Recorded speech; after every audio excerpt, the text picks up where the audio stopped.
Welcome to Fiction Audiobooks. If you enjoy the content, like and subscribing would be greatly appreciated. If you have any recommendations for novels, comment below. Please join my Patreon at https://www.patreon.com/fictionaudiobook. Chapter 1, Prophecy. Year 1980, Hogsmeade. In the dusky shadows of the Hogshead Inn, the air was thick with the scent of damp wood, old butterbeer, and pipe smoke. A quiet fire crackled in the hearth. The room was mostly empty save for a few hooded patrons hunched over their drinks and a solitary table at the back, where Albus Dumbledore sat across from a nervous young woman with large, bespectacled eyes and trembling hands. "So, Miss Sybil Trelawney," Dumbledore began gently, folding his hands over the table, "I am well aware that you are the descendant of the great seer Cassandra Trelawney. That alone gives weight to your application for the position of divination professor at Hogwarts. With the retirement of Professor Amin Vablitsky, the post is now open, and I am prepared to offer it to you." A strangled gasp escaped Sybil. Her teacup clinked against the saucer as she jolted upright in excitement. "Truly? I'm honored, Professor." But in her excitement, her elbow knocked over a tall tankard of butterbeer. The frothy drink splashed across the table and spilled onto Dumbledore's emerald robes. Oh no. "I'm terribly sorry," she gasped, snatching a napkin and leaning forward, dabbing at his robes with trembling fingers. "I didn't mean to, I was just..." "It's quite all right," Dumbledore said with a chuckle, raising a calming hand. "Please, no need to panic." As she fumbled to apologize further, Dumbledore allowed himself a small smile. "Minerva is going to scold me for this decision," he thought privately. "But perhaps, there's more to this girl than clumsiness." Then, just as he was about to reassure her again, Sybil froze. Her hand, still holding the napkin, dropped to her side. Her spine straightened.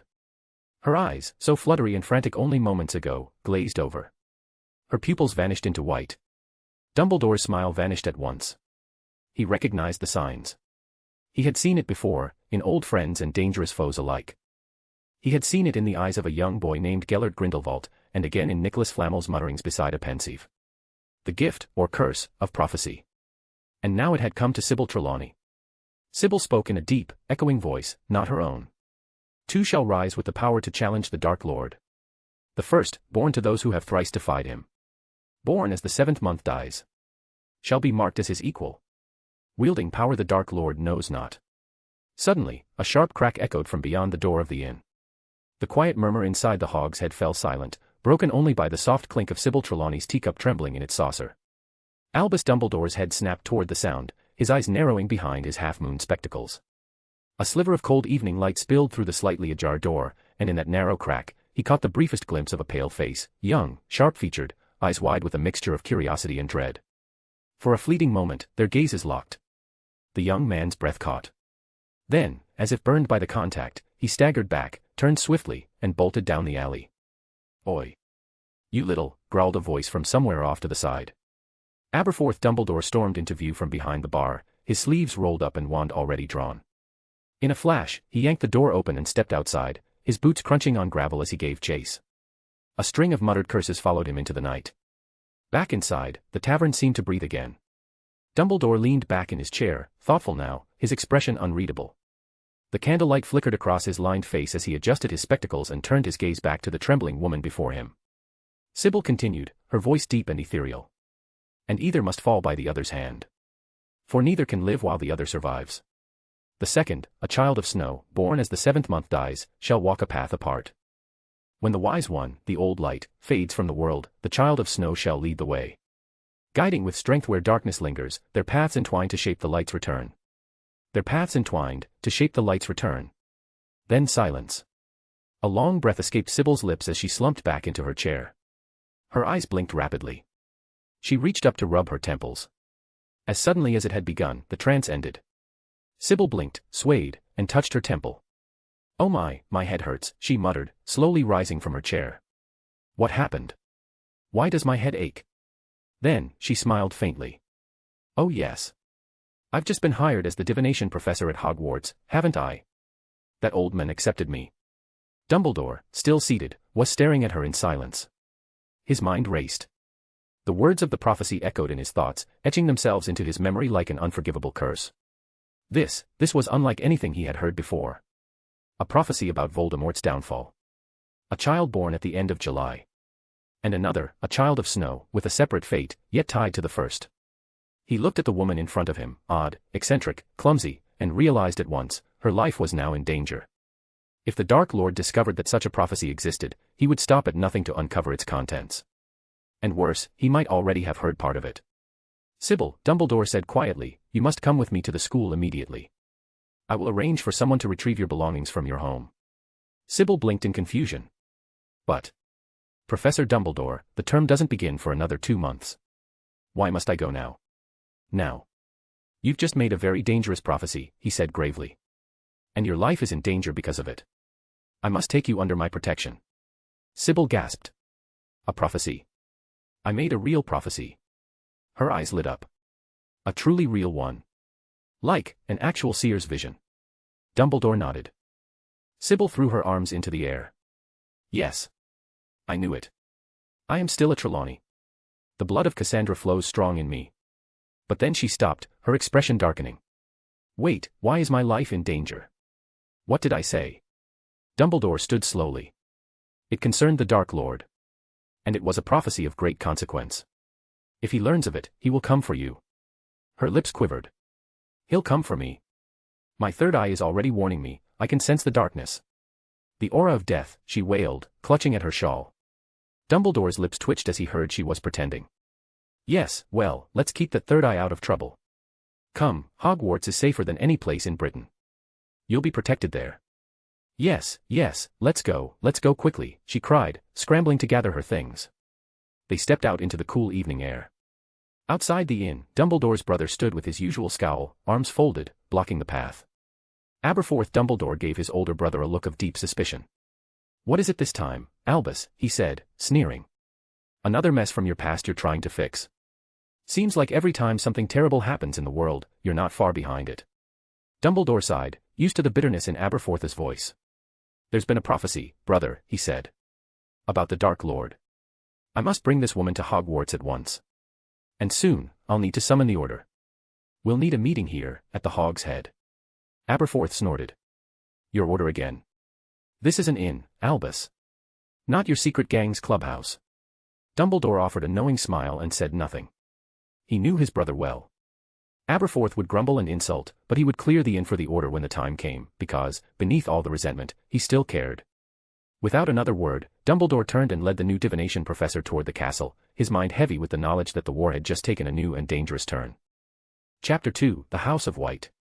In the hidden folds of the British wizarding world, far from Muggle eyes and ministry roads, stood an ancient white castle, gleaming like bone against the forest that surrounded it. Its spires pierced the mist of the highlands, and its heavy gates bore the sigil of the House of White, a coiled fox over a silver sun. This was Whitehall Manor, ancestral seat of one of the oldest and most elusive pure-blood families in magical Britain. Inside, the grandeur was as formidable as its reputation. The high-ceilinged halls were adorned with enchanted tapestries, marble statues, and oil paintings whose subjects blinked and murmured with life. Velvet drapes, oak floors, and candlelit chandeliers whispered of wealth and lineage. This was not a house that bowed to change. It had existed before the ministry, before the world had split into Muggle and magical.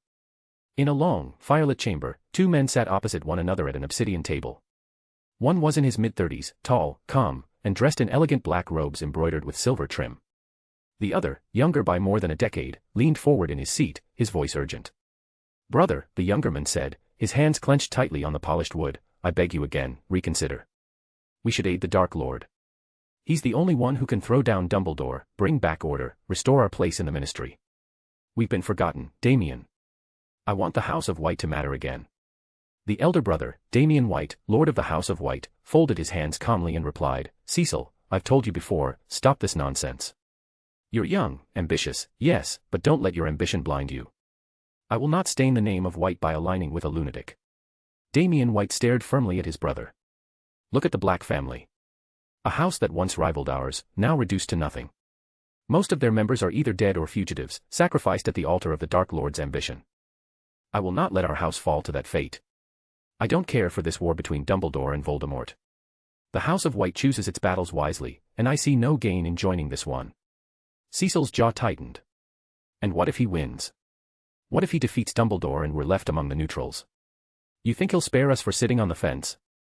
You think neutrality protects us? It makes us targets. I'm not asking to become one of his fanatics. But if we align ourselves now, offer something, discretion, support, anything, he'll remember that. We won't be the next Weasleys. Damien's voice turned sharp. Don't compare us to the Weasleys. And don't pretend this is anything but ambition, Cecil. You want power. You want recognition. And you want me to hand it to you.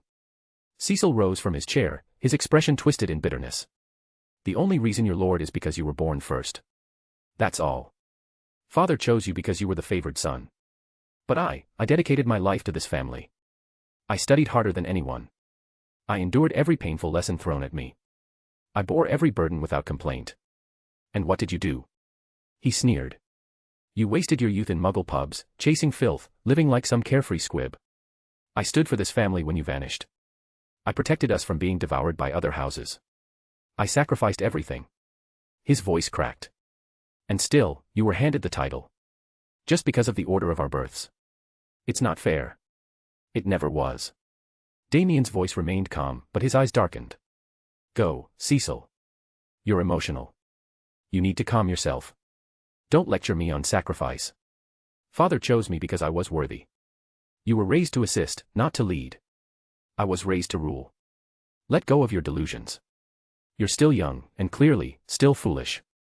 Cecil's face contorted with rage. He turned for the door, but then spun back around with a cruel smirk. Cecil's eyes burned. No wonder Mother hated you. That pierced deeper than he expected. Damien stiffened, but said nothing. She always favored me. She saw through your mask, your lies, your arrogance. You were just like Dad, and that's why she hated you. You think you're the heir to this house, but you were never even loved in your own home. The words were cruel, and they struck with precision. Damien flinched, just barely, but Cecil saw it. Cecil continued and looked over his shoulder. His voice was colder now, mocking. You'd better be careful, brother. Especially now that your child is born. No one believes she's yours. The girl doesn't even look like a white. Must be hard, ruling a house, when you can't even keep control of your own wife. Damien's fists clenched. You will not speak of Maria like that. I'm only saying what everyone else is thinking, Cecil sneered. That your noble wife spread her legs for a muggle, and now you're raising a bastard. In a flash, Damien crossed the room and struck his brother across the face. The slap echoed like a whip crack. Blood touched Cecil's lip, but he only smiled. His grin widened. Oh. Did I strike a nerve? Can't satisfy her, can you? Perhaps that's why she went looking elsewhere. There it is, Cecil said. The real you. Rage and nothing more. That's all you have when the truth cuts too deep. Get out, Damien roared. Out of my house, never put your foot in my house again ever. You were banished from this family. Cecil didn't flinch. You're disowning me. As Lord of the House of White, I am excommunicating you. Your name will be struck from the family tree. You are no longer one of us. You don't have that right. I have every right. Father gave it to me. He chose me. He trusted me with this house, and he will stand by my decision. Cecil's face darkened. You'd cast aside your own brother, who grew up by your side, for that whore of a woman you call your wife. You'll regret this, brother, he hissed. Mark my words. You'll regret this. Without another word, he stormed out of the house, the great doors slamming shut behind him. Damien said nothing more. He watched his brother storm out into the cold night, fury and bitterness trailing behind him like a curse. The silence after Cecil's departure was suffocating. Damien remained standing, breath uneven. He turned toward the corridor, but paused. A soft sound carried through the halls. Sobbing. Following it, he reached the doorway of a nearby room and pushed it open gently. Inside, his wife, Maria, sat on a velvet chaise, her face in her hands, shoulders shaking. Maria, he whispered, moving to her. I'm sorry. You shouldn't have heard any of that. He was only trying to provoke me. You don't need to take his words seriously. I trust you completely, Damien said. I would never believe such filth. Maria pulled back, looking at him through tear-streaked eyes. Do you really mean that? He nodded. Yes. She stared at him for a long moment. Then her voice rose in fury. Don't lie to me. Damien stepped back, startled. I've seen the doubt in your eyes, she said, her voice trembling. Every time you look at her, our daughter, you look at her with suspicion. You haven't touched her, not since the day she was born. Everyone in this house whispers about me, about my supposed betrayal.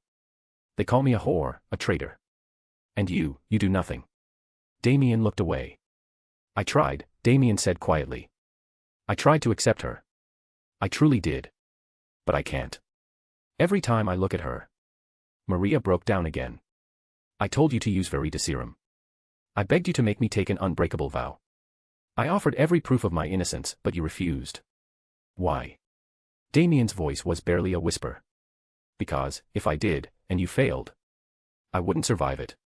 Damien whispered. Let's just say she was adopted. We found her while traveling. Let's say she's not ours. That way, no one can speak against us. Everything will return to normal. Maria recoiled as if struck. So instead, you pretend. You live with me in silence and raise our daughter like a ghost. And now, you want to lie. To say she was adopted. To pretend she's not mine, not yours. It's for her safety, he said, desperate. If we say she's adopted, the blood rules won't apply. Maria slapped him. He froze. It was the first time she had ever raised a hand to him. I thought you were cruel, Damien, she said through tears. But I didn't know you were this weak. You would sacrifice her to save your own name. To protect this house. To protect your pride. She stood, her tears falling freely now. We did the magical blood test. She is yours. But you won't believe it because she doesn't look like you. You believe rumors over your own wife. Over your own child. She stepped toward the door, pausing only to say, you are not the boy I fell in love with. And she left him, alone in the firelight. Damien stood in silence, staring at the empty doorway. Then, slowly, he turned toward the far corridor, the nursery. The room where his daughter slept. His daughter. His lips curled in bitterness. I wish you weren't born, he whispered. If you hadn't been born, none of this would have happened. My wife wouldn't be mocked. My name wouldn't be questioned. Everything would have been normal. Everything would have been different. Chapter 3, Meeting. August 1981, the Hogs Head Inn. The inn was quiet that night. Nestled in the secluded Hogsmeade village, the Hogs Head Inn was rarely busy even in daylight, but now, long past twilight, it was nearly deserted. Shadows danced across the worn stone walls, lit only by flickering candles and the dim hearth's glow. At the center table sat Albus Dumbledore, his silver beard catching the low light, his brow deeply furrowed. His blue eyes, usually twinkling with mirth or mystery, were dark with concern. Before him lay a folded map of Britain, scattered with pins and marks, their last known locations, the fallen, the missing. The door creaked open. Boots echoed on the floorboards as figures entered, cloaked and silent. One by one, members of the Order of the Phoenix filed in. Some were veterans, those who had once stood with Dumbledore against Grindelwald decades ago.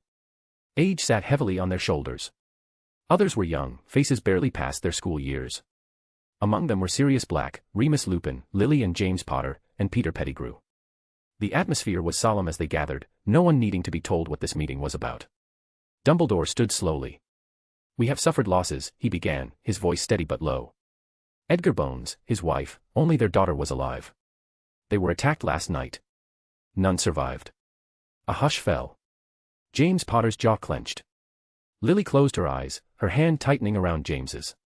And Caradoc Dearborn, Dumbledore continued. He had been missing for weeks. We found his body near Godric's Hollow. Gasps rippled through the room. Dumbledore's expression hardened. We are losing good people.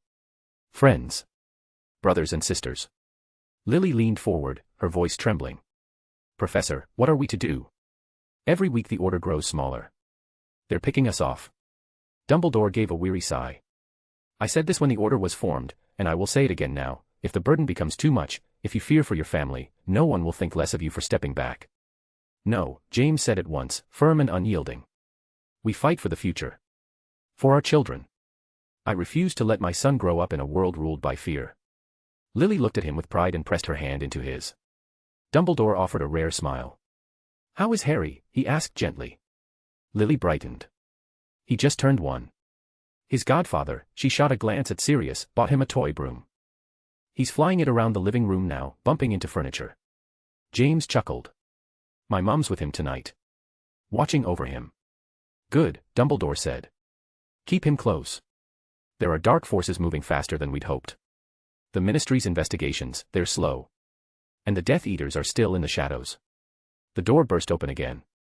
This time, it was Alastair Moody. His wooden leg thudded against the floor with every step, and his magical eye spun in all directions before locking on Dumbledore. I've news, he grunted. Dumbledore straightened. Go on. Moody's face was grim. Fabian and Gideon Pruitt. dead. Ambushed by Dalahav and a squad of masked bastards. Fought like lions, but too many. A soft cry came from Alice Longbottom. No. Molly's received their bodies, Moody added. She's not taking it well. Dumbledore's voice was quiet but full of resolve. We'll visit her. She should not mourn alone. As the group began to stand, Lily, James, Sirius, and the Longbottoms stayed behind. Dumbledore lingered too. He turned to Alice and Lily, his tone more private now. Both your boys were born to those who defied him thrice. Be vigilant. The prophecy looms heavier every day. Alice nodded. My mother-in-law is always with Neville. She never leaves his side when Frank and I are out. He's safe. Dumbledore turned to James. And you, have you decided who will be your secret keeper? Yes, James confirmed. No one would ever suspect it's Sirius. Since he will be in the front line of the battle. Sirius laughed. Exactly. Let them think that. I'll be on the front lines. Let them come for me, I'll make sure they regret it. Dumbledore gave Sirius a knowing look. And your family? Orion. Walburga. Regulus. Sirius's smile faded. My parents are loyal to the Dark Lord's cause, no doubt. My cousin Bellatrix. A fanatical Death Eater if I've ever seen one. Narcissa married into the Malfoys, enough said. Only Andromeda has any sense, but she's estranged. As for Regulus. James snorted. That fool barely graduated. Probably already kissed the Dark Lord's robes. Dumbledore's expression sobered. There's little we can do without proof. We must be careful. He gestured toward the door. Go. Offer Molly your condolences. I'll join you after I speak with Alastair. The younger group left. Sirius paused at the door, giving Dumbledore a brief nod before vanishing into the night. Once alone, Dumbledore turned to Moody. What's the Ministry saying now? They've authorized lethal force, Moody said. Avada Kedavra's fair game if it means survival. We're hitting back harder now. And the Minister? Millicent Bagnold's trying. She's launched investigations into the old bloodlines, those we know are loyal to Dark Lord. But the Malfoys, Yaxleys, Lestranges, and the Blacks, they're refusing cooperation. Even the White and Rosier families are obstructing. Of course, Dumbledore muttered. The families who still believe in blood purity, they're the rot beneath the surface. She might ask you to intervene, Moody added. Montgomery Court is being pressured. I'll consider it. Dumbledore folded his arms, gaze distant. We've no choice but to act. They headed for the door. But just as Dumbledore reached the threshold, he paused. A strange stillness prickled the air. Go ahead, Alastair, he said softly. I'll follow soon. There's someone I need to speak to. Moody looked around, suspicious. Be vigilant, Dumbledore. Trust no one. With that, he disappeared into the night. Dumbledore stood alone in the quiet. You know we shouldn't meet here, he said without turning. Too many eyes. A voice, young and trembling, answered from the shadows behind him. You promised you'd protect her. Why was she here again? Dumbledore turned slowly, his expression unreadable. And what of him? What is Dark Lord planning now? I don't know, the figure whispered. But someone from your side is leaking information. There's a spy in the Order. Dumbledore's eyes narrowed. I suspected as much. Several missions have been compromised. I'm only doing this for her, the voice said desperately. We had a deal, I pass you information, you keep her safe. Dumbledore's face softened slightly. She is safe. For now. I'll do what I can. There was no reply. The shadows shifted, and the figure disappeared into the night. Dumbledore stood still a moment longer, then closed his eyes and operated away. Chapter 4, Tragedy. Somewhere, deep within the forested hills of Britain, nestled in frost and secrecy, stood White Manor, a grand and ancient castle bearing the name of the noble house it had sheltered for generations. On that night, in one of its many quiet chambers, adorned with delicate toys, porcelain dolls, and velvet cushions, a young woman sat on the floor, smiling at her child. Maria White, regal even in simplicity, was playing with her baby girl, barely a year old. The soft light of the enchanted chandelier above made the child's green eyes gleam like forest on fresh snow. Maria laughed gently, holding out her arms. Oh, my little Ira, how beautiful you are, she cooed, tickling the girl's tiny fingers. You're so cute, come to Mummy. Please say, Mama, say, Mama. The baby laughed, a sound like bells in winter, and Maria's smile deepened, her dark eyes filled with warmth. Oh, you're still too young to speak, aren't you, she whispered, brushing back the girl's soft white curls. My little Ira, my light, my everything. I wish you had a different father. I wish the rumors were true, then you might had a father who loved you. Her voice cracked. The smile faltered. Maria sighed, a deep, painful sigh. But then, Ira reached up and took hold of her fingers, clutching them with surprising strength. Maria blinked away the sting in her eyes, lifted her daughter in her arms, and kissed her gently on the forehead. Yes, my light, my snow, she murmured. Even at your age, you know how to calm me. She hugged the child tightly, tears forgotten, for a moment. Then came the noise. A thunderous explosion outside the manor. Maria stiffened. Her mother's instinct screamed. She rose quickly, placing Ira carefully into the crib lined with silver thread, then snatched up her wand and crept toward the door. Outside, voices echoed through the grand corridors. Kill them all. Leave none alive. Her heart sank. Death Eaters. She turned back to the nursery, but too late. Two masked figures in black cloaks burst into view, wands raised. Maria reacted instantly. A shield charm flared from her wand, intercepting a barrage of red and green spells. She countered with a vicious slashing hex that tore into the tapestry behind them, but her enemies were skilled, too skilled. They deflected the spell with ease, circling like wolves. From the hallway, another voice rang out, bloodied, hoarse, familiar. Maria. Come, we have to run. They're Death Eaters, the Dark Lord sent them. Maria's breath caught. She turned and saw her husband, Damien White, staggering into view. Blood soaked his robes. One of his ears was missing. Please, help me hold them back, she cried. I have to get Ira. Let her go. Damien shouted. Let her be. We have to run. Maria froze. The word stung like ice in her veins. He was telling her to abandon their child. Their daughter. The men she had once trusted, now told her to leave Ira behind. She didn't respond. She didn't have to. She spun and cast another volley of spells, pushing the Death Eaters back down the corridor. Damien, behind her, hissed bitterly. Run, you vile woman. There are at least a dozen more outside. That child's life means nothing. Maria's stomach churned in disgust. She turned away from him, fled into the nursery as spells whistled past her. Inside, Ira was crying in terror. Maria scooped her up and held her tightly, whispering soothing words she barely believed herself. Don't worry, my little snow mama is here to protect you from the bad guys. Then came more voices. Well, the mighty lord of the White family ran off like a coward, one Death Eater sneered. His companion chuckled darkly. Left his pretty wife and daughter for us. What a gift. Don't get distracted, the first growled. You know the orders. Come on, a little fun first, then we kill her, we shouldn't waste her beauty. Maria's blood turned cold. Still holding her child close, she raised her wand. Conf Ringo. The floor burst apart beneath their feet, throwing debris everywhere. Maria launched spell after spell, cutting curses, blasting hexes, even the killing curse itself. One of the Death Eaters ducked away just in time, startled. She's mad, one shouted. She's using the Avada. But Maria didn't care. She fought, for her child, for her dignity, for every dream she once had. Tears blurred her vision, tears not of fear, but of heartbreak. She had abandoned her own family for Damien. For love. And he had left her. Betrayed her. Still, she fought. Shield after shield, curse after curse. She stood between Ira and the world, using every bit of her magic to hold the Death Eaters at bay. Outside the nursery, the two masked intruders grew desperate. Finish her now. If this drags on, the ministry will intervene. Why not disarm her? Take her hostage.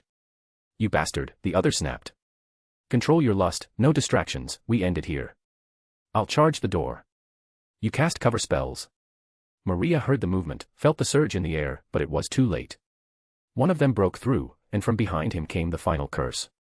Avada Kedavra. Green light. Her last sight was Ira, sobbing, reaching out with tiny hands. And then darkness. Maria White fell, while protecting her child.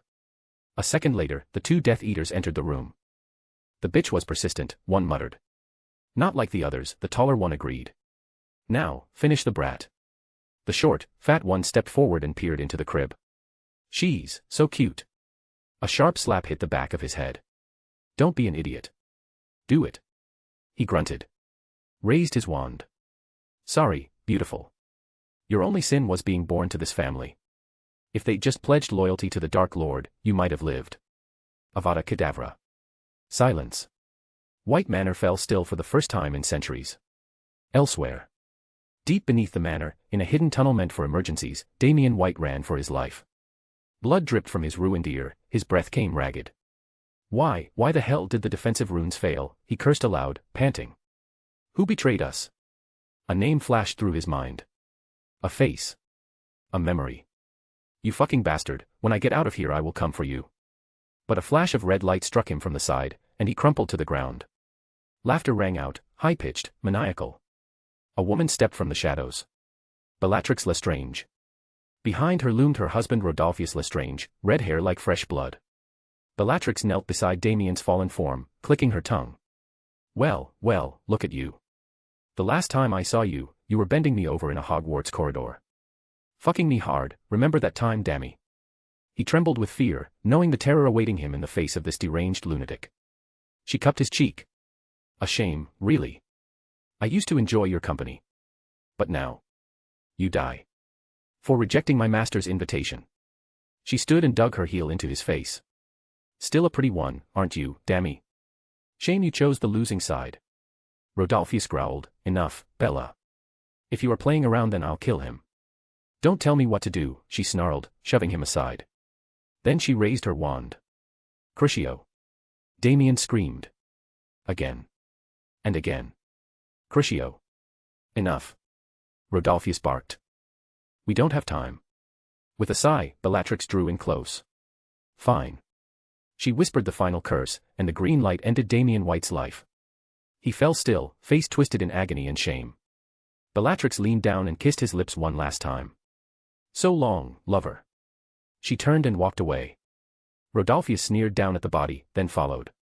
Outside, Bellatrix raised her wand and fired the dark mark into the sky. A giant emerald skull appeared above the manor, its snake tongue twisting in silent triumph. Then the Death Eaters vanished. And for the first time in centuries, White Manor fell into a silence so deep, it seemed the very walls were mourning. Ira, pronounced Ayra. It's a Welsh name meaning snow. Chapter 5, Grandfather. Beneath the looming green skull of the dark mark, suspended like a vengeful star above the treetops, the silence of White Manor was broken by a thunderous crack. 3 figures apparat just outside the iron gates. At their lead stood an older man, tall, upright despite the weight of decades, his silver-streaked hair pulled back in sharp lines. Elijah White. Patriarch of the White family. Father of Damien. The last true lord of the house. His sharp eyes narrowed at the smoke rising from the shattered upper floors of the ancestral manor. The firelight reflected in his pale eyes with a quiet fury. Surround the manor, he ordered coldly. Search for any signs of remaining threats. Yes, master, the 2 men behind him responded in unison. They turned at once and disappeared into opposite directions, swift and efficient, leaving Elijah alone in the open courtyard. He raised his wand and began to walk forward, each step echoing in the eerie silence. Rubble crunched beneath his boots as he passed through the ruined entrance. The grand white castle, once a symbol of noble power and pride, was now drenched in blood and ruin. Smoke curled from smoldering beams. Fires hissed from broken tapestries. With a flick of his wand, Elijah muttered, Aguamenti, conjuring a wave of water to extinguish the flames. The path ahead was grim. Dead house elves lay strewn across the corridors. Loyal servants, some who had served for over 40 years, were collapsed in pools of crimson. The walls bore the burns and scars of magic long spent. Elijah's face betrayed no emotion. It was cold expression. As he moved through the halls, his gaze was fixed on one thing, evidence. The green mark above. The precision of the attack. The brutal efficiency. Dark Lord. He entered Damien's study. Blood streaked the floor. A chair overturned. Shattered glass on the carpet. But no body. Just silence and the ghost of chaos. He continued on. He reached the family wing, his daughter-in-law's quarters. The nursery door hung broken off its hinges. For a moment, Elijah thought the room was empty. Then he stepped inside. The sight stopped him in place. Maria White lay sprawled on the stone floor, her eyes open to the ceiling, wand still clenched in her hand. Her robes were singed. Her arms were covered in bruises and burns. She had died fighting. He moved forward slowly, solemnly, and knelt beside her. One glance at the body told him what had happened. Avada Kedavra. And there, near the crib, half buried beneath debris, was a smaller figure. Still. Motionless. His breath caught. Even Elijah White, cold-hearted by reputation, felt a pang of something deep and ancient stir in his chest. He turned away. Couldn't bear to look. Couldn't see the child's body. Not his granddaughter. Not Ira. He closed Maria's eyes with one hand, then conjured a shimmering white drape and laid it over her gently. A burial shroud for a warrior. Then, rising to his feet, he turned to leave the room. Breath. He froze. Head tilting. Ears straining. There it was again, a small, wheezing breath. He turned sharply and walked to the edge of the crib. There, buried beneath the wreckage, was a pale-haired girl. Tears had dried on her cheeks. Her eyelids were closed. She looked like a sleeping snowflake. Elijah leaned in. Touched her tiny chest. Still beating. He exhaled, perhaps the first real breath he'd taken since arriving. Lolly, he barked, summoning the ancient family elf. The creature apparatted instantly, kneeling low. Lolly is here to serve master. Take the girl to St. Mungo's immediately, Elijah ordered. Urgent care. If anyone asks, tell them I sent her. Lolly understands. Lolly will protect the young mistress, the elf whimpered, cradling the baby with shaking hands before vanishing into the night. Elijah turned from the room just as his two subordinates reappeared, soot and blood on their robes. One bowed. My condolences, master. Lord Damien has passed away. Elijah's fingers twitched, but his face remained stone. Where did you find him? In the escape tunnel, one replied. He was, lying there. Alone. Did he die with his wand in his hand? No, sir. Elijah's jaw clenched. Bring his body. Place it in the study. Yes, master. As they moved to obey, Elijah asked, any sign of Cecile? The men exchanged glances and shook their heads. No, master. We believe young Master Cecile was not here during the attack. Very well, Elijah muttered. Begin repairs at once. I want this manor restored to its original state. No ministry interference. No rumors. Rebuild the walls, scrub the blood, and bury the past. He turned sharply. Prepare 2 graves at the ancestral grounds. One for my son. One for Maria. They will rest in the earth of their forebears. I want it done tonight. Yes, sir. As the men left, Elijah finally dropped to one knee, burying his face in his hands. You were a coward, Damien, he whispered, his voice trembling. You ran. You abandoned your own family, the very people you swore to protect. And now I am ashamed to admit that I failed as a father. I have brought shame upon myself, and upon the legacy of our ancestors. He didn't cry. Elijah White had long since lost the ability. But the silence around him echoed with all the tears he could no longer shed. Then a voice called from behind. Father. Elijah turned. A young man stood in the doorway, thin, pale, with a stern face shadowed by regret. It was Cecile. They hadn't spoken in months. The boy stepped closer, eyes wide as he looked up at the dark mark still hanging above. Why is it there? What happened? Elijah rose slowly to his full height. Your brother and his wife were murdered. By the Dark Lord's followers. Cecile staggered back. No, you're lying. He can't be dead. He broke down, shaking as he started to cry loudly. No, he can't die, my brother can't die like this. Elijah slapped him across the face. Hard. Stand up, he snapped. Men do not cry like children. Where were you when the attack happened? Why weren't you here to fight and protect the family? Cecile wiped his eyes, trembling. Where was I supposed to be? He banished me. He excommunicated me from the family. I haven't been here in a year. Why? Elijah demanded. What did you do? I disagreed with him, Cecile said quietly. He was planning to aid the ministry. I told him we should remain neutral, stay out of the war. I told him the Dark Lord would retaliate. He said I was a traitor, that I was eyeing his position. Elijah stared at his youngest son, unreadable. Then he said, Go. Summon the ministry. I want them here within the hour. We need answers, and they need a warning. Now go. Cecile turned to obey, then hesitated. What of Ira? Is she? She's alive, Elijah said simply. Cecile exhaled, deeply relieved. Thank Merlin. Elijah turned away, staring out the broken window, the dark mark fading in the sky. Yes, he murmured. Thank Merlin. But as Cecile left, Elijah's eyes narrowed. A whisper left his lips, cold as frost. I truly hope, Cecile, you had no hand in this. For if you did. At St. Mungo's, the senior healer stood at the bedside of a small, pale child. She's stable, he said softly, addressing the elf named Lolly, who stood with red-rimmed eyes and shaking hands. But, we don't know when she'll wake. Lolly asked, how long until young lady wakes up?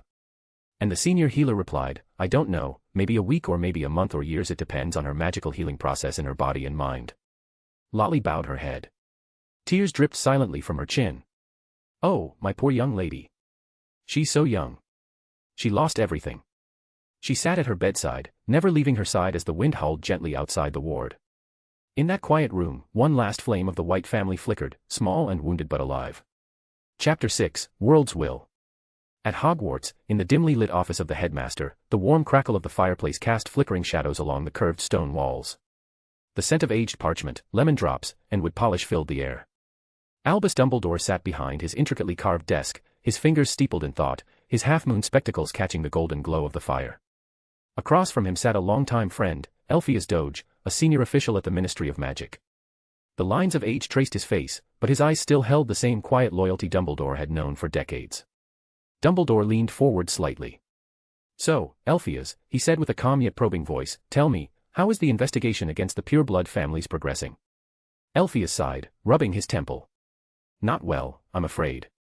There's been significant resistance. Most of them claim it's a disgrace, an insult to their ancient lineages. The pressure on Minister Millicent Bagnold is increasing. She's doing her best, but it's not easy. Dumbledore nodded gravely. She's brave. Stubborn too. The kind of stubborn we need. Elphias glanced toward the fireplace. Indeed. She may be young, but she's got steel in her spine. Elphias hesitated for a moment, then said softly, White Manor was attacked yesterday. The dark mark was seen above it.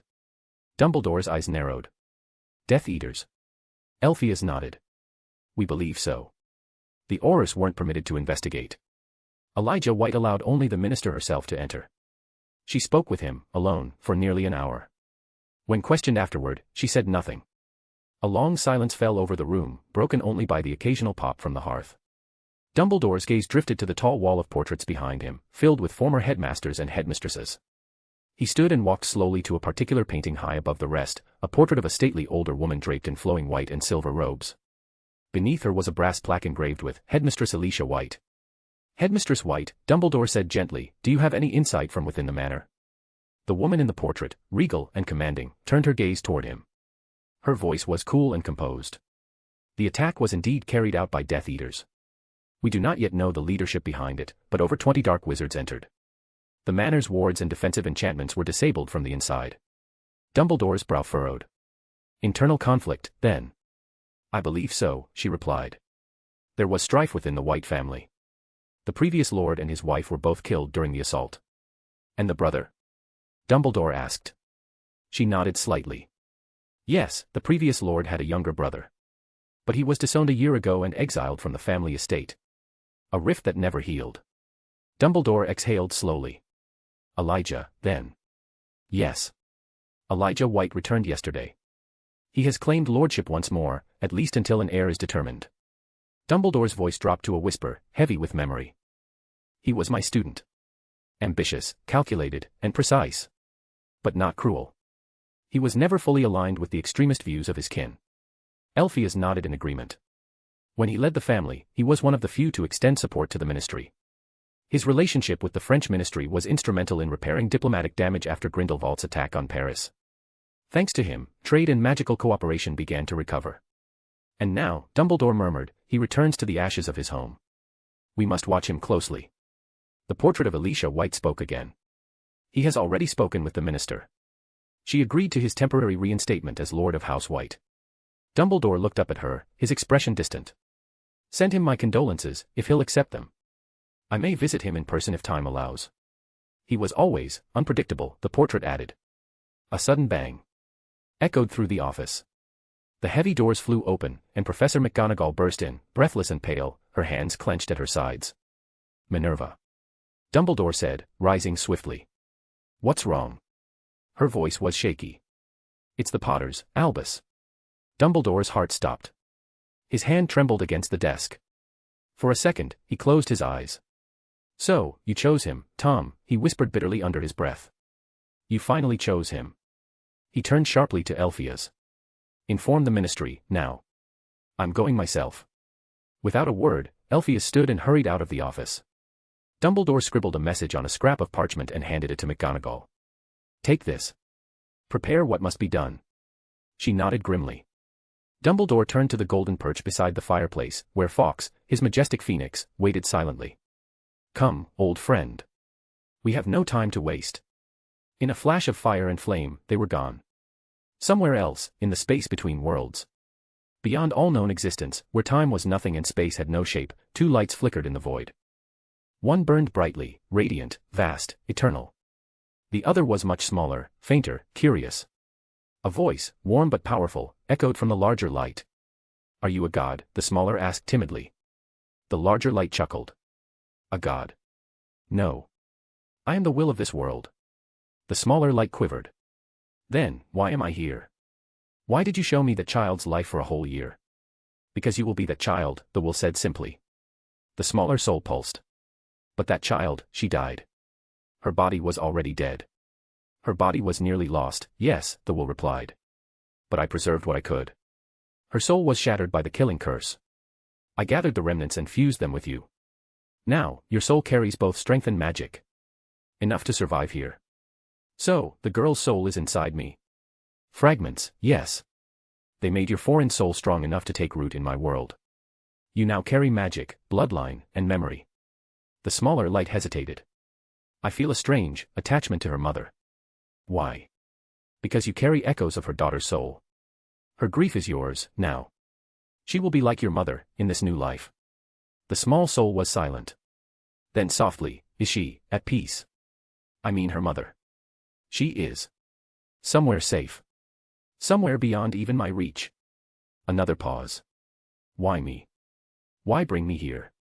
The will replied, almost amused, "Because you were the only soul that drifted close enough. And because I cannot speak directly to those born in my world. I needed a voice from the outside. A wild card in case of something unexpected happening in my world.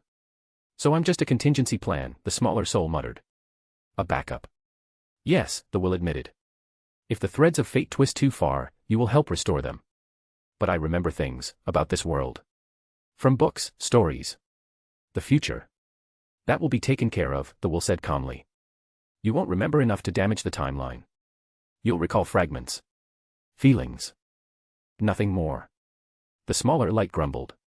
"That's cheating." The will laughed, a sound like sunlight through leaves. "Perhaps. But necessary. What's my mission, then? My purpose? I don't think it's a free gift to me, right? Live. Grow. Be normal. Unless a task is given, your only duty is to live. What kind of task? You'll know when it arrives." Then, the larger light added gently, "You won't be alone. I'm sending a helper. A guide, of sorts. Something that will help you grow faster. This helper will assist you, smoothly." The smaller light brightened slightly. "I see. All right then. Let's hope my new life isn't as miserable as the last. Be careful, little one. Don't return too soon," the will said. And with that, the smaller light began to drift, pulled into the swirling current of creation.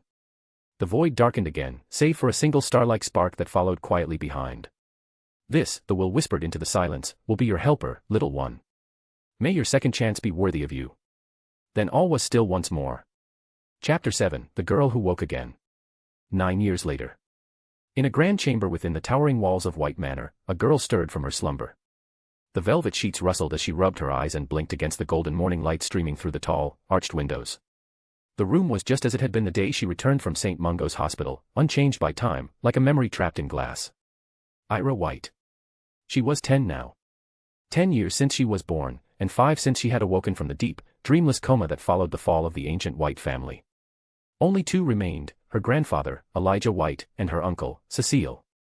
The rest were long buried, the manor echoing with silence. The child who had once belonged to this body was gone, killed during the Death Eater raid that claimed her family. Ira, who had awakened in her place, was someone else entirely. A soul reborn, a second chance. She had learned much since then. Yet, in all this time, she had never seen her grandfather.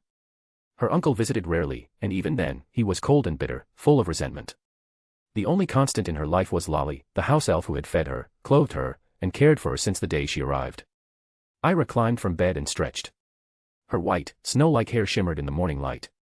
She moved toward the mirror and looked at herself, a child's frame, but a face with an eerie, otherworldly beauty, sharp, intelligent eyes the color of deep forest green, framed by that striking pale hair. She stared at her reflection and whispered, "Get it together, Ira. You're not that scared girl anymore. You're not the helpless girl who cowered under her father's fists." Her voice wavered but strengthened as she continued. "You're Ira White now. You'll be a witch. You'll have magic. And you'll never be powerless again." Her small fists clenched. Then she smiled, softly, bitterly, as she turned her gaze to the photo resting on the bedside table. A smiling woman with kind eyes and dark curls looked back. "Mother," she whispered, "I wish I could have known you. I know what you did for me. I saw it." She reached out, touching the photo gently. "You were the only one who loved me, in both lives." She remembered the horror of her former life, her drunken father, the beatings, the screams, the blood. Her mother's desperate defense. Her death. Her own. That life ended in pain and terror, but this life, could be different. A soft creak pulled her back to the present. The door opened, and in bustled Lolly, the house elf, holding a steaming tray. "Good morning, Lolly."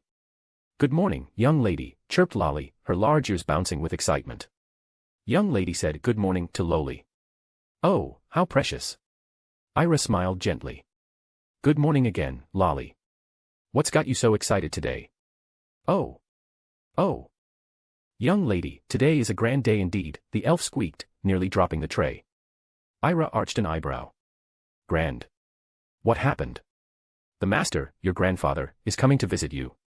He will be having dinner with you tonight." Her eyes widened. "Grandfather? He's finally coming." Yes. "You must get ready, miss. Take a bath.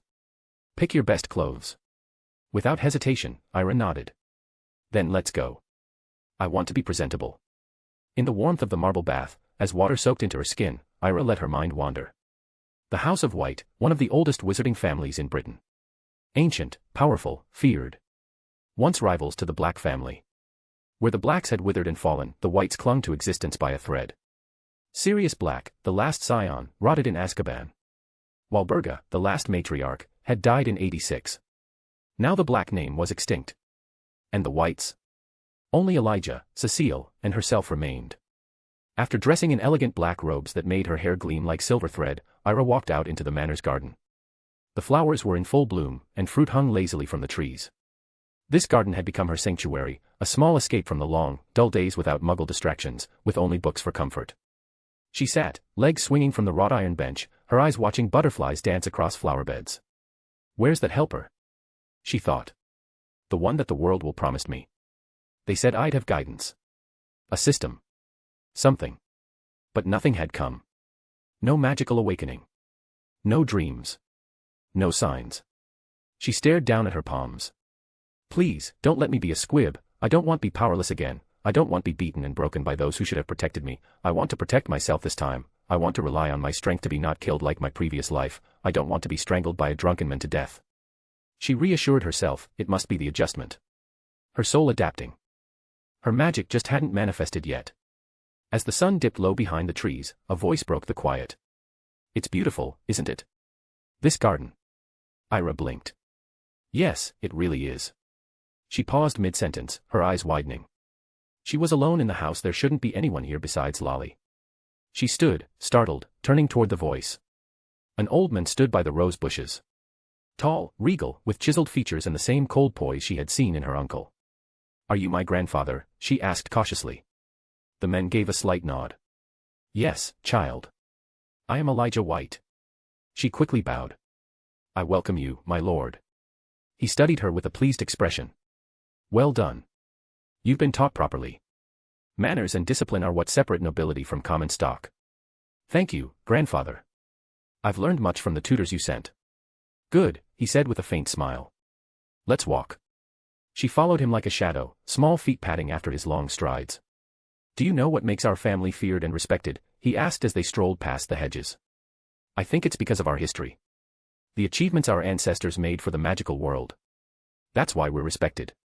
And, whenever our authority is challenged, or one of our own is harmed, we retaliate." Swiftly, she answered. "We do not bow." Elijah chuckled. "Smart girl. That's right. You are correct. We never bow to anyone. Ever. Every noble family you meet in the future, remember this, they are beneath us. Respect is owed only to power. Only to those who prove themselves worthy of it. Ira rolled her eyes behind him. You've been here for 2 minutes and you're already trying to brainwash me, she thought. You know the family's history, he asked. Yes, grandfather. I've read the official records. That is only the surface. The real history, our true legacy, is hidden. One day when you are worthy of it, I will share it with you. I look forward to that, she replied politely. He glanced down at her. Have you had your magical awakening yet? A chill passed through her, but she straightened. Not yet, grandfather. He nodded. It will come. There has never been a squib in the House of White. But another voice cut through the evening air. But father, she's already past the age of a magical rite. She's 10, and still, nothing. Ira grimaced. Her uncle. Cecile White stood by the garden arch, his expression as smug as ever. She's likely a squib, he added with false sympathy. Elijah turned sharply. His expression turned cold. I did not give you permission to speak, he said icily. And I will not tolerate slander against my granddaughter. Cecile blinked in surprise. Granddaughter. Never before had his father referred to Ira as anything more than that girl. I apologize, father. I overstepped, he said through clenched teeth. Ira gave him a shallow courtesy. Welcome, uncle. Cecile smiled thinly. Ah, my dear niece. How have you been? I visited 2 months ago, but you must have been occupied. Reading, Ira replied coolly. I didn't realize I had company. Elijah gestured. Let's eat. Dinner is ready. At the long dining table, Cecile moved to sit beside Elijah, but was stopped. Don't sit there, Elijah said curtly.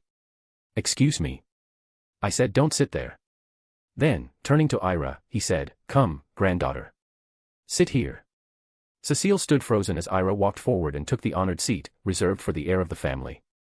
His knuckles turned white as he gripped the chair beside them and sat in silence.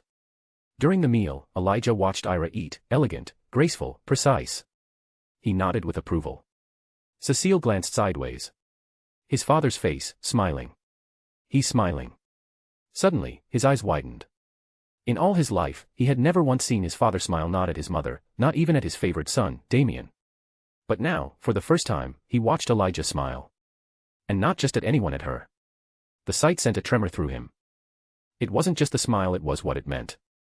In a single moment, it became painfully clear, Elijah was showing Ira a kind of warmth he had never offered his own blood.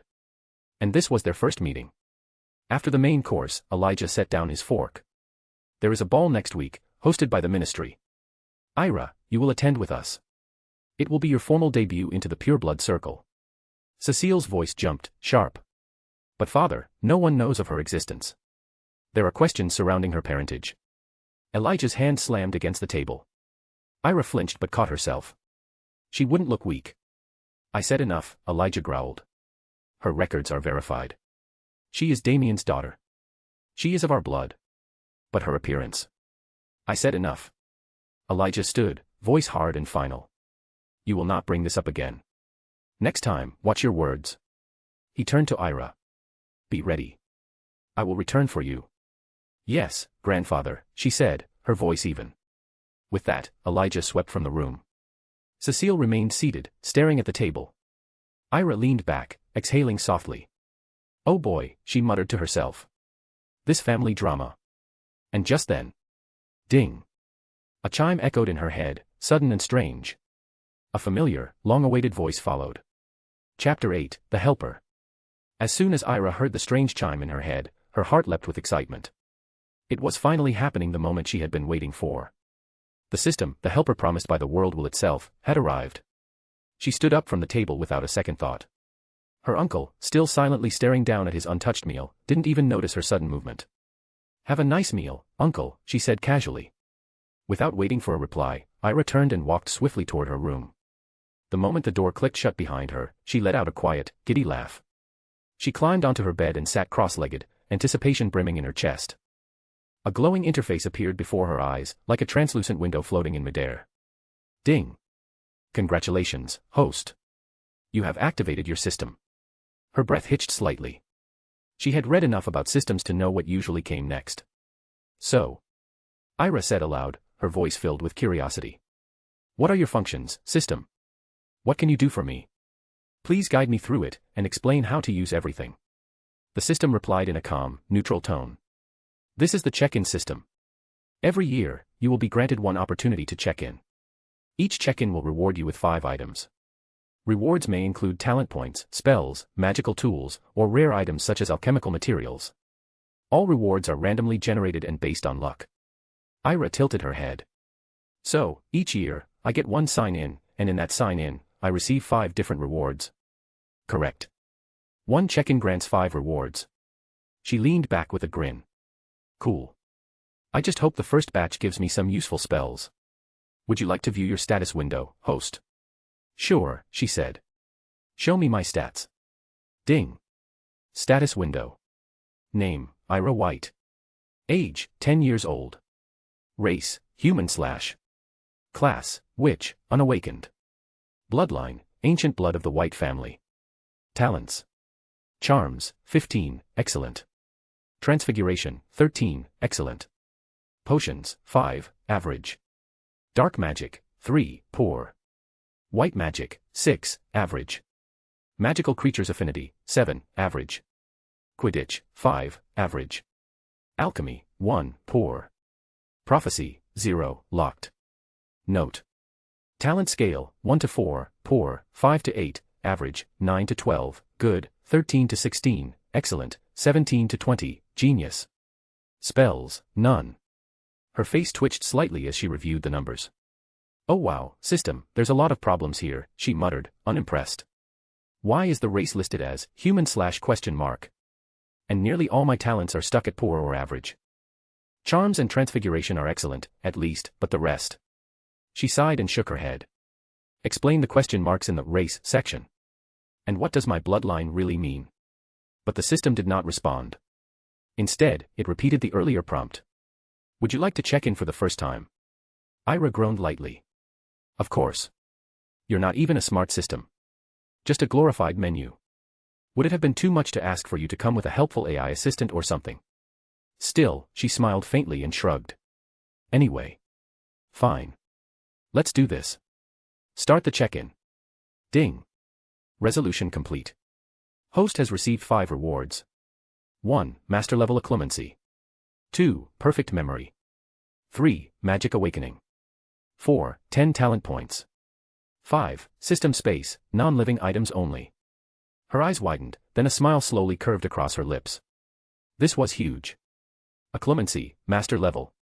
That meant complete mental defense. No one would be able to read her thoughts or intrude upon her mind. It also meant control, emotional and mental, at a level most wizards never achieved. Perfect memory would allow her to recall every book, every page, every lesson she ever read or heard. That alone was worth its weight in galleons. And finally, the magic awakening, she placed her hand over her chest, already sensing something stirring.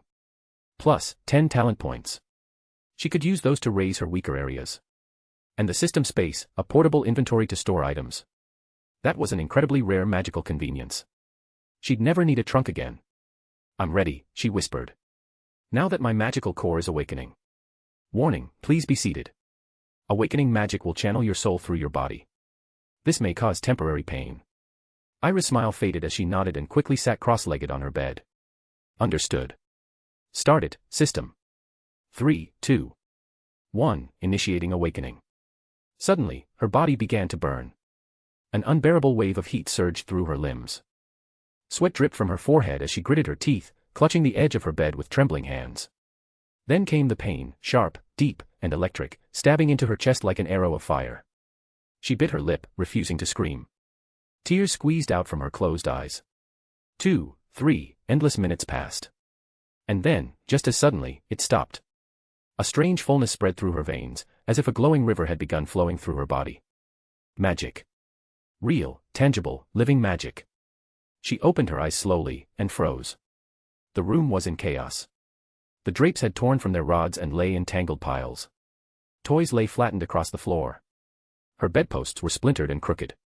Books were strewn in every direction, pages fluttering. The very air crackled faintly with lingering energy. The door slammed open. Lolly, her devoted house elf, burst inside with wide, frantic eyes.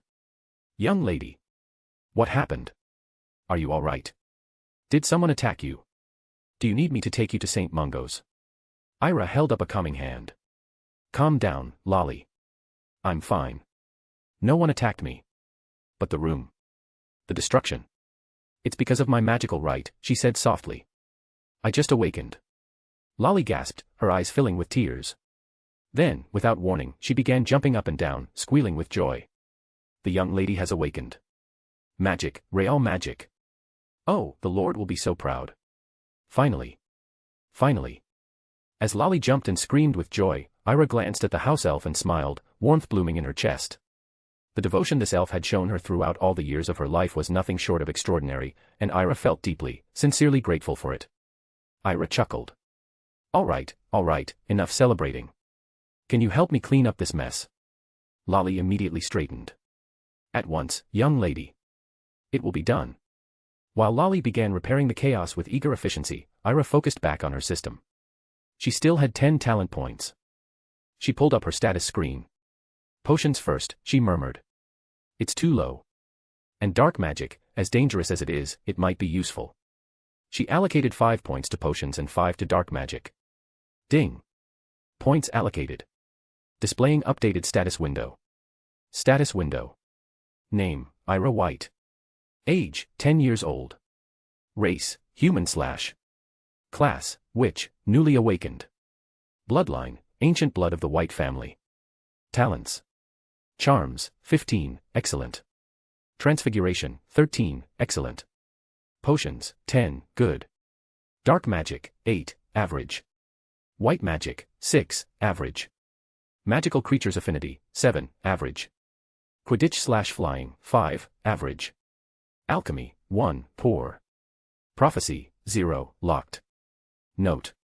Talent scale, 1 to 4, poor, 5 to 8, average, 9 to 12, good, 13 to 16, excellent, 17 to 20, genius.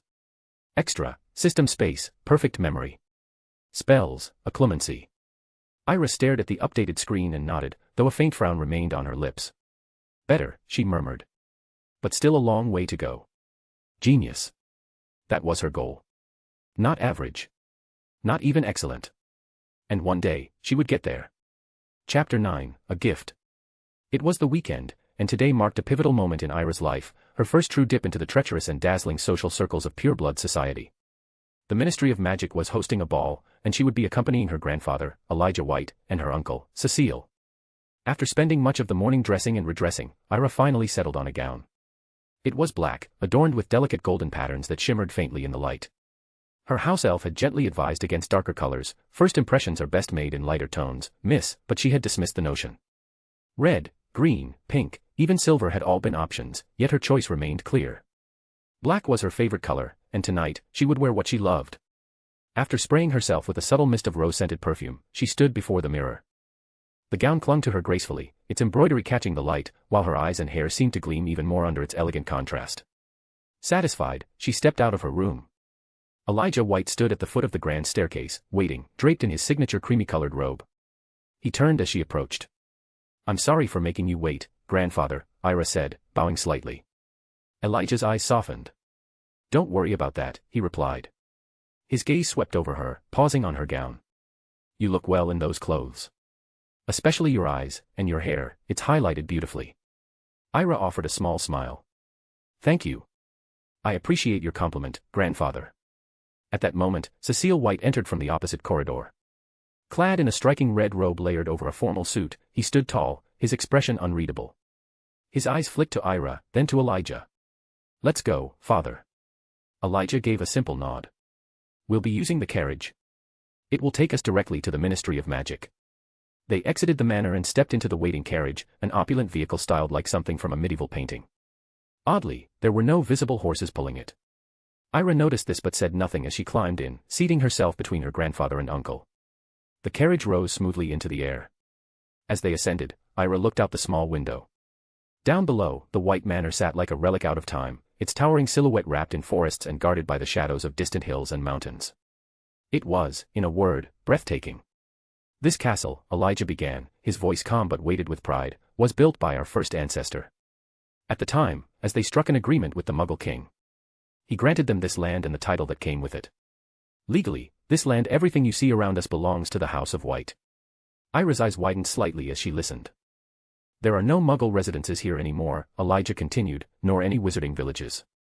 This entire forest is protected by the family, and all magical creatures that live within it are under our protection.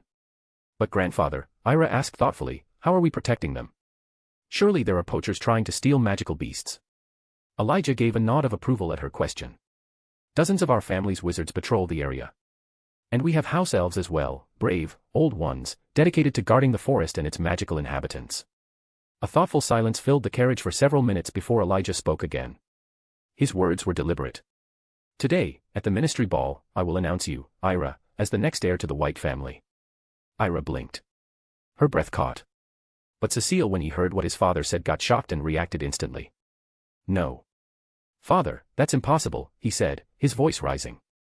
In the entire history of our family, no woman has ever inherited the title. This would be a disgrace to our ancestors. Elijah's tone was iron. That doesn't concern you, Cecile. You've been disowned. And as far as I know, you have no intention of starting a family, since you can't have kids with a man. What? Ira thought to herself, the pieces suddenly fitting together. I've never seen Uncle with a partner, not a girlfriend, not a wife. He's always alone. So that's what it is, he's gay. You've long said you won't marry, Elijah continued, and if you're not marrying, then that means she, he nodded toward Ira, is the only one who can carry on our bloodline. Cecile flinched. Father, that was private. I told you that in confidence, he hissed. Don't speak about it in front of children. She's not a child anymore, Elijah said calmly. She will be our next heir. She has the right to know who her uncle is. Cecile clenched his jaw, his fists tightening on his robes. I don't accept it, father. I don't. That's the second time you've cast me aside. Why are you doing this to me again? His voice cracked, filled with hurt. You chose Damien before, Damien. Even when you knew he was incompetent. And look what happened. He got himself killed. We lost everything because of him. Cecile's face twisted. And now, even though I'm the only remaining male, you're casting me aside again, just because of who I love. I could marry a pureblood witch. I could have children, heirs. If that's what it takes to carry on the family, I'll do it. I will not let you play with a woman's life for your own gain, Elijah replied sharply. You will not object to what I've decided. Ira will be the next heir of the most noble and ancient House of White. And you will accept it. In a few years, she will be the new matriarch. Cecile stared at his father for a long, simmering moment, before lowering his head. As you wish, father. As you wish. Good, Elijah said, satisfied. Then, turning to Ira, his expression softened. I've heard you awakened your magic. You've had your magical right. Ira smiled. Yes, grandfather. Just last week, I had my magical awakening. I'm a witch now. Elijah nodded, pleased. He reached into his robe and withdrew a small iron key. Here. A vault key to Gringotts. I've had a personal vault opened for you, it's a gift for your awakening. There's 100,000 galleons in it. Use it however you see fit. When it runs out, tell me, and I'll send more. Ira's eyes widened as she took the key. She bowed low. Thank you, grandfather. I'll cherish it. When Ira took the key to the vault, a thrill of excitement ran through her. Merlin, it's good to be born into a rich family, she thought to herself, fighting the urge to grin like a maniac. Elijah only smiled and nodded. Across the carriage, Cecile seated in silence, his eyes burning with a fury he could barely contain. All his life, he had longed for even a fraction of the love his father now showered upon the girl beside him. And now, she was to be named heir.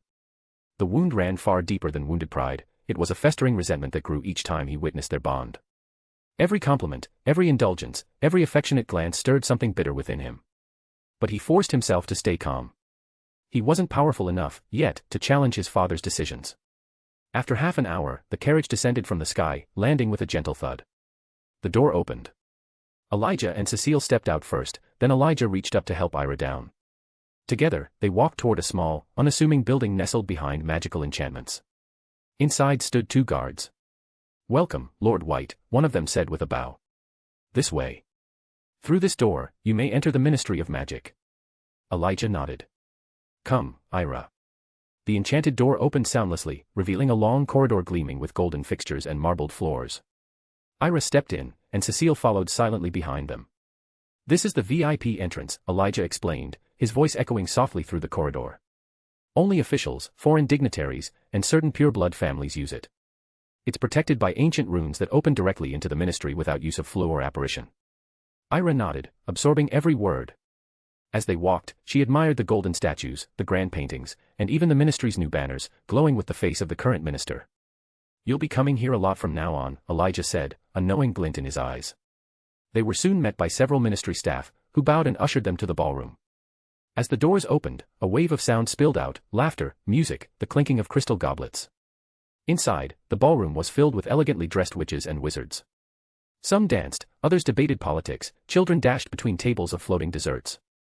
The air was rich with perfume and powdered spells. It was overwhelming. Ira's hands began to tremble slightly. The weight of expectation, of eyes, of society, all pressed on her shoulders. But then she closed her eyes and tapped into her clemency. Her mind steadied. The noise faded. Her nerves cooled. When she opened her eyes again, her face was composed, expressionless, even, but calm. "Let's go," Elijah said, leading them into the crowd. And Ira followed, taking her first steps into the world of pure-blood power. Chapter 10, The Ballroom. As they entered the hall, most of the guests in the ballroom turned their heads. A hush fell, quickly replaced by murmurs rippling through the crowd. "Hey, look, that's the White family. See? It's been ages since the lord of the family showed up at a public event. Their influence has only grown after that attack on their manor," one whispered. Another leaned in. "Look, Cecile White is with them. Wasn't it rumored that he was disowned by his brother?" "Well," came the reply, "he's the last male heir of the family. They had no choice but to bring him back. He'll likely be the next lord." Across the room, a group of girls giggled. "Go on, girls," one teased. "It's the perfect opportunity to strike gold. Win Cecile's heart, and you're the next Lady White. Besides, he is quite handsome." Meanwhile, other curious eyes were drawn to the little girl beside Lord White. "Who's that with the unusual white hair?" "I don't know. It's the first time I've seen a girl with the family." Speculations about Ira began to swirl. Rumors buzzed like bees. Elijah White walked proudly with his granddaughter at his side. As they approached their reserved table, the newly elected Minister of Magic, Cornelius Fudge, emerged from the crowd with an ingratiating smile. "Welcome, welcome, Lord White. What an honor it is to have you grace our humble ballroom tonight. I must say, I hadn't expected it, and I'm truly grateful." Elijah gave a dignified nod. "Thank you, Minister. I simply wish to enjoy the evening with my granddaughter." At the mention of the girl, Fudge turned his attention toward her. "Oh, hello, young lady. Such a beautiful granddaughter you have, Miss White. How are you, little one? I do hope you enjoy tonight's event." Ira stood, straightened her back, and gave a refined courtesy, not a deep bow, but enough to be polite. "Thank you for inviting us, Minister Fudge. And thank you for your kind words." Yes, of course," Fudge beamed. "May you grow into a fine, powerful witch. Under my administration, your future in the Ministry of Magic will be bright indeed. If you ever face any trouble, just send me a letter. Think of me as your uncle. I'll be there for you." He was babbling now, groveling in the way only politicians could when trying to gain favor with the powerful. Notably, he completely ignored Cecile, then turned back to Elijah. "Lord White, I do hope you're enjoying the evening. If you have time later, I would be delighted to speak privately." Elijah offered a polite smile. "Of course. If my granddaughter isn't too bored, I will make time." Excellent. Fudge chuckled. "There are minor matters with the French ministry I'd love to discuss. Perhaps your wisdom could help build stronger relations." "We shall talk later," Elijah replied evenly. Fudge bowed himself away and drifted off to greet other pure-blood dignitaries. Elijah leaned toward his granddaughter. "Did you see how he behaved, Ira? That man is the Minister of Magic. By law, the most powerful wizard in Britain. And yet, there is one power greater than him, pure-blood families. Watch how he grovels, how familiar he pretends to be. He even tried calling himself your uncle." He gave her a pointed look. "Always be wary of false faces, false promises, and empty vows. Do you understand?" Ira nodded.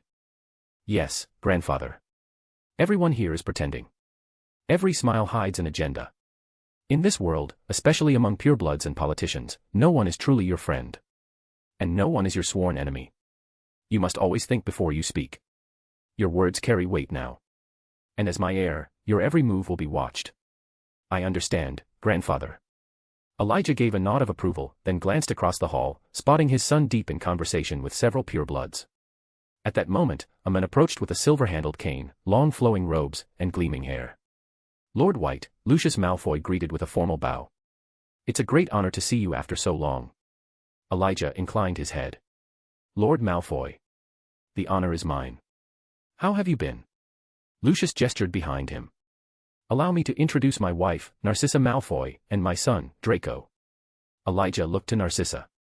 Yes, I remember Narcissa from years ago, while meeting with Lord Black. You've grown. Narcissa offered a graceful smile. Thank you, uncle. And you haven't changed a bit. Elijah then turned his gaze on Draco.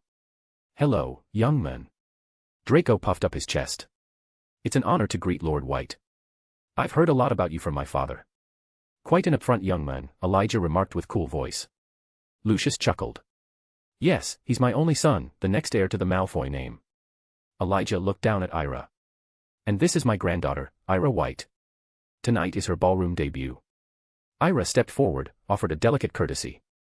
I greet Lord and Lady Malfoy. Lucius returned the gesture. I greet the young Lady White. Narcissa beamed. What a beautiful little princess you are, Ira. May I call you that? Of course, Lady Malfoy. Oh please, Narcissa said warmly, just call me Auntie. Ira nodded. As you wish. Auntie. Draco then stepped forward, his expression determined. I greet the young miss of the White family. It's an honor. He extended his hand toward her. Ira gave another polite courtesy but did not take his hand. Thank you, young Master Malfoy. Draco smiled awkwardly, lowering his hand without a word. So, Elijah said, turning back to Lucius, how goes the trade route you were negotiating with the American wizards? Lucius's smile dimmed. Unfortunately, it collapsed. They outright rejected my terms. I told them I would only trade with those of pure magical bloodlines, but you know how muggle-loving they are. They opposed it entirely. Elijah nodded sagely. I warned you Americans are cautious when dealing with British wizards, especially in trade. You should have listened. Lucius gave a small chuckle. Yes. You were right, as always. I'm now exploring Eastern opportunities instead. As they spoke, Draco stood beside Ira, fidgeting. Lucius noticed. Why don't we let the children enjoy themselves while we talk, he suggested. Elijah turned to Ira. Go on. Get to know your peers. Yes, grandfather, Ira said, nodding. Narcissa added, Draco, escort Ira. Of course, mother. Draco grinned. Let's go, young Lady Ira. As they walked off, Draco asked awkwardly, do you have a flying broom at home? Ira blinked. What an odd question for meeting someone for a first time and that someone to be a girl, he's nervous. No, I don't. You should get one. My father bought me the latest model. It's incredible. You can fly anywhere. Oh, and do you have a favorite Quidditch team? Mine is the Douglas Super 7. Best team in the league. I don't really have any interest in Quidditch, Ira replied calmly. Oh. Okay. Draco trailed off, visibly flustered. Ira, amused by his discomfort and nervousness, tilted her head. Have you begun your preparations for Hogwarts yet? Any reading or practice? Draco shrugged. Not really. My father insists I wait until I'm 11 to get my wand. He wants to send me to Demstrang, but mother prefers Hogwarts. We haven't decided. As they walked, they spotted a tall, nervous-looking boy glancing around anxiously.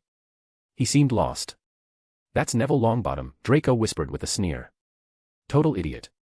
Always forgets everything. A squib, they say. He embarrassed the Longbottom name. But then, they're muggle lovers too. So I guess he fits right in. Ira stopped. You shouldn't speak about someone like that. It's rude to insult others behind their backs. She stepped forward and addressed the boy gently. Are you all right? Are you lost? The boy startled, then nodded timidly. I lost my gran. I don't know where she is. Behind her, Draco laughed. See? I told you. Total idiot. Ira turned on him sharply. Mr. Malfoy, I didn't expect this from you. I'm disappointed. Draco's smile faded. He looked away in shame.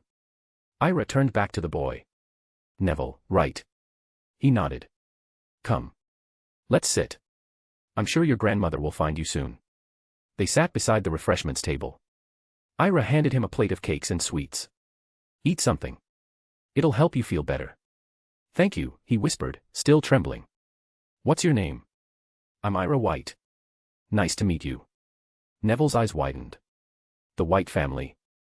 My gran told me they're one of the most powerful families in Britain. Ira smiled softly. So it seems. They began chatting.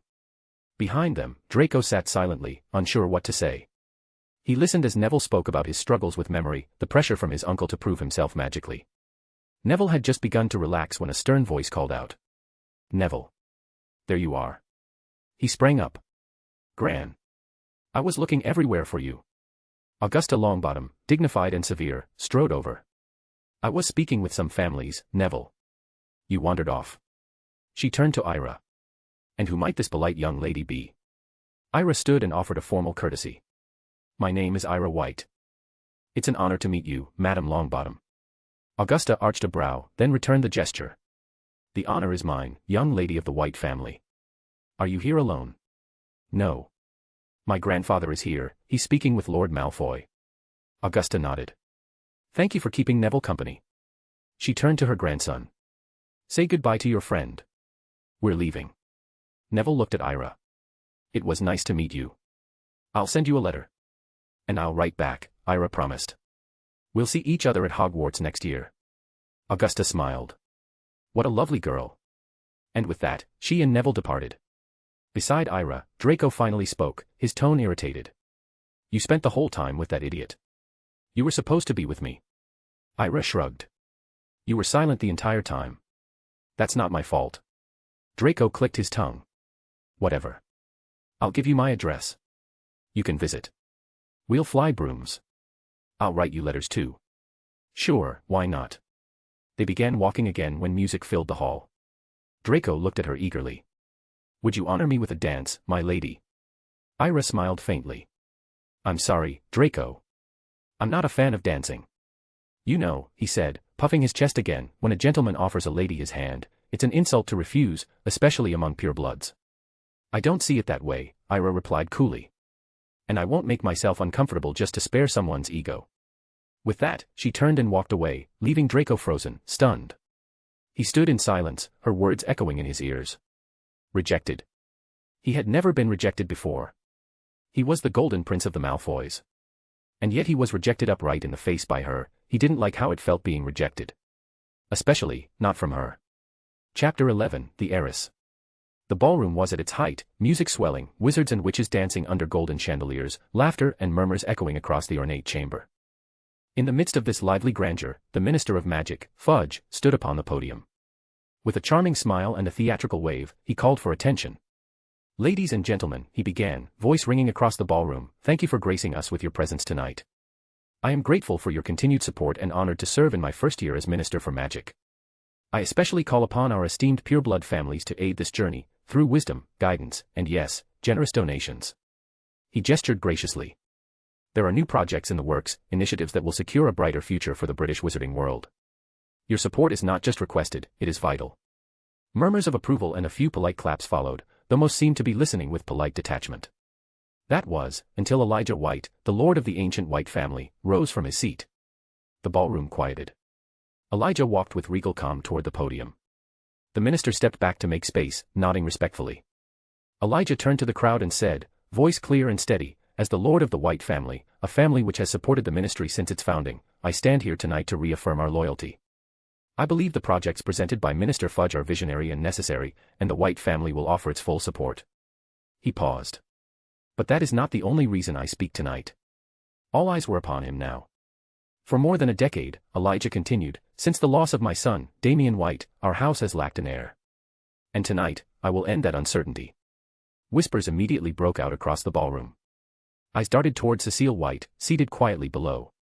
His sharp features, tall frame, and cold composure seemed to mark him as the obvious choice. But Elijah's next words shattered that expectation. I name my granddaughter, Ira White, as the heiress of the White family. A stunned silence followed. Then, Minister Fudge began to clap, perhaps to ease the awkwardness, prompting others to follow with hesitant applause. In the shadows of the gallery, murmurs turned sharp. Why not Cecile White, one whispered. He's male, suited for politics. And charming, too. She doesn't even resemble Damien, another whispered. Is she really his daughter? More than one pureblood matron whispered behind fans, assessing Ira as if she were a crown jewel. Others whispered greedily about alliances, dowries, and how marrying into the White family now meant acquiring their fortune across Britain and France. Among them, Lucius Malfoy leaned in to speak to his wife. This is an opportunity, Narcissa. For Draco and for the Malfoys. Narcissa nodded. Don't worry. I will make her my daughter-in-law. Elijah and I have a strong rapport. We'll invite her over. Ease her into Draco's company. Let them become friends first. Lucius gave a rare smile. That's wise. But we'll need to move quickly. Do you see the other families? Like hyenas. They know she's the key to the empire that has been standing for centuries. Her husband will be the next Lord of House White. Narcissa smiled fondly at her son. No girl will reject my Draco. He's the most handsome boy amongst all the boys of pure blood families. Meanwhile, Ira stood gracefully among the approaching guests. Her smile was polite, her manner elegant, but inwardly, she was swirling with questions. Why now? Why did grandfather name me heir and announce it to others? I thought he just said it to me and uncle so we know about. I didn't think he would announce it to the public. Why not Uncle Cecile? She would ask. As the evening came to an end and the guests began to depart, Elijah approached her. Let's go, Ira. She followed him out, glancing over her shoulder. Where's uncle? He won't be returning with us, Elijah replied, simply. She hesitated but didn't press further. They entered the same grand carriage that had brought them to the ministry. Inside, Ira sat across from her grandfather, watching him carefully. Elijah gazed out the window, as though lost in thought. You have a question, he said quietly. Go on. Ask it. Ira hesitated, then found her voice. Why did you choose me, grandfather? Why not uncle? I don't think this is just about his preferences in partners. Elijah smiled faintly. I was waiting for you to ask that. There are several reasons. He turned to her fully now. First, you are the last true descendant of the White family. Ira blinked. What do you mean? Uncle is still. Elijah's voice cut through. From our first ancestor, the White family line has passed from parent to a single child. Always one heir. Not like the Blacks with their sprawling branches. One child. One heir. One bloodline. But, my father was alive, she said. And uncle, Cecile, he's alive. Elijah's eyes gleamed. That's something you must think through yourself. Why I chose Damien as heir, though he was flawed. Why I denied Cecile. Think, Ira. She did. Her mind raced. One child per generation. Damien was heir, but Cecile. Her eyes widened. He's not my uncle. Elijah gave a pleased smirk. You have a sharp mind. Yes. Cecile is not of our blood. Then why does he bear our name? Why is he called White? Elijah's voice was quiet now, dark with memory. Your grandmother had an affair. Cecile was the result. That is why. The carriage seemed to grow colder. You're telling me this? Ira whispered. Isn't this too much? You're no longer a child, Elijah said. Tonight you were named heiress. You must know the truth. I won't repeat my mistake like I did it with Damien. I left him blind to too much. Look what became of him. Ira nodded slowly, absorbing it all. Does uncle Cecile know? No. He does not. Why haven't you told him? Elijah's voice dropped to a low, icy growl. It is my revenge. A shiver ran through Ira's spine. For the first time, she saw something ruthless, inhuman, in her grandfather's eyes. You've never heard anything about your grandmother, have you? Elijah asked. Do you know what I did when I discovered the affair? He didn't wait for her answer. I killed them. Both of them. Ira's hands trembled, but she quickly used a clemency to lock away her emotions, mask her fear. Elijah looked out the window again. But I couldn't bring myself to kill the child. I tried to send him away. Out of Britain. But I was never satisfied. So I kept him close. I made his life hard. Unbearable. You've been tormenting him, Ira said quietly. Yes, Elijah admitted. He was 15 when I learned the truth. Until then, I raised him like my own. But once I knew, everything changed. There was a long, heavy silence. Then Elijah turned to her again. What do you think of me now, Ira? Do you think I'm evil? Are you afraid? I don't know, she whispered. I'm not experienced enough to judge. But Elijah shook his head. Don't lie to yourself. You do know. You understand more than you admit. That's why I chose you. You're sharp. You see the game. He leaned forward. This family, so powerful to the outside world, has been broken inside for a long while now. You will rebuild it. Make it stronger than ever before. You are the key. You will be the rebirth of this family. He smiled faintly. And another reason I chose you is your appearance. Ira blinked. My appearance? Your white hair. Your green eyes. They're not just anomalies. They're a sign. He paused, then said, our founder, the first of the White Line, was a woman. A powerful witch, said to rival even the 4 founders of Hogwarts. She had snow-white hair and emerald eyes. It's rare, but once every few generations, a child is born with those same features. And when that happens, the current lord, who holds the family's deepest secrets, will choose that child without hesitation. The moment they come of age, the title of lord is passed to them. Ira tilted her head and asked curiously, the first founder of the family was a woman. Elijah nodded without hesitation. Of course she was. A woman of unmatched power. Ira frowned, her voice tinged with confusion. But, didn't Uncle say that there hasn't been a woman as head of the family for centuries? I looked into it myself, all of the recorded lords of the White family have been men. Elijah gave a small, knowing smile. Yes, that's what the records say. But the truth is far more complicated. Whenever a girl was chosen as the heir, it was always her husband who was publicly named lord of the family. Only the very first head of our line, a woman whose name has been kept secret by her own will, was ever openly acknowledged. Kept secret? Ira echoed, eyes narrowing. Elijah leaned back slightly, his voice quieter. Yes. It was her decision.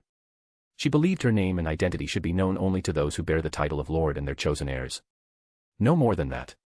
To the world, every lord of the White family has appeared to be a man. But behind the scenes, there were times when the true leader was a woman. Her husband merely served as a symbolic figure, while the real authority rested with the rightful heir, the one born with the white bloodline. Ira's brows drew together. But, why go to such lengths to hide it? Why stay in the shadows at all? Why not just proclaim themselves openly? Elijah's expression darkened slightly. Because for centuries, society clung to the belief that women couldn't lead. That they were unfit to hold power, especially within the sacred houses. But what about Rowena Ravenclaw? Helga Hufflepuff? Ira asked, her tone was laced with frustration. They were founders of Hogwarts. Brilliant witches, respected for centuries. Doesn't that count for anything? Elijah smiled again, this time more bittersweet. They are respected, yes. But only as founders, as educators who helped build a school. Not as political leaders. Not as rulers of bloodlines or defenders of ancient magic. They are admired, but never feared. Never truly given the authority they deserved. Ira looked at him, eyes sharp with dawning realization. So all this time, just because of outdated beliefs, powerful women had to hide behind their husbands. Let them wear the title while they ruled from the shadows. That is the unfortunate truth, Elijah said quietly. In public, the husband was always seen as the one holding power. But within the walls of this house, the Real Lord was the one with white blood flowing through her veins. Ira stared, awed. Did father know? No. I never gave him access to the vaults or the scrolls. I didn't trust him. But why are you telling me? I've only just been named heir. Because you will be the next lord of this family. I will prepare you. Teach you leadership, politics, power. You will not inherit this family blindly. Ira's mind reeled. So many truths. So many burdens no 10-year-old should carry. She thought of her mother, how she had suffered scorn and shame. How the secrecy of the family had allowed it. If Damien had known, maybe things would have been different. Her mother might have been spared from the torment of being shamed, accused of being unfaithful, all of it would have been avoided if her father knew these secrets. Elijah watched her quietly. I'm telling you all this, he said, so you understand what's coming. I've lived through pain, dishonor, betrayal. I raised the child of the men who slept with my wife. I buried my son. I rebuilt what was broken, but I don't want this house to end like the Blacks. Lost. Forgotten. He placed a hand over hers. Respect this family. Honor its legacy. And when the time comes, lead it into a new age. Chapter 12, School Letter. A few months slipped by like quiet pages turning in a book. During that time, Ira found herself swept into a world of quiet glances, whispered alliances, and measured words, the intricate dance of pureblood society. Her grandfather, Elijah White, took her along to ministry meetings and exclusive gatherings hosted by other noble families. At each event, he would guide her through the political tapestry of their world, pointing out names, legacies, old rivalries, and unspoken debts. It wasn't just socialization, it was education. Ira listened, learned, and watched. As her 11th birthday approached, Elijah asked her whether she would like to host a formal celebration. The other families will expect it, he noted calmly, his tone more matter-of-fact than indulgent. But Ira shook her head. No, she said quietly. Not without you there, grandfather. I don't have the patience to welcome them with false smiles. Let them gossip about it if they want. And so, there was no grand party, no champagne toasts echoing through White Manor's halls. Yet, on the morning of her birthday, gifts still arrived, lavish, expensive, and numerous. There were silk gowns stitched with enchantments, gleaming jewelry from old vaults, rare artwork, and peculiar magical oddities. Each gift came with a carefully penned letter bearing the seal of an ancient house. But one stood out more than the rest. It was from the Malfoy family. The box was elegant, wrapped in emerald and silver ribbon. Inside, nestled on a bed of satin, lay a delicate necklace, fine gold with a single red rose fashioned from ruby at its center. Beautiful, understated, almost thoughtful. A card lay beside it. Ira picked it up and read. I was informed that today marks your 11th birthday, and thought it only proper to send my regards. 11 is a significant year for us, as you no doubt know, and I imagine you're quite prepared for what comes next. You've made something of an impression at the events we've both attended, whether intentionally or not. It seems the whispers about the White family weren't exaggerated after all. In any case, I hope the day is suitable to your standards. I expect the celebrations at White Manor are nothing short of impressive. Happy birthday. Draco Malfoy. Ira smirked, her fingers brushing the rose on the necklace. Definitely written by Narcissa, she thought. Polished, formal, with just the right amount of pretense. Still, the gesture was appreciated. Well, I suppose I'd better reply, she muttered, setting the necklace aside. Later that afternoon, Ira took time to send thank you notes to each of the families who had sent gifts. She paired every letter with a white flower, carefully chosen by the manor's elf. When she was finished, she stood, pocketed the Malfoy card, and headed toward her grandfather's study. She knocked gently.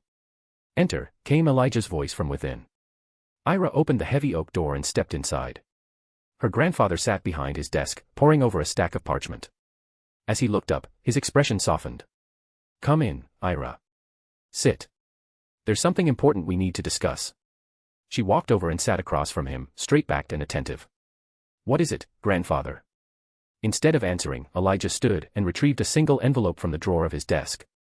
He handed it to her silently. Ira took it with curiosity. The emblem on the envelope was unfamiliar, a silver-blue escutcheon with elegant, swirling edges.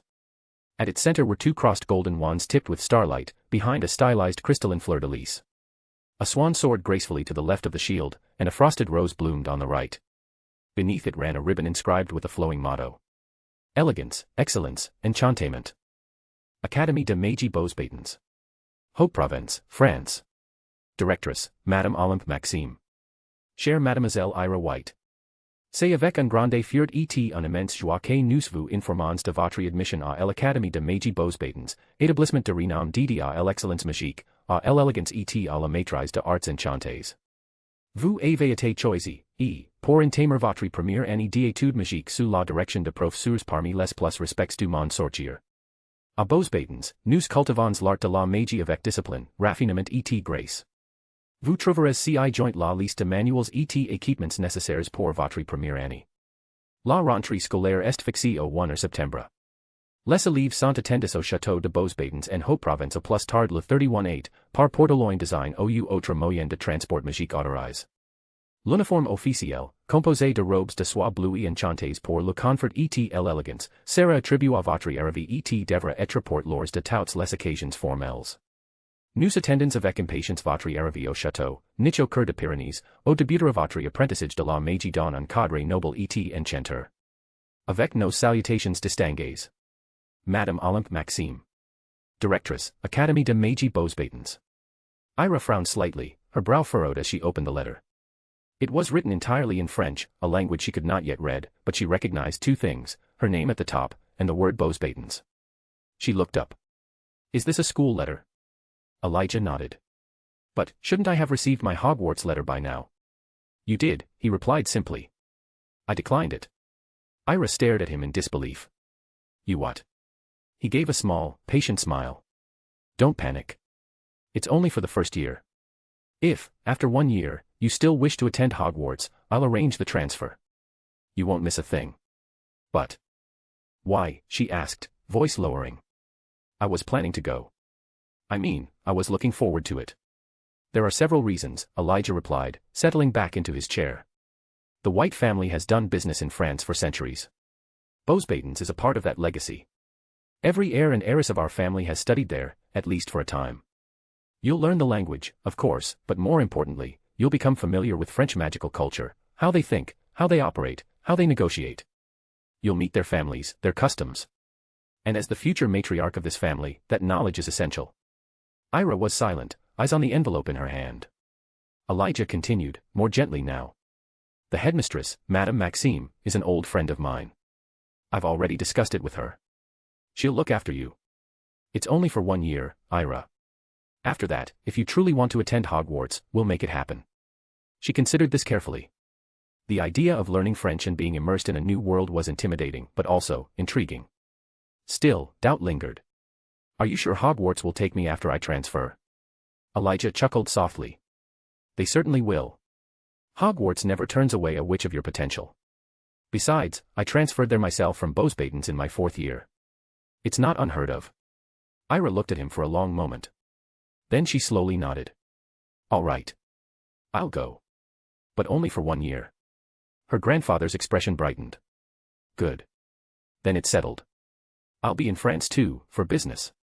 While you're at the academy, I'll begin introducing you to our holdings and partners in Provence. Consider it a beginning, the first steps of leadership. She nodded again, absorbing the weight of it all. Pack your things, Elijah said, rising to sort another stack of parchment. We leave for France in 2 days. Ira stood and left the study quietly, her mind already racing. France. Beauxbatons. A whole new world was waiting. Chapter 13, Ali de Mervillers. It had been a full month since Ira arrived in France with her grandfather. During that time, she had lived in a grand old mansion nestled in the heart of Paris, discreetly tucked between rows of elegant Muggle townhouses. The mansion itself was protected by a powerful Muggle banishing charm, ensuring it remained unseen and untouched by non-magical eyes. Life in Paris had been different, strange at first, but quickly becoming familiar. Ira spent her days learning French language and history under the guidance of a private tutor arranged by her grandfather, Elijah. Thanks to the photographic memory she had unlocked just months earlier, her progress was remarkable. She absorbed vocabulary and grammar with uncanny speed, though her accent still carried a soft trace of her British roots. Any native witch or wizard could instantly tell she wasn't from around here, yet even that small flaw only seemed to astonish Elijah further. Her efficiency was not just impressive, it was, frankly, abnormal. But Elijah, who rarely handed out praise, had begun to use the word genius when describing her. Today was an important day. Accompanied by her ever-loyal house elf, Lolly, Ira was to visit the famed Ali de Mervillers, the French equivalent of Diagon Alley. There, she would purchase her wand and gather her school supplies for her first year at Beauxbatons Academy of Magic. They traveled through the Fleur network, landing in a long corridor filled with hundreds of ornate fireplaces, each one flaring with green flame as witches and wizards came and went. Ira, stepping out of the hearth, looked around in awe. Unlike the smoky, dim entrance of the leaky cauldron back in Britain, this place was elegant and gleaming. Marble floors reflected flickering lights from enchanted sconces overhead. Polished brass signs displayed destinations, and the air was filled with the scent of lavender and spellfire. Turning to Lolly, she said with a smile, "Let's go, Lolly. You said you've been here before." The house elf bowed deeply, her ears twitching with pride. "Indeed, young lady. Lolly was purchased from here by the Lord's father many decades ago. Lolly has known the Ali de Mervillers for years. Lolly will make sure everything is perfect for young ladies shopping." Ira gave a small nod of approval and followed her towards the corridor's exit. The moment she stepped out into the alley proper, her eyes widened with delight. The Ali de Mervillers was a feast for the senses. Pastel-colored stalls lined the street, their awnings flapping gently in the warm breeze. Floating lanterns hovered overhead, casting soft golden light across cobblestones that shimmered with a faint enchantment. Vendors called out in French, selling enchanted croissants that steamed with vanilla sugar charms and glittering trinkets that danced and chimed of their own accord. Children darted between stalls, chased by laughing parents, while a group of intoxicated witches stumbled out of a nearby inn, singing a tune that made passing wands flicker in disapproval. Fashion boutiques and magical hair salons dotted the sides, their windows glowing with vibrant signage, each boasting the latest in enchanted fabrics and wizarding haute couture. "First stop should be your uniform," Lolly piped up beside her. "Young lady must have proper robes before she buys anything else." "All right," Ira said. "Lead the way." The pair wove through the crowd until they reached a refined little shop with ornate windows and polished blue doors. Above it, in delicate swirling letters of silver script, a sign read, Madame Rachel's Robes Enchantés. Ira stepped inside, the air inside scented with fresh linen, lavender, and something faintly magical. The shop was filled with floating bolts of fabric, enchanted mannequins that spun slowly to display robes in motion, and shelves of glittering accessories. At the far end, a tall, elegant woman was bent over a work table, sketching something with a wand tip that left golden light in its wake. Hearing the bell tinkle, the woman looked up and gasped. "Oh! What a beautiful young lady we have here," she said warmly, slipping into rapid French. Come in, come in. You must be here to design your school uniform." Ira smiled, her posture perfectly polite. "Yes, madam. I was instructed to come here to acquire my school robes."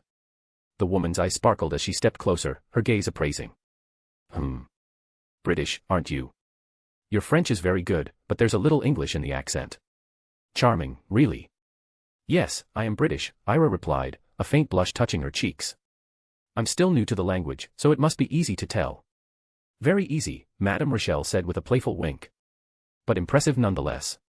I'd be honored to make a uniform for such a poised little princess. You may call me Madame Rachel.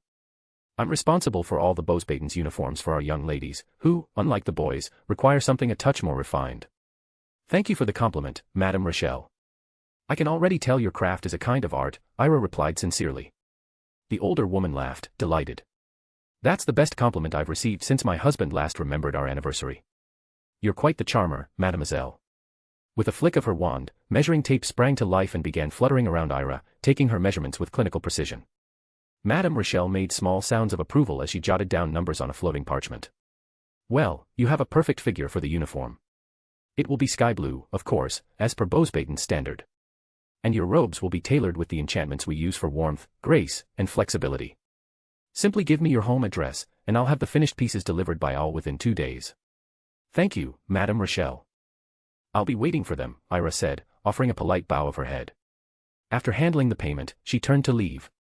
As she and Lolly stepped back into the sunshine of the Allée de Merveilles, the day was still young and full of promise. With robes taken care of, it was time to explore the rest of the magical street, and find the wand that would, perhaps, choose her. Chapter 14, A Rose Among Books.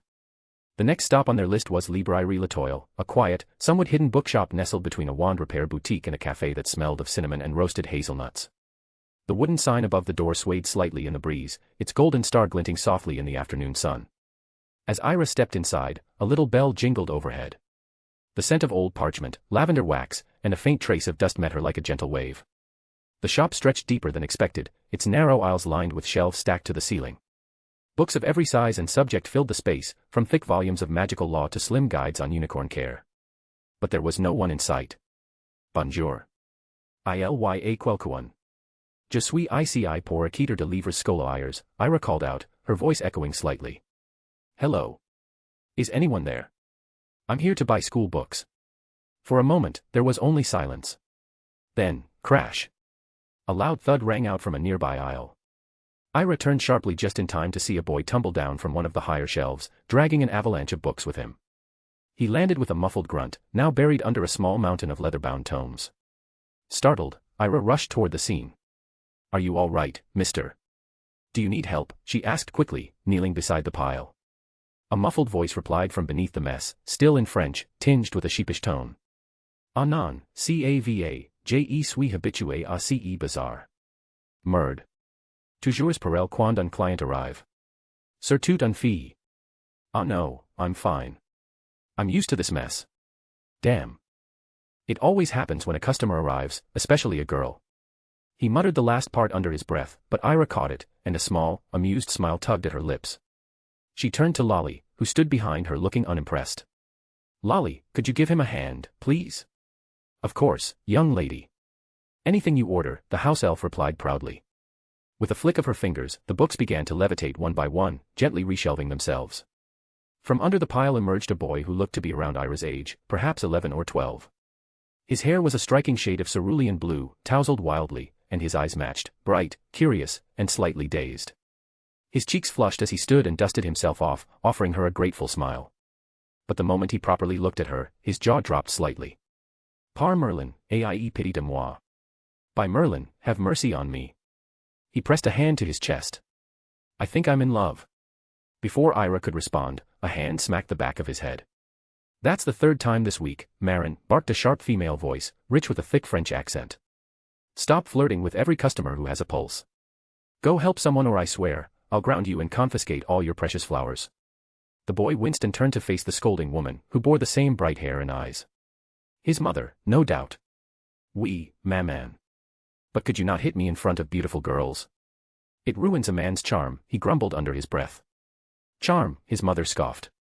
You were still wetting the bed last year, and now you talk of charm and manhood. Off with you. Marin grimaced and shuffled off behind a stack of books, muttering something about dignity. Ira chuckled to herself, amused by the chaos. The woman, now brushing her apron, turned to her and offered a warm smile.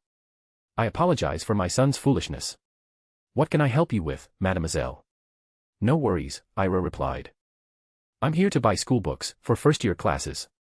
Ah, your first year, the woman said cheerfully. I'll get everything you need. With a graceful flick of her wand, a neat pile of books floated toward the counter and stacked themselves with a satisfying thud. These are the standard Beauxbatons first-year texts, she said, pointing them out one by one. Les Premiers Charms, An Introduction à la Magie Elegante by Elodie Devereux. The Art of Magical Etiquette by Madame Vivienne Moreau. A History of French Magic by Claude Lefebvre. Métamorphose, Les Bases de la Métamorphose by Émeric Switch. Potions pour débutantes by Arsène Garnier. Plantes magiques pour jeunes sorciers by Isabelle Fournier. Protection Magique, Les Fondations by Claire Beaumont. Ira nodded, inspecting the elegant covers. Perfect. She handed over her gold coins and tucked the books into her enchanted pouch, which shimmered briefly as it absorbed the load with no sign of bulging. Thank you for your help, madam. It is our duty, child, the woman replied warmly. As Ira turned to leave, a hand appeared in front of her, holding out a single red rose. She looked up to find Marin grinning at her, now clean and only slightly less rumpled than before. This is for you, gorgeous lady, he said boldly. Would you do me the honor of telling me your name? Ira blinked, then burst into laughter. The boy's boldness, mixed with his hopeless charm, was too much to ignore. She took the rose from his hand and offered a soft smile. Sure. Why not, young man, my name is Ira White. Marin's grin widened as if he'd just been told he'd won 100 galleons. Ira White, wow. What does it mean? It sounds beautiful. I bet it has a cool meaning. Ira tilted her head. It means snow. She gave a playful curtsy and turned to leave. As she walked out of the shop, she heard Marin call after her. My name's Marin Lefebvre. I'll be attending Beauxbatons this year too, hope to see you again. Ira smiled silently and kept walking. Back at the doorway, Marin clutched his chest theatrically and murmured to himself, snow, huh? Quite a nice meaning. Then a voice bellowed from inside the shop. Marin. If I don't see you shelving those spell guides in the next 5 seconds, I will turn yours bluer than your hair. Marin jerked upright. Coming, ma, he yelped, and vanished into the stacks once again. Chapter 15, A Wand. Ira continued her shopping in the heart of the Allée de Merveilles, the enchanting French equivalent of Diagon Alley. Her next destination was l'Herboristerie Magique, a fragrant apothecary famed for rare herbs and alchemical ingredients used in Beauxbaton's advanced curriculum. The shelves were lined with dried blossoms, bottled roots, and potions that shimmered faintly under the shop's warm, golden light. She carefully selected her supplies. Moonflower essence, used in magical perfumery, known to create calming or charismatic scents. Fleur-de-lis root, a key ingredient in potions that enhance grace and elegance. Crystallized phoenix tears, a rare and potent component reserved for healing elixirs of the highest level. A charmed vial set with silver stoppers that preserved even the most delicate ingredients from decay or magical interference. From there, Ira strolled to La Boutique des Étoiles, a sleek general supplies shop whose name sparkled above its doorway in glittering charm letters. Inside, she found a plume de lumière, a glowing quill that wrote in shimmering ink, ideal for charms assignments. An enchanted mirror, small and handheld, perfect for practicing spells of etiquette, such as perfecting posture or summoning a practiced smile. A star-charmed satchel, which expanded magically to carry far more than it appeared, without adding weight. Though she already had a pouch with extended space, Ira purchased the satchel out of caution. It never hurt to have multiple storage options. Between the satchel, her enchanted pouch, and the system's inventory, she now had 3 distinct places to store her belongings. As she glanced at the pet shop across the way, she paused thoughtfully. Not this year, she decided. It was her first term, and she would be adjusting to a new school, new classmates, and a new life. She didn't want a pet to suffer from her inexperience or neglect, no matter how much she longed for one. And now, all that remained, the most important of all her school supplies, was her wand. She turned to her house elf with a spark of excitement in her voice. Lolly, let's go to the wand shop. I want to get my wand soon. Lolly clapped her tiny hands together with joy. Lolly will help young lady find her wand. Lolly is very happy and honored to witness this moment. The elf led her down a narrow alley shaded by green trees and lined with vine-covered magical lodges. At its end stood a single shop, elegant and humble, nestled like a secret. On the door, in swirling golden script, it read: Franchi ce sol, o les baguettes sculptent elitoff de rêves. Cross this threshold, where wands carve the fabric of dreams. Above the door hung a carved sign.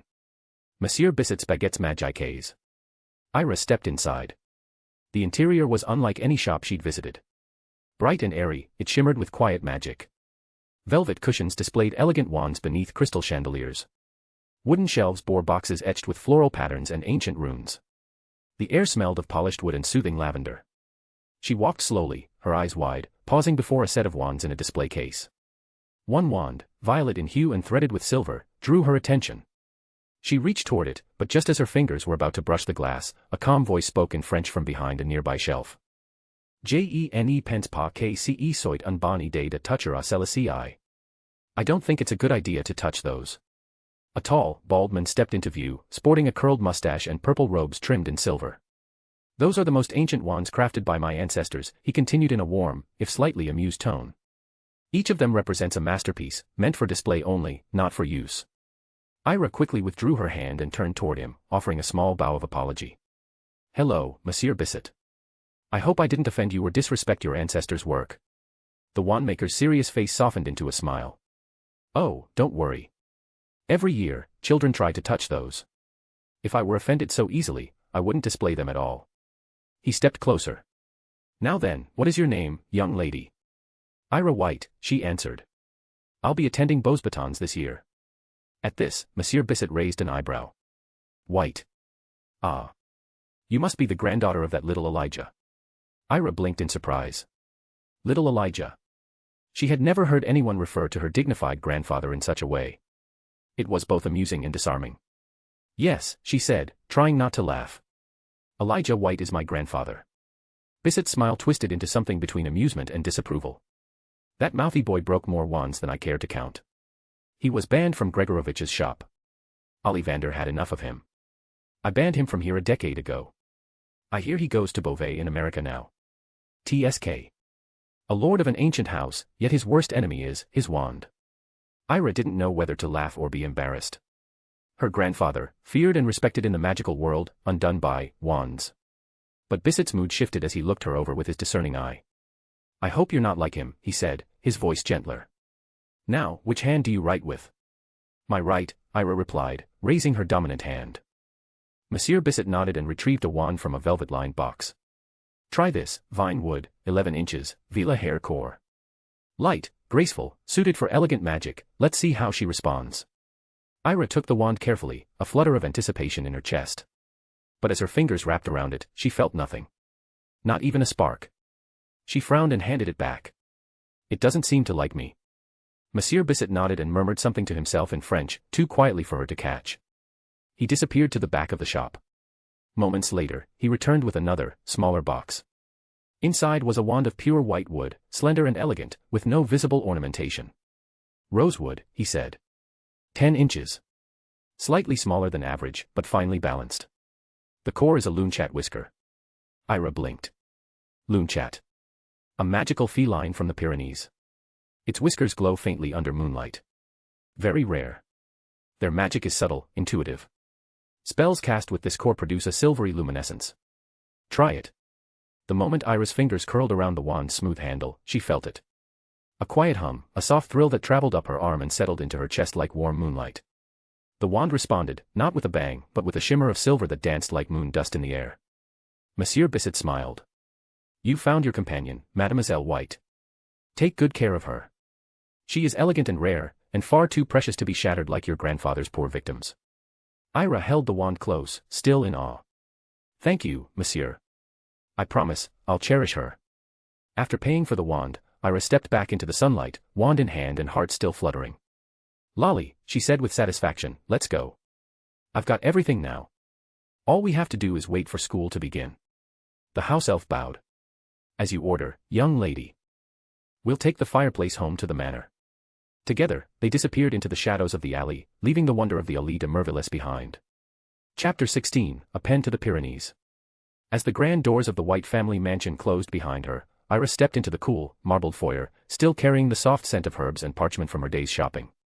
Before she could make her way further inside, a familiar voice called out from the hallway. Area. Her grandfather's tall figure appeared, dressed in a dark traveling cloak, a silver pin gleaming at his collar.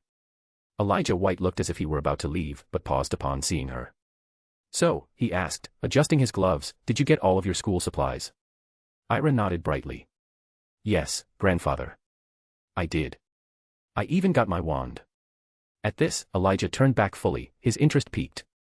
Ah. And what kind of wand chose you? Rosewood, Ira replied without hesitation. 10 inches. The core is from a loon-chat whisker. Elijah's brows arched ever so slightly. Loon-chat, he repeated, the corners of his mouth twitching with curiosity. Quite an unusual combination. Rosewood speaks of refinement and artistic inclination.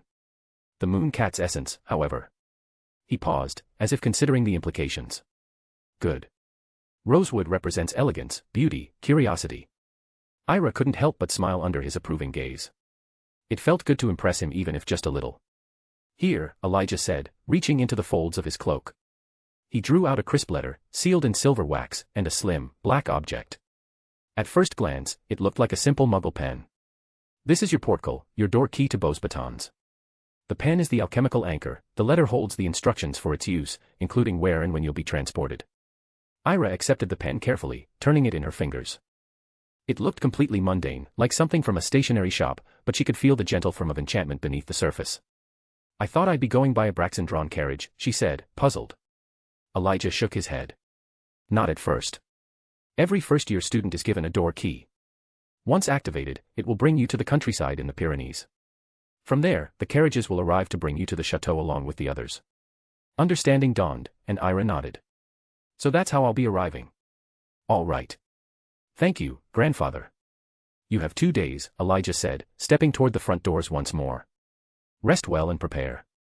Beauxbatons is not a place one enters unready. I will, Ira promised as he vanished beyond the doors. After a light supper and a long, soothing bath, Ira retired to her room. She shed the weight of the day, the crowded markets of the Allée de Merveilleux, the lingering excitement of choosing her wand, and the dizzying array of magical perfume ingredients, and changed into soft cotton sleepwear. Her eyes were drawn almost immediately to the stack of books she'd bought at Librairie Latoile. From it, she pulled one bound in sky-blue velvet with silver-gilded pages, L'Histoire de Beauxbatons. She curled up beneath the sheets, propping the book open, and began to read. Beauxbatons Academy of Magic was founded in the late 13th century, around 1290. The school's creation is attributed to Madame Pernelle Elodie Flamel, a renowned enchantress and the wife of famed alchemist Nicolas Flamel, whose work with the Philosopher's Stone brought enduring fame to French wizardry. Seeking to preserve and teach the refined magical arts, Elodie established Beauxbatons in the Pyrenees Mountains, a region rich in magical energy due to its ancient ley lines and its proximity to rare magical creatures, such as abrasans and fées d'eau, water fairies. The chateau itself was built from enchanted stone that shimmered in sunlight, a testament to the school's ethos of beauty, grace, and wisdom. Ira's eyes widened. So that was why the school was located in the mountains, it was a nexus of magical energy. And the idea of water fairies shimmering in hidden groves made her heart beat a little faster with wonder. The chateau itself was crafted from enchanted stone that shimmers beneath sunlight, designed to reflect the school's enduring values, beauty, subtlety, and intelligence. She turned the page, entranced. In its early years, Beauxbatons served as a haven for witches and wizards fleeing persecution during the European witch hunts, offering sanctuary and training in subtle, non-combative magic to avoid Muggle detection.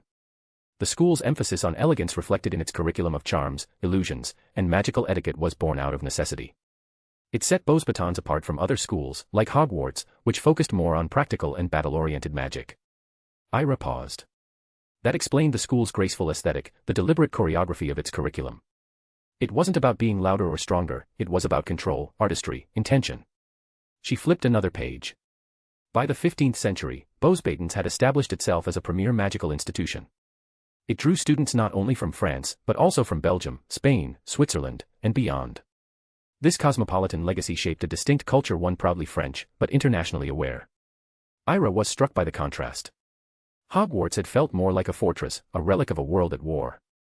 But this place felt like a secret garden of magic.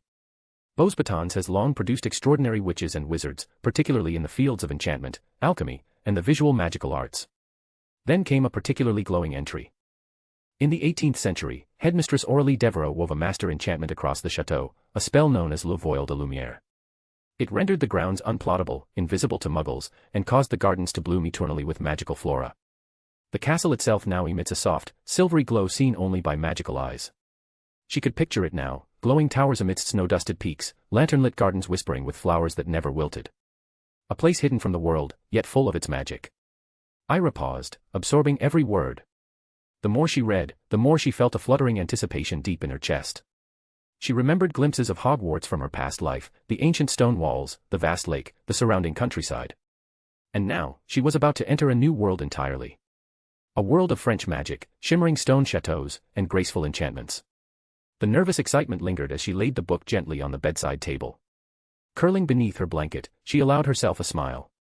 With the book still resting beside her, Ira lay back against the pillows, eyes growing heavy. Tomorrow, she would begin to prepare, pack her trunk, reread the instructions, perhaps write in her journal. But for now, she let herself drift to sleep, the image of moonlit carriages soaring over the Pyrenees dancing through her mind. Chapter 17, The Journey to Beauxbatons. It was the 31st of August.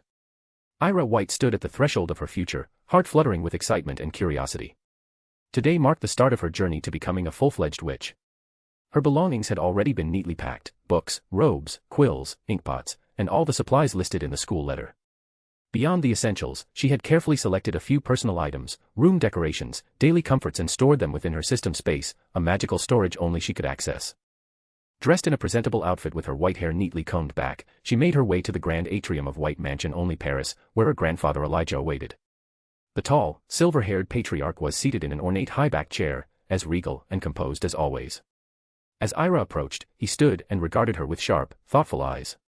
"Did you take everything you needed?" he asked. "Clothes, school uniforms, books." "Yes, grandfather." "I'm ready," Ira replied confidently. Elijah gave a small nod of approval, then added, "If you ever need anything, send me a letter. In case of an emergency, you can speak with Headmistress Olympe Maxime. I've already written to her, informing her of your arrival. There's nothing to worry about." "Thank you, grandfather." "I will." To her surprise, Elijah reached out and patted her head gently, a gesture so rare and tender that had Cecile witnessed it, he might have fainted from shock. Then Elijah's voice grew firmer, laced with a tone of duty and pride. "Remember, you'll be representing the White family at that school. You'll meet many children of noble bloodlines. Never forget who you are, and never bow to any of them. You are of nobler stock than all of them combined. Keep your grades exemplary. Excel in your studies. Dominate your classes. I expect no less." Ira stood straighter, a gleam of determination in her green eyes. "I will represent our family with honor.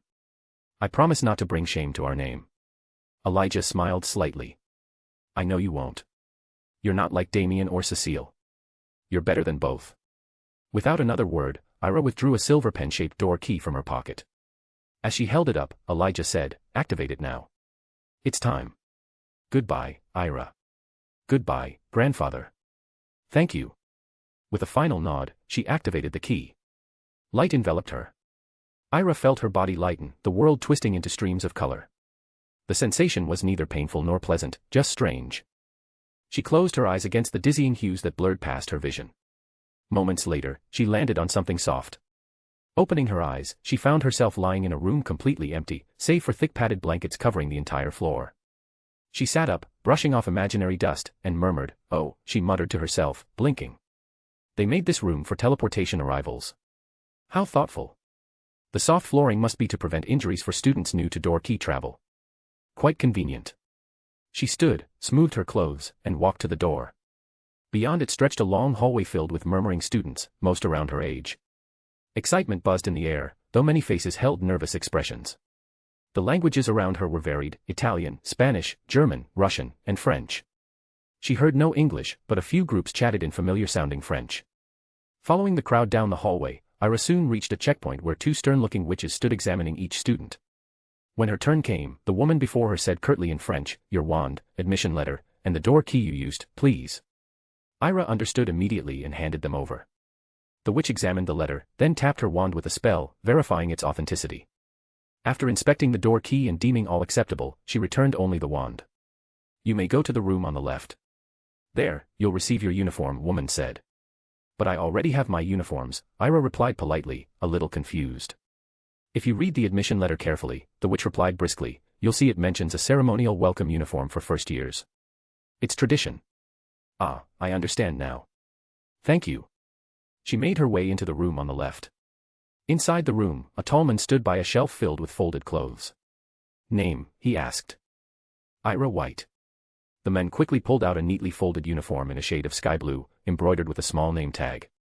"If there are any issues with the size, let us know." "We'll adjust it," he said, handing it over. Ira nodded, thanked him, and headed into the nearby changing area. Ira took the uniform into the changing room. She admired the craftsmanship, the fine fabric, the elegant design. It resembled a typical school uniform, but with a few notable distinctions. A stylized fleur-de-lis, the symbol of purity and renewal, was elegantly imprinted on the chest. She slipped into the new outfit and turned to the mirror. Ira admired her reflection in the mirror. A small, dignified girl with white hair like fresh snowfall and striking forest green eyes smiled back. She looked, finally, like a real student of magic.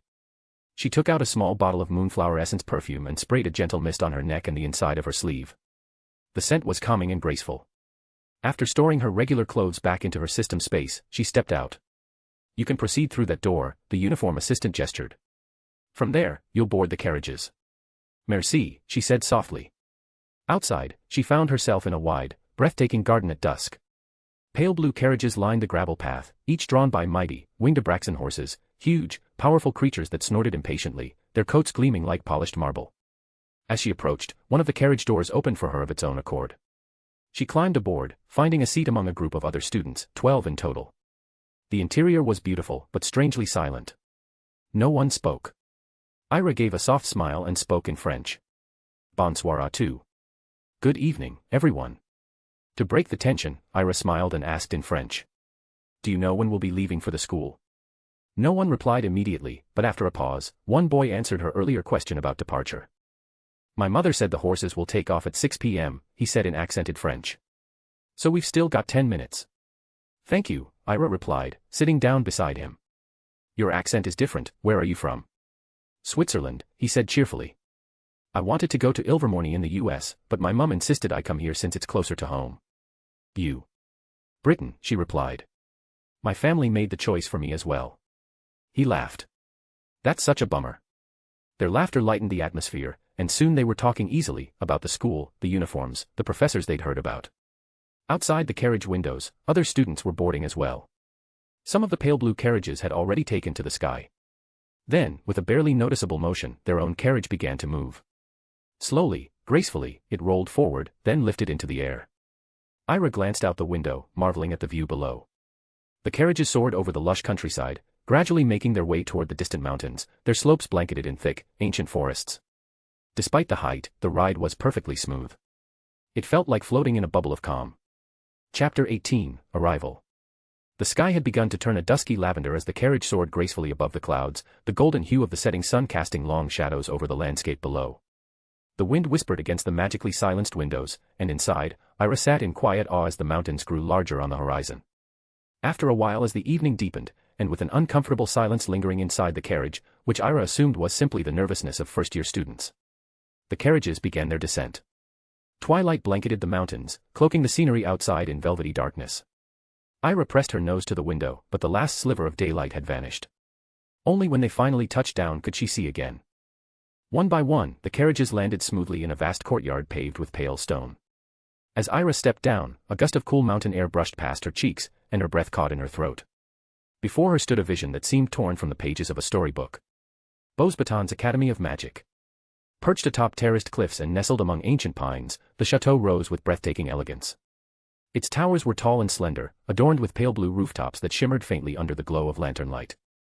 Golden orbs of flame floated in midair, illuminating winding walkways, cascading waterfalls, and manicured gardens carved directly into the rock face. A crystalline lake stretched out just beyond the courtyard, its still waters mirroring the castle's reflection like polished glass touched by moonlight.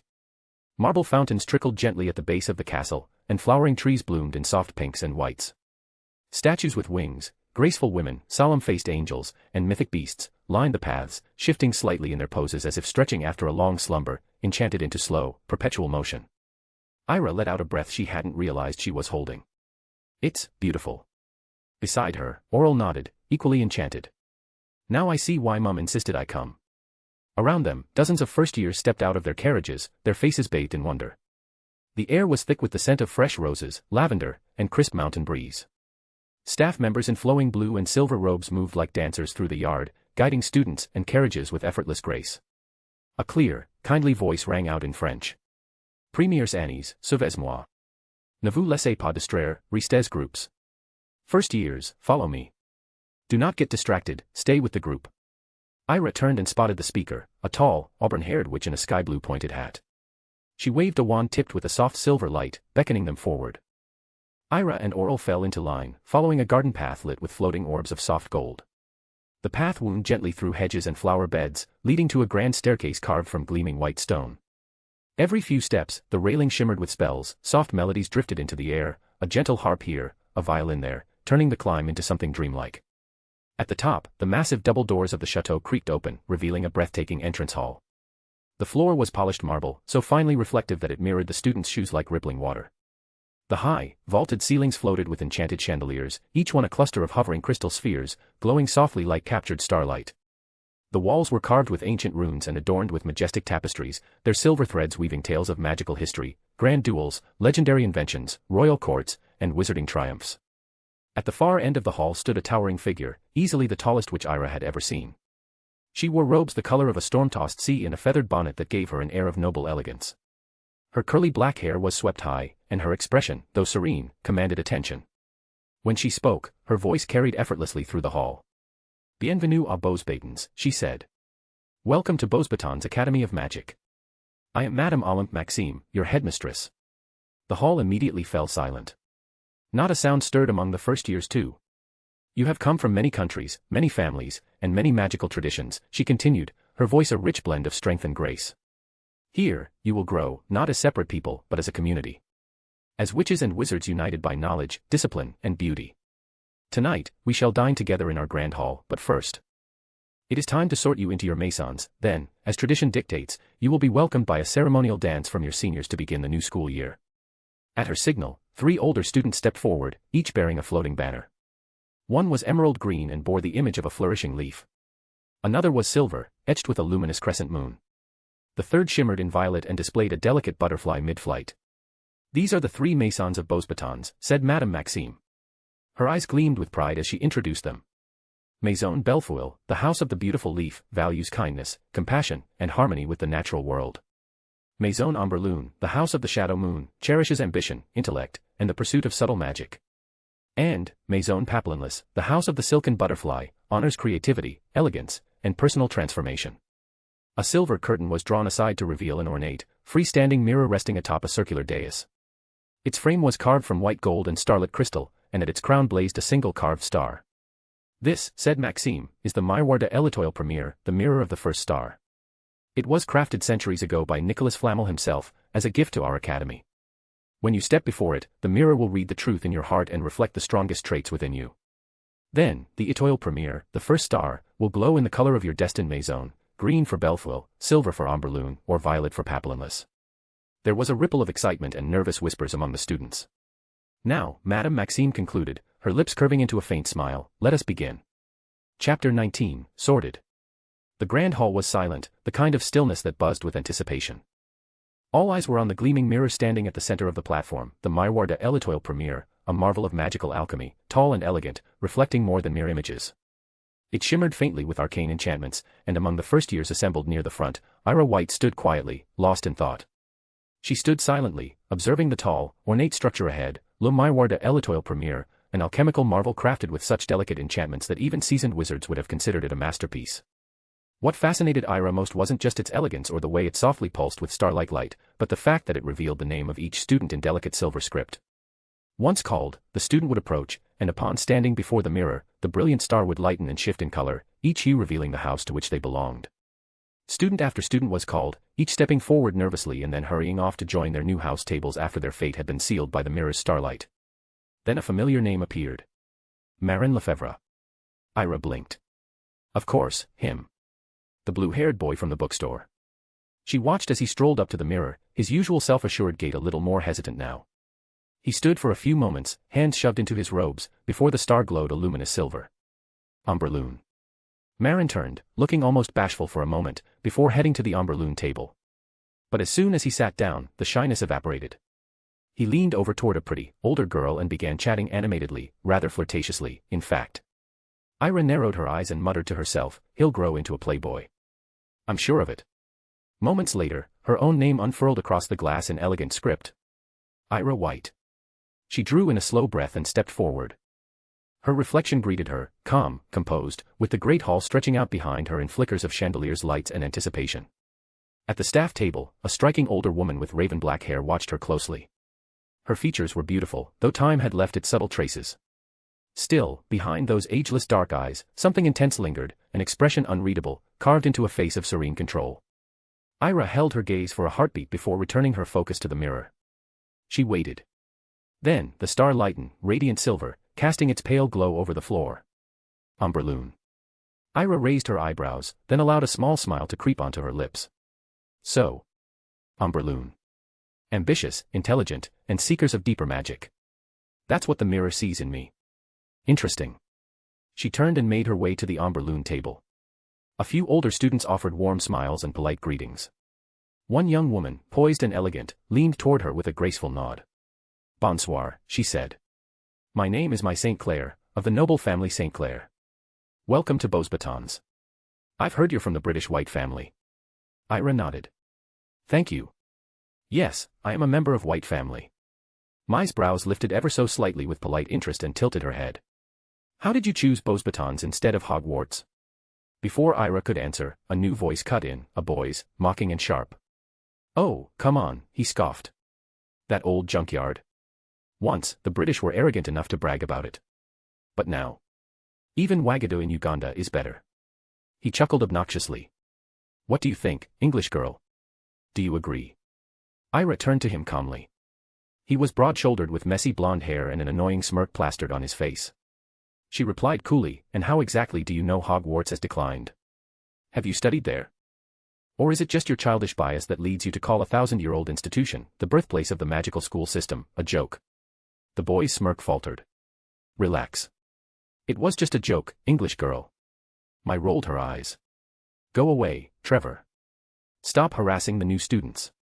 Trevor shrugged and turned, walking off with a lazy grin. See you around, English girl. Ira ignored him. Mai leaned in with a conspiratorial whisper. You don't need to worry about him. He doesn't get along with his father, who happens to be British. So he hates anything to do with Britain. Ira gave a small shrug. Everyone is entitled to their opinion. I don't waste energy on people I don't know. Mai smiled, amused.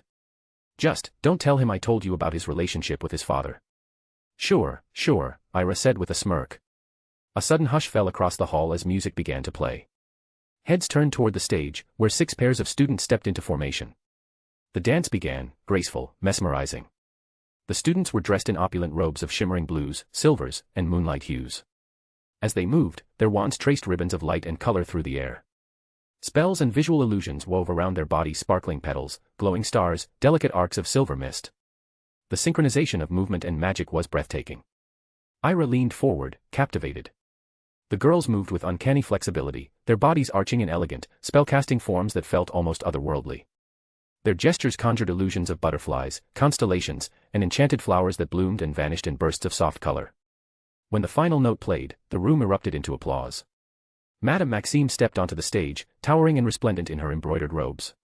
I hope you enjoyed the performance, she said in her rich, resonant voice. Your senior students have worked hard to welcome you. I hope one day you will do the same for the next generation. She smiled warmly. And now, let the feast begin. The great doors of the hall opened with a flourish. Dozens of enchanted serving tables floated in, each carrying lavish dishes. With a flick and shimmer, the meals soared from the platters and landed gracefully in front of the students, no spellcasting required. Ira's eyes widened slightly as she watched the meal appear at their table served without a single hand lifted, guided solely by pure magic and effortless elegance. Coco vin magique. Chicken braised in red wine, with mushrooms, onions, and enchanted bacon. The potion-laced sauce shimmered violet and released a gentle warmth that lingered pleasantly on the tongue. Filet de poisson à la sauce beurre blanc lumineuse. A tender fillet of white fish, draped in a buttery, lemon-scented sauce that glowed softly with pearlescent light. Around it, vegetables had been sculpted to resemble miniature French chateaux, complete with tiny turrets. Ira picked up her fork with quiet delight. After the long journey, the fragrant magic-infused cuisine was a welcome comfort. With the flickering candlelight, elegant table settings, and soft music echoing in the hall, she began to eat. Chapter 20, A Talk. As Ira savored the last bites of her French cuisine, she couldn't help but admire the way the meal had been served, elegant, effortless, and entirely magical. Around the grand dining hall, the students were enjoying their first feast at Beaux Batons, the soft hum of conversation and clinking silverware echoing beneath the high, enchanted ceiling. At the high table, the professors dined more quietly, some engaged in hushed conversation, others simply enjoying the moment. One particular professor, a tall, severe-looking woman with black hair twisted into a chignon, occasionally glanced down toward the ombre-lune table. Her black eyes seemed to linger with interest, not over the group, but on one student in particular. "Do you know that student, Madame Vauquelin?" Headmistress Maxime asked in a whisper, her sharp eyes catching the woman's line of sight. "You've been watching her since her name appeared on the mirror." Madame Vauquelin did not avert her gaze. Her voice was cool and devoid of inflection. "No, I don't know her. I simply sense something familiar in her magic, that's all." Maxime nodded slowly, as if storing the observation for later. Then Vauquelin's tone shifted, ever so slightly curious. "Where is your golden student, Maxime? I haven't seen her since the start of the ceremony." A faint sigh escaped the headmistress. "You know how it is. Because of her condition, she can't travel with the others. I had to send a carriage directly to her home." Vauquelin's eyes narrowed just slightly. "You do spoil her, you know. Some families have lodged complaints with the ministry." Maxime turned her head, her usually warm face shadowed by a flicker of sternness. "Let them talk," she said coldly. "As headmistress, I have every right to take on an apprentice of my choosing. And I chose her. She's more than a student to me. She's like a granddaughter. I raised her. Of course I'll protect her." There was a long pause. Vauquelin finally looked away from Ira, her voice softer this time, though no less measured. "I wish I were like you." Back at the ombre-lune table, Ira had just finished her meal and was about to take her first bite of a delicate lavender creme brulee when a loud, familiar voice interrupted her peace. "Oh, Snow. Fancy seeing you here. Glad we're in the same house." Ira didn't even need to look to know who it was. She sighed and raised her gaze to see Marin grinning at her, having just shoved aside another student to sit directly across from her. "Marin," she said dryly. At the sound of his name, Marin clutched his chest dramatically, as if wounded. "She remembers my name. Ma, your son has found your future daughter-in-law." Ira arched a brow, amused despite herself. "You're still just a kid, Marin. Don't go spouting nonsense like that. And besides, if I remember correctly, your mother said that up until last year you still—" Hey. Marin cut her off in a panic, waving his hands. "That's a family secret. Don't go embarrassing me here, especially in front of all these girls. At least let me keep a shred of dignity as a man." Ira chuckled, her mood lightening. "You can't go around flirting with every girl you meet. It starts to look less like charm and more like harassment. You won't find anyone you actually like if you gain a reputation like that." Marin rolled his eyes in mock annoyance. "I am not harassing anyone. I'm being romantic. French men are famous for that, you know. I'm simply honoring the tradition. Besides, with a face like this, who could resist?" Before Ira could offer a biting comeback, the grand doors to the hall creaked open. A hush fell over the tables as every head turned toward the entrance. A girl entered. She was striking, otherworldly, even. Long silvery blonde hair shimmered beneath the candlelight, flowing like moonlit silk down her back. Her deep blue eyes held a distant, magnetic allure, and every step she took was measured, graceful. The hall fell into a strange, enchanted silence. Ira blinked, her chest tightening. It was like stepping into a dream, and then, just as quickly, she recognized the sensation for what it was. Villa magic.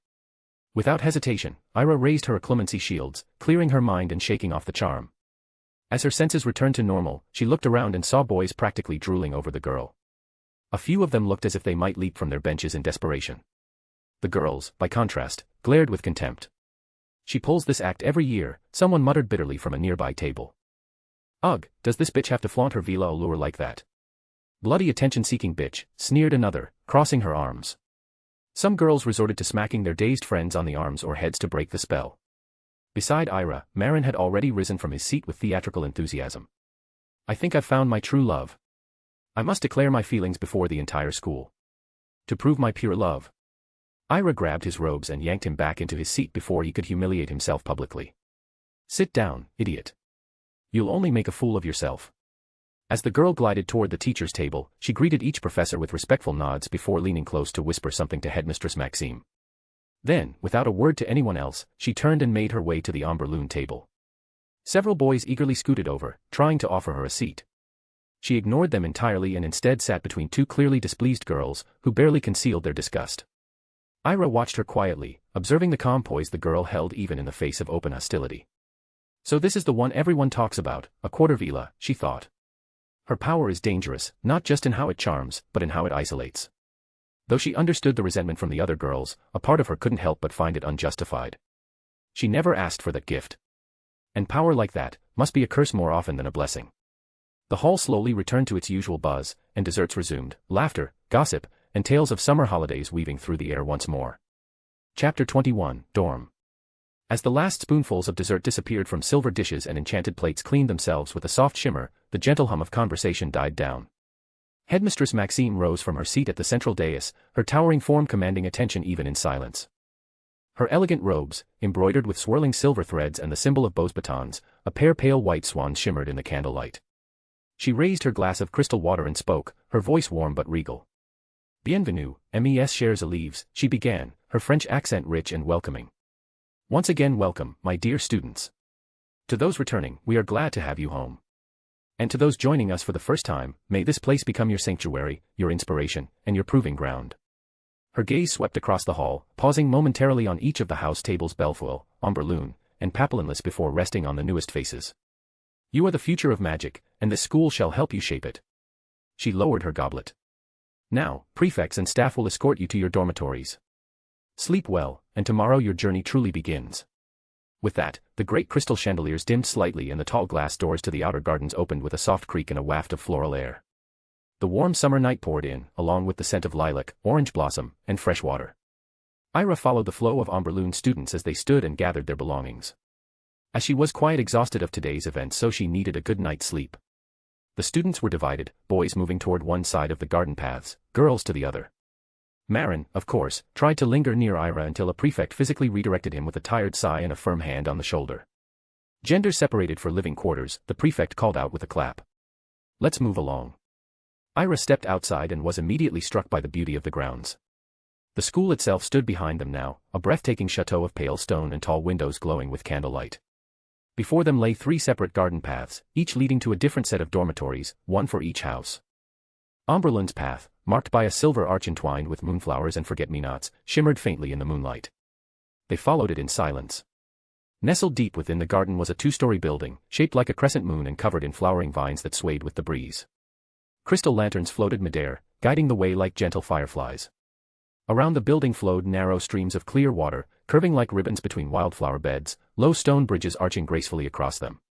Trees heavy with glowing blossoms lined the outer courtyard, and the dormitory itself was surrounded by carefully tended rosebushes and magical hedges that hummed faintly when walked past. Everything felt like it had been conjured from a dream. Ira paused at the base of the dormitory steps, gazing up. The structure was elegant but cozy, made of pale marble and enchanted wood, with glass balconies overlooking the moonlit gardens. The girls were led through one entrance, while the boys circled to the far side of the building where their wing was housed. There were no shared common rooms between them, only a central garden courtyard where both sides could gather during the day.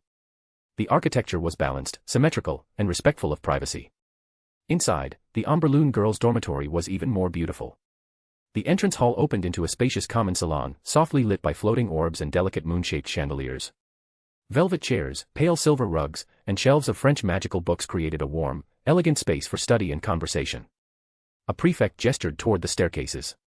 First years, your rooms are all on the upper floor. You'll find your names on the doors. Rooms are not shared, so you are responsible for your own room. Ira ascended the stairs, her trunk floating obediently behind her. The hallway was quiet, with large arched windows showing the starlit gardens below. She passed doors engraved with delicate runes until she found her name carved on one, Ira White. The room inside was warm and serene. One beautiful one-person bed stood at opposite end, its canopies woven with silver thread. A pair of enchanted wardrobes stood along one wall, and between the bed and a wall was a desk under a large window that looked out toward the moonlit river. A white swan drifted across it slowly, its wings catching the light. Ira smiled faintly and went to unpack her books and stuffs. Outside, the soft rush of the river and the rustle of wind in the trees formed a lullaby. The moon bathed the gardens in silver as Beau's batons fell into a serene, magical slumber. Chapter 22, The First Morning. The golden morning light filtered softly through the lace curtains as Ira stirred from sleep. Wrapped in the warmth of her cotton pajamas, she blinked against the sunlit glow that filled her dorm room. Her gaze flickered to the small, antique clock on the wall, 7 a.m. She stretched gently, still drowsy from her first night at Beau's batons, and slipped out of bed. Grabbing her toothbrush, shampoo, and a clean towel, she padded quietly down the corridor. At the far end of the floor, the marbled entrance to the large bathhouse gleamed in the morning light. As she stepped inside, the scent of floral soaps and warm steam greeted her. But what made her pause mid-step was the unexpected sight of the same Vila girl from yesterday, wrapped in a towel that clung to her wet skin, her silvery blonde hair dripping down her back. Though mostly covered, parts of her glistening figure remained visible, and for a long second, Ira just stood frozen, wide-eyed and blushing furiously. The girl didn't even glance at her.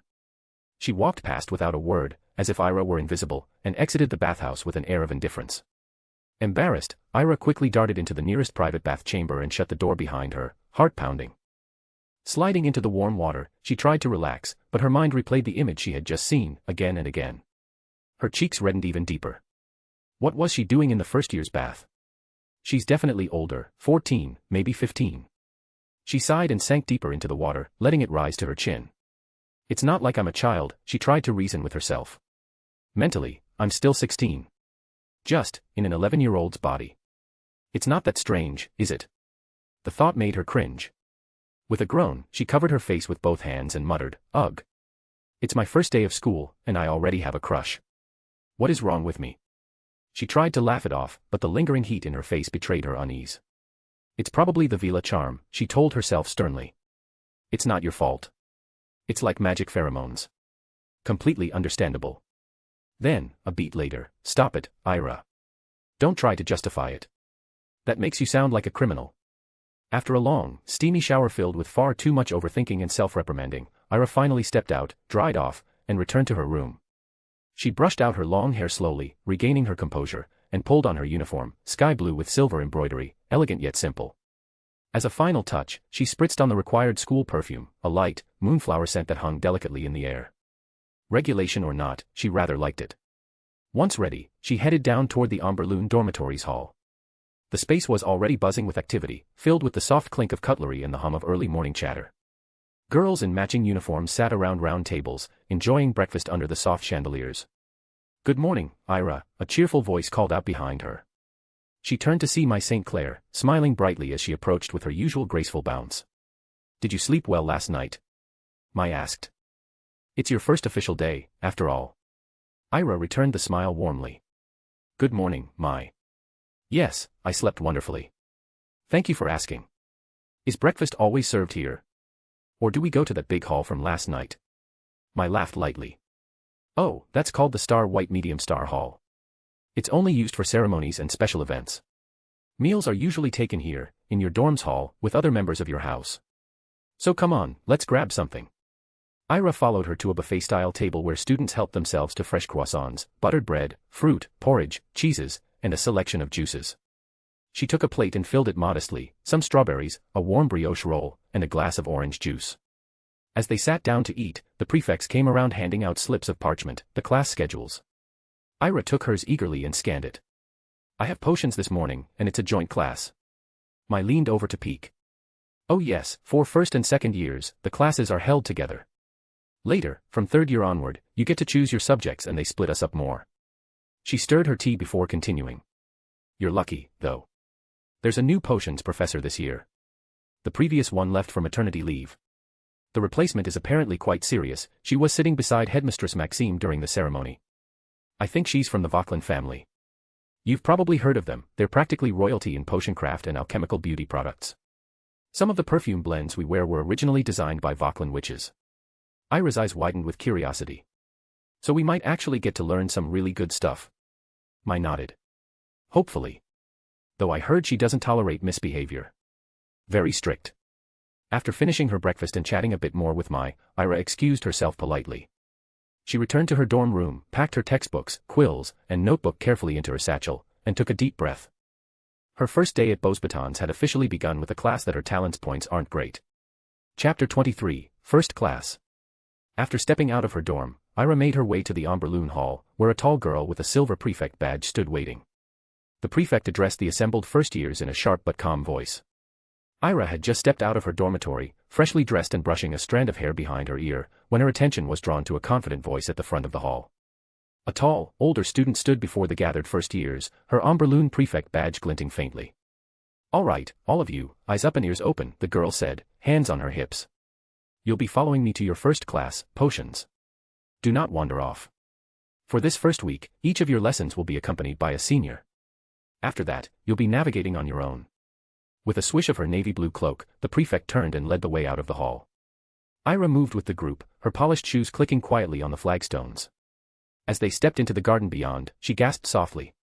The scenery she hadn't seen clearly the night before now unfurled before her like a living painting, flowering trees in bloom, quaint stone bridges over narrow streams, and vines trailing down marble pillars in bursts of pale pink and violet. The air smelled faintly of jasmine and spring water. Across the lawn, the boys' group emerged, led by a male prefect, and the two lines merged as they made their way toward the chateau. A familiar voice beside her drew her attention. "Good morning, Ira," said Marin cheerfully, falling into step beside her. "How was your first night? I tried to come into your dorm hall to say hello, but those ridiculous statues blocked me." Ira glanced at him, confused. "What were you doing trying to enter the girls' dorm hall?" she asked, her voice guarded. Marin looked utterly unbothered, if not mildly insulted. "Well, my roommate was snoring like a troll. I couldn't sleep. I figured I'd find a senior girl in your hall and, I don't know, crash with her for the night." Ira blinked at him, startled. For a moment she wondered if he might be suffering from some mental affliction, or if he was just truly that shameless. With a hint of sarcasm, she muttered, "You know, I've only met two truly shameless people in my life. Congratulations, you've just become the second." He grinned without shame. "Only the second? I'm flattered. Who on earth managed to outrank me?" Ira gave a quiet snort. "My uncle." Marin laughed at that, apparently delighted, and the two continued walking as the towering doors of the chateau opened before them. They were led down a sweeping corridor with arching ceilings and gilded sconces, until they reached a large classroom bathed in soft morning light. Inside, the potions room was breathtaking, lined with shelves of glass jars, bottled ingredients glinting in hues of sapphire, emerald, and amber. Each workstation gleamed with copper, crystal, and enchanted pewter cauldrons already set for brewing. The room hummed with a sense of precision and discipline. Ira chose a seat near the middle, Marin settling next to her with a casual flop. Other students filed in, some nervously glancing around. Once the room was full, the door opened, and a hush fell over the class. In walked a tall woman with a composed air and commanding posture. Her long dark hair was streaked with silver, and her sharp eyes held no warmth, but no cruelty either. Her navy teaching robes flowed behind her as she stepped up to the front. "I am Professor Renee Vauquelin," she announced, her voice calm and cool as winter rain. "I will be your potions instructor. I expect two things from every one of you. First, silence during class, potions are crafted alone, and mistakes are your own to bear. Second, write down and practice every assignment I give. Do you understand?" The students nodded, murmuring assent. Without further preamble, Professor Vauquelin turned toward the blackboard and wrote in crisp, fluid script, "Lourdes potion." "Now, who can tell me what this potion does?" Hands shot up across the classroom. The professor ignored them all and instead fixed her gaze on Ira. "Miss White," she said coolly. "You may answer." Ira blinked, momentarily startled. But she quickly straightened in her seat and spoke clearly. "The Lourdes potion, gentle glow potion, Professor," she began, "creates a soft, glowing light. It's used to gently illuminate dark places without startling magical creatures or disturbing sleep. The ingredients include 3 dried Pyrenean glowworms, crushed into powder, 10 milliliters of lavender essence, 2 sprigs of moonlit chamomile, 50 milliliters of Pyrenean spring water, a pinch of powdered moonstone, and 3 rose petals. You heat the water gently, then add the chamomile and stir clockwise 5 times. Then, the glowworm powder is stirred in counterclockwise 3 times. Lavender essence is added drop by drop, followed by the moonstone, stirred clockwise 7 times. Finally, the rose petals are dropped in, allowing them to settle naturally. The result is a silvery pink glow, and the potion smells faintly of lavender." Professor Vauquelin gave a single nod. "Acceptable. Begin, all of you. The ingredients are prepared on your tables. You will follow the recipe I've written, and I will correct your technique as needed. The best way to learn is by doing, not copying. From those who already mastered it." With that, the classroom buzzed to life. Ira rolled up her sleeves and approached her station with quiet confidence. She laid out her ingredients with precision: glowworms, chamomile, lavender, moonstone, rose petals. She placed her pewter cauldron over the enchanted flame, its soft blue flicker giving the workbench a gentle warmth. Carefully, she crushed the dried glowworms into a shimmering powder, the scent earthy and faintly sweet. She chopped the chamomile, separating the delicate blossoms from their stems, then poured the spring water into the cauldron and added the flowers. Stirring clockwise 5 times, she watched the petals steep and tint the water pale gold. The glowworm powder was next, stirred counterclockwise 3 times until the mixture began to emit a soft shimmer. Drop by drop, she added the lavender essence, its fragrance curling upward like mist. Then the powdered moonstone, she stirred it in 7 times, watching the light stabilize into a gentle, magical glow. Finally, she dropped in the rose petals, one by one, letting them sink naturally. She removed the cauldron from the flame and let it cool. When it was ready, she poured the potion into a crystal vial. The liquid shimmered like moonlight on water, glowing softly in its glass container, releasing a calming scent of lavender and roses. Professor Vauquelin swept over, peering into the vial.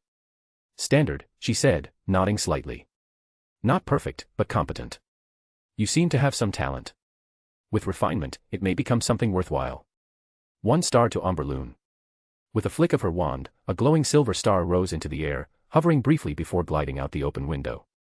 Ira followed its path with wide eyes, feeling a thrill of accomplishment.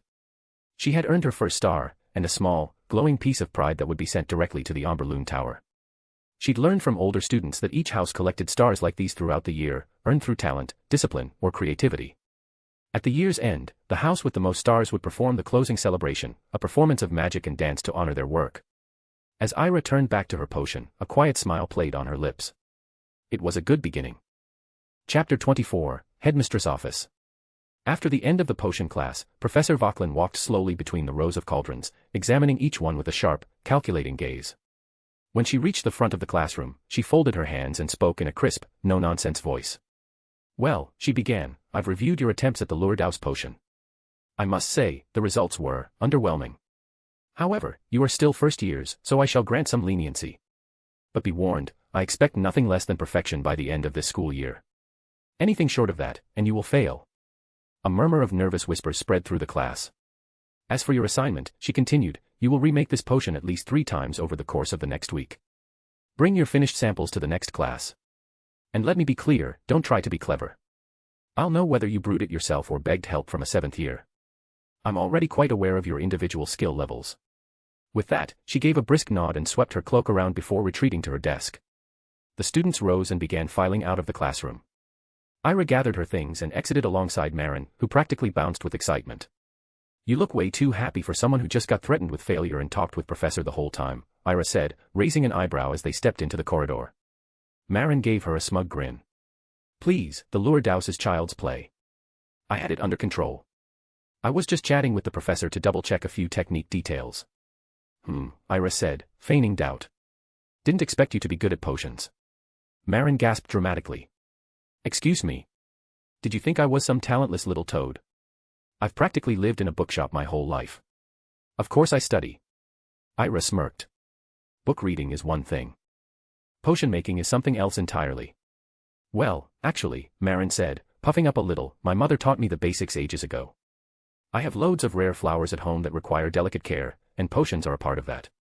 I used to watch her brew them. She did the wand work, obviously, but I learned through observation. Like how some girls learn to cook watching their mothers. That was me, except it was bubbling cauldrons and precise infusions. Your mother sounds pretty chill to let you learn that young." Marin rolled his eyes. Grumpy as a troll on a diet, but brilliant. They were walking back toward the Amberloon Hall when someone called out loudly across the corridor, "Who is Ira White?" Ira turned, blinking. A tall, older student wearing the prefect badge stood near the archway, scanning the students. "I'm Ira White," she said, stepping forward. "Why?" "The headmistress has requested your presence in her office," the boy replied. "Please come with me." Marin frowned, clearly reluctant to let her go. "Want me to come?" "I'll be fine," Ira said, offering a reassuring smile. "I'll see you tomorrow class I guess." The prefect led her back through the winding corridors of the chateau, up grand staircases and past balconies bathed in warm sunlight. At last, they stepped out onto the very roof of the building.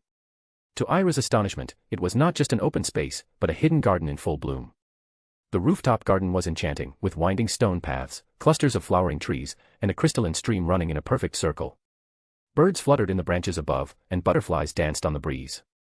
In the center of it all stood a large circular room covered in ivy and blooming roses, its dome-like roof framed with shimmering stained glass. The prefect knocked on the flower-covered door. A soft, accented voice responded from inside, "Entrez." They stepped in. Ira's breath caught slightly. The headmistress's office was more splendid than anything she had expected. The ceiling was enchanted to mimic the sky above, and soft golden light filtered through hanging crystals. The walls were lined with shelves of elegant books and trophies. Moving portraits of past headmistresses nodded politely at her as she passed. At the far end of the room, seated behind a curved desk carved from white oak and decorated with mother-of-pearl inlays, was Madame Maxime. She was tall, regal even as she sipped tea from a delicate porcelain cup, steam rising gently from its lavender-colored contents. "The student you requested, Madame Maxime," the prefect said politely. "Merci," she replied with a nod, and the boy bowed out of the room. Ira curtsied gracefully. "Thank you for inviting me, headmistress." "Oh, just call me Madame Maxime," she said, waving her hand with a kind smile. "I much prefer the way Dumbledore does things, less formality between student and headmaster. Makes everything more comfortable, non?" Ira nodded. "Of course, Madame Maxime." The headmistress leaned back, setting her cup down. "I was rather surprised when Elijah told me you would be attending Beauxbatons. Your father studied here too, of course, but only for his final 2 years. I didn't expect the next generation quite so soon." Ira offered a polite smile. "Grandfather said that since I've been named the heiress early, it would be good to begin my education here, to understand France better, for the future of our family's business." Madame Maxime nodded in approval. Yes, quite right. Every white heir has studied here at one time or another. But I must say, how lovely to have a young lady this time. It's been decades." She paused, studying Ira thoughtfully. "And how was your first class?" "Potions, wasn't it?" "It was excellent," Ira replied sincerely. "The atmosphere here is very encouraging. I've already learned quite a bit." "Good. I'm pleased to hear it." Maxime's eyes twinkled. "Now, I asked you here for a reason beyond introductions. Your grandfather mentioned that your family is to renew some ties with another old house, one we've long had business with. The daughter of that house is also studying here, and I thought it only right the two of you meet." Before Ira could respond, there was a gentle knock on the door. "Come in," Madame Maxime called. The door opened, and in stepped the same girl Ira had seen that morning in the bathhouse. Her silver hair shimmered like liquid starlight, and her pale blue eyes held a calm, mysterious glow. A faint scent of roses and rain seemed to trail her as she walked. Ira blinked. It was her. The Vila girl that she saw at the bathhouse today. Chapter 25, Silver-Haired Girl. As the silver-haired girl stepped into the office, Madame Maxime looked up from her desk with a warm smile. "Come in, sit down, Fleur. I have something to discuss with you." The girl, Fleur Delacour, glanced briefly at the headmistress before her sharp, crystalline gaze shifted toward the other occupant of the room. She tilted her head ever so slightly and asked, with a trace of disdain, "Is this another one of those girls complaining, Madame Maxime?" Her eyes narrowed as she studied Ira. "Let me guess," Fleur continued, her voice tinged with dry amusement, "did your little boyfriend lose interest in you after seeing me? Or perhaps you worked up the courage to confess to your crush and found out he was more interested in me instead." She gave a dismissive flick of her hair. "If it helps, I rejected him on the way here. So don't worry." Before she could go any further, Madame Maxime raised a firm hand. "It is not that at all, Fleur," she said, her voice laced with gentle authority. "Please, allow me to explain before you jump to conclusions." She gestured toward the younger girl seated before her. "Her name is Ira White. She's a first-year student who has only just arrived. I called you here to introduce the two of you, your father insisted upon it, after all." Turning her kind eyes toward Ira, Madame Maxime continued, "Fleur is a member of the noble Delacour family, and one of our most accomplished students. She's the young lady I mentioned earlier. I think it would do you both good to spend some time together, get to know one another." Ira, ever composed, gave a polite nod. "Thank you, Madame Maxime," she said softly as she rose from her seat and left the office. As the door clicked shut behind her, the smile on Maxime's face faded into something more serious. "You were quite rude, Fleur," she said. "That is not the kind of first impression an elegant young lady should leave." Fleur's expression faltered. She cast her eyes downward in shame. "She'll despise me, like everyone else," she muttered. "I'm sure of it." "You don't know that," Maxime replied gently. "People are different. Ira may come from a noble family like yours, but she was raised without parents, without friends. She's not had an easy life. And besides, your father personally asked for this meeting. The Delacours and the Whites have been in partnership for generations. She will be the next heiress of that family. This is a rare opportunity for you to build a meaningful connection. Fleur bit her lip, hesitating. Go, Madame Maxime urged, her voice kind but firm. Don't keep her waiting. And be nice this time. With a reluctant nod, Fleur turned and left the office. Outside, beside the garden blooming at the roof of Beauxbatons Chateau, Heiress stood alone, admiring the delicate bluebells that swayed in the soft summer breeze. She turned at the sound of approaching footsteps. Fleur stood before her, the tension in her posture replaced with a hint of sincerity. I apologize for what I said earlier, she said, her voice lower now, more reserved. I hope you don't take it to heart. Heiress regarded her for a moment, then smiled lightly. Don't worry about it. Just a misunderstanding. From what I've seen since yesterday, your situation here isn't exactly friendly, especially with the other girls. Fleur blinked in surprise, then gave a soft, bitter laugh. You could say that. Over the past 3 years, I've been harassed by boys and hated by girls more times than I can count. It makes meeting new people difficult. Are all the girls like that? Heiress asked, a hint of amusement in her tone. Or are there some sane ones hiding in the corners? Fleur chuckled. There are a few good ones. Most of the beautiful ones, though. She trailed off with a knowing look. Well, anyway. Come, let's walk together.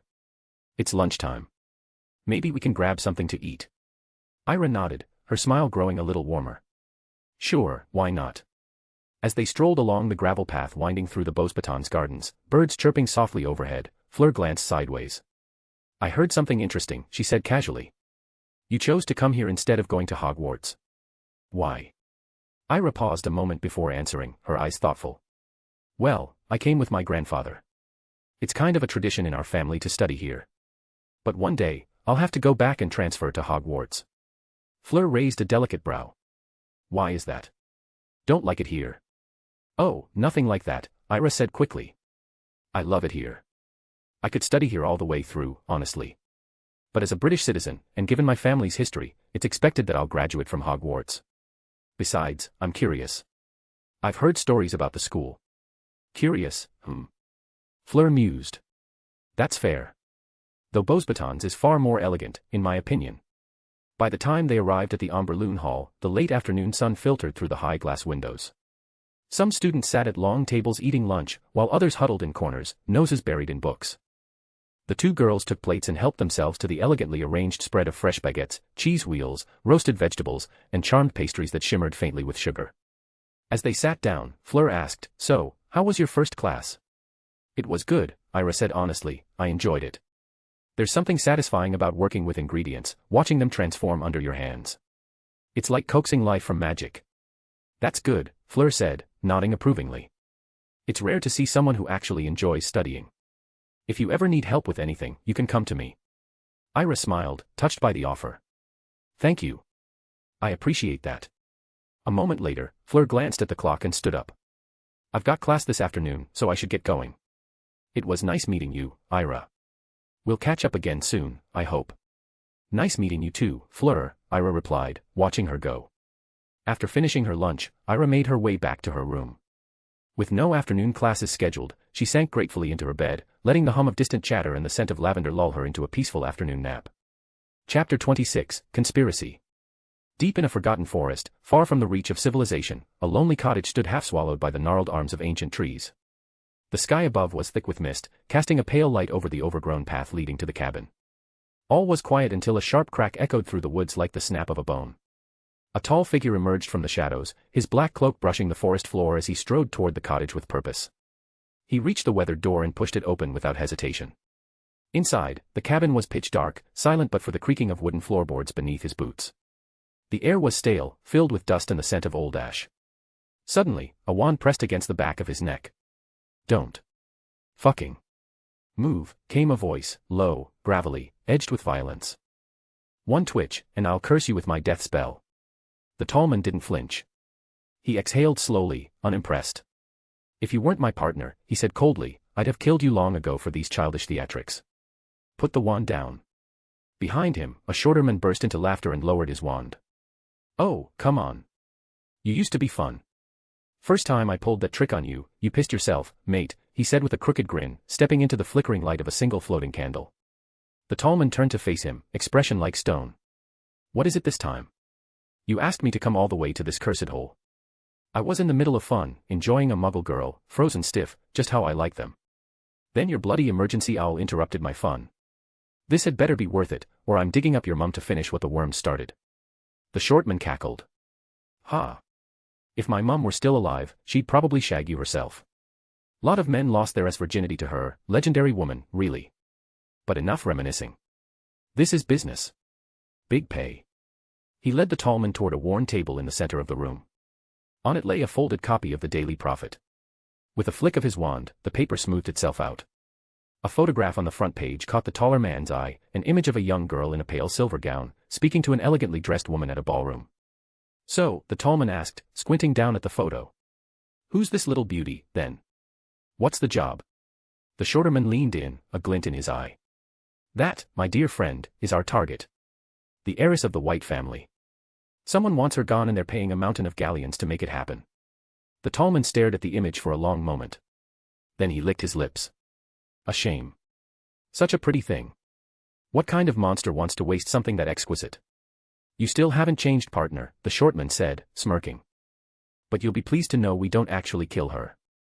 The tall man raised a brow. Then how do we get paid? Our client's in England, the short one said. But the girl's in France. All we have to do is make it look like she's dead. They'll never know. And what do we do with her afterward? The tall man asked, his tone sharpening with interest. The short man smiled, slow and malicious. We sell her, of course, after we had our fun with her. Our old buyer's still in the game. The rich Arab, you remember. He's been hunting for something rare. Young. High-blooded. Even if she's not, untouched, he'll pay handsomely for the name alone. The taller man's eyes gleamed with something dark. We'll be swimming in gold. Even without her virginity, she's worth a fortune.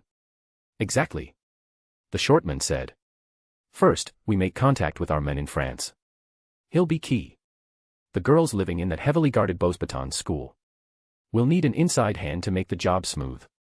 The tall man said, but getting her out of Beauxbatons. That school's not a bloody playground. That's where our contact comes in, the short man said, pulling out a scrap of parchment. He's on the inside. Knows the security, the schedules, even the secret passages. We give him a cut, he gives us the opening. The tall man grunted. Fine. But don't expect me to split too much. And this better be clean, if we make one wrong move, the whole thing collapses. Relax. Beauxbatons isn't guarded by a Dumbledore, the short man said with a smirk. They're all about poetry and perfume over there. No one's expecting monsters like us. The tall man chuckled darkly. Then I can't wait to meet our little princess. Let's make this quick. I want my hands on her before the year's ends. Their gazes dropped once more to the image of the girl, Ira White smiling in the photo. Chapter 27, Charms Class. The next morning, Ira rose early from her bed, the soft golden light of dawn peeking through the curtains. Still wrapped in sleep's haze, she padded quietly across the dormitory and into the bathroom.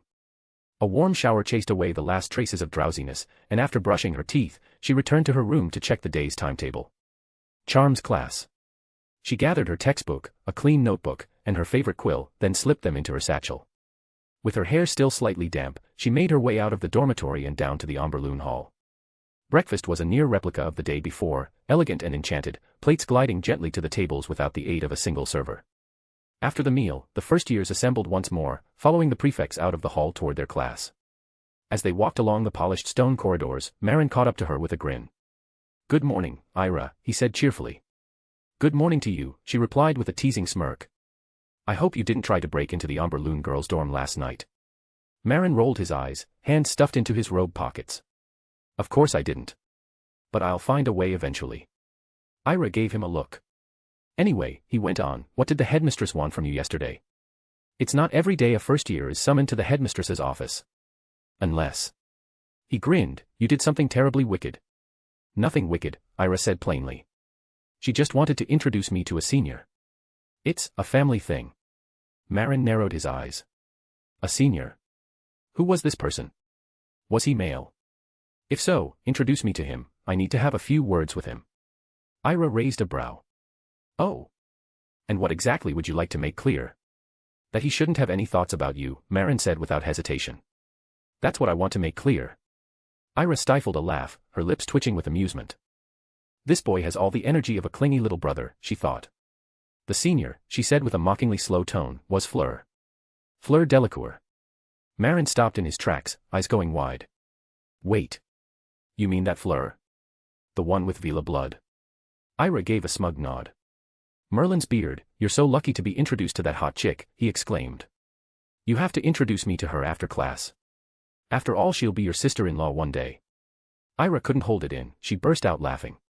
First of all, she said, catching her breath, it's incredibly rude to call a girl a chick. Second, no, I am absolutely not introducing you to her so you can start flirting and make her life even more difficult. She's already dealing with enough admirers. Marin slumped, shoulders sagging dramatically. Oh, come on. You're supposed to help your friend find his future wife. And here you are, crushing a great love before it even begins.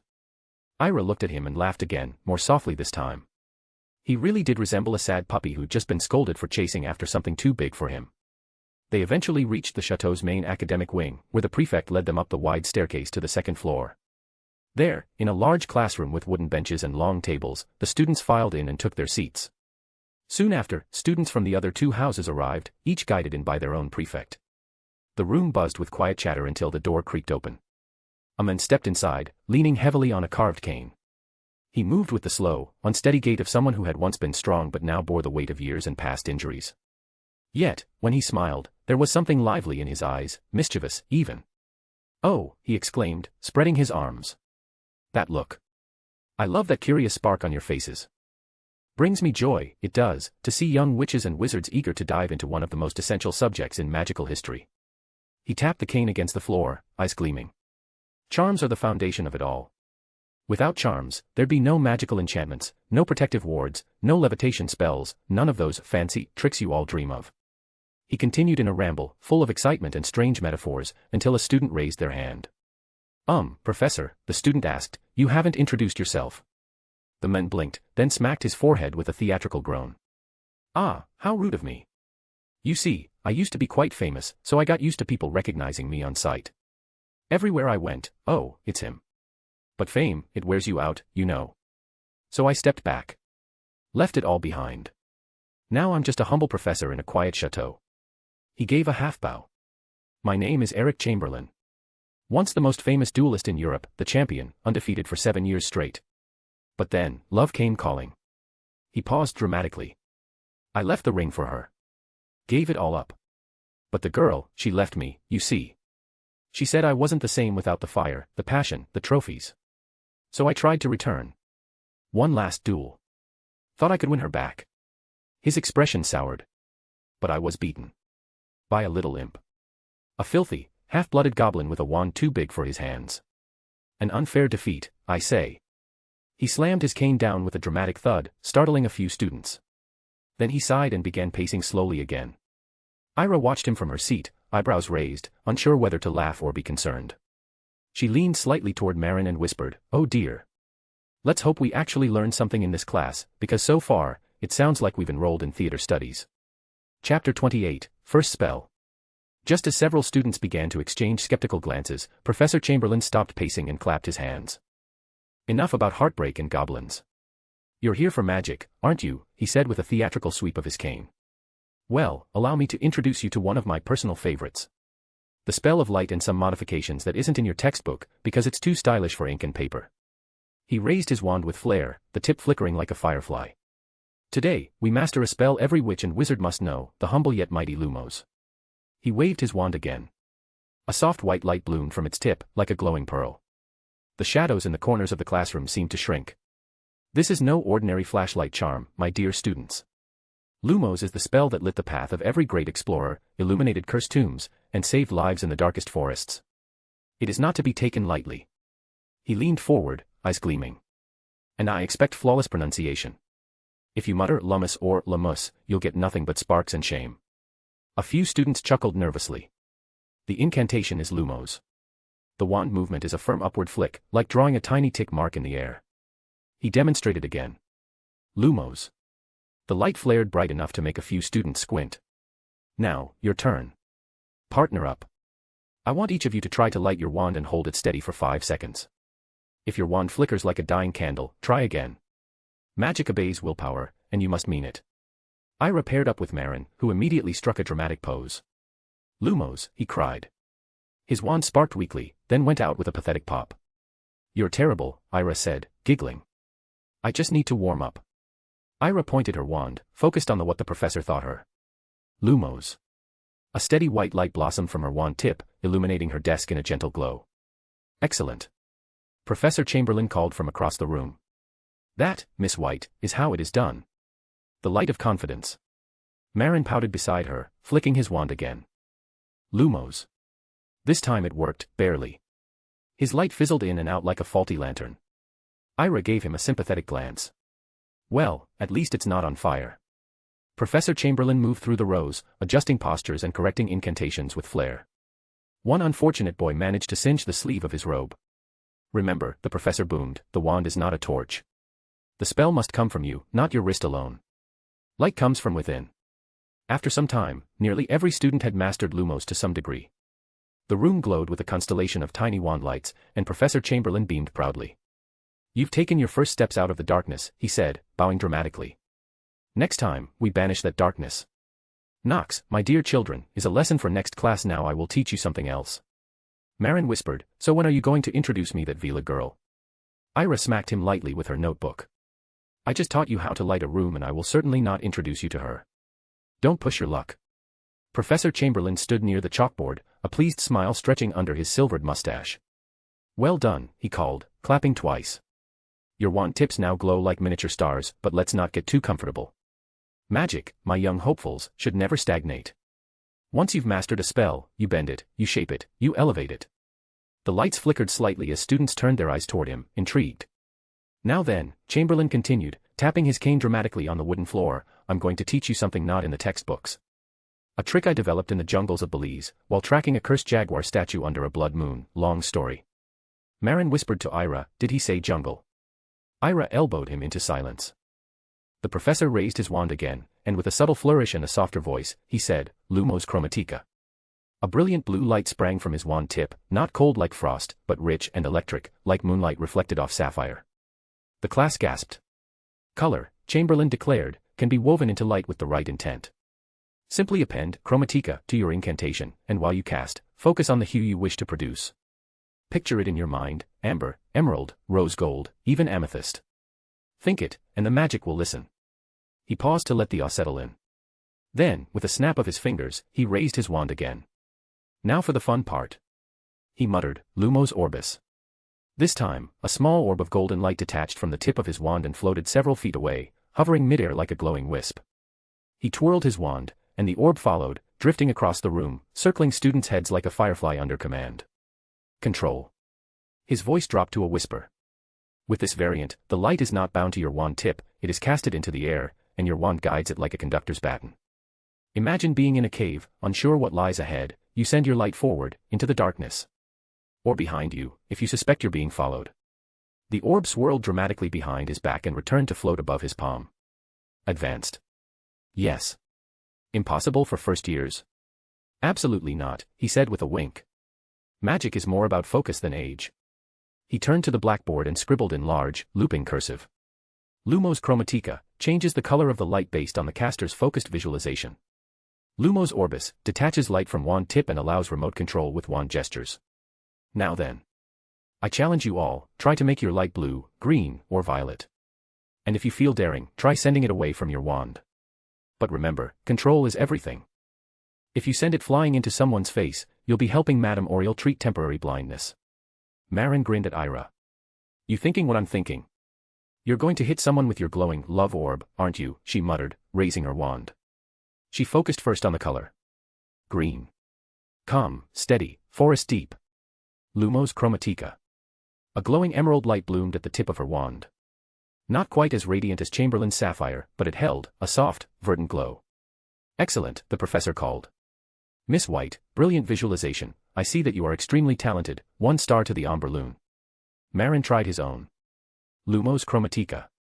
Orbis. A pale orange orb sputtered from his wand, floated for exactly 1 second, then zigzagged directly into the face of the girl from Papalinless beside him. Ow, she squeaked, clutching her eyes. Oops, Marin muttered. Sorry, Visualization error. Professor Chamberlain chuckled heartily. You've blinded your first victim, Mr. Marin. A rite of passage in magical lighting. The rest of the class fell into excited attempts, flickering purples, sunny yellows, and a few rogue orbs that floated around like enchanted bees.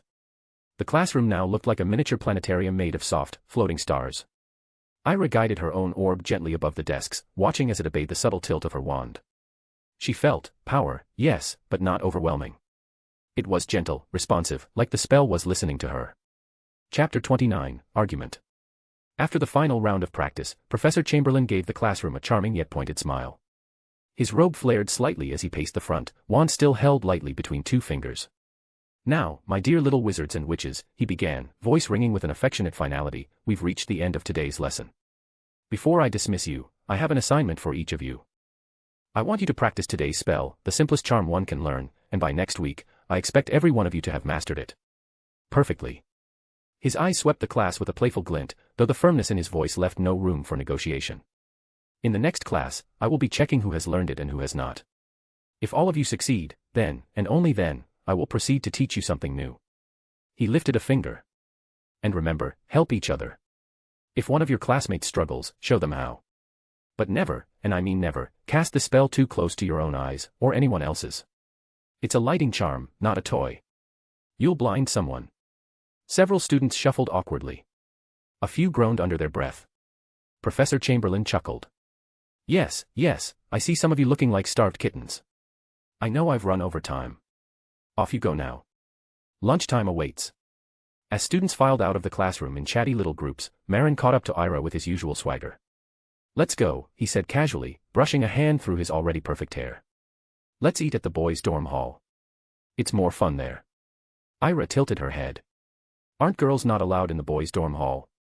You lot certainly can't enter ours. Marin shrugged. Oh, girls can come and go as they please.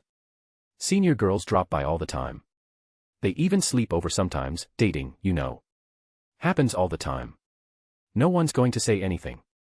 Oh, dating, Ira muttered, half to herself. Ira spoke again. Well, that's interesting. I thought the dorm rules were stricter.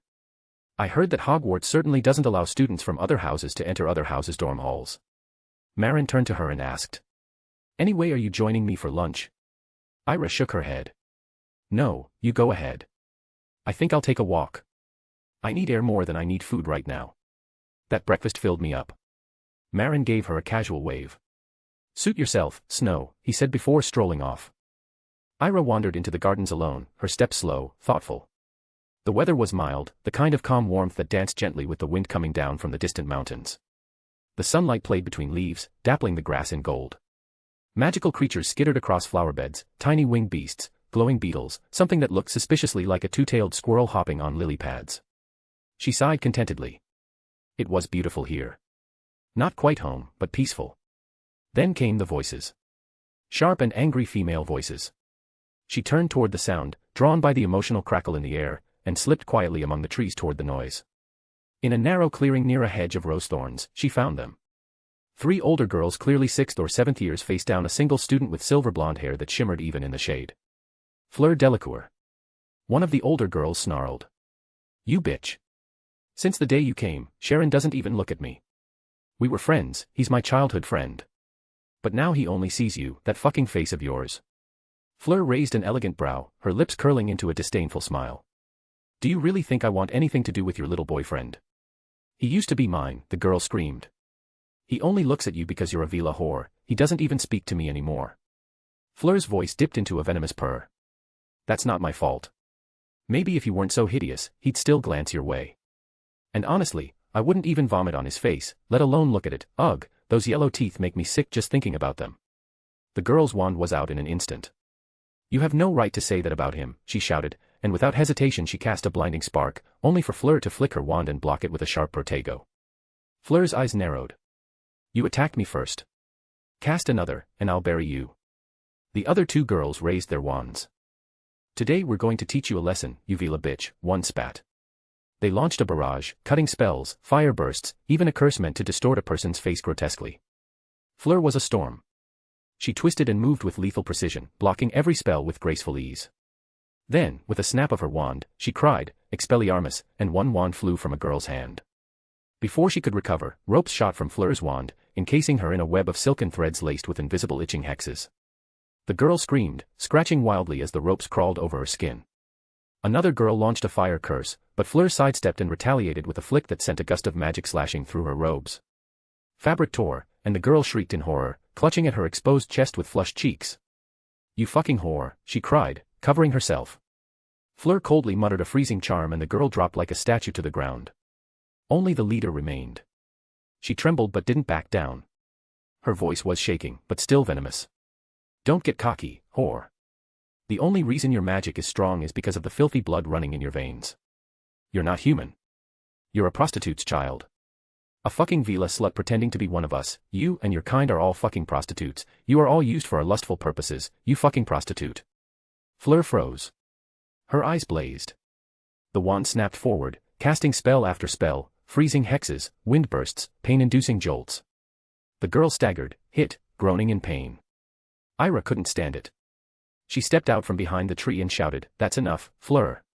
She got what she deserved. If you keep going, you'll kill her." Fleur stopped. Her chest rose and fell. Her gaze burned with fury. Then she turned and, seeing Ira, clicked her tongue and looked away, muttering something under her breath. Ira knelt to check the girl. Still breathing. Badly bruised. "Fleur," she said gently, "release them. You'll get into trouble." "No," Fleur snapped. "They deserve this." "Maybe. But you don't want to deal with their parents, or Madame Maxime."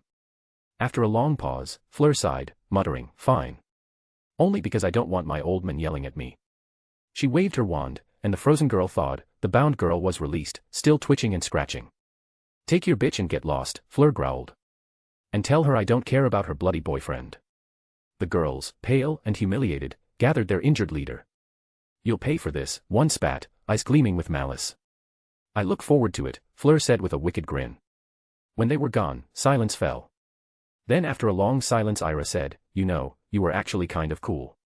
Fleur burst into laughter. "That's what you're saying. After all that." "You were," Ira insisted. "Really cool. Not that I'd say it twice." "You're funny," Fleur said. "Especially coming from a girl." "I'm not just any girl." Sure. Ira rolled her eyes. "Come on, after all that, you must be hungry. Let's get lunch like yesterday." Fleur smiled, brushing dust from her sleeve. "Why not?" As they walked toward the Amberloon Hall, Fleur said, "This happens every year. Last year, a boy tried to force himself on me. Obsessed little bastard. I broke his nose and his private area. In public. Nearly got expelled. What happened? Madame Maxime and my father took care of it." "You think they'll let me get kicked out?" she smirked. "Of course not. You're rich. Even if you were expelled, you'd just transfer to Ilvermorny or Hogwarts. I don't want any school but Beauxbatons." They reached the dining hall, and eyes turned to follow them. Ira whispered, "Oops. Words out already." Fleur chuckled. Gossip travels faster than all post here. As they gathered food and sat, Fleur gave her a side glance. "So, what were you doing out there in the garden?" "Clearing my head," Ira replied. "Had a bit of a headache. Then I heard the shouting and, well, there you were. I felt your little eyes watching me and the girls," Fleur teased. "Trying to sneak a peek like a white little bunny." "Oh please," Ira scoffed. "So you knew I was there and started showing off." "Well, one must impress the juniors." Ira leaned in. "You'll have to teach me those spells. First years don't get anything for defense and offense as far as I checked in the first grade curriculum." "I'll teach you," Fleur said with a wink. "You'll need it.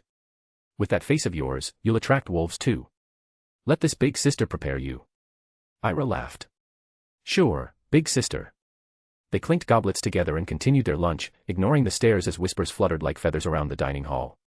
Chapter 30, The Art of Magical Etiquette. Next day. The afternoon sun lay brimstone gold across the polished marble corridors of Beauxbatons. A fragrant breeze drifted in from the gardens, carrying hints of lavender, honeysuckle, and distant sea salt. Ira stood before the massive double doors of the Salon de la Courtoisie Mystique, smoothing the pleats of her uniform skirt. Today's class, The Art of Magical Etiquette, was mandatory for all first-year students, and its importance at this academy was surpassed only by Wanlor itself. She entered with the other new students, each footstep echoing in the vast hall. The floor gleamed obsidian black, so reflective Ira saw her own posture simultaneously, slightly stiff, but improving. Gleaming chandeliers hovered on invisible threads above the desks, their gentle lights drifting as though alive. Around the room, mirrors shimmered at intervals, not ordinary glass, but enchanted reflections that revealed posture, aura, and carriage rather than mere appearance. Madame Noël de Vauclair glided into the chamber, a presence so commanding it seemed she moved through an invisible mist. Her gown was deep midnight blue, embroidered with silver runes that pulsed faintly. Her face was ageless, sharp, and her gray eyes penetrated the room, dissecting every posture and attitude. "Stand," she said once, and every student rose as though tethered to her voice. "Gentle wizards and witches," she began, in a voice soft enough to be velvet yet firm enough to split marble. "This is not a mere courtesy class. This is an indoctrination into the very essence of what makes a wizard or witch noble. You are magical by birth, yes, but that alone marks you only halfway. The other half, the greater half, is the demeanor that separates wizardry from mere superstition, muggle chaos, and most importantly, from the barbarism sprouted from lesser schools." Her voice dipped as she spoke of other institutions. "Decades ago, I toured Hogwarts while I was there. I witnessed young witches and wizards eating with overwhelming noise, gripping their forks, drumming on plates, slouching in benches as though they were beasts in a barn. They laughed too loudly, they complained about soup that wasn't hot enough, they wiped their spoons on their robes. And the Elven Marie School, Ilvermorny, was little better. Their students behaved with all the decorum of muggle commoners at a tavern feast. No finesse, no restraint, no dignity." She shook her head, expression sharp. "They prided themselves on being natural, meaning unrefined." A ripple passed through the hall. Ira sat straighter. Such theatrical disdain, yet it drove home Madame Noël's point. "In this school, Beauxbatons, we unlearn that barbarity. Here, elegance is not optional. Elegance is your armor, your weapon, and your identity. You do not just carry a wand, you wear it. You do not just speak words, you craft them. You do not just move, you float. You are superior. And with superiority comes responsibility, to be seen, heard, remembered, with grace." She tapped the polished blackboard with her wand, and golden chalk inscribed the 3 synoptic pillars. Les 3 fondements de l'élégante sorcière. 1. Porte de posture, the way you hold yourself is your statement, a wizard's back is straighter than a pheasant's quill. 2. Lineage de baguette, a wand is not just a tool. It is an extension of nobility. Handling it with elegance reveals internal discipline. 3. Parole et silences, words cast spells, but silence wields power. Your voice and your restraint are both tools. She paused. As muggles eat, grab, chew, swallow. As real wizards dine, lift, taste, consider, converse. Not a single bone of your posture must betray your birth as magical beings. The world watches. Other schools resent us for this refinement. They fear it. They think it elitist. We embrace it. Madame Noël gestured sharply. Tea sets on each of the round tables glided into view. Delicate porcelain cups filled themselves with steaming amber tea. Take your cup, she instructed, and lift it. Do not grip it like a plowman dragging his pitchfork.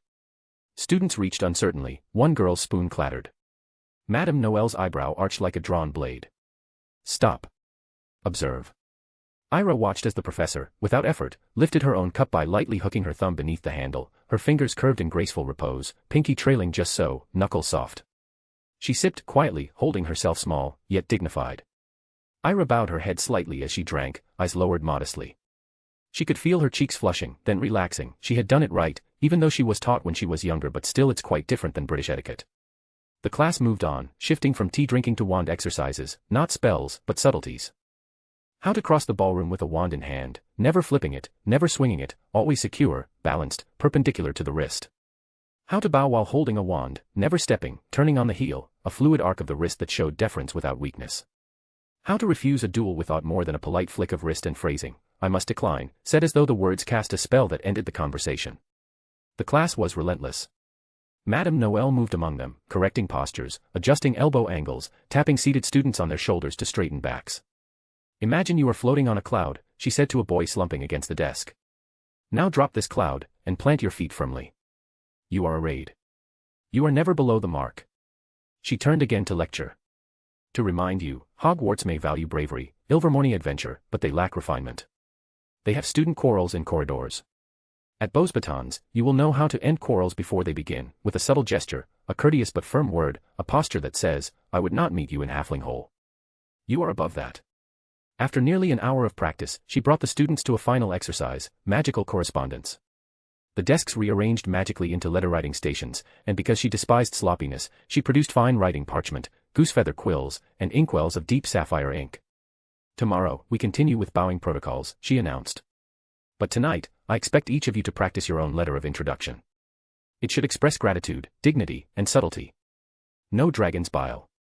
No smudges. If I spot a blot in even one letter, you will rewrite it blindfolded.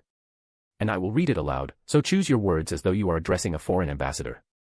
By the closing bell, even the fidgetiest students had learned to hold their posture, their wand, and their teacup as though each were a part of them.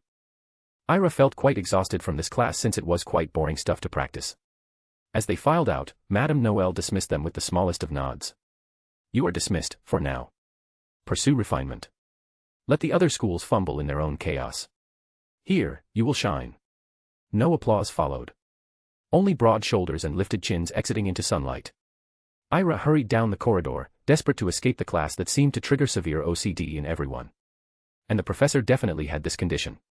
Chapter 31, The Crying Girl by the Pond.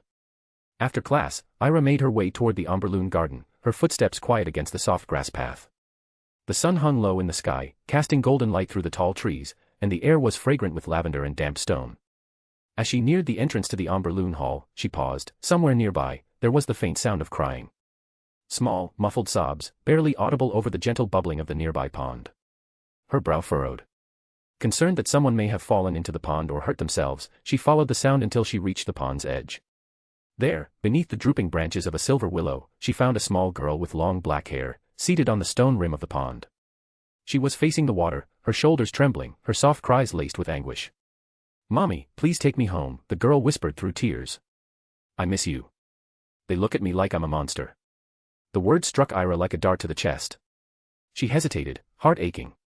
Perhaps someone had bullied the child. It wouldn't have been the first time children found cruelty easier than kindness. Ira clenched her fists, recalling moments from her past life, how her mother would always comfort her when she was down, making silly faces or whispering small jokes even while hiding her own pain. That memory gave her courage. She stepped forward gently and sat down beside the crying girl. The girl looked up, startled. Her eyes, deep black and rimmed red from crying, locked onto Ira with wary suspicion. "What are you here for?" she asked bitterly. "Did you come to laugh at me too? Because I only have one hand. Because I dropped my teacup in class today while trying to hold it with just my right." Ira's breath caught. Her gaze fell to the girl's left arm. There was nothing there. Just an empty sleeve, neatly folded and pinned to her uniform. The sight of it, paired with the girl's pain, hit Ira with a terrible weight. She felt something inside her quietly fracture. The sight struck her like a blow to the chest. Such a beautiful little girl, carrying such an unfair burden. Still, she smiled softly. "Of course not. I came here to see the pond, but instead I found a little black swan, looking terribly sad. I got worried." The girl blinked, confused. She glanced back at the pond. "I don't see any swan. Where is it?" Ira smiled. "Well, I think the black swan is a bit shy. She doesn't want to be seen right now." A moment of silence passed between them. The wind rustled the leaves, and the last sunlight danced across the surface of the pond. "What's your name?" Ira asked gently. The girl kept her eyes on the water. "My mother named me Anastasia," she whispered. "She said she loved me, so she gave me a beautiful name."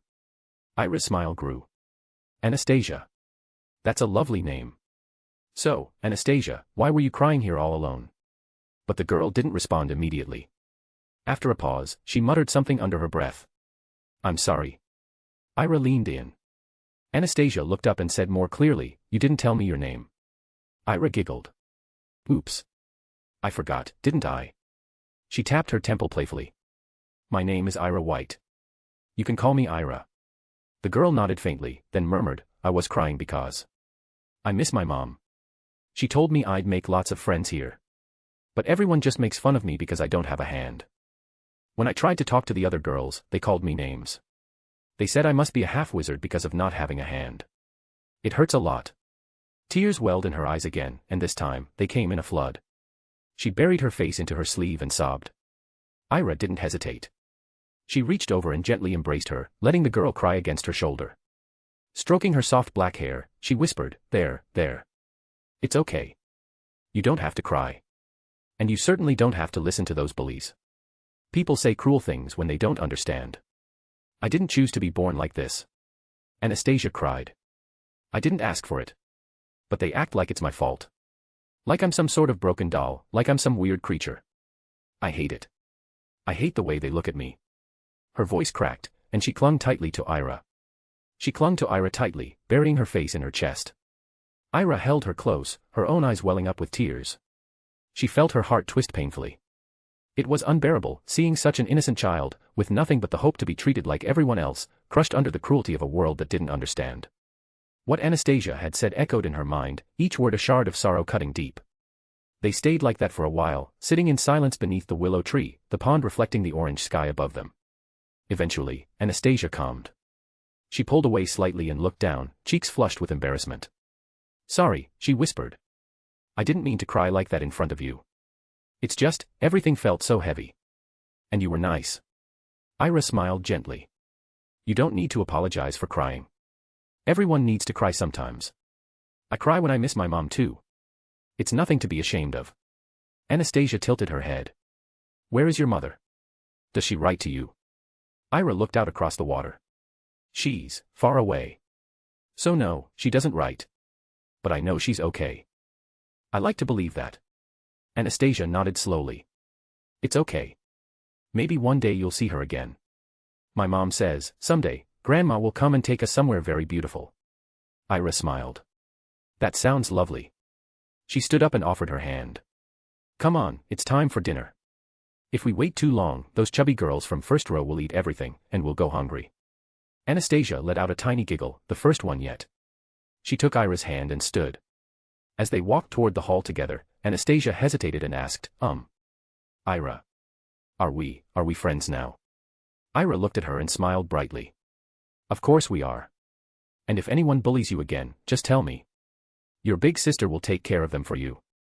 Anastasia beamed. Thank you, Ira. You can call me Anna. My mom does. And since you're my first friend, I want you to. Ira gave her hand a light squeeze. Then Anna it is. Side by side, they walked back toward the Amberloon Hall, the last of the sun casting long shadows behind them as the stars began to bloom in the indigo sky. Chapter 32, The Shape of Magic. The next morning, the halls of Beauxbatons shimmered with dew-kissed light. Morning fog clung lazily to the edges of the garden paths, curling between the hedges like sleepy spirits reluctant to let go of the night.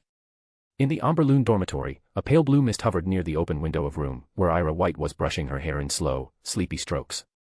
The soft rustling of uniforms and murmured chatter drifted through the corridors as students prepared for their second day. Are you ready? Came a soft voice from the doorway. Ira turned to see Anna was standing there looking at her as her uniform was a little crooked, her hair still damp from washing, but her eyes brighter than the last night's. Yes, Ira said with a smile. Did you sleep well? Anna nodded. Better than before. She hesitated, then added quietly, thank you again. For yesterday. Ira reached for her wand and tucked it into the side pocket of her robe. Of course, Anna. That's what friends are for. They walked together through the corridors of Amberloon, their footsteps echoing beneath the high-arched ceilings. The corridors were quieter in the early morning, with most students still groggily finding their way through yawns and breakfast. After having breakfast they made their way to their class. The classroom for metaphoresis, or transfiguration, was located in one of the oldest wings of the chateau, an elegant gallery of glass-paneled walls and spiraling staircases, sunlight spilling like liquid gold across the marble floor. Room 204 bore a plaque carved with delicate vines and the words, Metaphoresis. The alchemy of change, the grace of becoming. Inside, the classroom was unlike any Ira had ever seen. Instead of desks, there were curved tables of silver birchwood, arranged in a gentle circle around a raised platform. Atop that platform stood a tall woman with copper-colored hair bound in a low twist, wearing robes the color of a stormy sky. Her name, as they soon learned, was Professor Lysandra Corviel, an Amberloon alumna known for her fierce talent in transmutational magic and her strict elegance. Welcome, she said, her voice smooth as silk but cutting with precision. Today, we begin your first lesson in metaphoresis, or as the English call it, transfiguration. You may be tempted to think of it as changing one thing into another. That's a simplification. True transfiguration is not merely the art of altering matter, it is the mastery of essence, of transformation without destruction. She walked slowly across the platform, her fingers trailing the edge of her desk where a white lily bloomed inside a crystal vase. In metaphoresis, you do not impose your will by force.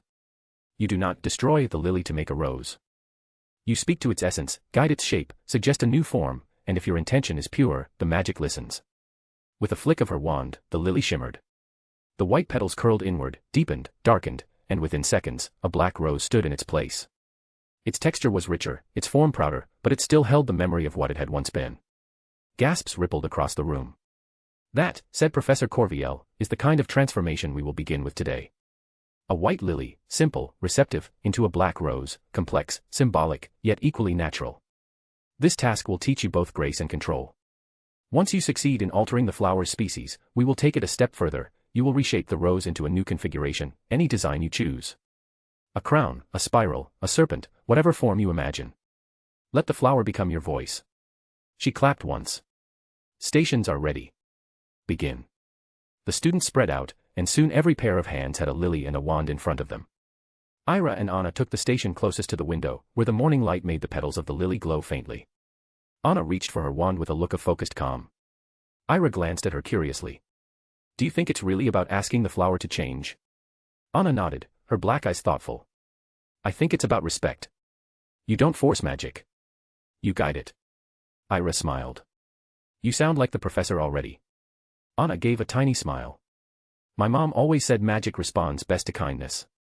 With that, she raised her wand and focused.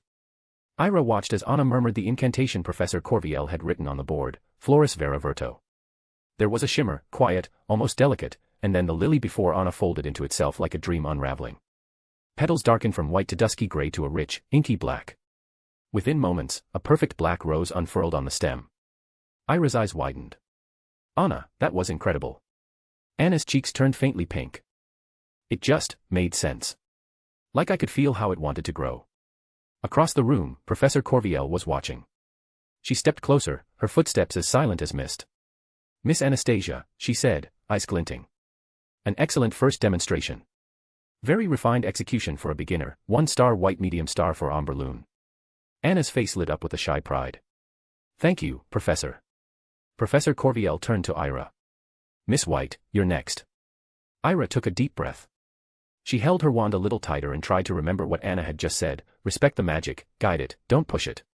She whispered the incantation under her breath, keeping her eyes on the lily. For a long moment, nothing happened. Then, just when Ira began to worry she had failed, the petals began to shift. Their whiteness faded, deepening slowly, like ink spilled into water. The transformation was not as fast as Anna's, but when it finished, the result was no less beautiful. A black rose stood tall in her vase, proud and elegant. Anna gasped softly. Ira. You did it. Professor Corviel inclined her head. Well done, Miss White. Your control is careful, restrained. With time, that restraint will give you exceptional precision. The professor turned back to the class. Now, on to the next phase.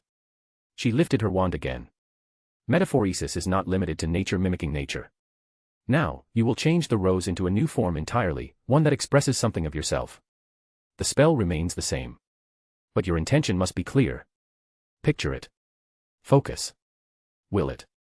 As she walked away, the students returned to work. Anna turned to Ira.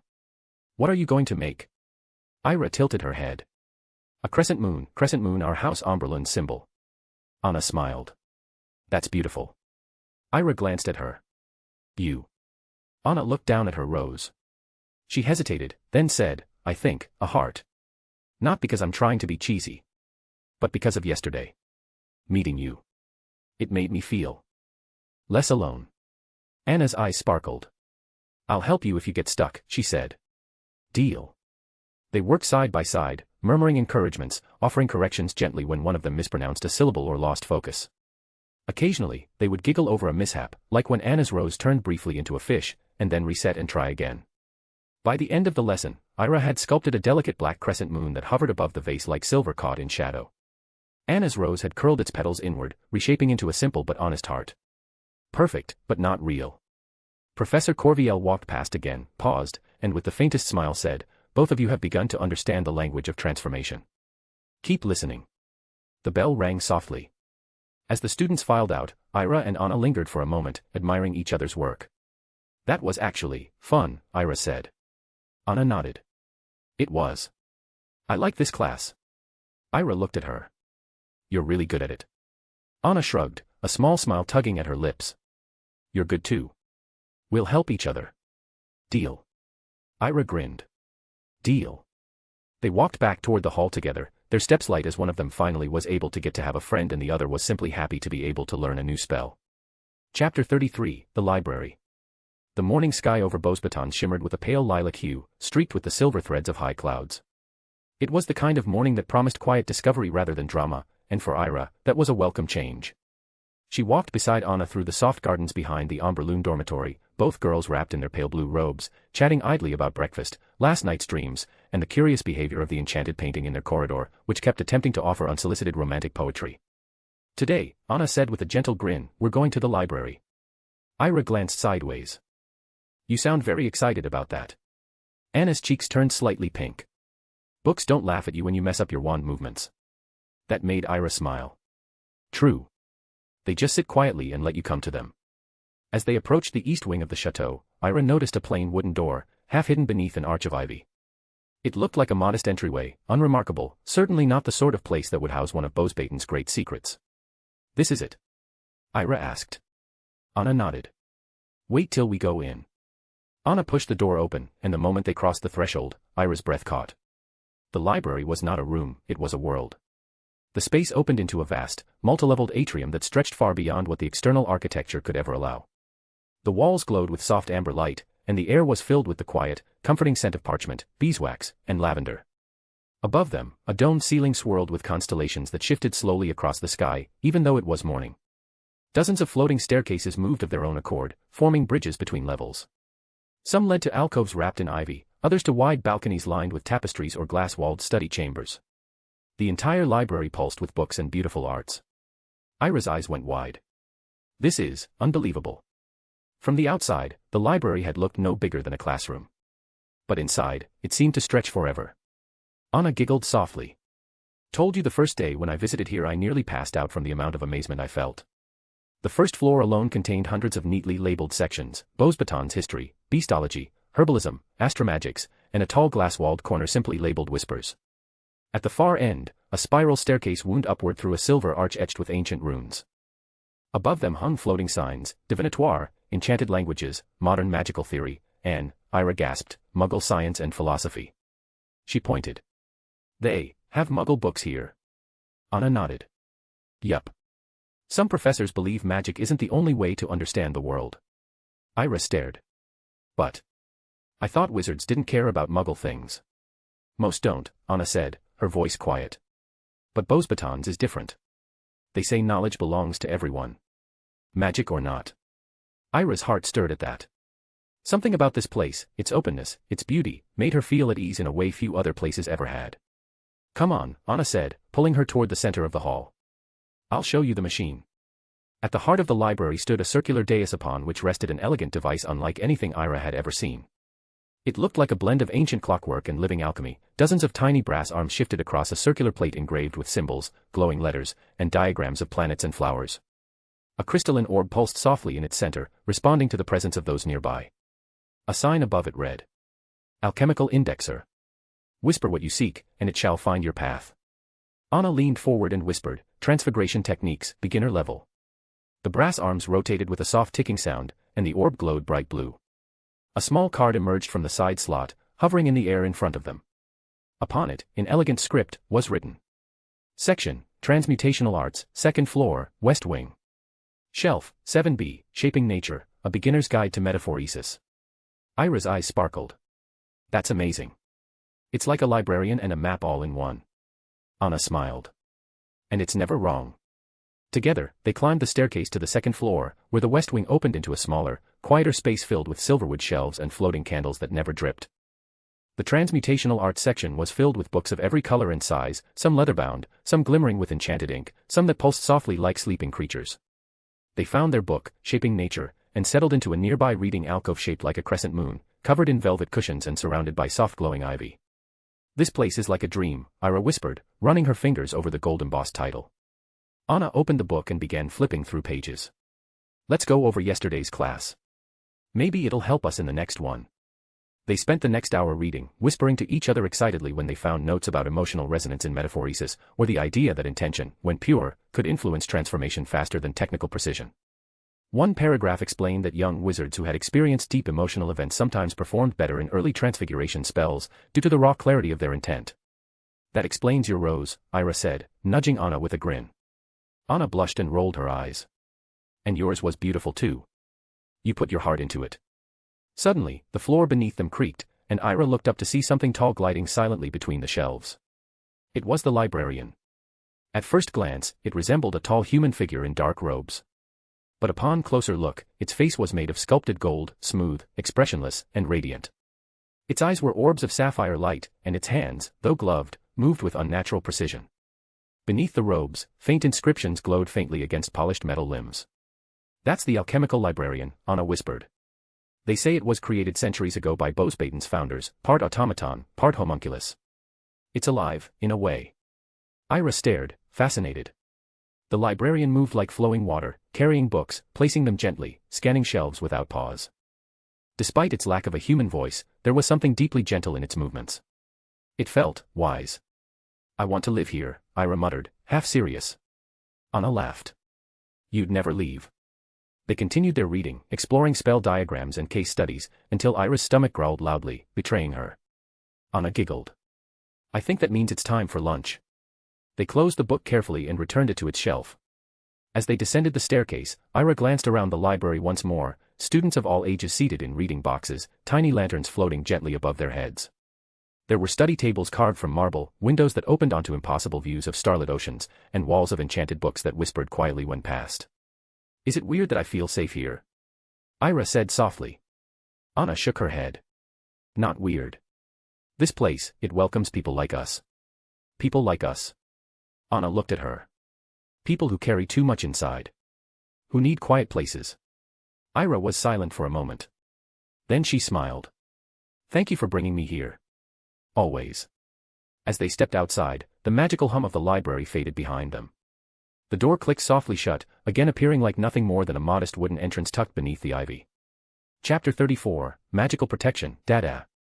The afternoon sun filtered weakly through the stained glass windows of Bosbaden's south wing, where narrow stone corridors gave way to one of the oldest and most imposing halls in the chateau.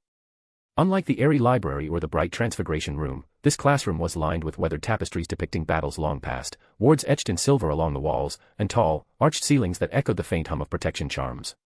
It was the Chamber of Magical Protection, a class whispered about among first years with a blend of awe and nerves. Where the delicate elegance of Bosbatons gave way to the raw practicality of defense. Where spells were not for beauty, but for survival. Ira walked beside Anna, and on her other side strode Marin, with mischievous smile, as he had quickly struck up a friendship with Anna after knowing that she was Ira's new friend. I heard he used to duel dark wizards, Marin whispered, glancing at the heavy white door they approached. Who? Ira asked. Our professor. Professor Valiant. Anna, normally quiet, nodded gravely. They say he lost someone during the last magical conflict in England while he was in duty for the Ministry of Magic. That's why he's so strict. Before Ira could respond, the door opened, on its own, and a deep, resonant voice echoed from within. Inside. Quickly. The students filed in with hesitant steps. The classroom was tiered like a small amphitheater, with broad steps circling downward to a stone pit in the center. At the far end stood Professor Valiant, a tall man with shoulder-length dark gray hair pulled into a ribbon, eyes like flint, and a deep blue robe embroidered with protective runes. He did not smile. He did not welcome them. He simply stood there, hands behind his back, until every student was seated and silent. My name is Professor Gabriel Valiant, he began. You are here to learn how to protect yourselves, not from fantasy, but from truth. Magic is wondrous, yes. But it can be turned. And when it is, you must be ready. A murmur of unease passed through the room. This is not a game, he continued, stepping toward the center of the stone floor. Magic, when wielded without conscience or care, becomes a weapon. And the world, I assure you, has no shortage of those willing to use it against you. With a wave of his wand, a dark iron gate rose from the floor.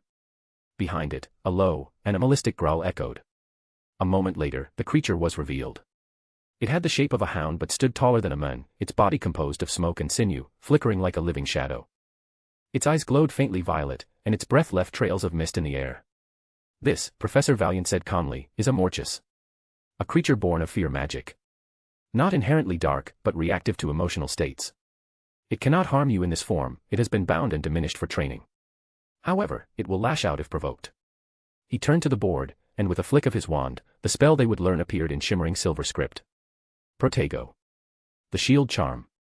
Designed to repel minor attacks and deflect harmful spells or magical creatures. You will each cast the charm against the Morchus, the professor continued. Focus. Intention is everything. If you fear it, the spell will weaken. If you doubt yourself, the shield will crack. Remember, magic listens. He turned. Marin Lefebvre. You first. Marin blinked, then stood and stepped into the central floor. The Morchus growled low as it sensed him approach, its form sharpening slightly.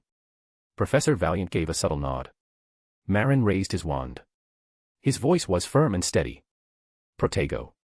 A bright shield of transparent blue flared into existence before him just as the Morchus lunged. The creature struck the shield and bounced back with a frustrated snarl, unable to break through. The spell shimmered, strong and perfectly formed. Professor Valiant's eyes narrowed, not unkindly. Excellent control, Mr. Lefebvre. Calm execution. Very well done. Marin gave a quick, humble nod and returned to his seat beside Ira, who gave him a quiet thumbs up. Then, Ira White stepped forward. Ira took a breath and stood, her legs a little heavier than she expected. The stone floor was cool beneath her shoes as she walked toward the pit. The Morchus, still crackling with flickers of shadow, turned its head toward her. Its gaze was heavy. Not evil or cruel, but like it could see her doubts. She lifted her wand. The fear came suddenly. What if I fail? What if it sees my fear? But then she remembered Anna's quiet words in the library. Magic responds best to kindness and clarity. She steadied her breathing. Protego. Her wand sparked, and a shimmering, pale blue shield blossomed into being. The Morchus lunged, and met her barrier with a flash of light. The spell held, a bit thinner than Marin's, but firm. The creature hissed and slinked back into its corner. Professor Valiant's voice echoed across the silence. Sufficient. Focused, though slightly unstable at the core. You'll need to work on confidence, Miss White. But it held. And that is what matters. Ira exhaled, her knees wobbling slightly, and returned to her seat. Marin whispered, You did great. She smiled faintly. It held. Next came Anna. Quietly, without being called, she stepped forward when the professor nodded her way. Her steps were silent, her expression calm. The Morchus tilted its head, uncertain. Anna raised her wand, then whispered, almost too softly to hear, Protego. The shield that appeared wasn't as brilliant or forceful, but it was graceful. Like moonlight on water, it shimmered softly but didn't flicker. When the Morchus lunged, it didn't bounce back harshly, it paused, as if gently pushed by a tide. The professor observed for a long moment. Interesting, he said. Not power, but precision. That can be just as effective. Sit down. Anna returned, quiet and steady, and Ira smiled at her. You're a natural in this, way better than me, she whispered. Anna shrugged. The creature didn't scare me. It just looked lonely. Ira blinked at her. As the class continued, student after student attempted the spell, some succeeding, others fumbling, but none injured. Professor Valiant kept strict notes, offered no sugarcoating, and yet never raised his voice. At the end of the lesson, he addressed them once more. You are first years, he said plainly. You are still soft, untested. But some of you show promise. Protection magic is not about attack and certainly not about glory. It is about shielding others when no one else can. He looked over the room, his gaze lingering for a moment on Ira, then Marin. This class may one day save your life. Or someone else's. Take it seriously. The bell rang, distant and echoing. As the students rose and began to leave, Marin nudged Ira. You did really well, you know, but still not good enough. If you promise me a date, then I will help you out with this spell. Nope, thanks, I will ask Fleur. She will teach me without flirting with me. She rolled her eyes then replied. You are really selfish, you know that, he said with a smirk. You didn't introduce her to me. Anna rolled her eyes. Oh, so you go and harass her too. Be careful, Marin, someday the girls that you harassed will come after you. Ira laughed. The tension that had filled her chest began to lift. As they walked out into the soft light of the afternoon, leaving the shadows of the protection hall behind, Ira glanced at her friends, Anna, serene and kind, and Marin, clever and naughty. There was something comforting in having friends, but still she hoped that this friendship remains like this as always. Chapter 35, The White Fox Emblem. That morning, Ira was awakened by a soft knock at her door. It was still very early, too early for most of the chateau to be stirring. Groggy and wrapped in her blanket, she trudged over and cracked open the door. Standing there, dressed and smiling, was Fleur. Good morning, Ira mumbled, her voice thick with sleep. Fleur. What's it, this early in the morning? Fleur let out a light laugh, her eyes sparkling with mischief. Whoa, you look so cute. Like a little bunny. Ira rolled her eyes. Okay, Mrs. Wolf, what is it? Giggling, Fleur leaned in slightly. Hurry up and get ready. Madame Maxime is expecting you in her office. That caught Ira's attention. What? Why? What's happening? Fleur shrugged, still smiling. I don't know. But hurry. Ira sighed and turned toward her bathroom. All right. Let me take a shower first. But before she could take another step, Fleur flicked her wand with a quiet, propre total. In an instant, Ira was magically cleaned from head to toe. Her hair was combed, her face freshened, and even the sleepiness seemed to be charmed away. There, Fleur said cheerfully. No need for a shower now. Just change and let's go. Fleur leaned casually against the doorframe, arms folded. Ira blinked, then looked at her. That's such a useful spell. You have to teach me that sometime. She turned to her wardrobe and began pulling out clothes, only to pause and glance back at Fleur, who hadn't moved. Now what are you doing just standing there? Fleur raised an eyebrow. Waiting for you. With the door wide open. Do you want to see me naked? Fleur's eyes widened dramatically. Oh, don't worry, she said with a teasing grin, there isn't much to see. Laughing at Ira's scandalized expression, she turned and gently closed the door behind her. You're such a little girl, Ira muttered under her breath, rolling her eyes again. She quickly got dressed, ran a comb through her now clean hair again to her liking, and spritzed a bit of perfume on her wrists. With her wand tucked in hand, she opened the door. Wow, Fleur said, impressed. You got ready pretty fast.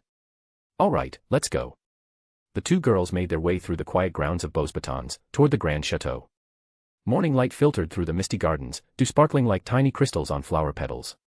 On the way, Ira glanced sideways at Fleur. So you really don't know what this is about? Fleur shook her head. No idea.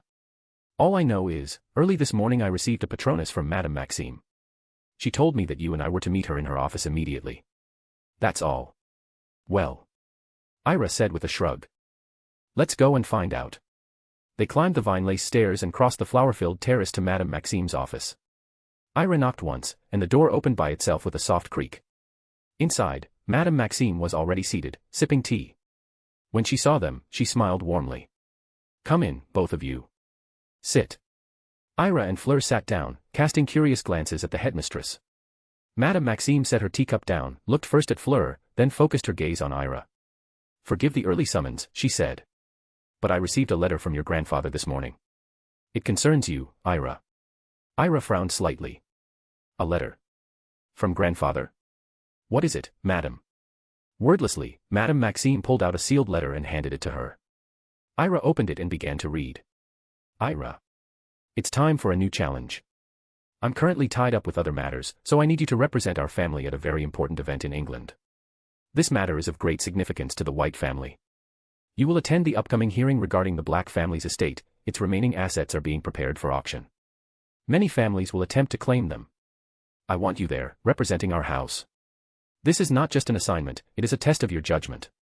The Wisengamot hearing will be overseen by Albus Dumbledore himself. Whatever decisions you make, I will honor them. But remember, you are the heiress of the White family. Behave as such. Your presence alone will speak volumes. Show them who you are. Ira finished reading, stunned. He wants me to represent the family. Madame Maxime nodded. He sent a portkey. It will take you directly to England. After the hearing, you may return to Beauxbatons immediately. Ira's eyes darted to Fleur. Madame Maxime followed her gaze and continued, as for you, Fleur, I'm assigning you to accompany Ira. You're to look after her, and observe the hearing. It will be good experience for you. Fleur blinked. But what about my parents? Will they allow me? You let me worry about that, Madame Maxime said with authority. They'll listen to me. This is a rare opportunity, and I know how much you've wanted to see the British ministry. Fleur nodded quietly. Madame Maxime turned back to Ira. The hearing begins at 10 this morning. It's 6 now. You have a little time. Use the portkey by 7, and you'll arrive at a secure entry point near the ministry. Then she produced a small item from her desk, a delicate silver badge, and handed it to Ira. This, she said, is your family's heirloom. With it, you are granted authority to speak on your family's behalf. Age won't matter. This emblem grants you full rights at the Wisengamot. Ira took it reverently. It was shaped like a sleek white fox, her family's emblem. The moment her fingers touched it, a soft pulse of magic traveled up her arm. At Madame Maxime's suggestion, she envisioned it as a wristband. Instantly, the emblem shifted form, becoming a slender band with a miniature white fox's head resting against her wrist. It felt natural, like it belonged. "You'll find it responds to your magic," said Madame Maxime, watching her. "It's now bound to you." Ira nodded silently. "Now," Madame Maxime concluded, "go get ready. Be at the portkey point by 7. And Fleur, if you sense even the slightest danger, use the portkey to return. Do not hesitate." "Yes, madame," Fleur said solemnly. The girls left her office, walking side by side in silence. Back in the office, Madame Maxime remained still. Then she spoke softly into the silence. "Are you sure it's wise, Elijah? She's only 11. That place, it's full of hyenas. They'll tear her apart if given the chance." A man's voice, low and tired, responded from the shadows. "I don't have a choice. She must be ready, for everything. I won't make the same mistake I made with Damien. She must be better than me, better than all of us in the White family. I won't leave her unprepared." Madame Maxime glanced toward the corner of the room, where Elijah stood, cloaked in shadow. "How are your injuries? I told you to go and visit Dumbledore but you are stubborn as hell," she said gently. He shook his head. "Worsening. Even Nico couldn't heal me. I doubt Dumbledore can either." She looked at him sadly. "You should still ask." Elijah didn't answer. Instead, his gaze wandered toward the window. "How is she doing here?" "She?" Madame Maxime asked, knowingly. He nodded. "She's changed," Madame Maxime said. "Since her husband's betrayal. This year, she insisted on teaching potions. I think she wants to be close to Ira. But she won't admit it. She watches her from afar. Follows her through the gardens. Watches her with her friends." Elijah exhaled but said nothing. After a long pause, he asked, "Do you trust Fleur Delacour?" "With my life," Madame Maxime answered instantly. "She's my apprentice, and I trust her completely." Elijah closed his eyes. "Good. I want Ira to have people she can rely on. I don't want her to be alone. Not when I'm gone." "She won't be," Madame Maxime said, a quiet promise in her voice. "She's already made friends. And more importantly, she's growing stronger." Chapter 36, British Ministry of Magic. Afterward, Ira and Fleur were walking back to their dorms. Along the way, Ira glanced at Fleur and asked softly, "Do you want to accompany me? If you don't want to, I'll understand, it's okay. I can go to this hearing on my own." Fleur chuckled, brushing her silvery blonde hair behind her ear. "Oh no, I want to come. I just want to see the British wizards for myself. Especially those pureblood families." She paused, her voice taking on a sharper edge.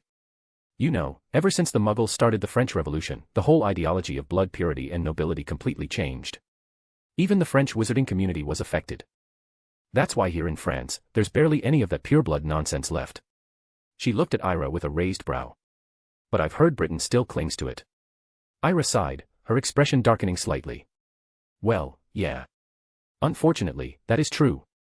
The last time someone truly advocated for the pureblood ideology was about 10, nearly 12, years ago. It led to a war. Since then, things have quieted down a bit. It's not as extreme anymore. At least now, they won't openly attack the Hogwarts Express or young children just for being Muggle-born or half-blood." Fleur gave a firm nod. "That, for sure, is a relief. Well then, let's go. I want to see these people. I'm so excited." Back at the Omberlunds house, Ira returned to her room, gathered some spare clothes, and carefully tucked them into her system space. She also packed some food, just to be safe, then headed down to the hall, where Fleur was already waiting. "I brought some defensive artifacts for my family," Fleur announced casually, lifting a small pouch. "You know I don't trust British wizards." Ira rolled her eyes. "Come on, don't antagonize British wizards so much. You know I'm British too." Fleur smirked. "Yes, you're British, but you're here in France. So you don't count." Ira sighed with a soft huff. "Let's just go." They walked together to the far end of the garden, where a small room stood nestled among the trees. Fleur led her inside. "This is the spot," she said. "Whenever a portkey is used, the signature is left here. So when we reactivate it from England, it will send us directly back to this room." Ira nodded in recognition. The space was exactly the same as when she first arrived, back in that quiet village near Pyrenees. Fleur stepped forward, holding the portkey in her hand. "All right, come hug me. I don't want us to get separated. You know portkey travel can be unstable." "I'm sure we can manage with just one hand," Ira said, reaching out. Fleur raised a brow and teased, "Oh. Are you shy?" Ira rolled her eyes but suddenly stepped forward and hugged Fleur tightly. "There. Someone said I was shy, so I wanted to prove them wrong." Fleur let out a surprised laugh. "Relax, are you trying to strangle me?" Blushing, Ira quickly added, "I just wanted to make sure we didn't get separated." But even as she said it, the scent of Fleur's perfume and natural warmth made her cheeks burn even redder. Thankfully, being a little shorter than Fleur meant her flushed face was well hidden. "All right," Fleur said, gripping the portkey. "On 3. 1, 2, 3, activate." As the portkey magic surged around them, Ira closed her eyes, holding tightly to Fleur as the world spun and twisted. The air shimmered with a strange, unsteady energy. Then suddenly, with a thud, they landed. Ira was still hugging Fleur when she heard her say, "Come on, little bunny, we've arrived." Realizing where they were, Ira quickly released her, cleared her throat, and straightened her collar. "Okay, let's go." Outside, the sky was dull with grey clouds typical of England. Fleur stepped out first and looked around in curiosity. "So this is England?" "It's London, right?" Ira nodded, glancing around the familiar but still strange streets. "Yes. This is London. Have you ever been to the Muggle world before?" Ira asked. "Only once, in France," Fleur replied. "Other than that, this is my first time in the Muggle world here." Ira smiled. "Well, you're in luck, it's my first time too in the London Muggle world." Fleur gave her a puzzled look. "So how am I in luck when you barely know this place either?" "At least I know the language," Ira teased. "Let's go to that telephone booth. The letter said we can access the ministry from there." They walked down the London street, blending in awkwardly among muggles in suits and trench coats. Eventually, they reached a small red telephone booth. Both squeezed inside the cramped space, and Ira carefully dialed the number written in the letter. A female voice rang out. "This is the British Ministry of Magic. Please identify yourself and state your purpose." Ira spoke clearly. "I'm Ira White, here for the 10 o'clock hearing at the Wisengamot." "And your companion?" "Fleur Delacour." There was a short pause. Then, "Identity confirmed. Please make contact with your partner and prepare for transport." Ira reached for Fleur's hand, and in a flash, both of them were magically pulled downward. Moments later, they stumbled out of a green fireplace in the ministry's main atrium. Fleur coughed, brushing ash from her sleeve. "I really hate fireplaces. So uncivilized." "Well," Ira said with a dry smile, "that's what we wizards invented, so we're stuck with it." Inside the grand hall, Ira walked with confidence. This wasn't her first visit. She led Fleur straight to the registration counter. "Identity, please." "Both wands must be registered," said the clerk, not looking up. Ira pulled out a polished silver badge with her family's crest. The clerk examined it, then tapped it with a verification spell. His eyes widened. "My apologies, Miss White," he said quickly, bowing slightly. "All in order." Their wands were briefly inspected and returned. Then they were permitted inside. As they walked through the busy corridors, Fleur wrinkled her nose. "Why are there so many people?" "This is the British Ministry. Of course it's full of old officials." "France's ministry is different," Fleur said proudly. "It's very elegant, divided by wings, modern, clean. These British wizards have no sense of style." Ira gave her a playful side glance. Sure, let's keep moving." They arrived at another counter. Ira stepped forward. "Where is today's Wisengamot hearing?" The witch behind the desk replied, 6 floors underground. The main hall. Ira and Fleur entered the nearest lift. A uniformed attendant stood inside. "Floor?" he asked. 6th underground," Ira answered. As the lift groaned into motion, Fleur whispered, "So backward. Even the elevators look like they're from a century ago." Ira rolled her eyes.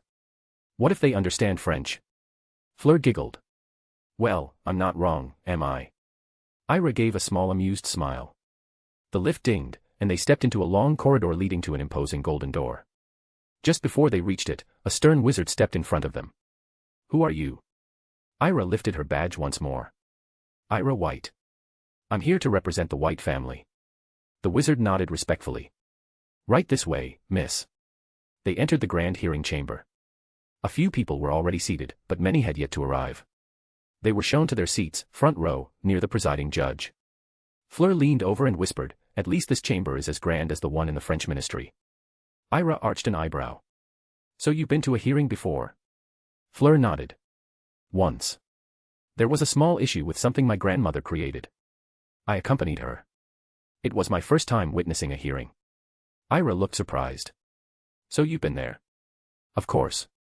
That was also when Madame Maxime accepted me as her apprentice. Ira nodded thoughtfully, and they both turned to wait as the rest of the Wisingamot members slowly began to arrive. Chapter 37, The Hearing.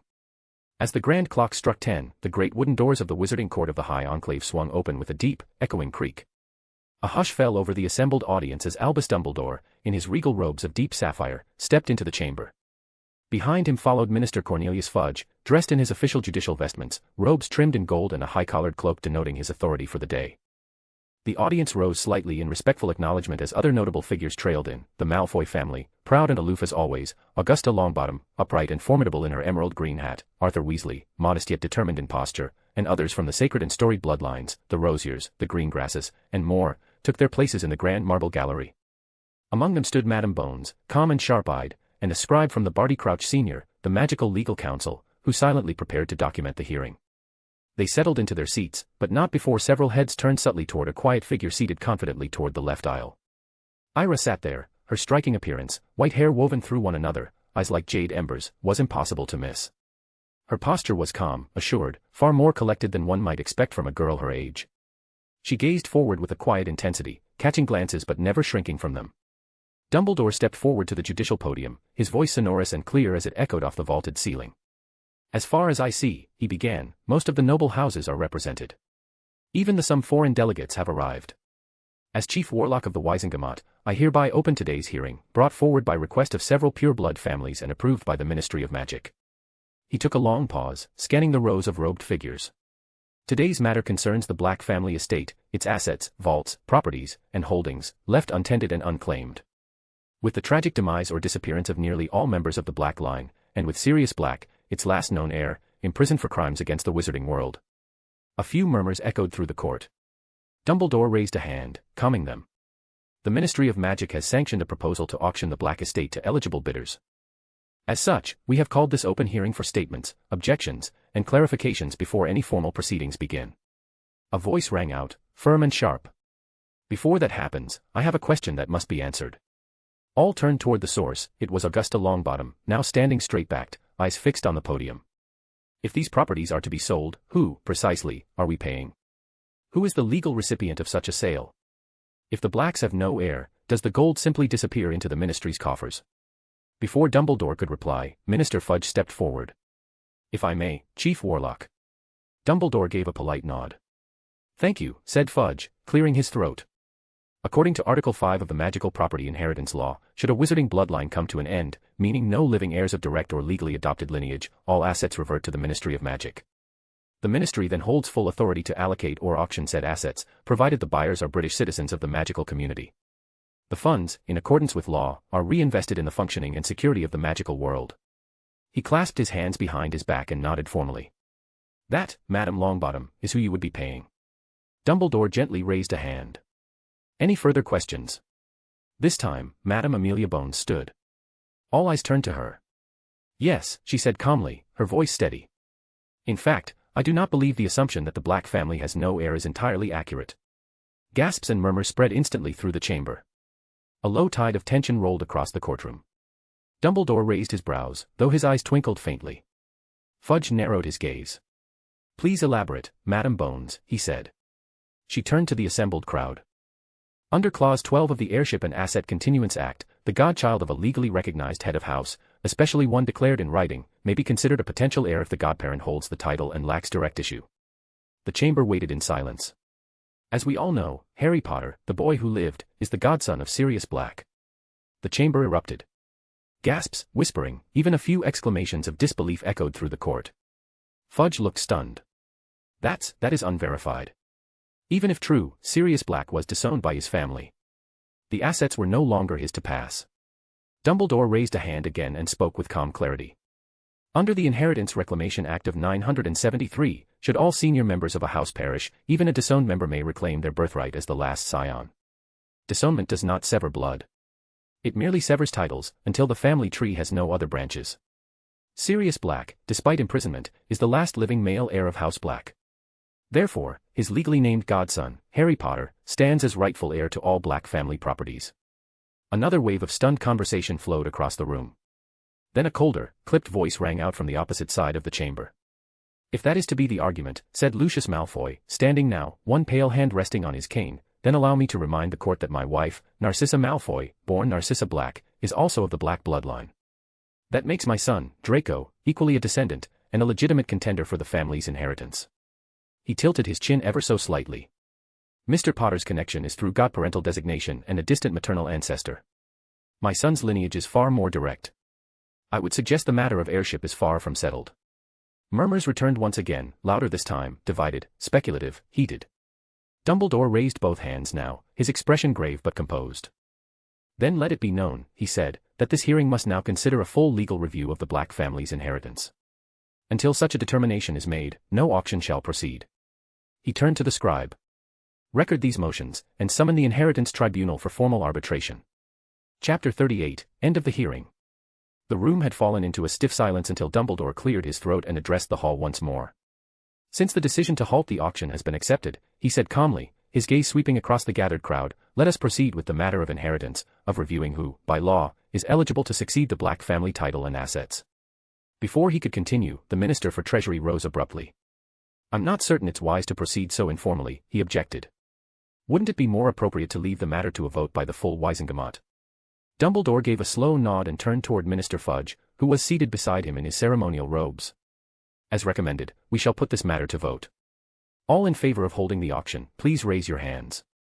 A few scattered hands rose among the assembly, old pureblood families with vested interests, their eyes sharp and calculating. Dumbledore's voice echoed again. "Now, those in favor of proceeding with a review of the heirs to determine rightful inheritance, raise your hands." This time, a strong majority of hands lifted into the air. Ira hesitated for a heartbeat, her fingers twitching with indecision. But then she, too, raised her hand, joining the silent majority. Dumbledore nodded gravely. "It is decided, then. We shall begin the process of identifying the legitimate heir to the Black family estate." The aged wizard then turned, his tone measured. "Two claims have been presented. One by Mr. Malfoy, who asserts that his son Draco is directly related to the Black family through his mother, Narcissa. The second is based on the evidence and intentions of Sirius Black, who named Harry Potter as his godson before his imprisonment. Both claims deserve examination under the laws of wizarding inheritance." As the chamber murmured, Ira felt a faint whisper at her ear. She turned to see Fleur, her expression gleaming with mischief. "This is quite the scene," Fleur said softly. "The famous boy who lived now being named in the middle of a property war. Who do you think will walk away with millions of galleons in Black family assets?" Ira frowned slightly. "Honestly, I don't know. But if we're talking about blood ties, then both Draco Malfoy and Harry Potter are hardly the only descendants. There are other families with ties to the Blacks." Fleur arched a brow. "Then why hasn't anyone brought them up?" Ira leaned in. "Because the more heirs there are, the less there is to go around. It's easier for the players here to ignore the rest." Fleur smirked, her voice a whisper of amusement. "Then why don't you add a little more flame to this fire?" Ira blinked at her. "Are you serious?" "Dead serious," Fleur whispered back, eyes glittering. "Let's see these old men burn themselves down over gold and bloodlines. Go on. Stir the cauldron. Call it justice if you like." Ira rolled her eyes but couldn't help smiling faintly. "You treat this like it's some opera performance." "No," Fleur said, lips curling into a smile. "This is better than opera." With a quiet breath, Ira stood and raised her hand. A ripple of surprise moved through the chamber. Dumbledore turned and spotted her. "Yes. I believe Miss White of the White family has something to say." A chorus of whispers broke out across the courtroom. "Why is a child standing? Where's Elijah White? They've sent a girl to represent the family." "Careful what you say," someone else muttered darkly. "The White family won't take kindly to insults. If that's their heir, then, watch your tongue." Ira stood taller, ignoring the murmurs. "Thank you, Mr. Dumbledore. And thank you to the Wisengamot." Her voice, though young, carried with unexpected clarity. "It's been said there are only 2 remaining heirs of the Black family, but I must ask, what about the others? The families who also share ties, by marriage and blood, to the House of Black." The hall tensed. A few scoffed. One voice jeered, "There are no others. Everyone knows that." But Ira pressed on. "Actually, there are. The Weasley family shares a bloodline connection through marriage. The Greengrass family has historical ties as well. Both are as eligible as Mr. Potter. And if the law is followed, they, too, should be considered." At this, Lord Greengrass stood. I concur with Miss White. My family has a direct tie to the blacks. If claims are to be heard, ours must be as well. He sat, dignified and silent. Ira continued, there's also another family. Their lineage traces just as closely as the Malfoys. It's Andromeda Tonks. She, like Mrs. Malfoy, also has the right of receiving inheritance. How should that be decided? The room fell into cold silence. Lucius Malfoy stood at once, expression tight. Mrs. Tonks was disowned for marrying a Muggle-born. She forfeited all rights to the Black family name and inheritance. Ira replied calmly, then by that same logic, so did Sirius Black, who ran from his family and was also disowned. If we disqualify Andromeda, then we must disqualify all the claimants, including Mr. Malfoy and Mr. Potter. And according to Article 5 of the Inheritance Law, any family member married into another house is considered severed from inheritance. That would disqualify Narcissa Malfoy, and by extension, her son. So who remains, then? A tense pause followed. My proposal, Ira continued, is that if any inheritance is to be distributed, it must be shared among all eligible descendants of the Black family, regardless of politics. That is the fairest course under the law. Dumbledore smiled faintly. Thank you, Miss White. You've reminded us of both law and logic. Turning to the gathered hall, he said, given this new perspective, we have two choices. We either pursue this with a full investigation and notify all possible heirs, or we postpone the hearing. Minister Fudge stood quickly. I urge postponement. This matter has grown too complex for an immediate ruling. We must avoid chaos.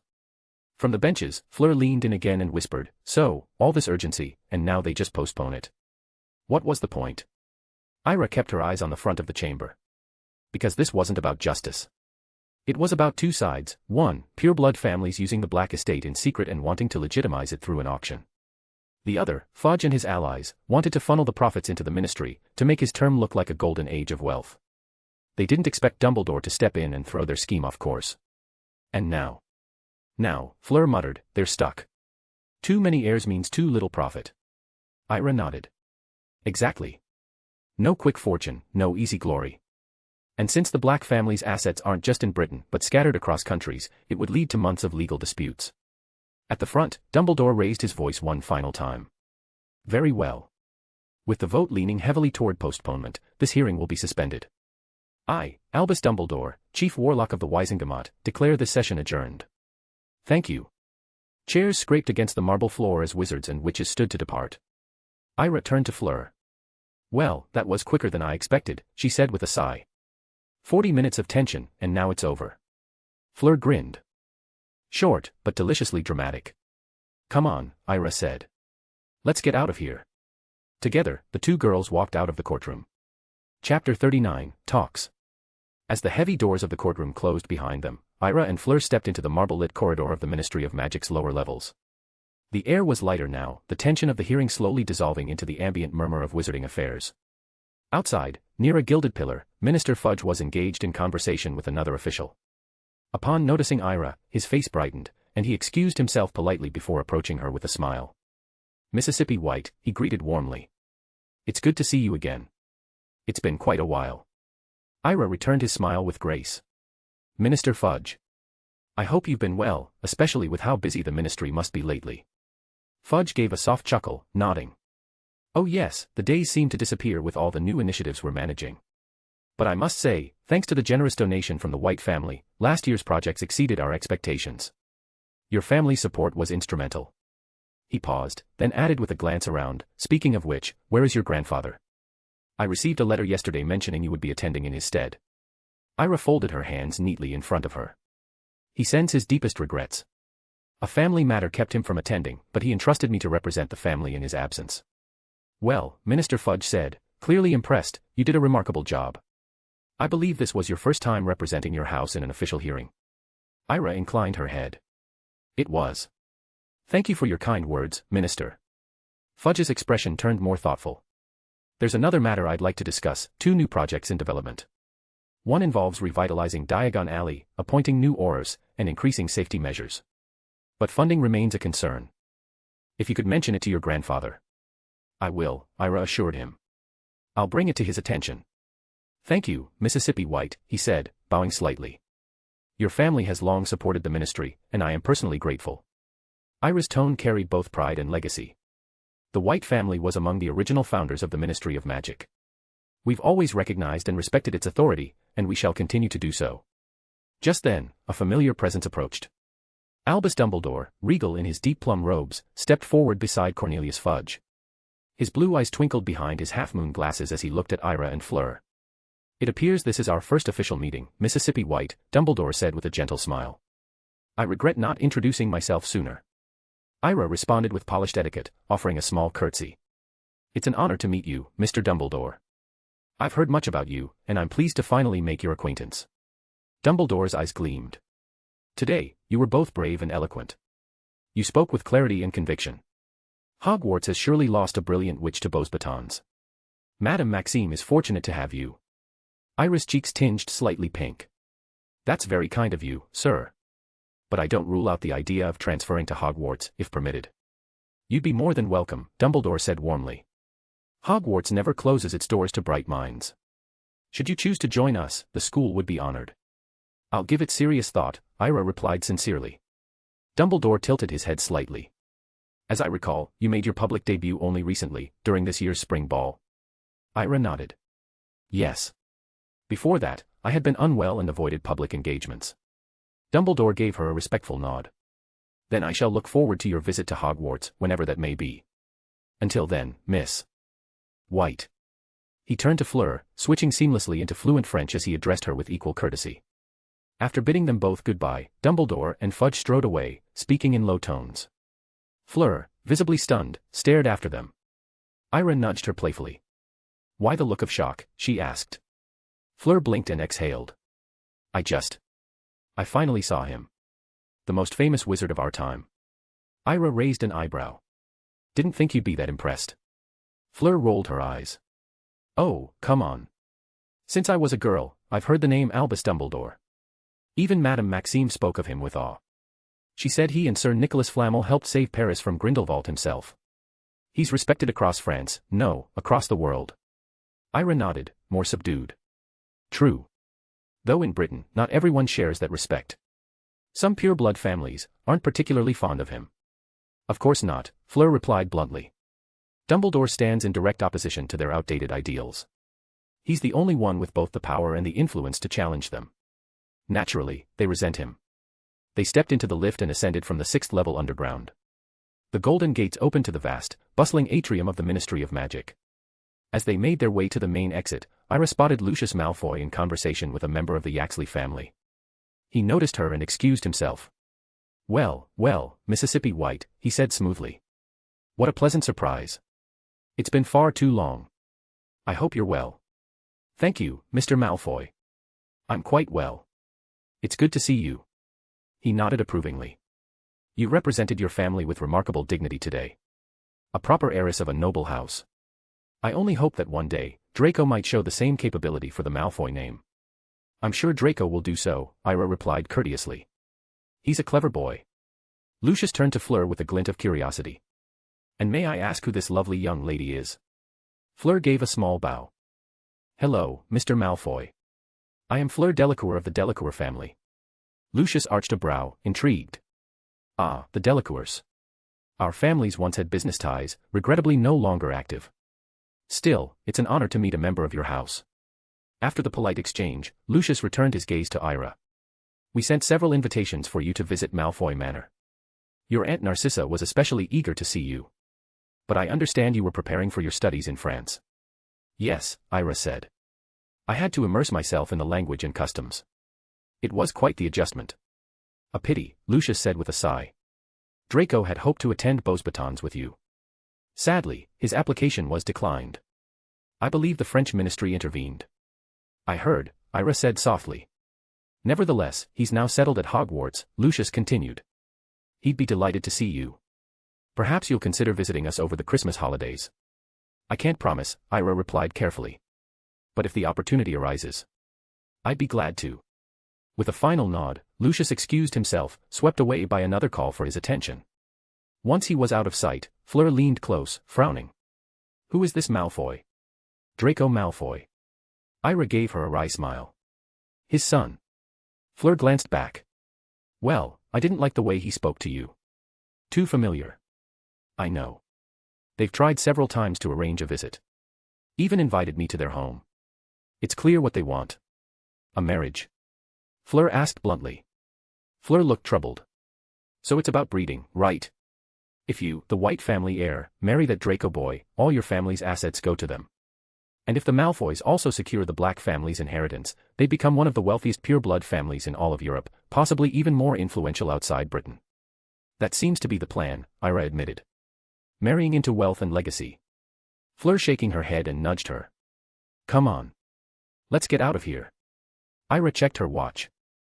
Up for a trip to the Muggle world. Fleur hesitated. But, our clothes. We'll look odd. We'll buy some new ones, Ira replied cheerfully. But, we don't have any Muggle money. Fleur whispered urgently. Don't worry, Ira said with a grin. I brought some pounds. We'll get Muggle clothes, go for a walk, and maybe eat at a restaurant. Fleur's face lit up. Really? That sounds exciting. They stepped into a Ministry Fleur station, and in a flash of green flame, arrived in a tucked-away Muggle bathroom in central London.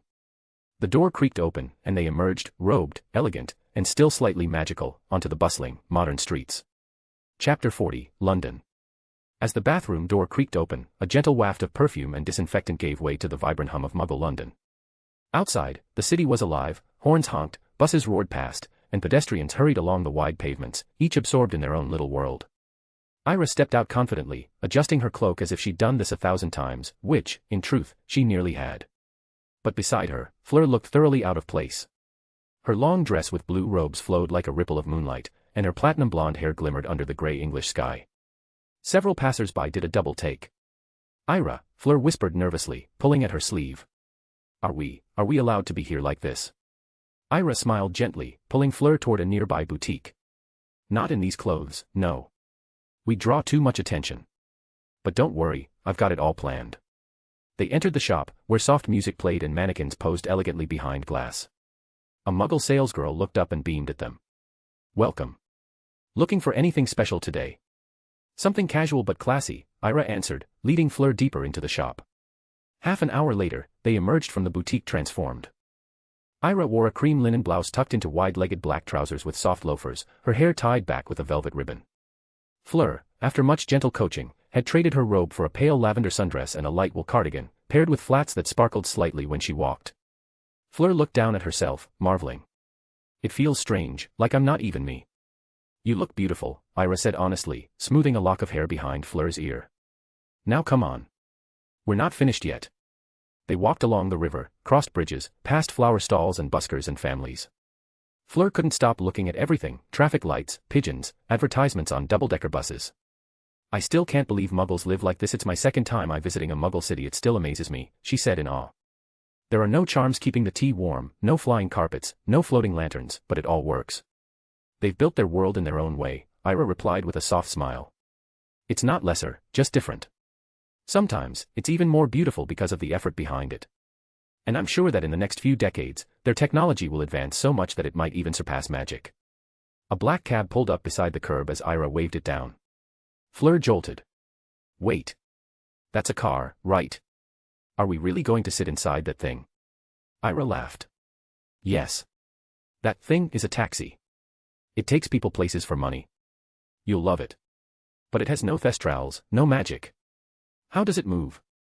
It's got wheels, an engine, and very stubborn drivers. Come on, I'm sure you have heard about cars, Ira replied, nudging her inside. They sat side by side in the back of the cab. Fleur clutched the seat with wide eyes as the vehicle pulled into traffic. I feel like I'm flying, but in a box. A loud, heavy, grounded box. Fleur exclaimed. It's nothing like the night bus. That thing was downright uncomfortable. I used it once, and I've regretted it to this day. Ira giggled, watching her friend's astonished face. Welcome to the Muggle world, Fleur. The cab dropped them off outside a high-end restaurant nestled in a quiet corner of the city. Its windows glowed golden, and ivy clung to the brick exterior. Inside, it was all dim lighting, soft jazz, and the clink of fine silverware. They took a window table overlooking a quaint garden courtyard. A waiter brought menus. Ira read hers with ease, while Fleur blinked at the unfamiliar words. I don't even know how to pronounce half of this, Fleur muttered. What's gnocchi? It's delicious, Ira replied, her eyes sparkling. Soft potato dumplings. Try it. Fleur looked suspicious. It doesn't sound delicious. They both laughed, drawing a glance from a nearby table. Their food arrived, creamy mushroom risotto for Ira, pan-seared salmon for Fleur, and with it, a comfortable warmth settled between them. As they sipped chilled lemonade and watched the soft rain begin to fall outside, Fleur leaned back in her chair and sighed. You know, she said quietly, this may be one of the most peaceful days I've ever had. Ira smiled. That's the charm of it. No owls. No wand using. No school drama. Just the simple life of being a muggle with a lovely meal, and a world that doesn't know a single thing about who we are. I think I like that, but it's still very much boring without being able to use magic, Fleur said. After the meal, they strolled hand in hand through a nearby square, past twinkling shopfronts and street musicians playing violins under umbrellas. They found a small gelato cart and ordered scoops, vanilla for Ira, raspberry sorbet for Fleur. As they sat on a bench, watching the sun begin to set behind the chimneys and spires of London, Fleur licked her cone with surprising delight. This is cold. But sweet. It's quite delicious and different from magical ice cream. It's just ice cream, Fleur, without any magical ingredients. But this ice cream is the result of centuries of effort from different cultures. That's why it tastes so good. Ice cream. She blinked. Well, at least muggles have a certain elegance to their taste. I think I love that. They both burst into laughter. When their laughter faded, Ira turned to her and said softly, I'm glad we did this. It was good and fun experience. Fleur's eyes shimmered in the fading light. Yes, I think we should go to France Muggle World too one day. Of course we should. There are so many beautiful places in France, we'd be missing out if we lived there and never even saw them. Chapter 41, Back to the School. Let's go, Fleur said, brushing her hair behind her ear as the warm afternoon sun dipped over the cobblestone street. It's getting late, and we should head back to Beauxbatons. If Madame Maxime finds out we wandered off into the Muggle world, she'll have our heads for it. Ira gave a faint smile. All right. Where should we use the portkey? Fleur glanced around with a sly grin. Somewhere private. Come on. They made their way into a quiet women's restroom tucked away at the edge of the marketplace. Once inside, Fleur took the small, silver portkey from her coat pocket. She turned to Ira, her expression softening. Without a word, she pulled her into a tight hug. Hold on, Fleur whispered. We're going back now. Ira nodded, and together they vanished in a flash of elastic magic, sucked through space as the portkey activated. They landed with a gentle thump in one of Beauxbatons' designated portkey rooms, an elegantly tiled chamber lined with old arcane symbols and wards for travel safety. As the shimmer of travel faded, the girls stepped out into the familiar air of Chateau Beauxbatons. Fleur inhaled deeply, stretching her arms. It's good to be back. Ira raised an eyebrow, half amused. Oh. And here I thought I was the one enjoying our little field trip. Fleur giggled. I did love it. But nowhere compares to this place. She gestured to the castle rising in the distance, its graceful towers glowing in the afternoon light. This is still home. Sure, sure. Whatever you say, Miss Wolf, Ira teased. Come on, Fleur grinned. Let's go see Madame Maxime before she sends out the search dragons. They ascended the spiral stairs leading to the rooftop garden of Beauxbatons, where Madame Maxime's office stood overlooking the rolling lavender hills. The girls knocked on her door, and a smooth, accented voice responded, Entrez. Inside, Madame Maxime sat at her elegant desk, much like she had that morning. She gave them a warm, measured smile. It's good to have you back, girls. I am delighted that you're safe. Thank you, Madame Maxime, Ira said respectfully. For the information, and for the opportunity. The headmistress inclined her head. That was all arranged by your grandfather. I merely facilitated it. Her gaze shifted to Fleur. Hand me the portkey, dear. Fleur complied, placing the small object in Maxime's waiting hand. The headmistress glanced at the ornate watch on her wrist. The hearing ended at 11. It is now 4 o'clock. Where exactly were you in those missing hours? Ira stiffened slightly, then gave in with a sheepish smile. We wandered a bit in the Muggle world. Madame Maxime narrowed her eyes, but her tone remained composed. I won't scold you this time. But next time, be more discreet, and do not wear Muggle clothing in this school. Only then did the girls glance at each other, realizing they were still dressed in modern jeans and coats from London. They both let out awkward laughs. Yes, Madame Maxime, they chorused. With that, they were dismissed. As they walked down the stairs, back into the grandeur of Beauxbatons, Ira turned to Fleur. Thank you. For today. Fleur smiled, brushing her shoulder against Ira's. Anytime. Honestly, I really enjoyed it, especially seeing those old wizards bickering like goblins at a gold auction. She laughed. If you're planning something like that again, count me in. I will, Ira promised. Definitely. They entered the Amberloon common hall. Fleur stretched, yawning. I'm heading straight to bed. Woke up way too early, and all that walking in London. I'm beat. Go on, rest, Ira said with a nod. I'll shower, then sleep too. They parted ways, and Ira climbed up to her dorm. After a refreshing shower, she returned to her room, slipped under the soft blankets, and drifted into a deep sleep. Meanwhile, in the Scottish Highlands. In the high towers of Hogwarts, the soft rustle of parchment and the crackle of the fireplace filled the headmaster's office. Albus Dumbledore sat behind his desk, reading the latest edition of the Daily Prophet. On the front page, bold letters read, "The youngest member of the White family, who is she?" Beneath the headline was a photo of Ira standing tall among the ancient lords of Wisengamot, her gaze unwavering in the courtroom. Dumbledore placed the paper down slowly, stroking his beard in thought. From the wall, one of the oil portraits stirred, an elderly man with sharp features and proud eyes, Phineas Nigellus Black. So, Phineas drawled, they're crafting her public image now. These praises, these glowing words, they're shaping her into the next great face of that family. Elijah White wants her to rise, Dumbledore murmured. And for her to lead, she needs legitimacy. Reputation. This hearing was his stage. Phineas scoffed. Typical White family tactic. Dressing ambition as nobility. Dumbledore arched an eyebrow. Without her, your family's estate would have been carved up and sold to your enemies. You could at least show gratitude. Phineas bristled, falling silent. A few other portraits chuckled. What's wrong, Phineas? Cackled an older witch from the rosier frame. Tongue-tied now that a white heiress saved the House of Black. I may despise their line, Phineas muttered, but I'm no ingrate. If she saved my family's name, then I acknowledge it. He looked directly at Dumbledore. But Albus, can't you do something? Sirius, my descendant, is still rotting in that cursed place. Can't you get the ministry to release him? Dumbledore's expression darkened. I wish I could. But his imprisonment isn't just legal, it's political. Many families who profited from the Black Vaults will never allow his return. They fear what he represents. Phineas growled. They once begged for our gold, licked our boots for our favor. Now they feast on what remains of us. The room grew somber. A portrait of Headmistress Alicia White, regal in her silver robes, spoke at last. Your downfall was your arrogance, Phineas. You brought ruin upon your own name. Phineas shot back, don't lecture me, Alicia. Your family is one girl away from extinction. Once she marries, your line ends. Alicia only smiled, a quiet, knowing smile, for she understood the truth about her family. They had faced such events before, and it was nothing new for them to have an heiress among their long years of existence.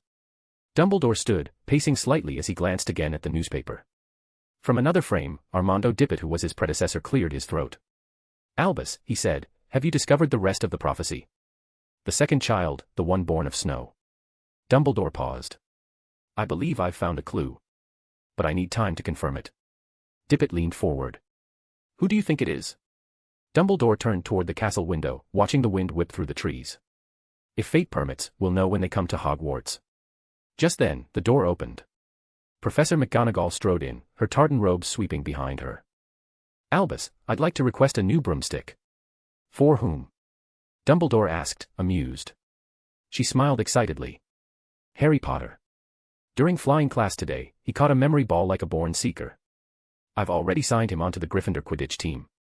Then by all means, Dumbledore chuckled, get him the best we have. As McGonagall exited, she muttered gleefully to herself, finally, Gryffindor will crush the Slytherins this year. Dumbledore let out a soft laugh and turned back to the Daily Prophet. Observing Ira's picture. Chapter 42, The Magical Plants Class. The next morning unfolded gently across the gardens of Bowsbatons. A silver mist still clung to the leaves, casting a soft shimmer over the dew-kissed grounds.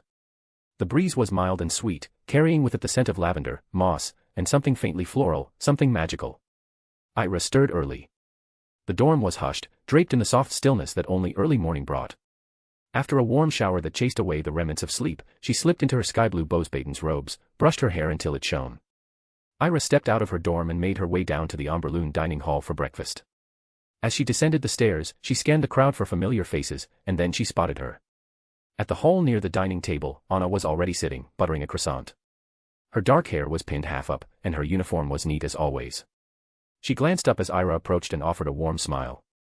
Bonjour, Anna greeted softly. Ira returned the smile, sitting beside her. Morning, Anna. Did you sleep well? Like a cat in a sunbeam, Anna replied, eyes twinkling. You. Not bad. Had a strange dream about swimming in stardust, Ira said with a little laugh. Still processing. The two chatted softly over their breakfast, fresh raspberries, hot chocolate, delicate crepes drizzled with honey. They talked about their dorms, about Ira's trip to England and Anna, who seemed to quite intrigued by stories that Ira was telling her. Soon, an enchanted parchment unrolled at the center of each table, listing the day's classes in elegant ink. Ira and Anna both leaned in to look. Oh, Anna said, her voice bright with interest, we have Botanique Magique this morning.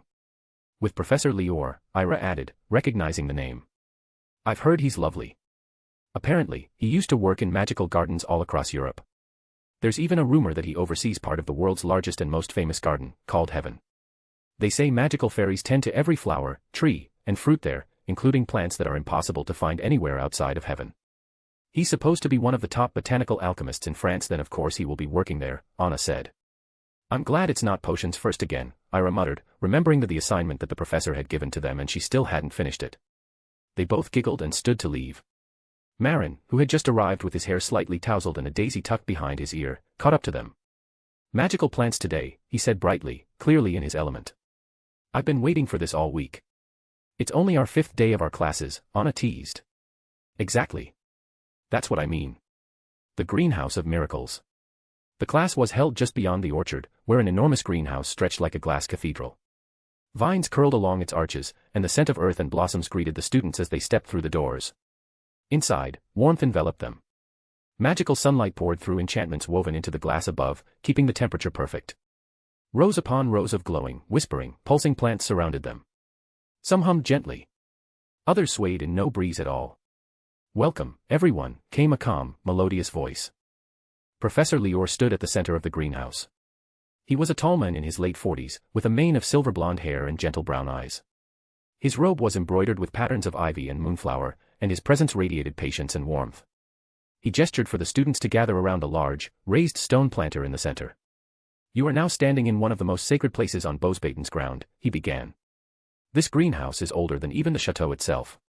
Here, we study not only the magic of plants but their soul. There was a quiet murmur among the students. Today, Professor Lior continued, I will introduce you to a flower that you will only find in one place in the entire world, right here, in this valley. This flower has existed since the founding of Bosbaten's, and perhaps even before. It is called the fleur de lune. He stepped aside. A shimmer of light pulsed from the soil, and slowly, from within the stone planter, the flower began to bloom. Gasps rippled through the class. It was unlike anything they had ever seen. The fleur de lune stood tall on a slender, silver stem. Its petals were wide and translucent, glowing softly with a pale blue light.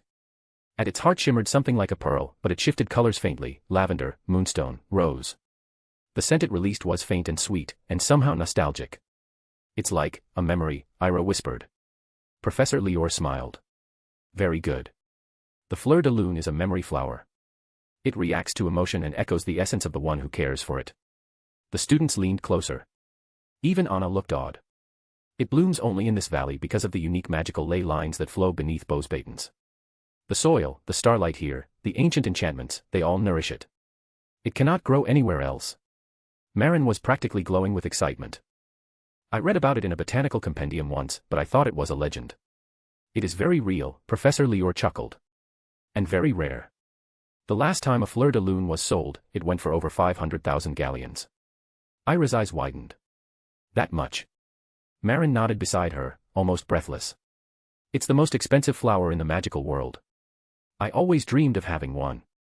My great-grandmother once saw one in her youth and described it to me. It's what made me fall in love with magical plants. He looked at the flower with something close to reverence.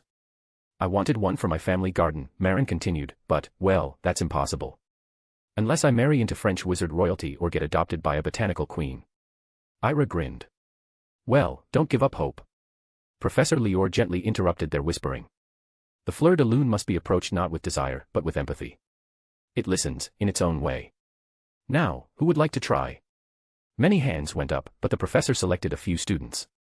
Marin was among them. As he stepped forward and knelt by the flower, the petals slowly turned a deeper shade of lavender. The glowing heart pulsed warmly. Oh, Marin breathed. It likes you, Anna whispered. After a few moments, Professor Lior had the students return to their spots. You will not be allowed to take cuttings of the fleur de lune, nor grow it yourself. But you will each receive a seed of a magical plant that resonates with you, something you will care for this year.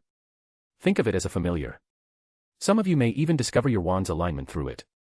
He waved his wand, and a tray floated toward them, carrying dozens of small, intricately carved seed boxes. Each one had a different glow, hum, or scent. One by one, the students stepped forward and selected a box that called to them. When Ira approached, she looked first, then reached for one at the very edge. It was a small box made of moonstone wood, cool to the touch. Inside was a silvery seed with faint blue veins running through it. Anna's was nestled in a box that smelled faintly of cinnamon and pine. Marin's glowed faintly green and shimmered like a tiny crystal heart. Keep them close, said Professor Lior. You will name them, nurture them, and, if you are attentive, they may even bloom for you. The rest of the lesson was spent learning how to feel plant energy. Professor Lior guided them through silent meditations, asking them to place their hands near the soil, close their eyes, and listen, not with their ears, but their presence. Ira had never tried anything like it. She kept her palms above the soil and breathed deeply. At first, there was only silence. Then she felt it, a subtle hum, like the low echo of a cello string. The plant wasn't speaking in words, but it was alive. Afterward, the professor had them gently water young moonleaf stalks and practice speaking kindly to the plants. They respond to your voice, your intent. Some even to music. Plants are alive, yes, but magical plants are listeners, he said, and partners. After class. As they stepped out of the greenhouse into the golden late morning sun, Marin was still clutching his seed box close to his chest. I'll name it Florence, he declared. You've already named yours. Ira laughed. Of course. It's going to grow into the most fabulous thing you've ever seen. Anna smiled. You really love this, don't you? I do, he said seriously. I know some people love dragons or spells or dueling. But for me, it's this. Flowers. They don't fight. They don't conquer. They just grow, and they bloom. Ira glanced back at the greenhouse, still glowing faintly behind them. It was yet another beautiful experience for her here. Chapter 43, Magical Carpet. In the days that followed, life at Bosbaitens flowed with a quiet rhythm, like petals dancing on a breeze. Ira, along with her close friends Anna and Marin, attended classes, explored the castle's enchanting grounds, and slowly began to feel at home within its ancient stone walls and magical gardens. Some days, she would stroll with Fleur beneath the arches of ivy-covered walkways, discovering hidden corners of the school and secret paths that led to scenic overlooks and forgotten statues. Other times, she would head to the library with Anna, where the two of them would bury themselves in spellbooks, reading side by side in silence or whispering newfound enchantments to one another. It wasn't long before something curious struck Ira. One morning, as she sat beneath a flowering vine with Fleur, sipping enchanted lavender tea that cooled itself in the sun, she asked, Fleur, why aren't we taught flying classes here? You know, on brooms. Fleur laughed softly, brushing a strand of silvery hair from her cheek. Ah, ma chérie, here in France, broomsticks are seen as, how do you say, barbaric. Very uncomfortable, too. Instead, we use magical carpets. Much more elegant, and far more pleasant to ride. Ira blinked. Magical carpets. Really? Oui, Fleur said with a smile. They're common here.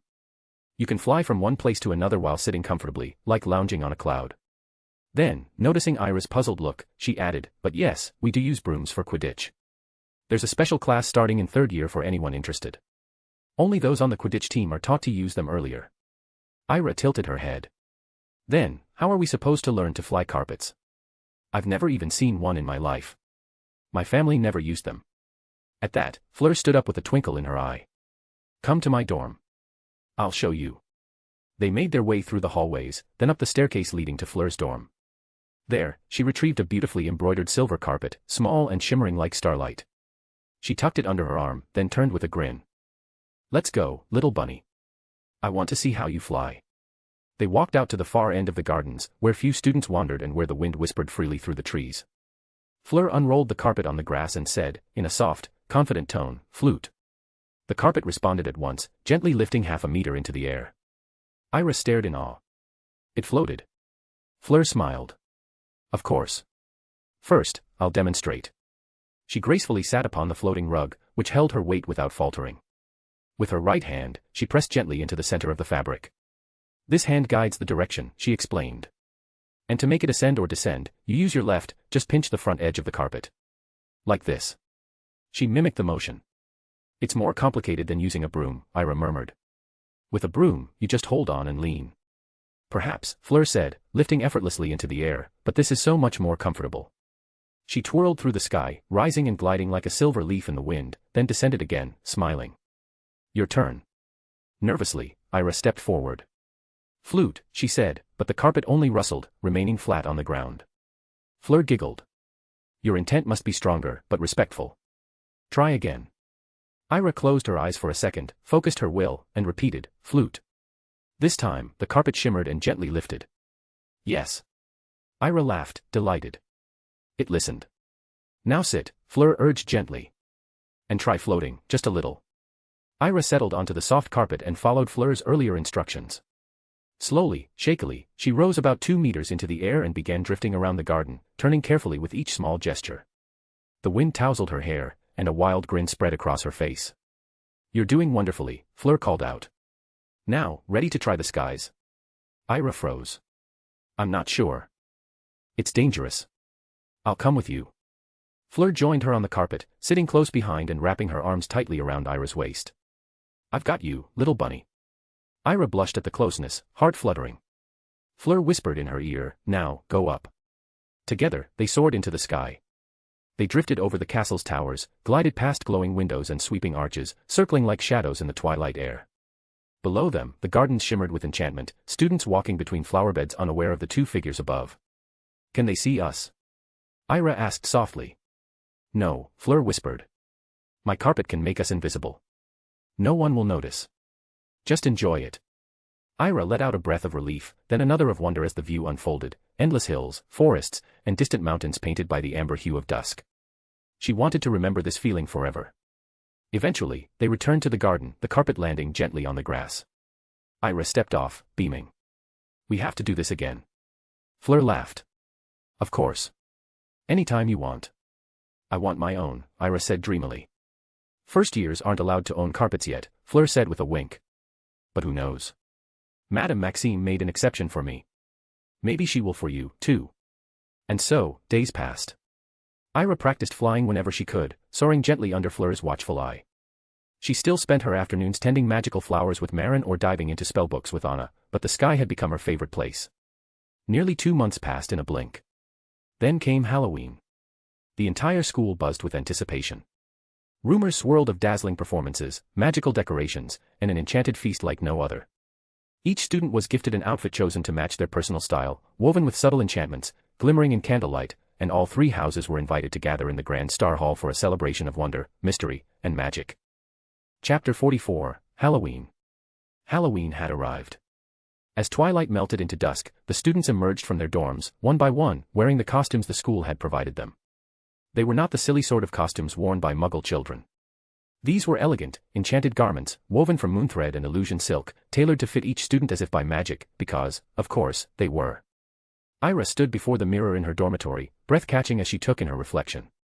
Her dress shimmered like twilight, soft lavender and deep blue, embroidered with silver constellations that sparkled as she moved. It wasn't overly ornate, just enough to make her feel like herself, only more radiant. Her long hair was braided and adorned with tiny flickering lights that looked like fireflies. As she turned, the lights drifted around her head like a halo.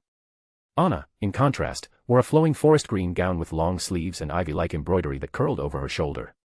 A delicate circlet of polished rosewood sat in her chestnut hair. She looked like a woodland enchantress. The 2 girls met outside their dorm, their faces lighting up when they saw one another. Heiress, Anna whispered, you look like a starlit sorceress. And you look like green forest come alive, Heiress replied. Anna grinned, looping her arm through hers. Shall we go? I don't want to miss a single moment. Together, they walked along the stone path winding toward the Grand Star Hall, the heart of Beauxbatons. The hall had been transformed. Where its marble columns had once stood bare, now they were wrapped in ivy and silver ribbons. Candles floated mid-air, flickering in perfect harmony with the soft notes of harp and violin that drifted through the room. The high arched ceiling had been enchanted to reflect the night sky, brilliant with stars, nebulae, and even the occasional shooting comet trailing fire across the heavens. Tables stretched in 3 long rows, each one marked with a glimmering banner, Belfuil, Omberloon, and Paplinless, the 3 houses of Beauxbatons. At the center of it all, a grand crescent-shaped platform was adorned with glittering vines and autumn roses.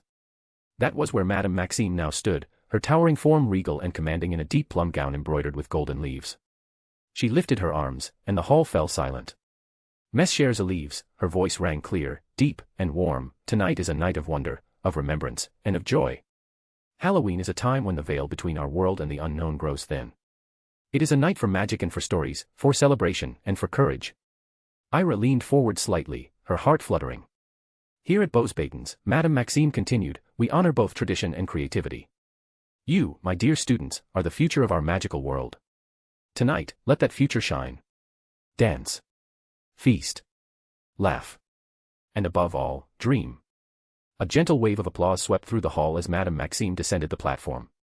Almost immediately, a hush fell again, followed by a sudden, bright fanfare. From the side doors, a group of older students emerged, 6th and 7th years, dressed in swirling robes of silver and black. The music swelled, changing into something bold and rich, and the seniors began to dance. And what a dance it was!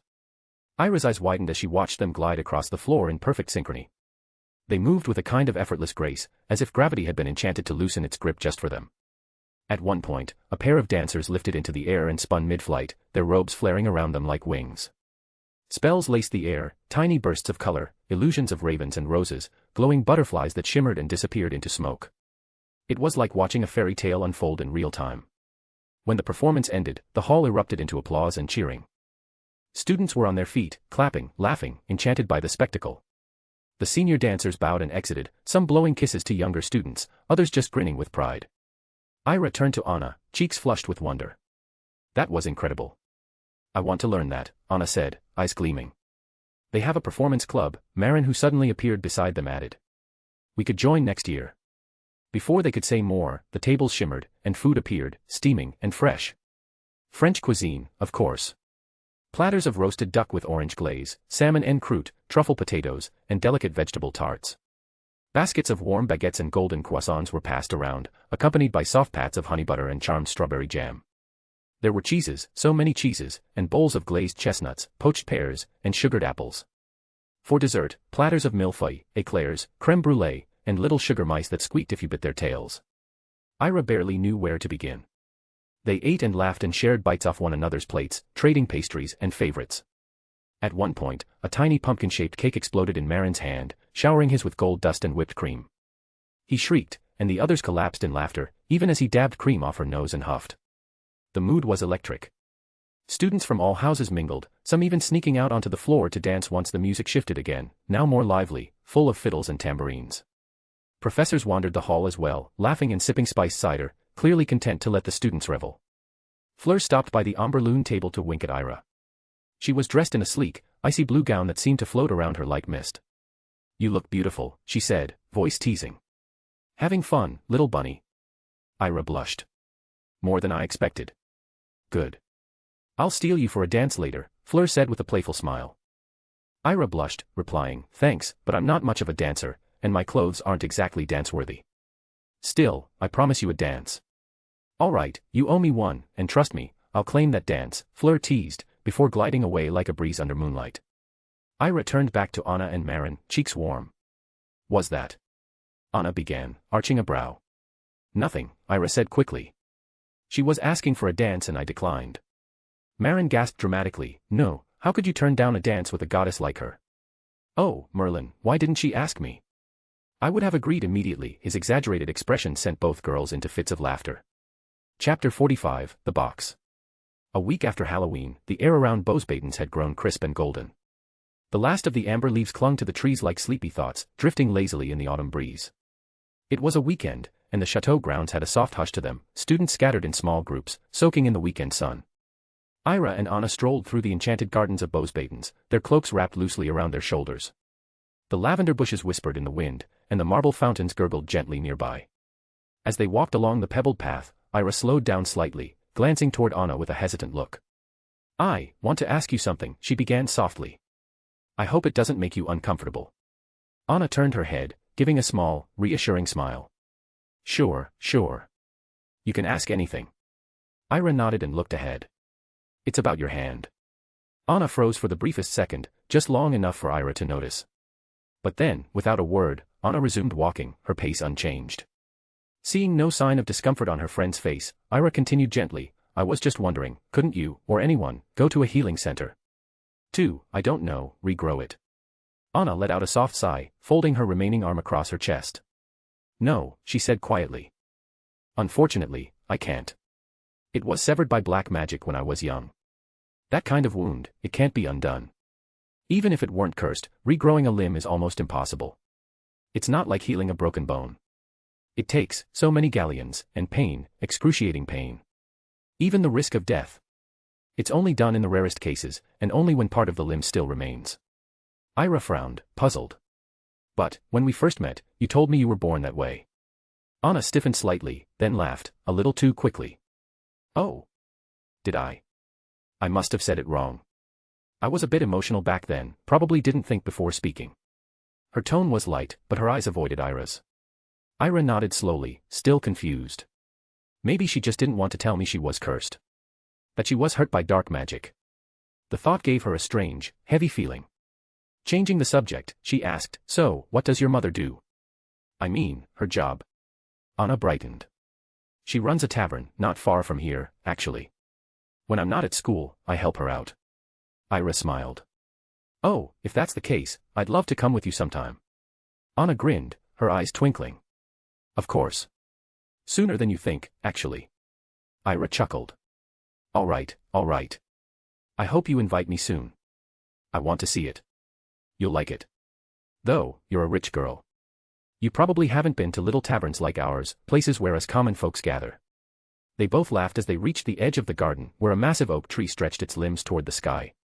Its roots curled over the earth like sleeping serpents. Anna pointed. Look. There's a box under the tree. Let's see what it is. Ira followed her gaze and saw a small wooden box nestled at the base of the trunk. It looked old, worn but oddly pristine, as if it had been placed there intentionally. Anna knelt beside it, reaching for the lid. Wait. Ira said quickly.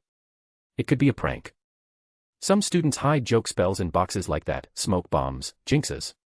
Anna just waved her hand. Don't worry. Come, sit with me. My mother always said that in the Muggle world, people find boxes with treasure maps or secret diaries. Who knows, maybe we'll find something magical. Ira hesitated, then sat beside her.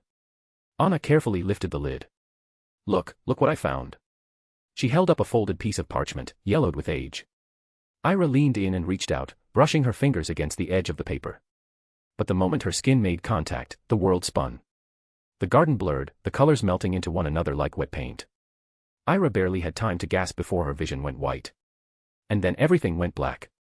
Far away, in the headmistress's office, Madame Maxime was enjoying her usual afternoon tea. The room was warmly lit, and she was comfortably curled in her reading chair, lost in a romance novel, a tale about a beast and a man who fell in love, and the tragic consequences brought upon them by the man's unkind family. She sighed wistfully, murmuring, "How romantic." Just then, the heavy oak door creaked open. Professor Vauquelin entered, her face pale and drawn. Maxime looked up, surprised. Vauquelin. What brings you here at this hour? You look troubled. Professor Vauquelin stepped forward quickly. Olympe, she's gone. Maxime blinked. Gone. Who? Ira. She's not in the school. I can't sense her magical signature anywhere. Madame Maxime's brow furrowed as she set the book aside and rose from her chair. That's impossible. Have you checked her dormitory? Yes. I went myself. No one was there. Then perhaps she's in the library. Or with friends. I thought the same. I checked the library, asked the staff, and even questioned the prefects. No one's seen her since this noon. Maxime walked to the balcony door and opened it, drawing her wand. With a swift motion, she sent a glowing, silver Patronus soaring across the sky. She must be somewhere in the castle, Maxime murmured, though a note of doubt crept into her voice. Professor Vauquelin wrung her hands. What if something's happened to her? Calm yourself, Maxime said firmly. She's a smart girl. I'm sure there's a reasonable explanation. As they waited, the door opened again. Fleur Delacour entered briskly. Madame Maxime, you sent for me. Yes. I asked you to search the Amberloon wing for Ira. Any sign of her? Fleur shook her head. No. I asked around. The last time anyone saw her was with Anna, Anastasia. Maxime's expression darkened. And you? Did you speak with her today? Yes, this morning. We had breakfast together. She didn't say anything about leaving. She isn't anywhere in the school, Vauquelin said, her voice thin. She's just gone. Fleur's eyes widened. But that's not possible. No student can leave the grounds without a portkey or staff approval. Maxime's voice sharpened. Inform all the prefects. I want every corner of the castle searched. And don't speak of this to anyone. Not yet. We'll keep it quiet as long as we can. Vauquelin swallowed. Should we inform Elijah? Maxime paused, her gaze heavy on the swirling tea she had abandoned. If she's still within the grounds, we'll find her. But if not. She looked up, her voice low. If not, then yes. We will inform the French Ministry of Magic. And Elijah, he has the right to know. She stared out the tall windows, the fading light casting long shadows on the stone floor. I only hope, she whispered, that she's still within these walls. The three women stood in silence, the weight of uncertainty pressing heavily around them. Chapter 46, The Woman. Ira opened her eyes slowly. A cold, heavy darkness loomed around her like a suffocating blanket. Her vision, blurred at first, sharpened gradually. She was lying on a hard floor, the stone beneath her body cool and damp. As she sat up, her breath caught. The room was dim, barely illuminated by a single candle placed on a small wooden table. Its flickering flame cast long, crooked shadows across the walls. A bed stood in one corner, made neatly, as though untouched. Everything was silent, the silence was quite frightening. Then she saw her. Behind the table, seated motionless in the darkness, was a figure. A woman. Black hair fell past her shoulders, and her posture was poised, almost regal. Ira squinted, trying to place her face, but the candle's light made it difficult. She glanced around, her heart beginning to pound. Anna, she whispered into the silence. But the room answered only with stillness. Anna was nowhere to be seen. She straightened up and leaned against the wall behind her, her breathing sharp and shallow. Panic bubbled at the edge of her chest, threatening to consume her, but she quickly closed her eyes and reached inward. A clemency. She summoned it like a shield, soothing her nerves, calming her breath, forcing clarity into her mind. This wasn't the time to panic. Because panic will make her irrational, and being irrational was the last thing she needed in this moment. When she opened her eyes again, they locked onto the woman seated across from her. She studied her quietly, wondering who she was, what she wanted, and more than anything, why had she been taken? And where was Anna? She turned back toward the woman and studied her silently. The woman watched her right back, her lips curled faintly into something that wasn't quite a smile. So, she said, her voice calm, deliberate, and slightly mocking, you are quite composed for a child, Ira. I thought I would have to deal with a crying little girl, tantrums, screaming, begging. But look at you. So calm. Very unusual, considering the situation you're in. Ira stared at her silently for a few seconds, then replied in a steady voice, where is Anna?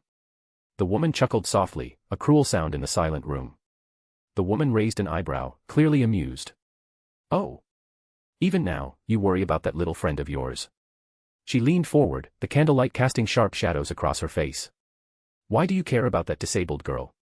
Her life doesn't matter. Even if she grows up, she'll end up like the rest of us. Broken. Twisted. An outlaw, just like me. Ira's eyes narrowed. Stop. Just stop with this nonsense, she said coldly. Tell me if she's safe or not. The woman sighed and tilted her head. You rich people. Always thinking the world is something under your dainty little feet. Then her eyes darkened. You really are naive, Ira. Painfully naive. Ira narrowed her eyes. Who are you? And why did you kidnap me? The woman's smile sharpened, grew dangerous. I think, she said slowly, that you already know the answer to that, somewhere deep in your heart. Ira's frown deepened. Enough riddles. Answer the question. With a theatrical sigh, the woman stood from her chair, the shadows peeling back to reveal her face fully. Well, the woman said with a casual shrug, I was paid to kidnap you. Someone out there wanted you gone, wanted you taken from Beauxbatons. Said they'd pay me handsomely if I could manage it. So I did. She smirked. And before you ask, no, I won't tell you who. People like me, we don't reveal our clients. So don't waste your breath with offers to pay me double or promises of forgiveness. That kind of thing doesn't work on me. Ira exhaled, the realization slowly solidifying in her mind. Someone had gone to great lengths to have her removed. And they had used her, Anna. No. That couldn't be. She steadied herself and said calmly, fine. I won't ask the usual questions. Just one thing, where is Anna? The woman didn't answer right away. The woman stood. Ira watched closely as she stepped out of the shadows, fully illuminated now. She was tall, striking, with long black hair and piercing eyes. There was something eerily beautiful about her. Ira's eyes rose to her face, and then they widened. Her gaze dropped to the woman's arm. Her left hand was missing. Ira's breath caught. Her mind reeled. Ira's breath caught. That's impossible. The woman smiled slowly. Oh, darling. This is the magical world. Everything is possible. Ira stared, heart thudding. So, you used polyjuice potion to imitate Anna. The woman laughed, a low, bitter sound. Still trying to explain it away, HM. Still clinging to your sweet little illusions. She leaned closer, her face lit from below by the flickering candle. But I'm afraid I have to break your heart. I am Anna, Anastasia. Ira stumbled back a step, her hands gripping the stone wall behind her. No. That's not true. I've spent over 2 months with her. She was real. Kind. She wouldn't do this. The woman's smile didn't fade. You want answers, so I'll give you one. If there's one thing I was born with, it's metamorph magia. I could imitate anyone. Voice, mannerism, aura. That was my gift. But every gift has its cost. Mine was this. She lifted her arm slightly. The hand. She stepped closer, and her voice softened, strangely gentle now. It was all a show, Ira. Everything. Every tear, every stumble, every kind smile. I did it all to earn your trust. It was incredibly difficult to get inside that school, she said. Bosbatons, it's warded like a fortress. I spent weeks forging documents, weaving spells, manipulating the records. Just to be accepted as a student. Just to get close to you. Ira sat frozen, the cold seeping through her skin. A clemency dulled her reactions, kept her breathing steady, but it couldn't stop her heart from breaking. I still remember the day we met, the woman continued. I almost broke character. You were so kind to me. So genuine. You made it too easy, Ira. The proud little heiress, taking pity on the poor, broken girl. Her voice cracked into a bitter laugh. It was almost too perfect. Ira stared, speechless. The woman's tone shifted. Softer. Sadder. But I won't lie. I did enjoy those days. For a time, I let myself forget. I imagined what it would have been like to have a friend like you, when I was still at Demstrang. Maybe things would have been different then. Maybe I would have been different. She looked up at Ira, eyes glistening in the candlelight. I did consider you a friend, truly. But I've long stopped believing in friendship. In love. In kindness. The world doesn't reward those things. And I have a mission, Ira. That always comes first. And now, here we are, she said softly. You, my target. Me, your fake friend. Ira's lips parted, but she didn't speak. She couldn't. Her throat felt tight. Her mind was a storm of thoughts, memories of smiles, shared whispers, evenings by the fountain, laughter in the greenhouse. All lies. No. Not all. The emotion behind them was too real. Too raw. She looked at the woman again. No, not Anna. Not the friend she knew. Just someone wearing her skin. Anna stood, her shadow stretching across the room like a curse. You really are a good actress, Ira said, voice cold now. You deserve an award. The woman, Anastasia, smirked faintly. Perhaps, she whispered. But even the best performances must end. Chapter 47, Goodbye Friend. The room had been swallowed by silence for what felt like hours. Not a word passed between Ira and Anna. The heavy stillness sat between them like an invisible wall, cold, suffocating, and impenetrable. Neither dared speak, but the silence spoke plenty. Then, finally, it cracked. Anna's voice pierced through the air, brittle but unwavering. So, what are you thinking? She asked. Are you regretting it now? Regretting going to that pond? Talking to me while I was crying? Comforting me? She tilted her head, her tone challenging. Do you regret all of it? Ira turned her gaze toward her, steady and calm, so calm that it was irritating to Anna. No, she said softly. I don't regret comforting a girl who was crying. That's not a mistake. That's just who I am. If I saw someone in pain again, I'd help them again. Even if it was you. Her voice grew firmer. What I do regret is thinking you were Anna. Thinking you were my friend. That. Her words trailed for a moment as she exhaled. That is what hurts. Her voice cracked just slightly at the end, but she didn't let it show for long. It's painful, she went on. Spending weeks with someone, laughing, studying, sharing stories, inviting them into your dorm, calling them your sister, only to realize it was all fake. Just a disguise. Just a mission. She paused, staring directly into Anna's face. But why wait 2 months? Why now? You could have done all this from the start. You didn't need to play the friend. Why bring me here now? Anna looked away, then shrugged with infuriating nonchalance. Let's just say, I got tired. I've been running missions for too long. So, I gave myself a little break. 2 months of rest. I spent them at the school. Ira gave a short, sharp laugh. It echoed through the dark room. Anna frowned. What's funny? Oh, nothing, Ira said, a cruel smirk on her lips. Just remembering how you excelled in some of those classes. You were so talented, even I envied you sometimes. But now I realize, you were just an old woman pretending to be a schoolgirl. Anna's face twisted in irritation. Don't call me that. What? An old woman. Ira's grin widened. But isn't that what you are? What are you now, 30? 40? It's hard to tell in the dark, but I'd bet you're pushing 40. It must be exhausting pretending to be young, right? Anna rolled her eyes and sighed. Stop this childish game. You won't bait me into doing something stupid. I've been trained far too well for that.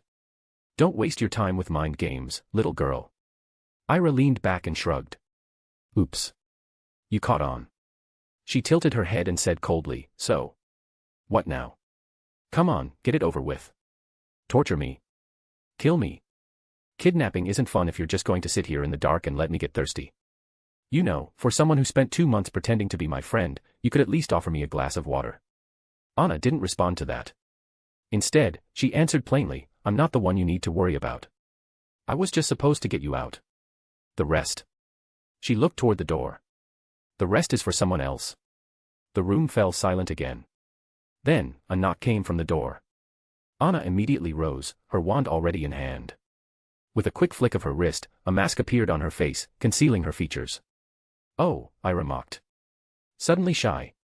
Don't want the other villains to see your face. Anna ignored the jab. She stepped toward the door, her voice sharp.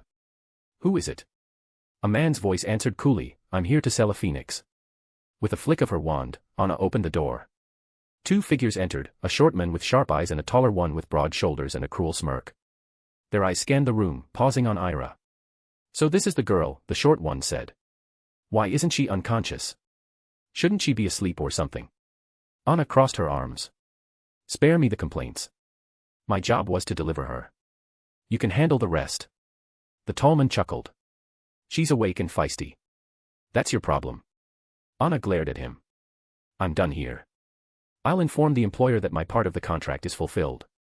She turned to Ira. Well, Ira, it was a beautiful 2 months. Surprisingly pleasant, I'll admit. Who knows? If you survive, maybe we'll meet again someday. Ira stared at her, unblinking. If I live, she said in a low voice, I promise you, Anna, or whatever your name really is, you'll regret everything you did to me. And if I find you again, you better be long gone. The taller man gave a low whistle. Such fire. She's threatening you with a straight face. What did you do to her? Anna didn't bother responding to that. Enough. Finish your task before someone finds her. They're already searching. The short man nodded. We'll take care of it. Don't worry. Before leaving, Anna walked over and began patting down Ira's robes. Her brow furrowed. Where's your pouch? The one you always carry. Ira only smiled. No idea. Maybe the wind took it. Anna scowled. Whatever. I just needed it as proof. Not my concern anymore. She backed toward the door. Goodbye, friend. Then she was gone. Ira was alone with the 2 strangers now. The taller man looked her up and down and grinned. Well, well. Ira White, he said slowly. You look even prettier in person than in the newspaper. She glared at him. And you 2 look uglier than I imagined. I pity your wives, if you've ever had any. Honestly, you both give off the vibe of lifelong bachelors, and not by choice. The short man snorted, but the tall one narrowed his eyes and licked his lips. Oh, now that's not very nice. I could show you exactly how much experience I've had. Ira sneered. Don't flatter yourself. The shorter one muttered, let's just go. We've wasted enough time. We need to get her out before it's too late. Fine, fine, the taller man said, disappointed. But I've been waiting for this moment. Together, they moved toward her, and the dark room emptied once more. Chapter 48, Captured. Muggle village, on the outskirts of France, near the Belgium border. In a small, long-abandoned village nestled in the misty borderlands between France and Belgium, the silence was suddenly broken by the sharp crack of apparition. The air trembled as Elijah White stepped onto the cracked cobblestone path, his dark cloak fluttering in the wind. Behind him loomed the towering figure, Madame Olympe Maxime, headmistress of Beauxbatons Academy. They moved swiftly and purposefully, toward a weather-worn house at the village's edge. As they walked, Elijah spoke in a low, urgent tone. "This is the place. The last trace of the badge's magical signature, the white emblem, it came from here. This is where it was activated before it vanished." Madame Maxime's eyes narrowed, her expression grim. "Search the village," she commanded over her shoulder. "See if anything has been left behind." At her order, a unit of French aurors fanned out among the derelict buildings. Elijah and Madame Maxime continued to the house and paused before the door. With a quiet creak, it swung open. Inside, the house was dimly lit by a single candle, its flame flickering, nearly extinguished. Dust swirled in the air, and the scent of old magic hung thick like fog. Signs of recent activity were scattered, footprints in the dust, scuffed floors, and an overturned chair. Elijah raised his wand, murmuring a detection spell. As the tip glowed faintly, he turned to Maxime. "She's been here. Madame Maxime. They brought her to this house, then used a portkey. Based on the magical residue, they left only a few hours ago." Maxime's gaze swept the space, her voice low but tense. "Do you still feel the trace of the badge's magic?" Elijah shook his head. "No. That trace is gone. They've taken her out of the country, whoever they are." Maxime turned slowly toward the misty outline of the border. "Belgium. Most likely. This close to the frontier, they probably used the portkey to jump across. If we follow, we might be able to detect the badge again once we're in range." Maxime nodded firmly. "Then we go. We don't waste a second." They stepped out of the house. "We're heading into Belgium," Maxime declared to the aurors.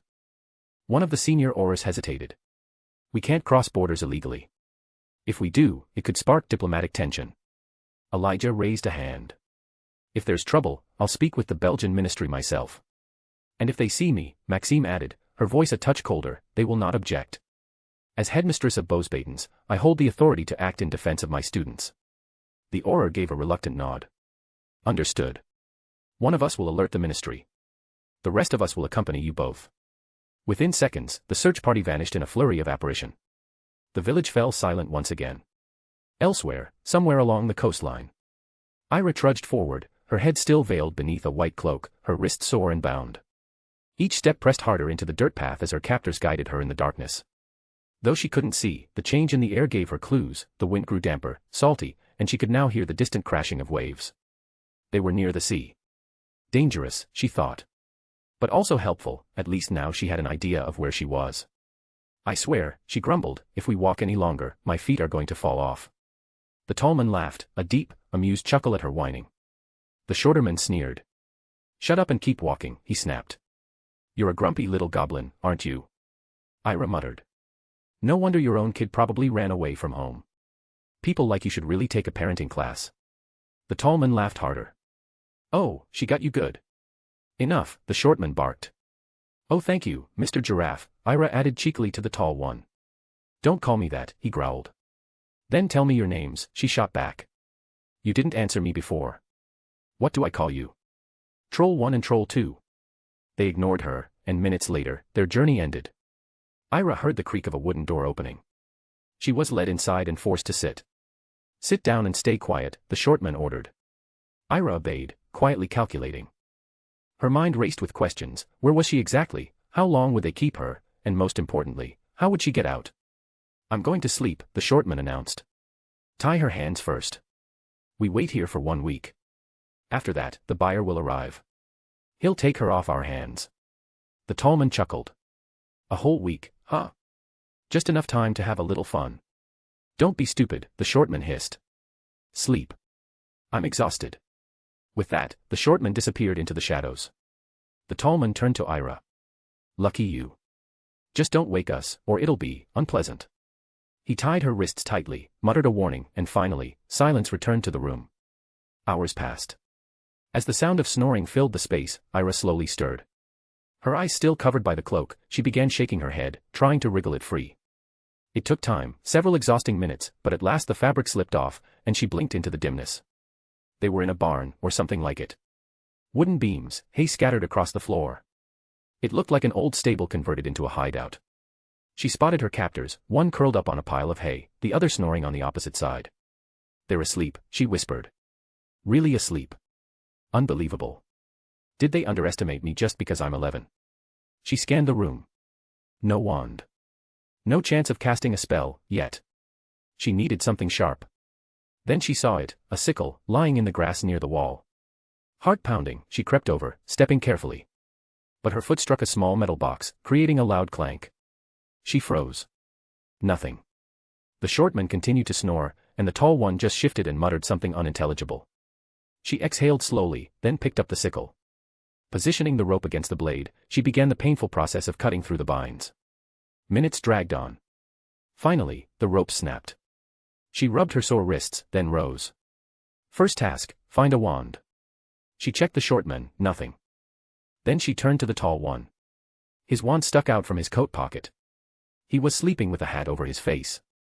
Ira reached out, inching toward it. As her fingers touched the wand, the man stirred. "Don't hit me, Mom," he mumbled. "I didn't steal it, the broom was just there." Sleep talking. She nearly laughed out loud. She pulled the wand free and stepped back. Closing her eyes, she whispered, "Glacius." The freezing spell struck instantly. The tall man let out a muffled hup and froze mid-snore, solid as stone. Ira turned to the short man. She stepped forward, wand raised, only for his eyes to snap open. Before he could react, she cried again, "Glacius." The blast of frost hit him square in the chest, freezing him with a look of horror etched into his face. Breathing heavily, Ira stood in the middle of the barn. Both captors immobilized. Both disarmed. She wasn't out yet, but she was no longer helpless. Muttering a quick lumos, she searched the space and soon found the second wand in the short man's inner coat pocket. She tucked it away. Now she had both wands. Chapter 49, The Right Thing to Do. The lonely hill by the ocean. With both wands tucked securely in her robes, Ira stepped cautiously out of the creaking cottage. Her wand lit with a soft lumos, casting a pale glow across the rugged terrain. Cold night air swept across her face, carrying the scent of salt and wild pine. As she emerged fully from the barn-like structure, she found herself standing atop a high hill that overlooked the sea. The moon hung low and full above the endless ocean. Its silver light stretched far across the water, touching the distant horizon. Behind her loomed a dense, silent forest, its branches whispering in the wind. Around her, nothing. No homes, no roads, no signs of human presence. Just an expanse of wilderness and the sound of crashing waves. Ira stood for a long moment, taking it in. Then, with a tired sigh, she dropped onto a rock and gazed at the ocean. The moonlight painted her face as she wrapped her arms around her knees and sank deep into thought. Everything had changed. Everything. Anna's betrayal echoed in her mind, the memory of being handed over like some stolen trinket. Her so-called friend, someone she trusted, had delivered her to monsters. Sold her. Left her. How could she? Ira whispered to the wind. How could any woman give a child to men like them? She blinked back the heat in her eyes, swallowing the rising lump in her throat. Inside the barn, those men were still frozen. She thought of the things she'd heard them say as they led her here, the casual cruelty in their voices, the sickening stories they told. Boasting of things done to helpless girls, muggle children, young witches. They were filth. Ira clenched her fists. Her jaw trembled as she thought, if I hadn't escaped. Merlin, what would they have done? She stood, steeling herself. Then, slowly, she walked back into the barn. The two men were just as she'd left them, frozen stiff in their final expressions of surprise and horror. Ira stood before them, staring in silence. Then a thought came. A dark one. Should I end this? Here and now? Her breath hitched. Who was she to take life? What right did she have? She was just a child, wasn't she? Her heart wavered. She hesitated, torn between justice and guilt. Her fingers trembled on the wand, and her throat tightened with uncertainty. Then she did something to make herself and her thoughts calm and rational. She closed her eyes, and activated her occlumency. The emotional storm within her dulled. Her mind sharpened. She felt cold clarity settle over her like a cloak. The noise of doubt, of fear, faded into the distance. She opened her eyes, and when she spoke, her voice was emotionless. If I let them live, she murmured, then I betray every girl they ever hurt. Every child they destroyed. If I walk away, I allow this to happen again. And that I cannot do. With a flick of her wand, she levitated the tall man's frozen body and floated it beside the short one. Then, walking across the barn, she summoned all the scattered hay into a single mound beneath them. She took a moment to look at their faces. Frozen forever in surprise. Unaware of their fate. "Don't resent me," she said quietly. "I'm not doing this for myself. I'm doing it for the ones you left broken. This won't bring them peace. But maybe, just maybe, it'll stop someone else from being next. I don't see myself as a judge or a hero, I'm still searching for why I'm even here. But one thing is certain, I despise seeing innocent women and girls hurt, abused, or treated like objects under the weight of your oppression. That alone gives me authority over your filthy lives." She raised her wand. Incendio. Flames burst from the hay with a sudden roar, licking up the sides of the barn. The fire spread fast, greedy for wood, air, and justice. The figures of the men began to blacken as smoke poured from the roof. Ira stepped out into the open night and watched as the entire structure was consumed by fire. The wind carried the scent of burning wood, and something darker, through the trees. She stood there, eyes fixed on the inferno. And then, the inclemency wore off. A wave of emotion hit her like a crashing tide. Her knees buckled. Her heart raced. Her entire body began to tremble. Self-doubt. Guilt. Fear. She'd taken lives. She slapped herself across the cheek, trying to jolt her senses. "Get it together, Ira," she whispered harshly. "This isn't new to you. Death has followed you since the beginning." Memories flooded in. Her first life. Her mother's murder, stabbed by her drunken father right in front of her eyes. The way his hands had closed around her neck when she was trying to save her mother from bleeding to death and dying. And this life, Maria White, the woman who gave her life to protect Ira from an ambush and fought bravely while her so-called father ran away like coward. She clenched her jaw. "No," she said, more firmly now. "I won't fall apart. I am not some little girl unfamiliar with death, and I shouldn't let emotions prevent me from doing the right things." She took a long, steady breath, then called inclemency back to the surface. Her mind cleared again, calm and emotionless. One last glance at the burning barn. Then she turned her back to the sea, to the fire, to the past. And walked toward the forest. She didn't know what direction would lead her back to civilization and to safety, to find someone who could help her. But she knew she had to try. Somewhere in that vast expanse of trees might lie a Muggle road, a town, a village, some clue to where she was. Her first priority was survival. Chapter 50, Kind. The first fingers of dawn crept through the treetops, washing the forest in faint gold as Ira moved through the dense woods. Her white hair shimmered in the low light, her wand held steadily in one hand. It had been hours since she'd escaped that burning barn on the cliffside.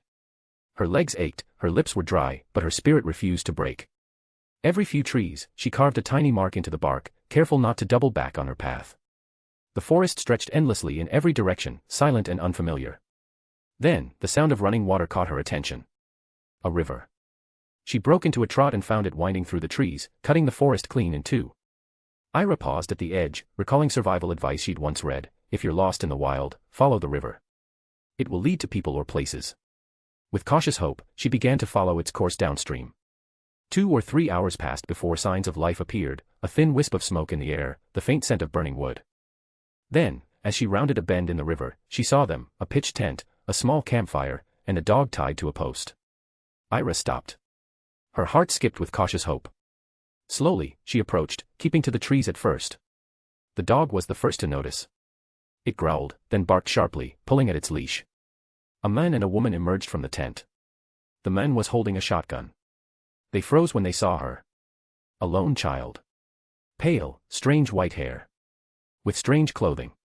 Here, in the middle of nowhere. The woman gasped. Mein Gott, she whispered to the men in German. Be careful, she's just standing there.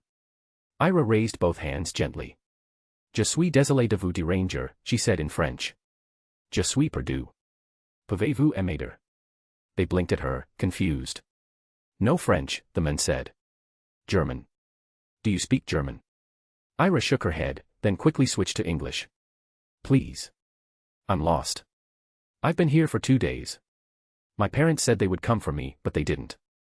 I don't know what to do. The woman stepped forward. Her accent was thick, but her English was kind. You are alone. Where are your parents?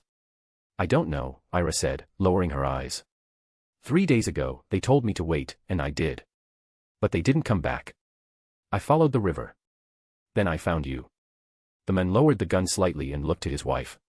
She's abandoned, he said softly in German. Who would do such a thing? The woman knelt. Come. It is cold. Come warm up. Ira was ushered into their tent and offered a flask of water. She drank gratefully as the woman draped a blanket around her shoulders.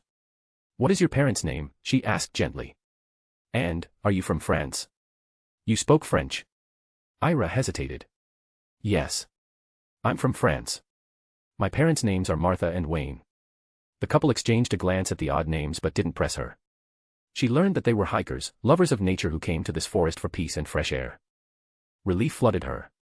After hours of fear and uncertainty, she had found kindness. Where are we? Ira asked. The woman answered, Germany. Near the national forest. You did not know. Ira's heart dropped. Germany. So those fuckers had taken her across multiple borders. The woman stood and looked at her husband. We must go. We can't leave her here, and it's best to take her to a police station and see if they can find those cruel people who abandoned their child. He nodded and began packing up their gear. It is 2 hours' walk to our car, the woman told Ira. We will drive you to the city. To the police. They will help. Ira smiled gratefully. Thank you. They broke camp and began the slow trek down the hill with their dog leading the way. The forest slowly gave way to a path, and eventually, they reached a gravel parking lot filled with other vehicles, likely other hikers who had come and gone unnoticed. The couple helped Ira into the back seat and loaded their gear. The ride was long, 6 or 7 hours along winding roads, through sleepy villages and hills. But Ira didn't complain.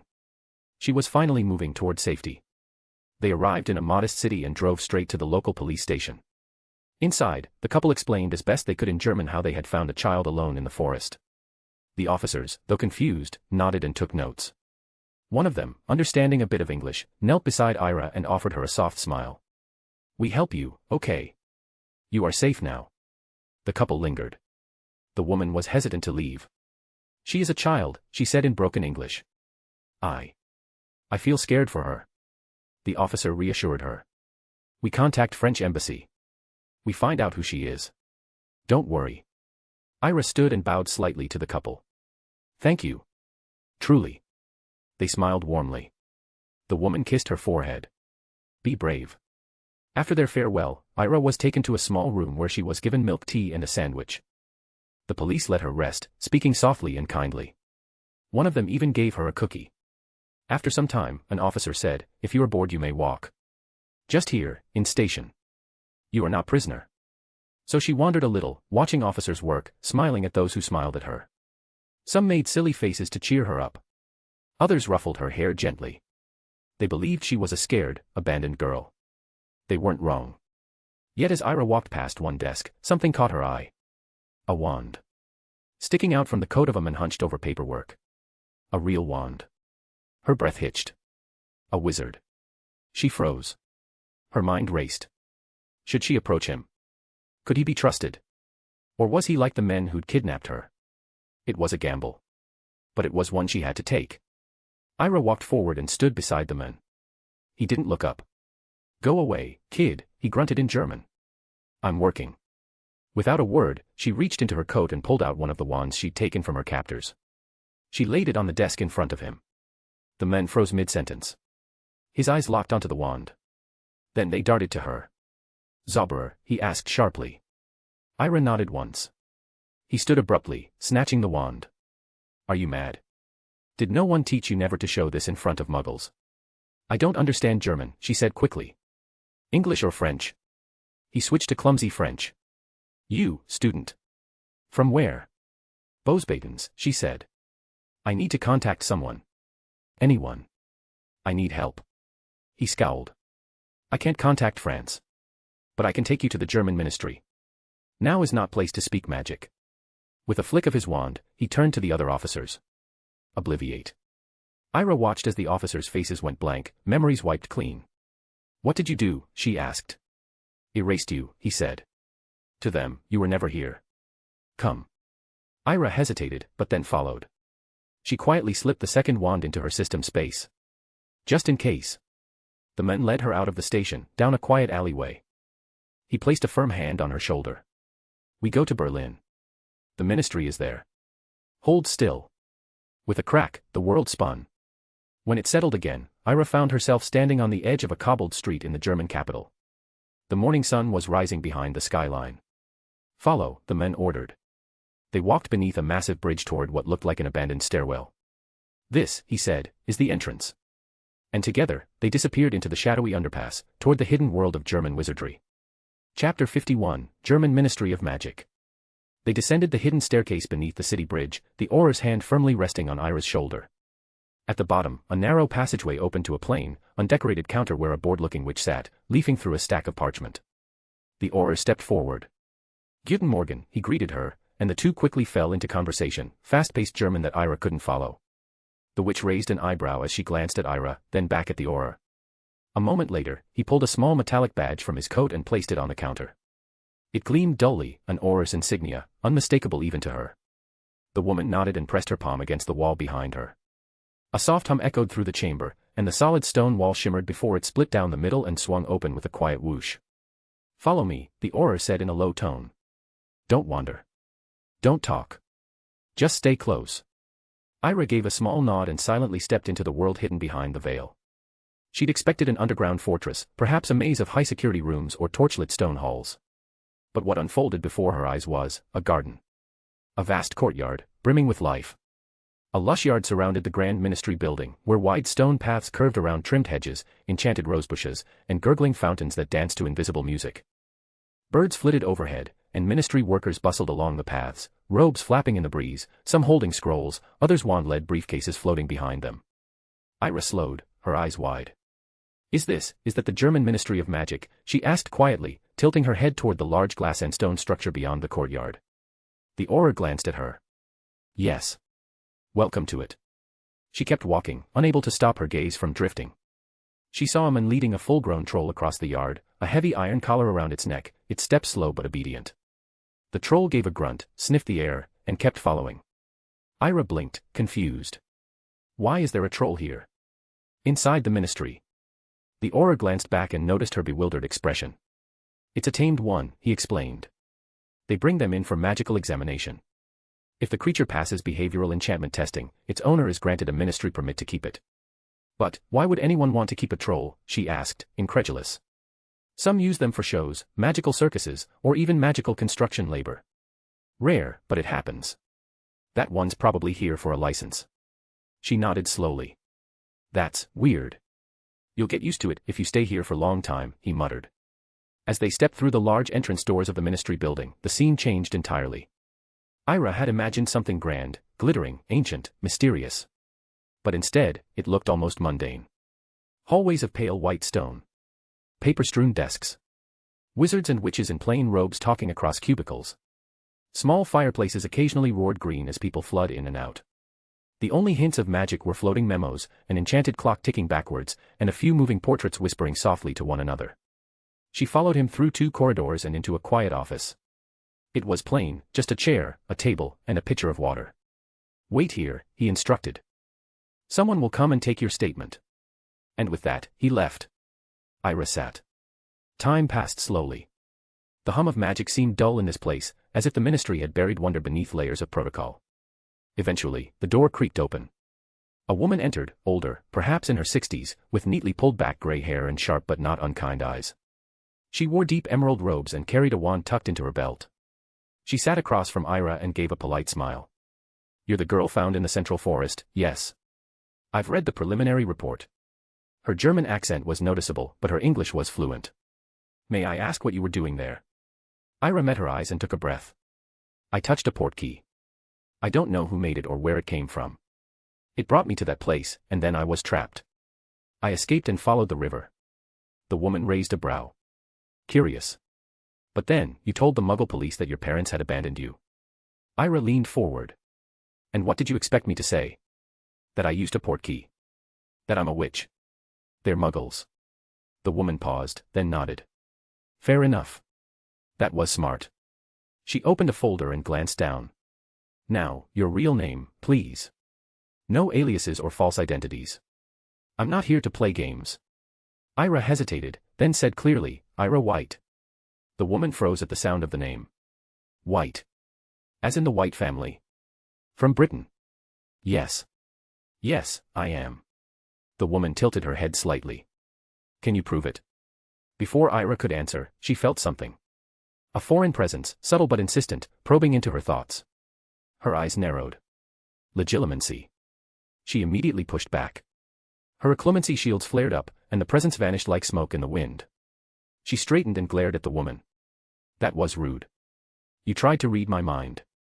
The woman sat back. It's standard protocol. Your story is unusual.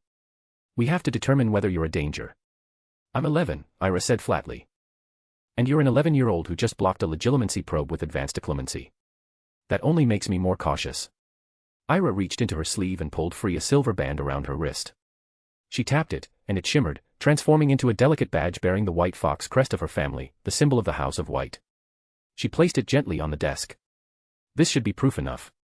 The woman blinked. She raised her wand and cast a verification charm. The badge glowed softly. Then, with a hint of surprise, the woman said, "It's authentic. The heir's crest. You truly are a white." She reached to touch it, but the moment her fingers grazed the badge, it flew back to Ira, who caught it and calmly reverted it to a wristband. "No one can touch this," she said coolly, "unless they bear the blood of the White family." The woman gave a short bow. "Then, this is no longer an interrogation. It is an official meeting." Ira stood and nodded. It wasn't the warmest welcome. But thank you nonetheless. The woman gave a small smile. "We'll notify Bosbatons and the British Ministry at once. Of course, we can escort you to your school directly, but we need time to coordinate with the French Ministry. You understand, of course, diplomatic clearance and all that." Ira paused. "Could I be taken to the French Ministry instead? From there, I can get to Bosbatons. It might be simpler." "As you wish," the woman replied. "It will take a few hours to handle the formalities. You'll wait here until then. But you're safe now, Miss White." "Thank you," Ira said softly. The woman turned and left. Ira sat once more, the badge now secure on her wrist again. The room grew quiet. The ticking of the clock marked the passing time. Chapter 52, School. In a quiet wizarding pub tucked away in the heart of Belgium, the warm golden glow of lanterns cast soft shadows over the faces of Madame Maxime and Elijah White. They sat at a corner table, both cloaked in silence, one thoughtful, the other tense. Elijah leaned forward, his fingers curled around a cup of untouched tea, his brows furrowed in frustration. "You haven't felt any trace of her batch?" Maxime asked, her voice low but heavy with concern. Elijah shook his head slowly. "No. Not a whisper. If Ira was ever in this country, she's long gone."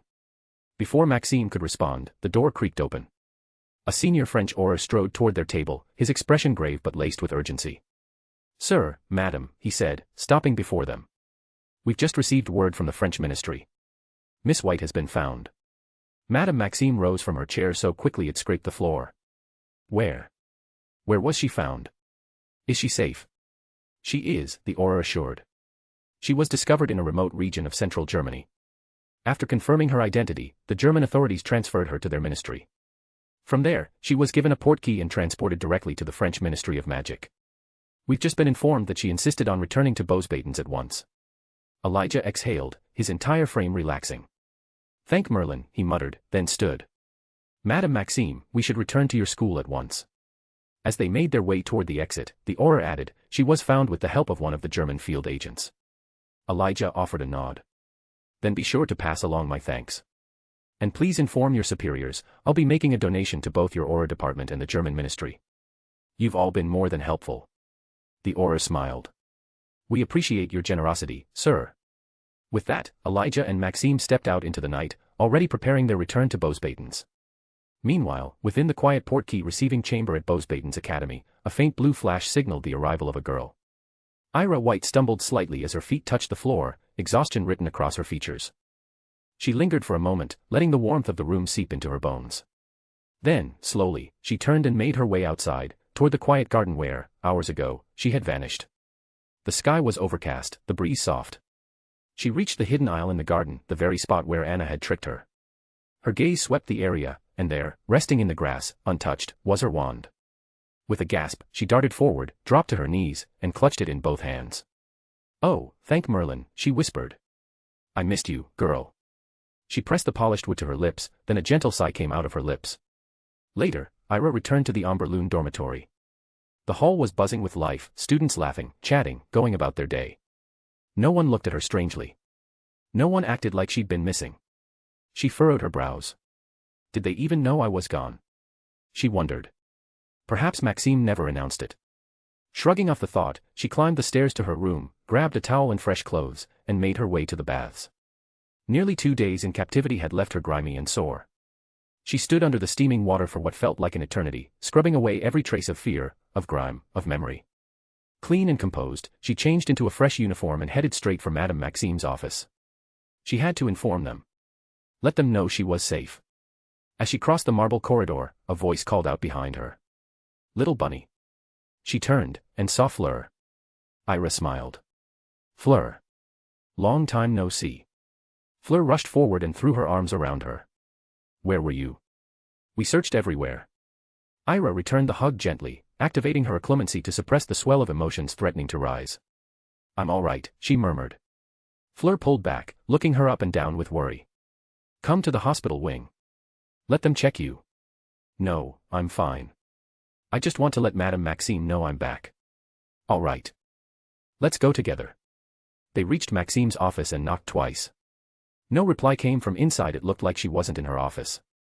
But then, from inside, came the flickering sound of flames, the unmistakable whoosh of the Fleur network, and then they heard the noise of conversation, so Ira knocked again. A few seconds later, a commanding voice rang out. Entrez. They stepped inside. Madame Maxime rose from her desk, eyes wide. Ira, she gasped.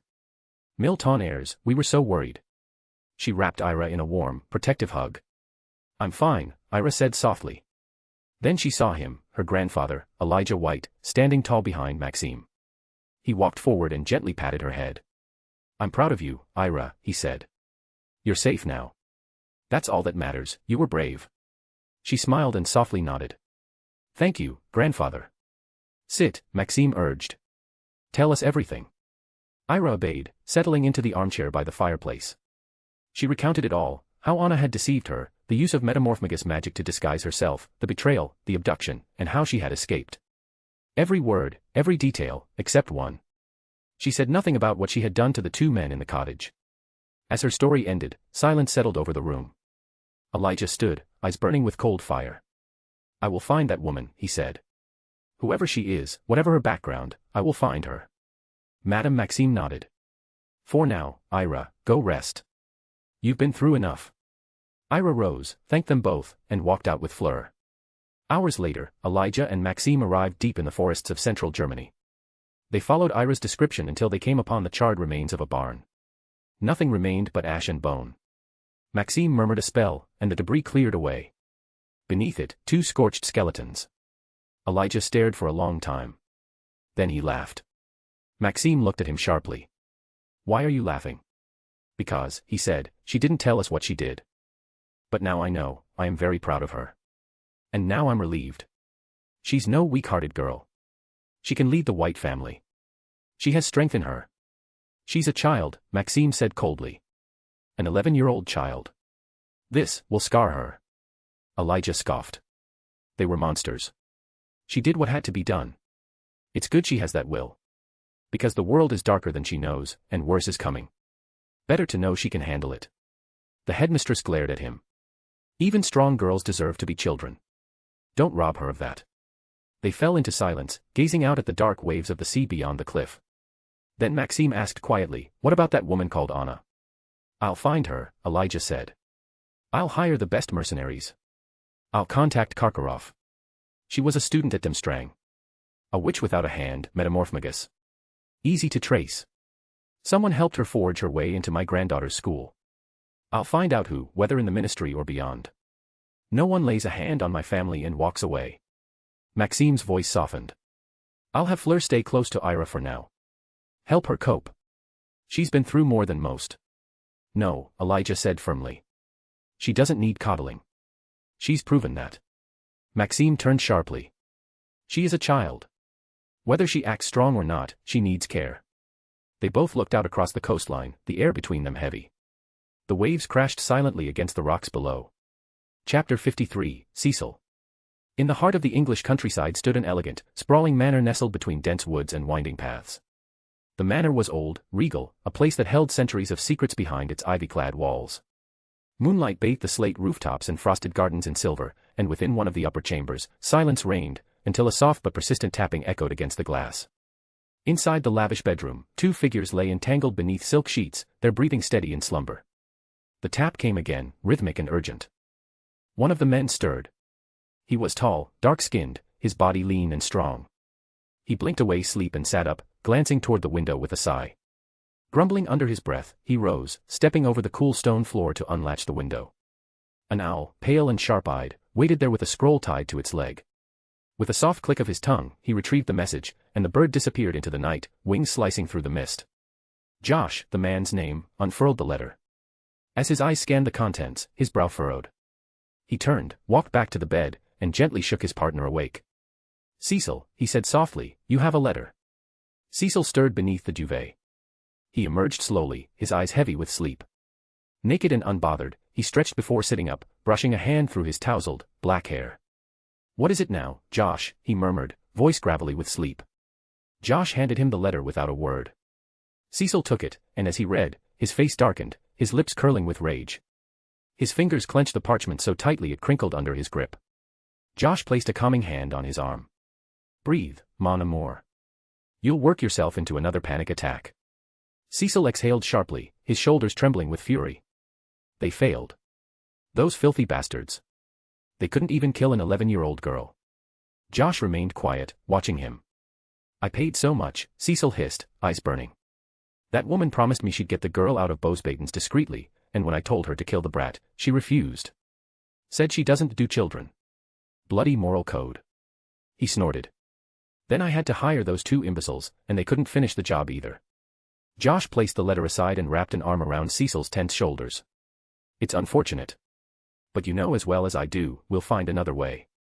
Something clean, something untraceable." "We don't have time," Cecil snapped, shaking him off. He stood, walking toward the mirror, eyes locked on his own reflection. "The Malfoys are circling. They've made it very clear they want her engaged to their little bastard. She's already been named the heir. Every major family is suddenly interested. Even the Americans are trying to forge an alliance through her.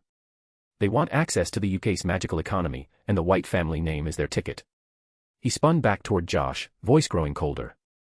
"If she gets engaged, if the marriage goes through, everything, the estates, the vaults, the family magic, it'll all fall under Malfoy control. My birthright. My name will be trampled under theirs." Josh stood slowly, crossing the room to stand beside him. "Then we stop it before it happens." Cecil's laugh was bitter and hollow. "And how?" "She has the old man's blessing. Elijah stood on the ministry floor and declared her the next head of the White family. In front of everyone. Everyone. That girl, born of who knows who, probably some filthy affair of Damien's slut of a wife, was handed what should have been mine." Josh regarded him carefully. "But she passed the blood right, didn't she? You told me that yourself." "Pa," Cecil scoffed. "Damien probably forged it. He was too proud to admit his wife strayed. The test was likely a farce. The brat could be anyone's child." Josh tilted his head. "And Elijah? He'd never allow you to challenge her publicly." "No," Cecil admitted. "He suspects me. I know he does. But he has no proof. And he's too old, too tired to do anything real about it. He's dying, Josh. He's hiding it well, but I know. It's only a matter of time. And when he's gone, then she'll be alone. No one left to protect her. That's when we strike. I'll declare the truth to the wizarding world. That she's illegitimate. A fraud. And once the scandal hits, no noble house will touch her. The Malfoys will withdraw. The Americans will vanish. And then, finally, what is mine will come to me." Then after some silence he asked Josh. "But the woman you hired, what if she talks? What if she exposes you and they trace everything back to us?" "She won't," Josh assured, his voice calm. "I gave her the contract. She doesn't know it was for you. She thinks she was hired by a third party. And she won't risk revealing me, either. She's clever, but not suicidal." A stillness settled over the room, thick as fog. Then, slowly, Josh reached out, brushing a thumb over Cecil's cheek. The rage had softened in Cecil's eyes, replaced by something more controlled, something colder. Then it settled, Josh whispered. "We wait. And when the time comes, we'll strike with precision." Cecil's lips curled into a slow smile, dangerous and delighted. "Yes. And when I'm finished, there'll be no one left to challenge me. Josh leaned in, pressing a kiss to his forehead, then to his lips. Cecil responded, wrapping his arms around his lover, the heat between them reigniting in the dark. Outside, the owl flew silently across the sleeping countryside. Inside, the sounds of moans were heard. The pronunciation of beaux batons is beau bâton. The X and final S are silent in French, and the O is pronounced like the O in boat. Chapter 54, By the Lake. The next day unfolded in gentle shades of late autumn. After History of Magic class, Ira said goodbye to Marin, offering him a quick handshake before hurrying off. She had an appointment with Fleur. The gardens behind beaux batons were quieter in the afternoons, bathed in soft golden light. Leaves rustled underfoot as Ira made her way along the winding stone path. At the edge of the small lake nestled within the gardens, she spotted Fleur Delacour sitting on a flat rock, idly tossing pebbles into the water. Each stone skipped once or twice before sinking, sending out ripples that shimmered across the surface. When Fleur noticed her, a soft smile curled on her lips. Ira smiled back and joined her, settling down beside her on the cool stone. Fleur glanced sideways. "How are you today?" she asked, voice gentle. "Doing well." Ira nodded, stretching out her legs. "Yeah, I'm fine. Just tired. Last night caught up with me, I think. All that walking, and a little running too. I basically traveled through 2 countries in less than a day. So, yeah, my legs are sore, my brain's foggy, but I'm alive." Fleur let out a quiet breath, her gaze drifting across the lake. "Weren't you scared?" she asked after a pause. "I mean, alone, in a strange place." Ira lowered her eyes. "Of course I was scared. I was terrified.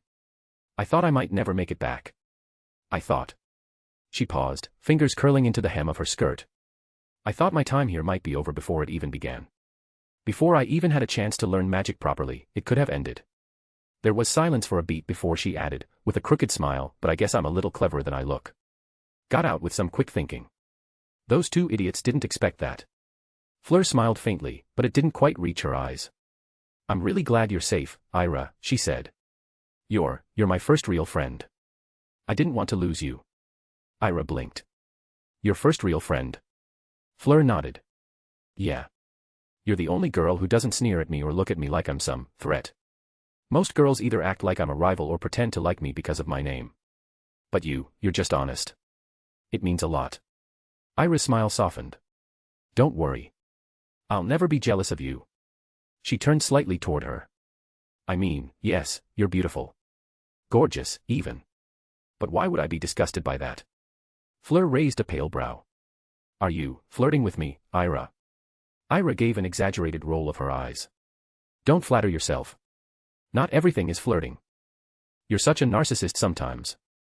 Laughing, Fleur reached over and gently tapped Ira's head. Sure. Keep saying that, little bunny." Ira smirked. "I will. Because it's true." The lake's surface reflected the pale afternoon sky, a few geese drifting lazily across the far end. The air had grown crisp, the scent of pine and damp earth carried on the breeze. "It's nearly December," Fleur murmured. "Christmas holidays are coming up in a few weeks. Are you going back to England? Or staying here?" Ira shrugged. "I'm not sure yet. Depends on my grandfather. If he goes back, I'll probably have to go with him." Fleur turned to her, eyes bright with a sudden idea. "If you stay, I want you to come to my home. I want to introduce you to my parents. Especially my little sister, Gabrielle. She'll be thrilled to meet you." Ira blinked, surprised by the invitation. Then she grinned. "Well, if Madame Delacour insists, how could I say no?" Fleur smiled. "Then it's a promise." They sat quietly after that, their voices lowering as they shared stories and jokes, laughter echoing gently across the water. Neither noticed the pair of eyes watching them from beyond the trees.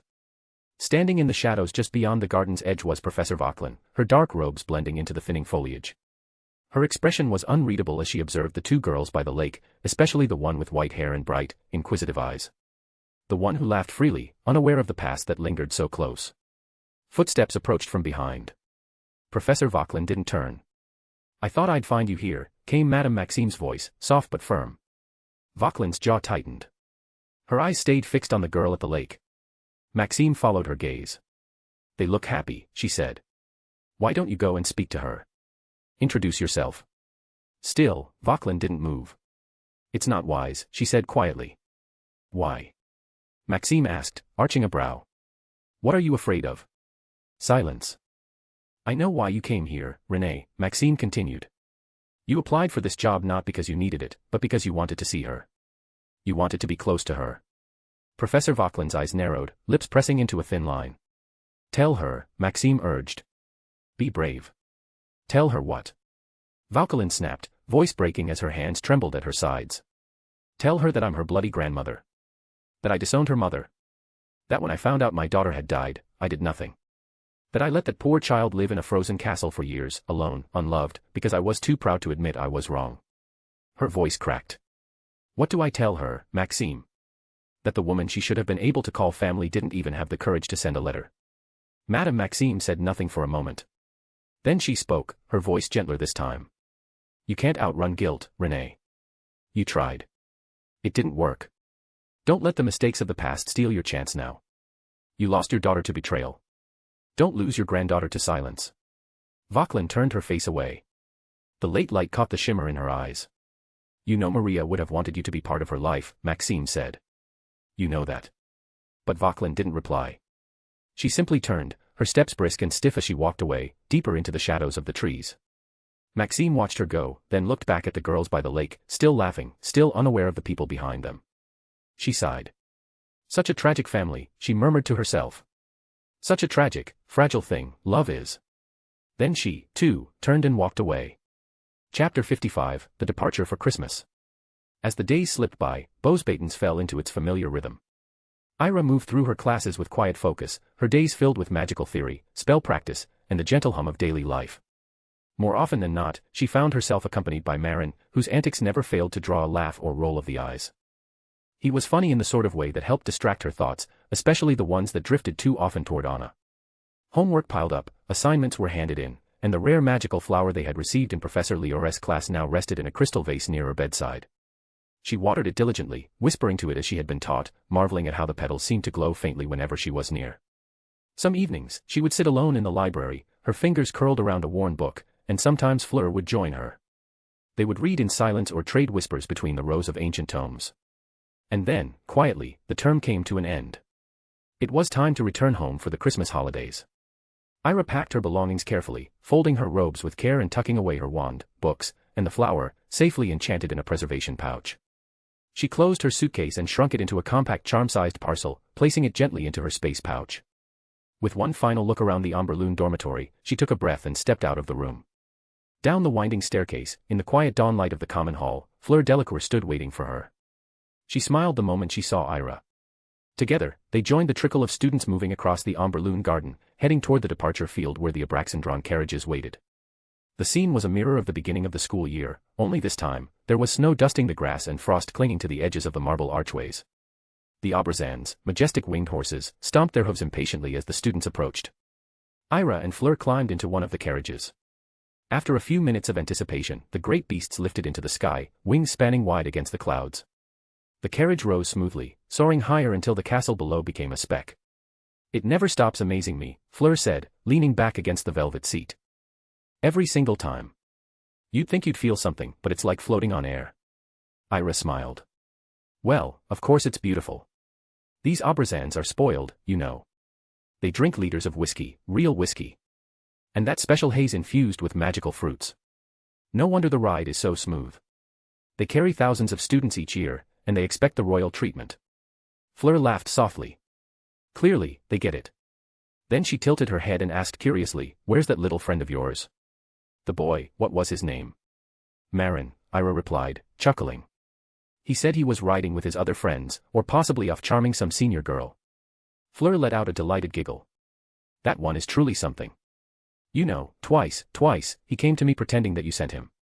Said you thought I looked lonely and wanted him to be my new boyfriend. Ira groaned, covering her face. He what? That little troublemaker. Using my name now to flirt with girls. Honestly, he has no shame. And he's quite good at it too, Fleur added with a grin. Although, I think I might be the only one who rejected him. Ira raised an eyebrow. Only one. Fleur waved a hand. He's like a puppy. Wagging his tail, looking for attention. I have an uncle far worse than him. I've become something of an expert in dealing with hopeless romantics. If you ever need lessons on how to reject boys, or fend off jealous girls blaming you for their broken hearts, I offer private courses. Ira burst out laughing. Of course, Professor Delacour. I'll be your most dedicated student. After several hours, the carriages began to descend. Below them, nestled among snow-covered trees, was the same quiet village where their journey had begun in September. The Auberzans landed gracefully in the garden courtyard beside the long stone hall. One by one, students climbed out of the carriages and made their way inside. At the front of the corridor, the same two young witches who had welcomed them months ago now stood beside a long desk stacked with enchanted keys. Destination, one witch asked. Each student was handed a pen-shaped door key and given firm instructions. The key would open a portal to a safe magical location near their home. They were to keep it secure. If lost, there would be a fine. A hefty one.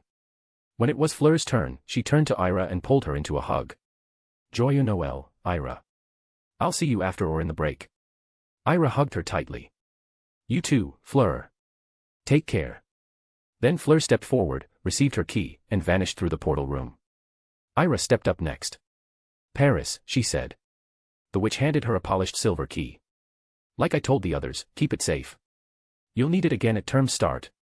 Ira nodded, thanked her, and moved into the next room, the teleportation chamber. She checked her wand, her pouch, and took a steadying breath. With a whisper of incantation, she activated the key. A rush of wind. A flicker of light. And she arrived. The small cabin was tucked deep within a forgotten Parisian alley. From the window, she could see muggles walking past, none of them sparing so much as a glance. A muggle-repelling charm shimmered faintly around the doorway, concealing its presence completely. Ira stepped forward and softly spoke a name, Lolly. With a loud pop, her house elf appeared, eyes wide and ears twitching. Lolly is so happy to see young Miss again, the elf squeaked, bowing deeply. Lolly is honored, delighted, to serve young Miss. And my, how young Miss has grown. How beautiful Miss has become. Ira couldn't help but smile. It's good to see you too, Lolly. I've missed you. At that, Lolly sniffled loudly, dabbing at her nose. Oh. To be missed. Lolly's heart is bursting. I want to go home, Ira said gently. Take me to the manor. Lolly's honor to obey, the elf said, grabbing her hand with reverence. With another loud pop, they apparat. Moments later, Ira stood at the edge of her family's white manor, nestled in the quiet folds of Paris. Snow blanketed the gardens. The windows glowed warmly with light. Inside, the hall smelled of pine and cinnamon. Familiar. Is grandfather home? She asked. Yes, miss, Lolly replied. Master is in his study. Ira nodded and ascended the staircase to the second floor. She knocked gently on the tall wooden door. Come in, came the deep voice from within. She entered and found her grandfather, Elijah White, seated behind his desk, a stack of parchment before him. He looked up as she curtsied. I've returned for the holidays, grandfather. A small smile touched his stern face. I'm glad to have you home, Ira. Go rest, you've had a long journey. Are we staying in France this Christmas? She asked, pausing at the doorway. Yes. We were invited to the ministry ball in London by Minister Fudge, but I declined. We'll remain here. Ira nodded once. That sounds nice. I'll go rest now. He gave her a silent nod of approval. She returned to her room, untouched by time. The soft lilac curtains still fluttered. The bookshelves still held her favorite volumes. After a warm shower, she slipped beneath the covers and closed her eyes. The manor was still. Outside, the snow fell silently. And after a long journey, Ira slept. Chapter 56, Argument. It was the 25th of December, Christmas Day, and snow was falling gently over Paris. Though the city rarely saw heavy snow, this year was an exception. The sky was draped in white, and snowflakes danced softly across the streets and rooftops. Ira stirred from sleep, rubbing her eyes before glancing out the tall window of her bedroom. The world outside was blanketed in white. A smile tugged at her lips. Snow and winter were her favorite things in the world. Even if it meant enduring the cold, winter always made her feel alive. A knock came at her door. Come in, Ira said softly. The door opened and her house elf, Lolly, entered, bowing deeply. Good morning, young miss, she said in her high-pitched, reverent voice. Ira turned to her with a warm smile. Good morning to you too, Lolly. And Merry Christmas. Lolly's large eyes sparkled as she clasped her hands. Thank you, young miss. Thank you for bestowing Merry Christmas to this humble servant. Ira simply smiled and said nothing. The bath has been warmed, Lolly added. You may take it at your leisure. Thank you, Ira replied, and made her way to the bathroom. The warmth of the bath was soothing, and afterward, she returned to her room to find her Christmas attire already laid out, deep violet robes, rich in color and perfect for the occasion. She dressed, then stood before her mirror. Her snow-white hair framed her pale face, her emerald-green eyes reflecting softly back at her. She applied a touch of perfume and descended the stairs toward the dining room, where breakfast awaited. As she entered the room, her steps faltered. There he was, that annoying person. Cecil. Seated across from her grandfather, with his usual smugness thinly veiled by a polite smile. Ira composed herself and approached Elijah first, bowing with perfect etiquette. "Good morning, grandfather." "Merry Christmas." Elijah looked up, eyes gentle. "Merry Christmas to you too, Ira. Please, sit down." Ira turned to Cecil briefly. "Good morning, Uncle." "Good morning to you too, Ira. Long time no see, how are you, how was school?" he replied with a gracious smile. Ira sat beside Elijah. "Thank you. I'm good. I had a very eventful school year." "I'm delighted to hear that," said Cecil. "I was a student at Bosbaden's too, you know. I quite enjoyed my time there. The dances, the celebrations, beautiful." "So, which house were you sorted into?" "Amberloon," Ira replied. Cecil blinked. "Amberloon. Really? How surprising. I thought you'd be a Belfoyle. You know, that house does attract quite a few Muggle-borns." His tone was polite, but the implication sharp. Ira gave him a smile that didn't reach her eyes and said nothing. Breakfast was served by the house staff in awkward silence, flaky croissants, fresh fruits, and rich hot chocolate. The quiet lingered, until Cecil, ever the provocateur, spoke again. "I heard you were kidnapped. I was very worried when I learned about it. I tried to come and search for you, but unfortunately, the journey from England to France took time. By the time I arrived, you were already safe." At those words, Elijah paused with his fork midair, then set it down and turned sharply toward Cecil. "How do you know she was kidnapped?" he asked, voice firm. "Only a few people knew, myself, Madame Maxime, and the French ministry." Cecil didn't miss a beat. "Oh, I have friends in the French ministry. They told me. That's how I knew." Elijah stared at him for a long moment, then returned to his meal. Cecil turned to Ira, clearly waiting for her to elaborate. "It wasn't that serious," Ira said coolly. "It was just a portkey. I was sent to another country, that's all. Thank you for your concern." They continued eating, until Elijah finally said, "I'll be going now." Rising, he added, "All the gifts sent by your classmates and professors have been placed near your bed. I've already checked them for any enchantments or curses, they're safe." "Thank you, grandfather." "I hope I didn't disturb you," Ira replied. Elijah nodded once before departing. A long, uncomfortable silence followed. Ira focused on her food, while Cecil seemed to be waiting for something. Finally, he spoke again. "You know, I wanted to tell you something, Ira." Ira glanced up. "Yes, Uncle. If you have something to say, go ahead. It's about your mother." That made her pause. She set her utensils down and looked directly at him. All of a sudden. "That's surprising." "Well," Cecil said slowly, "you don't really know much about her, do you? Just what you've seen in photographs." Ira regarded him curiously. "Sure. Why not? Go ahead." Cecil's lips curved into a slight smirk. "Did you know she had a family?" "Of course," Ira replied dryly. "If she hadn't, she wouldn't have been born." Cecil's lips twitched at her sarcasm, but he continued unfazed. "She came from a prominent family in France. Not just well-to-do, but respected. Influential. Your mother had admirers. One in particular, a boy named Antoine. He was her childhood friend, you see. Very close. Blonde hair, green eyes. A real charmer." Ira's jaw tightened. "And? Well," Cecil continued, voice growing silkier, "there was a time, before you were born, when your parents had a falling out. She left Damien for a few days and stayed with Antoine. Just the two of them. Your father went to fetch her, eventually, but one wonders, doesn't one?" Ira set down her fork slowly, eyes narrowing. "Is there a point to this story, Uncle? Or are you just here to spread gossip about a woman who can no longer defend herself?" Cecil's smile faded, replaced by a flicker of irritation. "I simply thought you might want to know the full picture." Ira stared at him for a long second, then sighed. "I've had enough of this bullshit." Cecil stiffened. "Excuse me? What did you say?" "I said I've had enough of this bullshit," Ira repeated, her voice sharper now. "This fake uncle-niece act. Your fake politeness. I'm done with the pretentious smiles, the false concern, the constant passive-aggressive jabs at my mother and at me. I've had it. Cecil looked stunned, but only briefly. A smile tugged at his mouth. But Ira pressed on, her voice rising, calm yet scathing. Since I woke up from that coma, I've always been treated like an outsider in this family. Like a bastard child, your word, not mine. You look at me like I'm a stain on your name. You think I don't notice? You think I'm some stupid 11-year-old who doesn't understand anything? From the moment I met you, you've tried to break my spirit. You want me to worship this family, to feel grateful for being taken in. You want me to feel like I owe you something. Easy, Ira, Cecil said quickly. Calm down. It wasn't meant as disrespect. But at the end of his sentence, he smirked. Ira's eyes turned cold. Still pretending, aren't you? You think I don't know you hate me? Because I'm the one who blocked your path to becoming the head of this family. You almost had it, until grandfather named me the heiress. Cecil's fingers trembled, but he kept his composure. And don't think I don't know it was you who sent those people to kidnap me. I don't know what you're talking about, Cecil said sharply. Don't accuse me.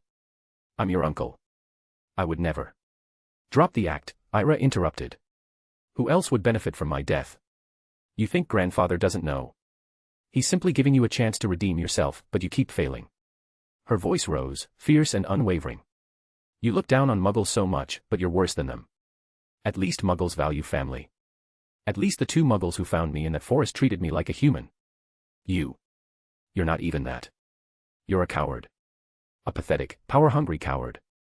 Cecil shot up from his chair, slamming his palms onto the table. I am your uncle. You will respect me. Ira stood as well. And I am the heiress of the White family. I am the legitimate daughter of this house. You don't get to humiliate me. My mother's honor is not yours to question. And if you ever speak of her that way again, I swear you'll regret it. Cecil was seething now. His face twisted in fury. For a moment, silence stretched between them like a drawn wire. You want to talk about your legitimacy, right? He spat. Your father didn't even acknowledge you, he didn't even love you. He wanted to erase you. To wipe your mother's memories. And send you to a muggle orphanage.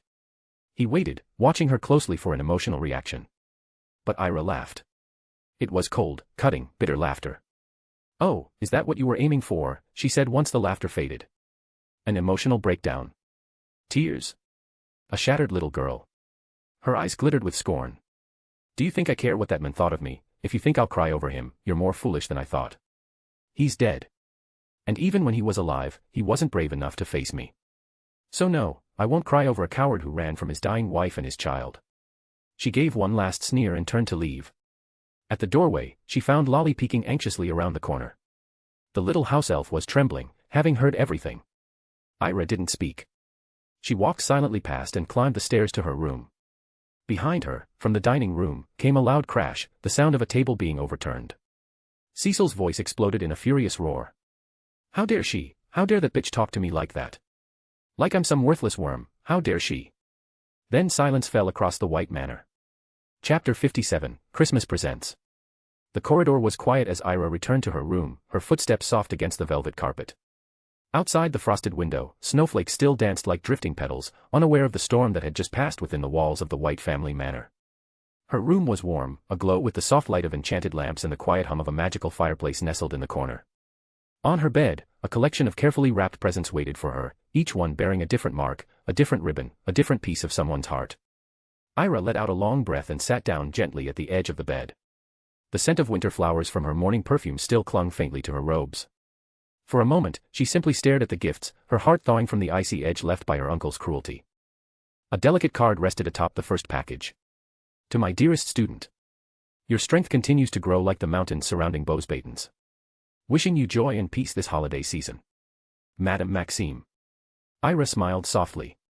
Inside the box was a silk cloak embroidered with silver and starlight threads, enchanted to remain warm yet weightless.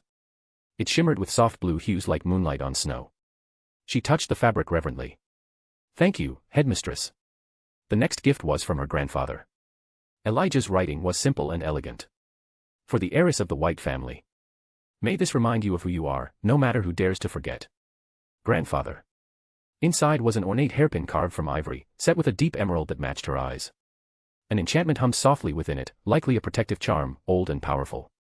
She ran her fingers over the gem, and for the first time in the day, she felt steadied. Then, wrapped in brown parchment and tied with a humble navy ribbon, was a book. To Ira. I hope this one speaks to your soul.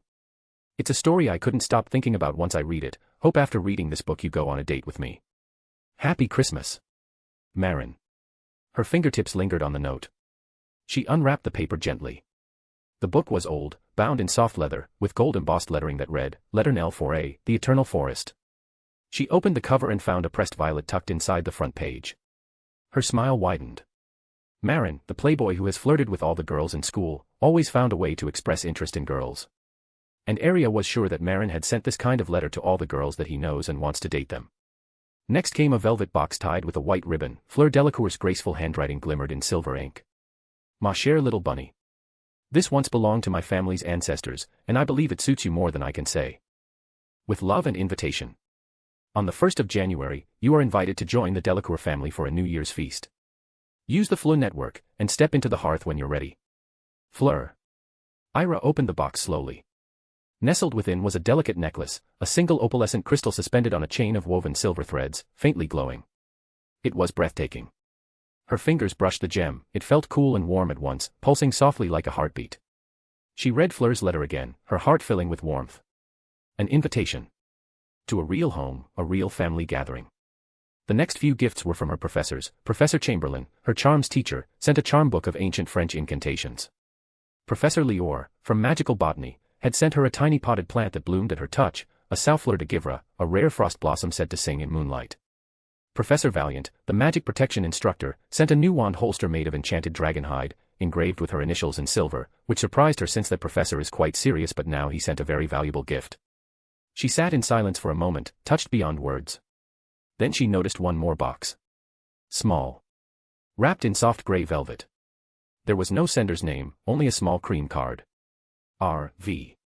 No further clues. No letter. No hint of who it might be from. Ira opened the box with cautious fingers. Inside, nestled on a bed of starlight silk, was a ring. It was unlike anything she'd seen, elegant, old, and intricately wrought with runes that shimmered when she moved it under the light. The stone at its center was a moonstone, softly opalescent, and the band was twisted silver and rose gold, bearing a faint enchantment she couldn't immediately decipher. She stared at it for a long time. The initials echoed somewhere deep in her memory, familiar, yet elusive. R.V. She made a mental note to write to Madame Maxime or Fleur, perhaps they would know. Then she stood and walked to her desk. From a drawer, she pulled out her own stack of letters, already written days in advance.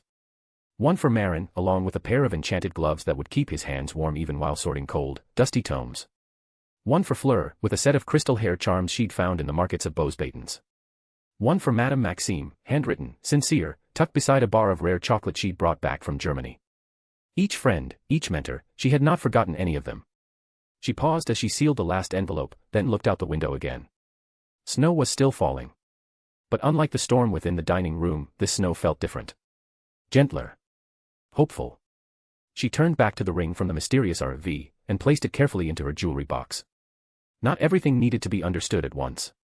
Some mysteries were meant to unfold in time. Chapter 58, Delacour Family. It was the 1st of January 1992. Ira had already dressed for the occasion. Her clothes were formal, neatly pressed, and appropriate for the atmosphere she was about to enter. Her hair was styled modestly, in a way that suited her nature.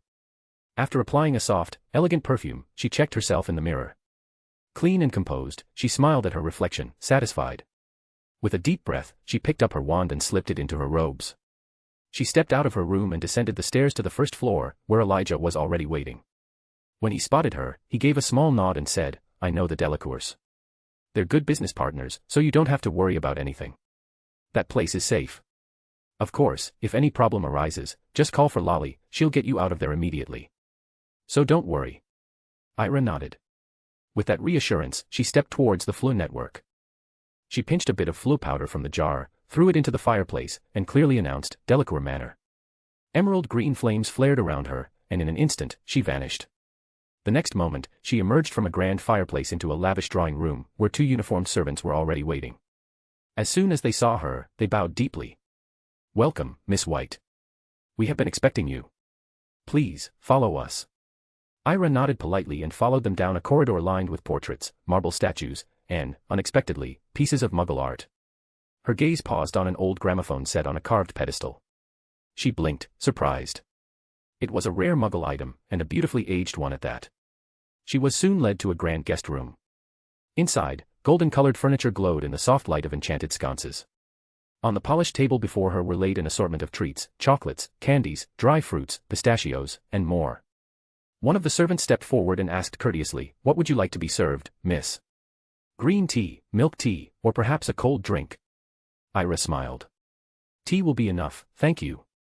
The servant nodded and, without using magic, poured her a steaming cup of fragrant tea into a finely decorated cup. "Here you are, young miss." Another servant spoke, "Mademoiselle Fleur will be informed immediately. She shall be down shortly." "Thank you for your hospitality," Ira said warmly. The two servants bowed. "It is our honor." Ira took a seat and sipped her tea, taking in her surroundings. The room was warm and inviting. Outside the window stretched a snow-covered yard, lined with bare, sleeping trees. It was winter, so there were no flowers, yet the grounds remained strikingly beautiful. As she waited, the door creaked open. Fleur stepped inside with a bright smile. "Oh, Ira, you finally came," she exclaimed, rushing over to embrace her. "Good to see you. And again, Happy New Year." Ira returned the hug with equal warmth. "Happy New Year to you too." Fleur sat beside her just as a servant entered with a cup of milk tea and set it down in front of her. Fleur picked it up gratefully and took a sip. "I love the Christmas gift you sent me," she said. "It was beautiful." Ira smiled, slightly bashful. "I loved your necklace, too. It was quite expensive and very meaningful. I was honestly baffled when I received it." Fleur laughed gently. "It's a gift for my first real friend. Of course it had to mean something." She glanced around, then added, "So, do you like the house? This has been in our family for centuries. It came to my father from my grandmother." "It's beautiful," Ira replied. "And I noticed some Muggle items around the manor."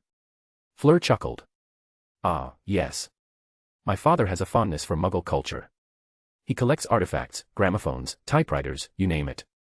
He believes it's important to understand the world outside of our own." Ira nodded thoughtfully. "That's admirable.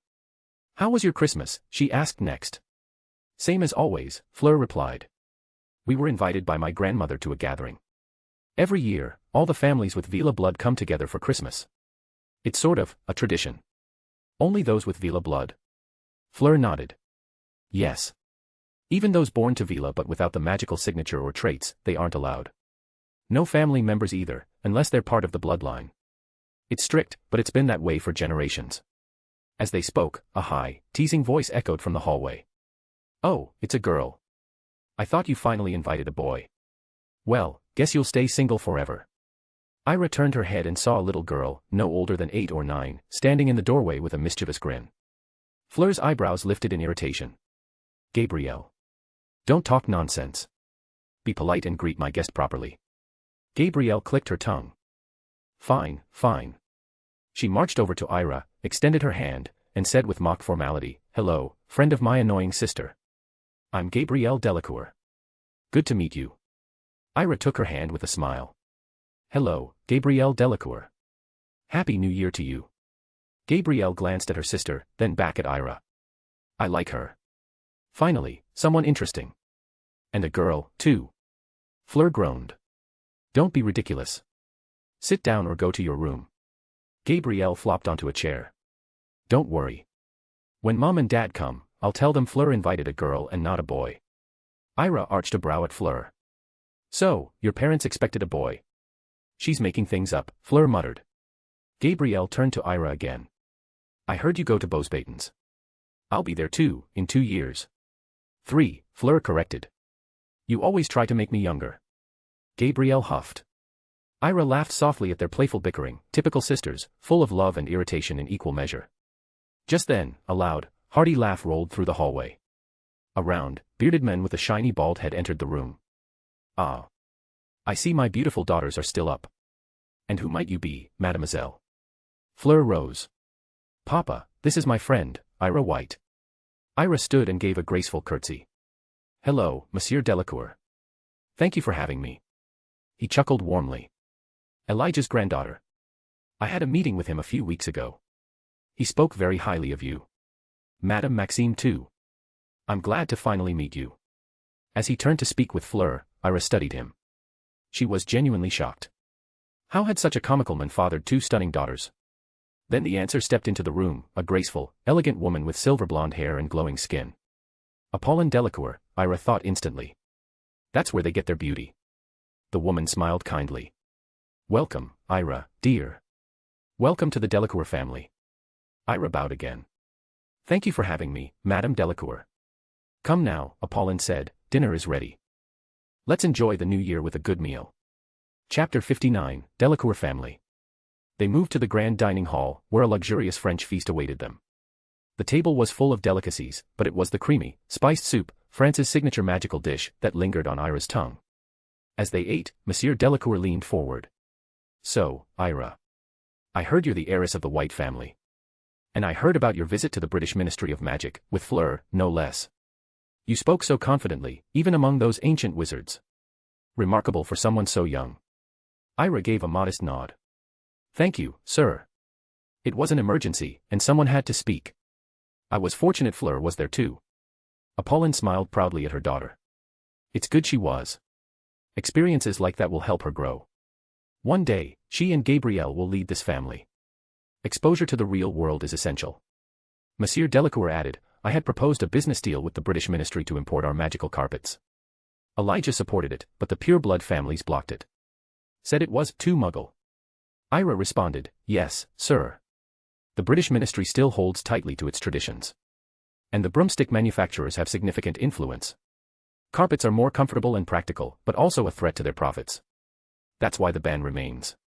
Apollon sighed. No more business talk, dear. Tonight is for celebration. Monsieur Delacour laughed. You're right, you're right. When I start on politics, I can't stop. Just then, Gabrielle piped up, you know, Fleur still hasn't brought home a boyfriend. Aren't you going to say something? Gabrielle. Fleur snapped. This isn't the time. Gabrielle stuck out her tongue. I'll tell Mom and Dad, again. Monsieur Delacour chuckled. Gabrielle, be kind, or no bicycle for you. You've said that for 4 years, she pouted. Buy it already. Fleur rolled her eyes. She can't have it. If the ministry finds out she rides a bicycle, they won't let her into Beauxbatons. Stop lying. Gabrielle huffed. The whole table erupted in laughter. Later that evening, after warm conversation and full stomachs, Monsieur and Madame Delacour retired to their chambers. Gabrielle, sleepily grumbling, shuffled off to bed. In the guest room, Ira stood. It's getting late. I should be going. Stay, Fleur offered. We have plenty of rooms. Thank you, Ira said, but maybe next time. Let's return to school together in 10 days. I'll come here, and we can take the portkey from your place. Fleur smiled. Definitely. Ira walked to the flue fireplace. Goodbye, Fleur. Send me letters, all right. Goodbye, little bunny, Fleur replied with a grin. Ira threw down the powder and called, White Manor, Paris. The green flames rose and carried her away. Fleur stood staring at the fireplace long after the flames died. Behind her, a gentle voice spoke. She's lovely, Apollon said. Fleur turned. What is it, Mum? Why are you smiling like that? I'm just happy you finally found a real friend. Especially a girl. It wasn't as hard for me as it was for you, Fleur said quietly. Apollon's smile faded into something softer. Every girl at school hated me, for being half Fila. The only person who saw me as more than a beauty was your father. I chose him. I see now, you've chosen someone too. Fleur nodded. She's a good girl. I finally have someone to trust. To laugh with, like normal girls do. Ira is smart, Apollon said. Her insight in business, her mind, it's rare. Learn from her, just as she'll learn from you. Vila live long lives. You'll need such people with you. Choose your companions wisely. Fleur looked away, thoughtful. You are the next heir of this family, Apollon whispered. After me. After your father. You and your sister. Don't talk like that, Fleur said. You're both still young. Apollon laughed. When did I say I was dying? Don't worry. You won't get rid of us until we're 200, maybe 300. They laughed together, then climbed the stairs, side by side. Chapter 60, Back to School. In the glittering star hall of the Beauxbatons chateau, Ira sat beside Fleur at the ombre-lune table. The hall buzzed with warmth and chatter as students, freshly returned from their holiday travels, gathered once again under the celestial canopy. The domed ceiling sparkled with thousands of tiny, enchanted stars, casting a gentle glow over the tables below. Laughter and greetings filled the air. It was the first day of the new term, and a grand welcoming feast had been prepared to mark the occasion. At the teacher's table, the staff had taken their places, and now Madame Maxime stood with her usual commanding elegance behind the podium. "Welcome, all of you," she began, her voice resonating through the enchanted hall. "I hope you have had a warm and beautiful Christmas holiday with your families and loved ones. Though the day has passed, it is tradition here that we celebrate our Christmas after returning to school, so tonight, as always, we hold our beloved Christmas celebration." There was a delighted murmur from the students. "I welcome you all back," she continued, "and now, please enjoy the feast." With a wave of her wand the doors opened and the tables full of food floated in without any external help. The food was delivered to the tables, the platters across the tables filled instantly with steaming dishes, roast meats, golden potatoes, warm breads, and delicacies from every magical region of France. Marin leaned towards Ira, a sly smile playing on his lips. "So, how was your Christmas? Did you like the gift I sent you?" Ira turned to him with a polite smile. "Thank you for your kind gift, Marin." But he wasn't finished. He smirked and added, "So, did you consider going on a date with me, or not?" Before Ira could reply, Fleur swiftly slapped him on the back of the head. "Don't interrupt others, and don't try to force girls into dating you," she snapped, her tone sharp. Marin grinned, unfazed. "Ah, how honored I am to be struck by such beautiful and elegant hands." Ira wrinkled her nose in disgust. "For Merlin's sake, Marin, please don't say things like that." He rolled his eyes dramatically. "Come on. I just love women." Fleur sneered. "With the way you are, I doubt you'll ever have a stable relationship with your wife." "Who said I want to get married?" Marin shot back. "I want to spend all my youth surrounded by girls." "So you're planning to build a harem for yourself?" Ira asked, raising an eyebrow. "Like those rich Arab men with their palaces?" Marin sniffed, offended. "Never. I'd never grow a beard, it's not romantic. And don't compare me to those fat, rich Arabs with round bellies." Fleur burst into laughter. "If you play around with girls like that, you'll become one of them before you know it." Marin turned away with an exaggerated sulk. "I don't want to talk to bullies," he muttered and quickly turned his attention to a senior girl nearby. Fleur shook her head and turned back to Ira. "He's such an idiot." Ira smiled. "When we were coming back, Gabrielle asked you to send her some of those snacks made only at the school, didn't she?" Fleur sighed. "The first time I came here, I sent her some of those treats during my first year, and she loved them. Now, every time I return home, she insists I bring more." She asked again this time. "I'll send her some too," Ira offered. "By all. If she wants them, she'll get them." They continued to eat. Ira took a piece of roast chicken, placed it on Fleur's plate, and said warmly, "Eat this. It's so delicious. You said you like roasted dishes." Fleur looked at her and smiled, soft, genuine, and the way Ira placed the food in her plate made her heart flutter for a moment. After dinner, the dessert trays arrived, chocolate eclairs, cream-filled pastries, and a shimmering raspberry tart enchanted to glow softly. Madame Maxime stood once again. "I hope you've all enjoyed this lovely dinner and the feast tonight," she said. "Now, I invite you to dance with your companions if you wish. Music will begin shortly. And one more thing, welcome back to school." With that, she returned to her seat. The soft hum of strings and gentle waltz began to echo through the hall, and students rose from their tables, inviting friends and lovers alike to the dance floor. At the Amberloon table, Fleur turned to Ira with a mischievous glint in her eyes. "You owe me a dance, little bunny," she said playfully, rising from her seat. She extended her hand. "Would you dance with me, mademoiselle?" Ira looked at her, a bit stunned but smiling.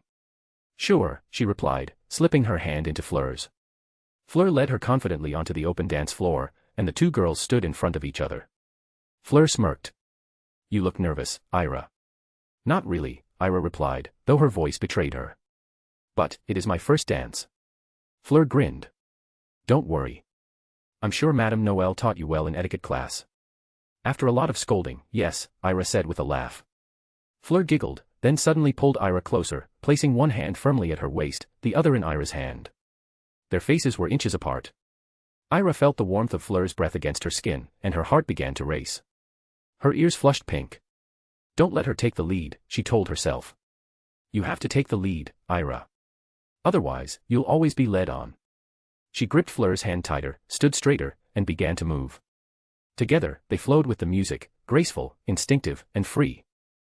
Around them, students watched and smiled, but Ira paid no attention to the world beyond their steps. From the shadows near the staff table, Madame Vauquelin sat watching, her expression unreadable but her eyes glistening. A faint, wistful smile touched her lips. They look good together, don't they, Renee? Came Madame Maxime's voice beside her. Madame Vauquelin didn't look away. She's so innocent and beautiful, she murmured. Madame Maxime leaned slightly closer and said gently, Elijah wants to talk with you. Vauquelin's face darkened. Tell him to go fuck himself. I don't want to see him at all. Maxime didn't flinch. It's about Ira. He says he needs to speak with you. There was silence between them for a long moment. The music played on. The girls danced. Finally, Madame Vauquelin exhaled. Fine. I'll talk to him, but only because of her. Madame Maxime nodded with a knowing smile but said nothing more. They turned back to watch Ira and Fleur, still swaying together under the glow of the enchanted stars. Chapter 61, Dark Past.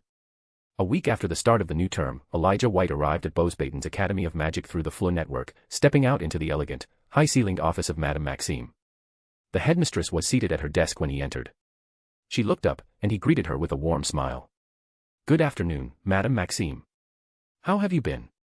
She rose to her feet with a gracious smile. I've been well, Elijah. Come, sit down. He moved across the room and settled into the chair opposite her.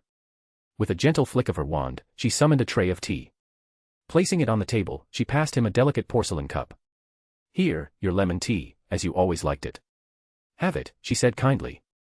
He accepted the cup with a nod of gratitude. And how is Ira doing in her studies? He asked after a moment. Madame Maxime's eyes lit up. She's very active in her classes. I spoke with her professors, they all complimented her performance. She's doing very well. Elijah nodded slowly, his expression unreadable. That's good. That's very good. That's what she should do. Madame Maxime hesitated, then added, I had hoped she might be my apprentice, like Fleur Delacour is. But I understand you plan to send her back to Hogwarts to continue her education. Such a shame, to send her away. Elijah's gaze softened slightly. I could let her stay here, yes. Let her complete all 7 years at Beauxbaton's. But there's something I must be honest about. She has to return to Britain. It's her destiny. She will be the next matriarch of our family. She needs to understand the old families and their descendants, grow up among them, learn them. I want her to spend time in their world, to know the next generation of those wizards. She cannot remain unfamiliar with those hyena-like families, leeches, the lot of them. That's why it's the best course of action for her, to go back and continue her studies there. Madame Maxime sighed, her shoulders slumping ever so slightly. Such a shame. She is a talented child, even though it's only her first year. She has so much potential to grow, to become a powerful witch. A knock at the office door interrupted them. Madame Maxime turned toward it. Enter. The door opened, and Professor Vauquelin stepped inside. She cast a brief glance at Elijah before turning toward Madame Maxime, who rose from her seat. Go on, you two talk, she said. I'll be out inspecting students and their classes. She swept out of the room, leaving a heavy silence in her wake. Elijah looked up at the professor. Don't stand there, Renee. Come, sit down. Slowly, Professor Vauquelin approached and lowered herself into the seat opposite him. Elijah studied her for a long moment. How have you been, Renee? It's been a long time since we last saw each other. What, 30 years? No, 20 years. Her face remained expressionless. Since the day you killed my husband, she said flatly. Elijah's fingers clenched the arm of his chair. Yes. The husband who betrayed you, who had an affair with his daughter's mother-in-law. That husband. His voice turned bitter. The man who knew his daughter was engaged to the son of the woman he had an affair with. Yes, I killed him. And I killed her too. I did what I had to do. I gave everything to that woman.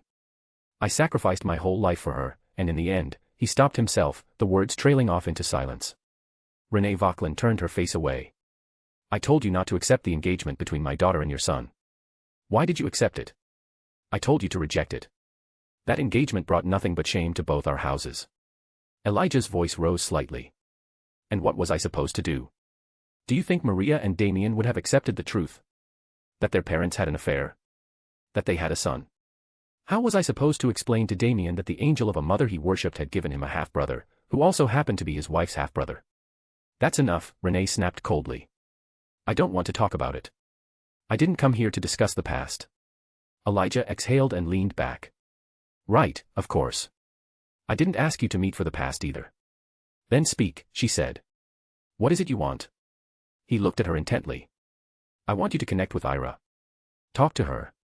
Tell her you're her grandmother. She stood abruptly. That's not wise. She's still a child. How do you expect me to explain such a complicated web of relationships to her, Elijah? You don't have to worry. She's a smart girl. She already knows the truth about Cecil not being my real son. And you can introduce her to her aunt. She will need family. A mentor. Renee's eyes narrowed. You did what? You told her. I didn't tell her everything, he said. I didn't tell her about you. I left that for you. I think she'll understand. She's mature. You shouldn't have involved her, Renee said, her voice rising. She's a child. Don't burden her with the sins of adults. She will be the matriarch, Renee. I've told her enough. She needs to understand where she comes from. Renee walked to the door. If that's all, I'm leaving. I won't stay to talk more nonsense with you. As she reached for the handle, Elijah said quietly, I'm dying, Renee. She paused. What did you say? I'm dying, he repeated. I've been cursed. It's been a decade since I was diagnosed. An old, ancient curse. There's no cure. She turned, stunned. What curse? Tell me. Maybe I can look into the records, my family has ancient texts. He shook his head. It doesn't matter anymore. It's too late. I've accepted it. Her voice trembled slightly. How much time? A year, maybe 2 if I fight. Renee stared at him. Are you sure? I've tried everything but nothing worked, Elijah sighed and said. I just want you to protect her. Be there for Ira. She's still a child. Those British families, they'll devour her. You and your daughter, go be with her. Be her family. Give her what she never had.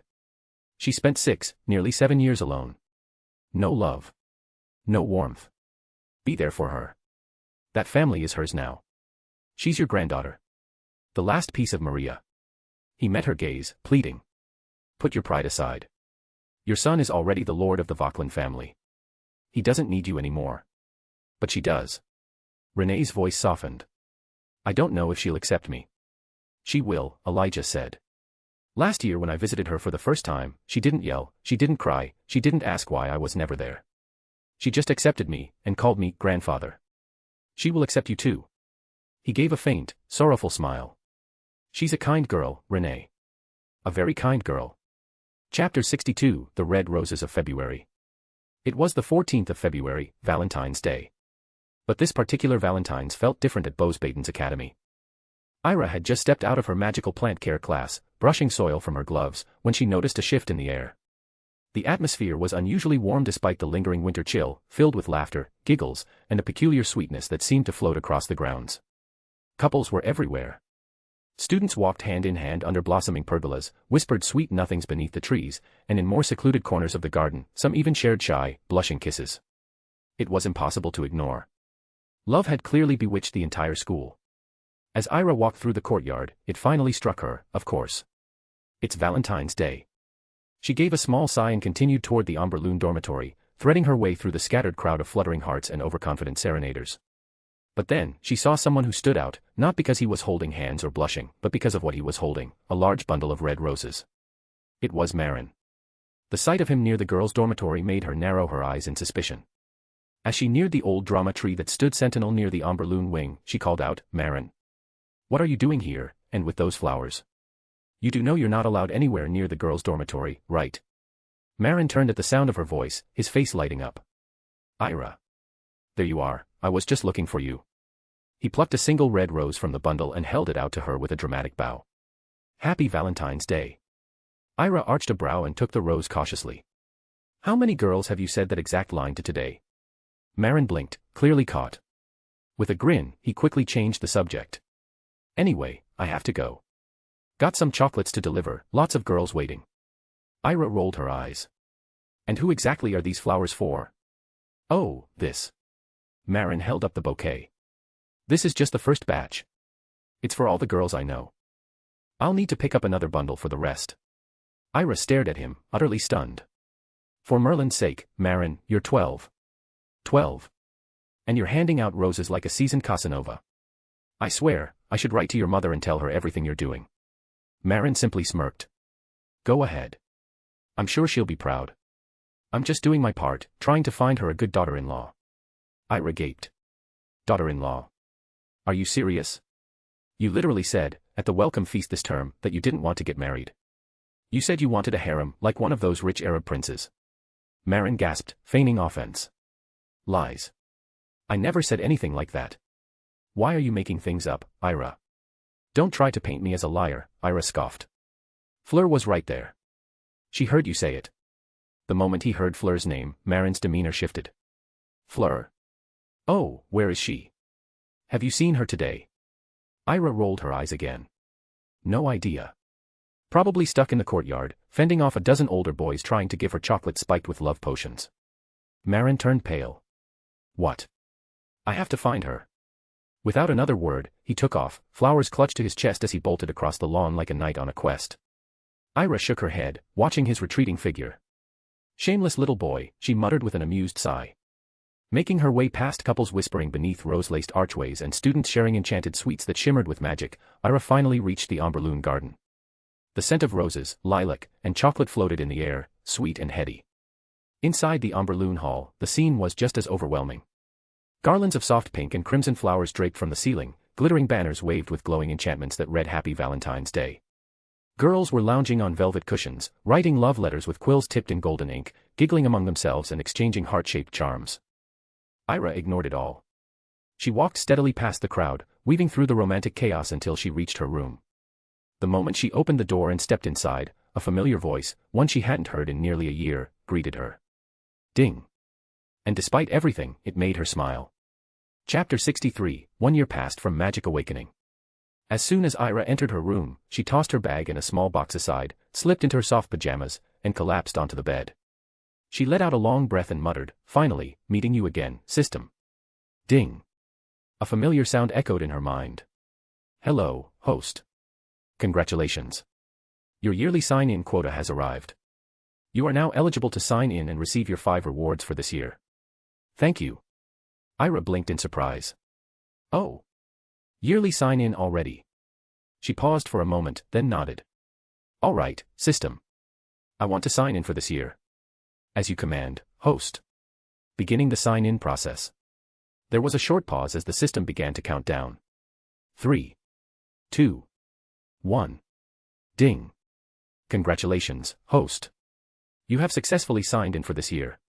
The following are your 5 rewards. First reward, 10 magical talent points. Second reward, an ancient spell that can manipulate gravity. Third reward, 10 offensive spells. Fourth reward, an assistant summon card. Fifth reward, blank. Ira's eyes narrowed the moment she heard the last line. Wait, what do you mean, blank? What's the meaning of this? The system responded in its usual emotionless tone. Host, these rewards are randomized. Please do not expect consistency. The outcome is based purely on chance. That's ridiculous. Ira snapped, sitting upright on the bed. This isn't a daily sign-in. It's a once-a-year event. You're telling me that even with something that happens once a year, I can receive nothing. That's basically a scam. Are you playing with me, system? The system remained silent. I said answer me. I'm baffled and furious right now. After a brief pause, the system finally responded. Would you like me to explain your current rewards in detail, host? Ira clenched her fists in irritation but forced herself to calm down. Fine. Go on. Explain the rewards. Very well. Here is a breakdown of your rewards. First, 10 talent points. You may distribute these points across your magical disciplines as you see fit. Second, ancient gravity manipulation spell. Gravitas Octus increases gravitational pull, making the target heavier. Gravitas Minuo decreases gravitational pull, causing the target to become lighter or even float. Note, the effect of both spells depends on the caster's magical strength. Third, 10 offensive spells. These will be directly implanted into your mind.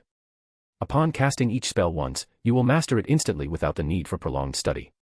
The spells are as follows. Obscuro, blindfold charm.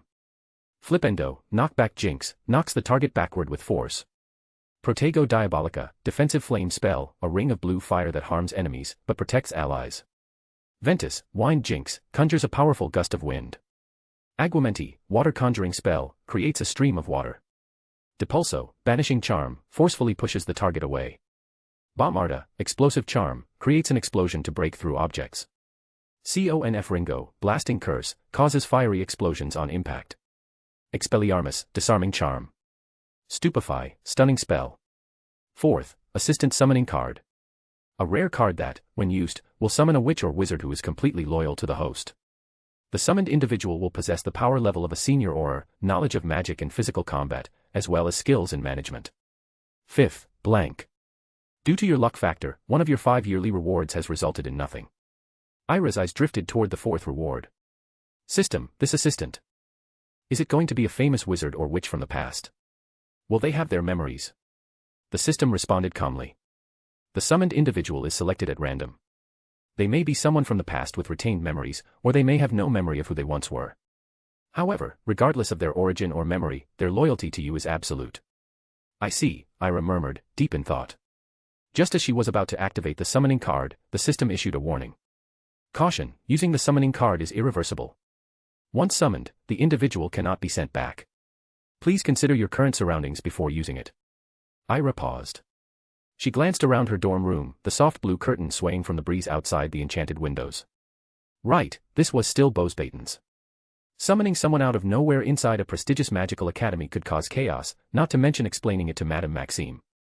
Not the right time, she muttered, and tucked the summoning card away into her system space for later use, preferably somewhere private, and far from inquisitive eyes. Her attention shifted to the ancient spell. System, I've never seen this kind of magic in any books. Is this ancient magic? Yes. This spell was used centuries ago but has long been forgotten with the passage of time. Its rediscovery is rare, and its effects are highly dependent on the magical strength of the user. Ira nodded, a thoughtful glint in her eyes. This could be extremely useful in battle. Even if there are other gravity-based spells, the uniqueness and rarity of this one give me an advantage. And the fact that I can master it instantly, that's convenient. She then examined the 10 offensive spells. Some were taught in 5th or even 6th year at Bosbaton's, and here she was, able to use and master them in a matter of moments.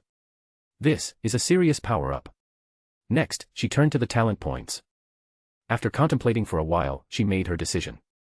System, allocate 4 points to transfiguration, and 2 to charms. She paused, considering the remaining 4. Her alchemy talent was pitifully low, just 1 point. She considered putting points into it but shook her head. We're not learning alchemy right now.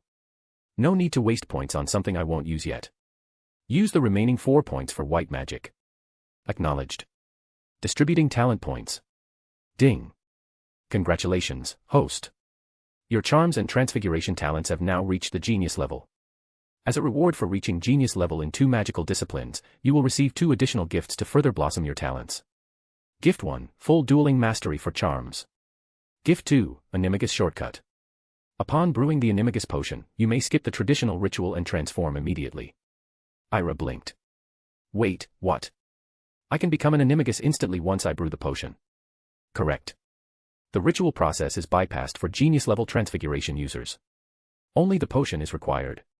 She scoffed and smirked. System, why didn't you tell me earlier that reaching genius level comes with extra rewards? You didn't ask, host. TCH, she clicked her tongue. Of course. My fault again, right. Finally, she took a breath and said, show me my status window. Ding. The system responded promptly, and her status window began to unfold before her eyes, lines of magical data glowing softly in the air. Status window. Name, Ira White. Age, 11 years old. Race, human/. Class, witch. Bloodline, ancient blood of the White family. Talents. Charms, 17, genius. Transfiguration, 17, genius. Potions, 10, good. Dark magic, 8, average. White magic, 10, good. Magical creatures affinity, 7, average. Quidditch/flying, 5, average. Alchemy, 1, poor. Prophecy, 0, locked. Note, talent and the numbers representing it, 1 to 4, poor, 5 to 8, average, 9 to 12, good, 13 to 16, excellent, 17 to 20, genius. Extra, system space, prefect memory, and assistant summoning card.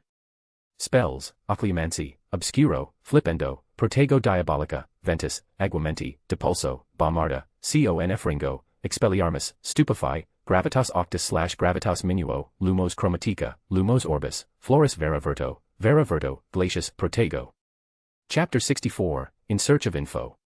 A week had passed since Ira White received her yearly sign-in rewards, mysterious gifts granted by the system bound to her. Among them were several new spells, intricate and ancient, that shimmered with power whenever she whispered them through her wand. She'd spent the past days tucked into quiet corners of the school gardens and training halls, practicing the incantations until they moved through her like second nature. Today, however, her curiosity tugged her in a different direction. There was a subject she had only skimmed the surface of before, the animagus ritual. A rare and demanding branch of transfiguration magic, reserved usually for older witches and wizards, but Ira, being Ira, didn't intend to wait since she had received the system rewards for the smooth journey of practicing this ritual without any difficulty or danger, so she decided to practice this magical ritual immediately as she had time for it, and it was quite convenient as well. Becoming an animagus, an imagi, as the text sometimes poetically called it, meant taking on an animal form linked deeply to the soul. For someone with a genius-level affinity for metaphorical and transfigurative magic, the ritual could be performed with far less danger than usual. Ira intended to test that theory. But first, she needed knowledge. So she made her way to the library, a towering palace of books nestled within Bosbatons, its arched windows casting sunlit pools across the polished floor. Inside, the familiar scent of parchment and flowers surrounded her. Students milled about, some bent over their studies inside enchanted study boxes that muffled sound and helped with focus. Others whispered over books in the common areas. Ira headed straight for the alchemical indexer, a crystalline device resembling a cross between ancient clockwork and a living alchemy, embedded into a marble pedestal and symbols. With a whisper, she leaned close. "I'm looking for detailed information about animal metaphors or animagi rituals." The device hummed softly. Then, glowing silver letters scrawled across its paper-thin surface. "Access denied. You are not eligible to retrieve this information due to age restrictions. This content is only available to students aged 14 and above. Current registered age, 11 years old. New Psalms des Souls, ***. Ira groaned and leaned back. The sigh that escaped her lips echoed a little too loudly. Several nearby students turned to glance her way with raised eyebrows. She offered them an apologetic smile and turned back to the indexer. A moment later, another line of text appeared. Suggested alternative. Basic level information available in Section 78, Floor 12, Metaphorical Transfiguration, Advanced Basics. Well, better than nothing, she muttered, tucking her hair behind one ear and heading for the spiral staircase. High on the 12th floor, nestled between gilded tomes and dusty volumes, she finally found it, a book titled The Body as Mirror, Foundations of Metaphorical Transfiguration. She pulled it from the shelf, and as soon as her fingers touched the spine, it warmed slightly, recognizing her magical signature. She carried it down to the study hall and slipped into one of the enchanted study boxes. Within the softly glowing walls, she opened the book and began to read. The information was dense, but thrilling.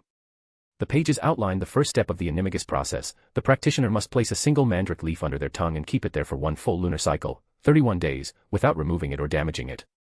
Each morning and night, the practitioner was required to recite 4 specific ritual words, words tied to the body, the soul, the sky, and the earth. Should you miss a single recitation, or remove the leaf even once, the entire ritual must begin anew, with a fresh mandrake. Ira leaned back in her seat, eyebrows raised. Well, at least I don't need to wait for a lightning storm and perform painful transfigurations under duress, she murmured to herself. The system's rewards are definitely more convenient. She closed the book, tapped its cover, and the enchanted tome lifted itself and zoomed back toward its shelf with a soft hum. Ira left the study box and exited the library, her thoughts buzzing with preparation. The first ingredient was now clear, mandrake leaf. Fortunately, she knew where to get one. Back in her dorm, Ira sat at her writing desk and penned a neat letter to Lolly, the loyal White family house elf. Her handwriting was swift but elegant, flowing like an aristocrat's script. Dear Lolly, I hope this finds you well. I need your help acquiring a specific book on animagus transformation. Please search the White Family Manor library and send it to me as soon as possible. Additionally, I'll need your help acquiring a few rare ingredients later. I will send you another list soon. With love, Ira. She folded the parchment, sealed it with her silver wax stamp, and headed out once more, this time toward the Bosbatons' Ollery, perched on a hill overlooking the southern gardens. The Ollery was a tower of glass and iron vines, a marvel of both magical architecture and alchemical design. Inside, dozens of owls perched on glimmering branches, snowy, barn, tawny, and even rare breeds like midnight-winged strix owls. Each owl rested in harmony, awaiting commands from students. Near the entrance was another alchemical box, this one used to calculate postage. Ira slipped her letter into the holding slot, and the box clicked and whirred before lighting up with a message. Destination recognized, White Manor, Paris. Postage, 3 galleons. Recommended owl, Argent, Strix class, confirmed. She dropped 3 golden coins into the payment slot, and from deep within the orrery, a sleek, gray-feathered owl flew toward her, landing gracefully on the post beside her. "Hello there," Ira whispered, tying the letter to the owl's leg. The owl gave a short, intelligent blink, then took off in a powerful, sweeping flight, disappearing into the sky. She lingered a moment, watching it go. So many enchantments in this place, she murmured in awe. Even the orrery was enchanted to remain self-cleaning and immune to weather, thanks to wards likely crafted by Nicholas Flamel himself. It struck her again, the legacy of Flamel was everywhere in this school, from the whispering books to the self-sorting potions lab. Everything worked because he had imagined it to. That kind of genius, that kind of magic, it wasn't just rare. It was sacred. As she walked back toward her dorm, the early signs of spring began to catch her eye. Tiny leaves, bright and dewy, peeked from the branches of once bare trees. Flower beds stirred with color, some plants blooming early thanks to protective enchantments. Even in the coldest corners of the campus, warmth stirred again. She walked in silence, boots crunching against the stone path, her mind deep in thought. Becoming an animagus wasn't just about magic, it was about understanding herself. Her soul. What creature would reflect her innermost being? Chapter 65, Levitating Charm. The morning air inside Bosbatons was crisp and humming with early spring energy. Pale sunlight streamed through the tall crystal windows of the academy, scattering rainbows across the floor. Somewhere in the distance, enchanted bells chimed the hour, followed immediately by the rush of footsteps and voices as students hurried to their classes. Ira, book bag slung over one shoulder and wand tucked neatly into her sleeve, made her way toward the charms corridor. Her long braids swayed behind her as she walked with purpose, and perhaps a hint of dread. Today was charms with Professor Eric Chamberlain. To say Professor Chamberlain was a character would be putting it far too mildly. He was the sort of teacher who would waltz into a lesson wearing a hat shaped like a duck, or begin class with a joke so terrible you had no choice but to laugh. Ira never quite knew whether to be excited or exhausted in his presence. "Morning, Ira." She turned to see Marin, her womanizer friend and constant chatterbox, bounding up beside her, hair slightly mussed and bag askew. He was grinning from ear to ear. "Let me guess," she said dryly, "you either burned your breakfast or fell in love again." "Neither." Marin gasped in mock offense. "Though thank you for believing in me." Ira gave him a look. "What is it, then?" He puffed out his chest, eyes sparkling with pride. "I have a girlfriend now." "Oh no," Ira muttered. "Yes. And before you ask, no, it's not just one of those fleeting, tragic hallway crushes. This one's real. We had an actual conversation." "Wow. A conversation?" Ira replied, voice flat. "That's practically marriage in your world." Marin ignored her and pressed on. "Her name is Coralie. She's from Belfoyle House. She's elegant, funny, and, wait for it, she reads poetry. I bet she breathes too." "What a catch," Ira quipped, rolling her eyes. "You're just jealous you didn't meet her first," Marin said cheerfully. "I'm telling you, Ira, she's the one. My future wife. You'll see." Ira shook her head with a fond sigh. "If she puts up with you for more than a week, I'll send her a congratulatory letter personally." They reached the charms classroom just as the door flung open on its own, revealing a swirl of colorful streamers floating midair and a loud, jubilant voice announcing, "Welcome, my darling young spellslingers. Come in, come in. Today, we defy gravity, literally." Professor Eric Chamberlain, tall and wiry with wild chestnut curls and spectacles always one sneeze away from flying off his nose, stood in front of the class. He wore a cloak that shimmered like spilled ink and a tie embroidered with tiny dancing cauldrons. As usual, his enthusiasm crackled like static in the air. "Today," he declared with theatrical flair, "we shall conquer the charm that has humbled more first years than any other, Wingardium Leviosa." He waved his wand and a dozen white feathers soared from a box in the corner, floating gently onto each student's desk like snowflakes. "Ah, yes," he added, pacing dramatically, "the classic levitation charm. A spell of elegance, finesse, and, dare I say, panache." Some students giggled. Marin whispered, "He reminds me of a caffeinated swan." Professor Chamberlain clapped his hands. "Now then. Wands out, please." The movement is simple, a gentle swish, followed by a flick. Not a jab, not a poke, and certainly not whatever that motion was last week, Mr. de Rosier, this isn't fencing. Laughter rippled through the room. Ira took out her wand and studied the feather on her desk.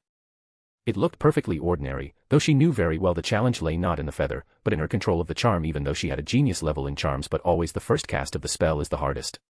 "Remember." Chamberlain called, raising a finger like a conductor, "It's Wingardium Leviosa, not Leviosa, not Levia something or other." Pronunciation matters. He strode to the blackboard and with a tap of his wand, the instructions appeared in glowing script. Swish and flick. Clear intention. Correct pronunciation. Focus on lightness. Ira straightened her shoulders and took a breath. Swish, flick. Wingardium Leviosa, she murmured. The feather wobbled. She narrowed her eyes. Again, swish, flick. Wingardium Leviosa. This time, the feather rose an inch, hovered, then flopped with her control onto the desk. Progress. Marin, meanwhile, was grinning smugly as his feather lifted into the air like a ballerina. Did you see that? Look at that grace. That poise. Just like Coralie. Please don't compare your feather to your girlfriend, Ira said, deadpan. Fiancé, actually, Marin replied, grinning. In my heart. Professor Chamberlain strolled past, pausing at their table. He watched Ira's attempt, then clapped his hands. Miss White. Very nice, you are nearly mastering it. You've got the pronunciation just right. Try channeling your magic toward the idea of lightness, not just motion. Imagine the feather wanting to rise even higher and elegantly around your table with your wand. Ira nodded, focused, and tried once more. Swish. Flick. Wingardium Leviosa. The feather lifted. This time it was smoother than her previous attempt, it floated gently into the air, hovering like a lazy cloud. She blinked, surprised, then allowed herself a small, triumphant smile. Professor Chamberlain gave a joyful shout. Aha! Marvelous. There it is. You've just cast your first proper levitation charm. Hold for applause. No, really, class, applause please. 1-star white medium star for Amberloon for masterful performance in first attempt at learning. The students clapped enthusiastically. Ira gave a slight bow, cheeks flushed, but her eyes were lit with pride. Marin leaned toward her and whispered, you know, if this whole heir of an ancient house thing doesn't work out, you could always join the circus. Feather lifting extraordinaire. Ira gave him a shove. Save the charm for your poetry reading girlfriend. He grinned. I will. In fact, I'm going to write her a sonnet about floating feathers and fated meetings. You're impossible. I prefer romantically delusional. The rest of the class passed in fits of laughter, swirls of floating feathers, and Chamberlain's dramatic storytelling about the time he tried to levitate a watermelon and instead launched it into a minister's hat. As the bell rang, signaling the end of the lesson, the students gathered their things, still giggling and chattering. As they walked out into the corridor, Ira glanced at Marin. You're really serious about this girl, huh? He nodded. I am. I don't know what it is, Ira. It's like, when she talks, I want to listen. Like her words pull magic from the air. Ira paused. Well, if she sees the same spark in you, maybe you're not completely doomed.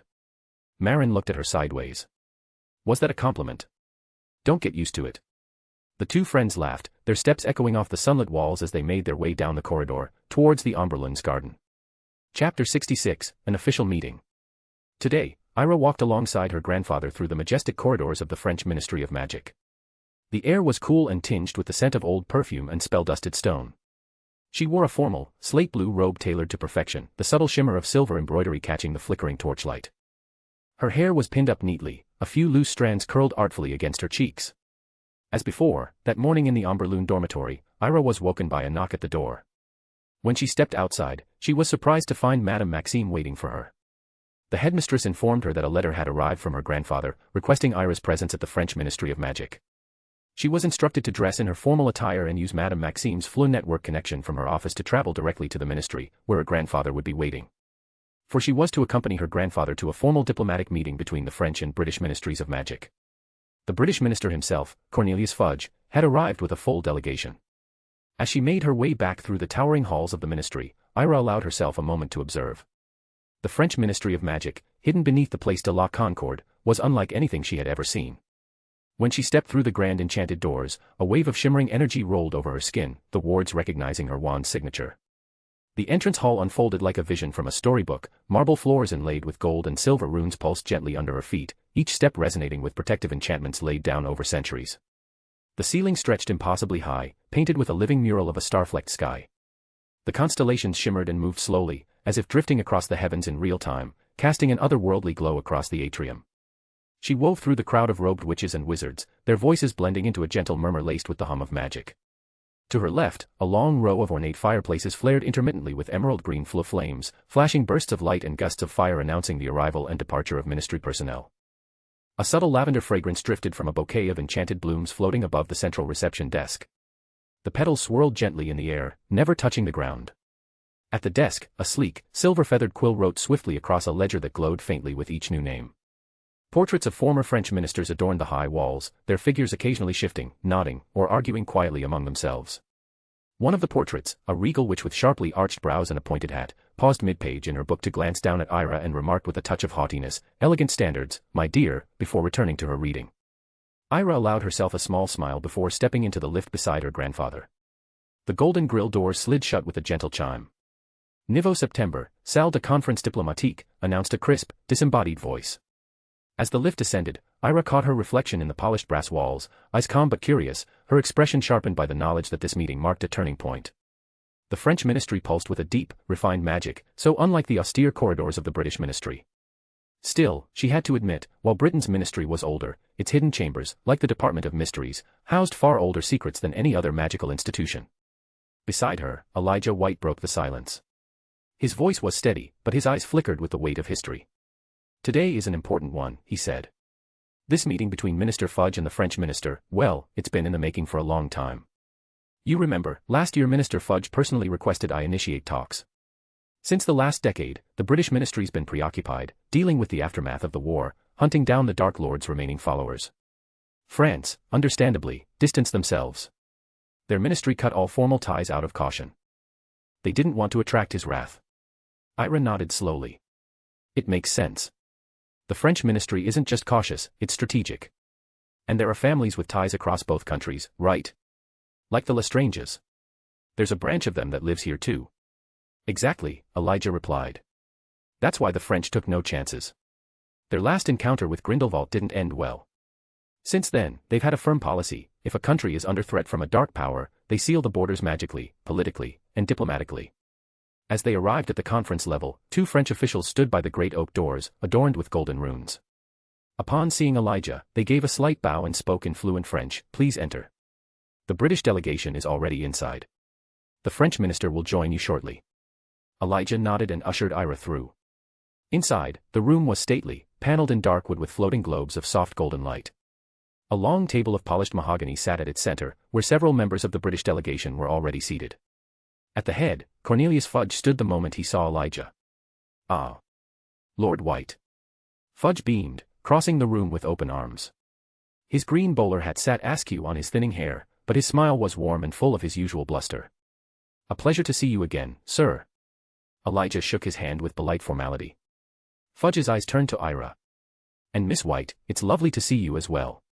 I was truly troubled when I heard about your ordeal last year. When the news of your kidnapping reached me, I sent orders immediately to the Heiress to search every corner of Britain." Ira gave him a graceful curtsy. "Thank you for your concern, Minister. It was a misunderstanding. But I'm perfectly well now." "Good, good. Just glad to see you safe," Fudge replied quickly, then motioned toward the seats. "Please, come, join us." As they took their places, Fudge leaned toward Elijah. "I must thank you again for organizing this. Rebuilding ties with France is delicate. These French wizards, well, between you and me, they've always been a bit quick to retreat. We asked for help during the war, and they offered nothing. Left us to fend off you-know-who on our own." Elijah raised a hand subtly. "Minister, perhaps it's best we tread carefully with our words. We are in the heart of their ministry, after all."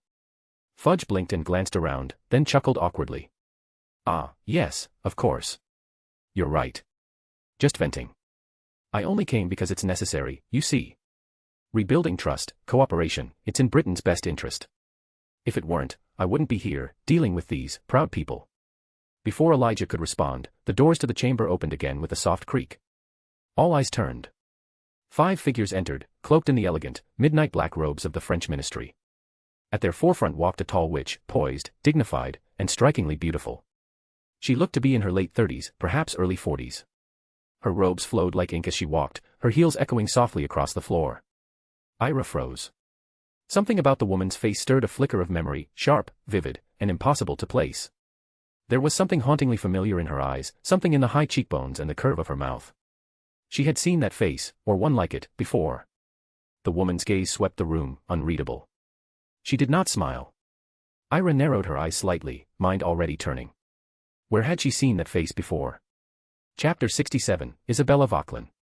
As the tall wooden doors of the French ministry's grand meeting hall creaked open, Minister Fudge rose to his feet, prompting the rest of the British delegation to follow suit.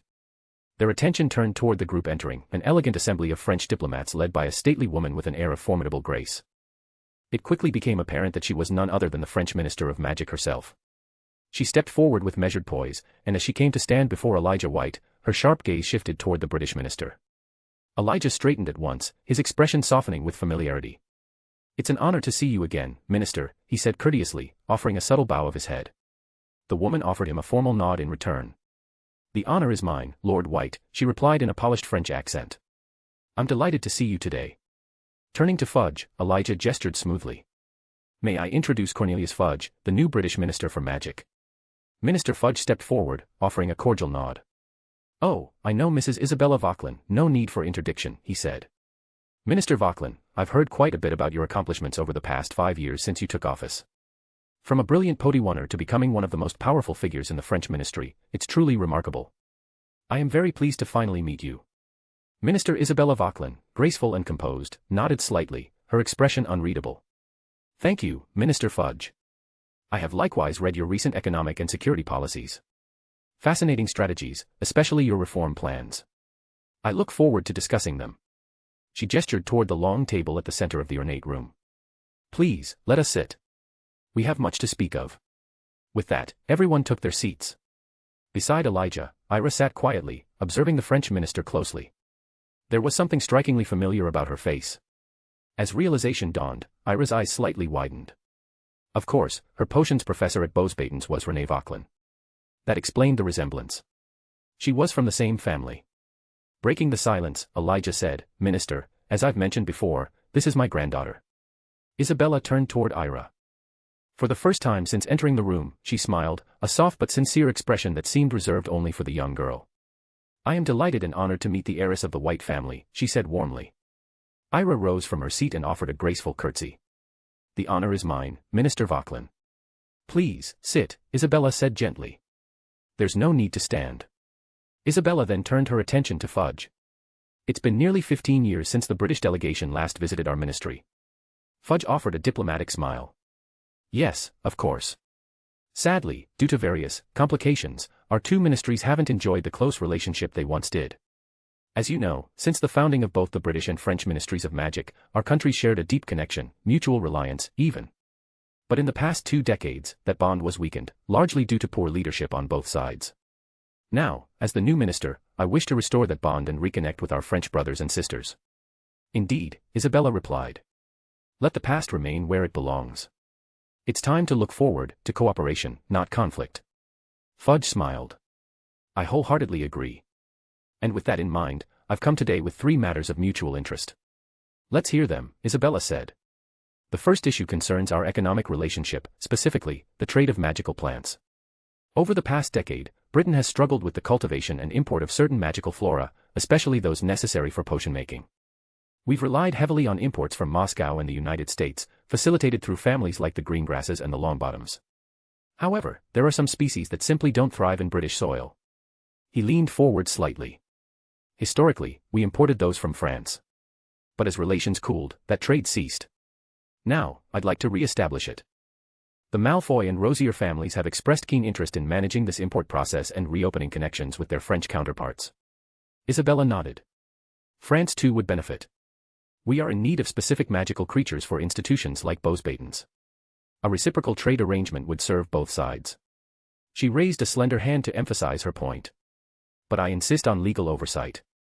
Any wizarding families wishing to engage in this commerce must coordinate with their French counterparts, and agreements must pass through my office for final review.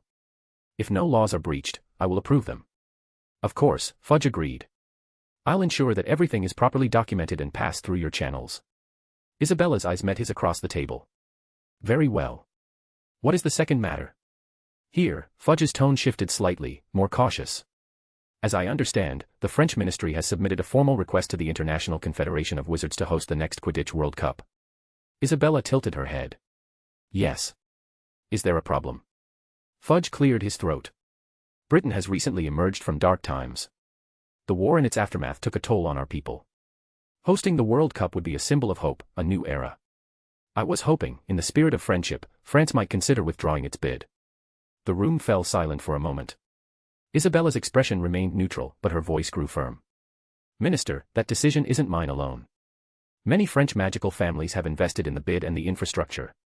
It would be unwise to ask them to abandon it. Fudge nodded, not deterred. Then perhaps I could speak with those families directly. I would be happy to send diplomats or representatives to discuss alternatives. Isabella sighed softly. You may try, but I cannot promise their agreement. At that moment, Elijah White interjected. Why not consider a joint hosting? The World Cup spans many matches, we could divide them between Britain and France. Share the spotlight, and strengthen our unity. A French diplomat beside Isabella nodded. A promising idea. But we would need further negotiations to determine which matches are held where, especially the semi-finals and final. Fudge leaned forward. Of course. I will assign the appropriate officials from the Department of Magical Games and Sports. If we agree, we can submit a joint proposal to the Confederation. Isabella considered, then nodded. Yes, a gesture of goodwill. I will send my own diplomats to begin discussions. Fudge smiled with satisfaction. Excellent. Now, the third matter pertains to our magical schools. Isabella raised a brow. Go on. I would like to propose the re-establishment of the Triwizard Tournament, Fudge said. A centuries-old tradition between our schools. And perhaps we could expand it, invite Ilvermorny, Wagada, and even Castelobruxo. A true international competition. Isabella frowned slightly. You know the history of the tournament, Minister. It has a dangerous legacy. Students have died. Such risks cannot be ignored. Of course, Fudge said quickly. But we can modify the rules. Modern protections. Albus Dumbledore supports it, he said he'd be honored to host it again. Isabella glanced toward Elijah, then back to Fudge. And what of Headmistress Maxime? Has she agreed? Fudge hesitated. Not yet. But Dumbledore said he would speak with her personally. Well, Isabella said carefully, if Madame Maxime agrees, we will consider it. But this cannot be a unilateral decision. All headmasters and headmistresses must be present at a formal council to decide. Of course, Fudge agreed. I will arrange a meeting, and we can invite the other schools as well. Chapter 68, Conversation. The grand meeting room slowly began to empty as aides gathered scrolls, inkpots, and official parchments.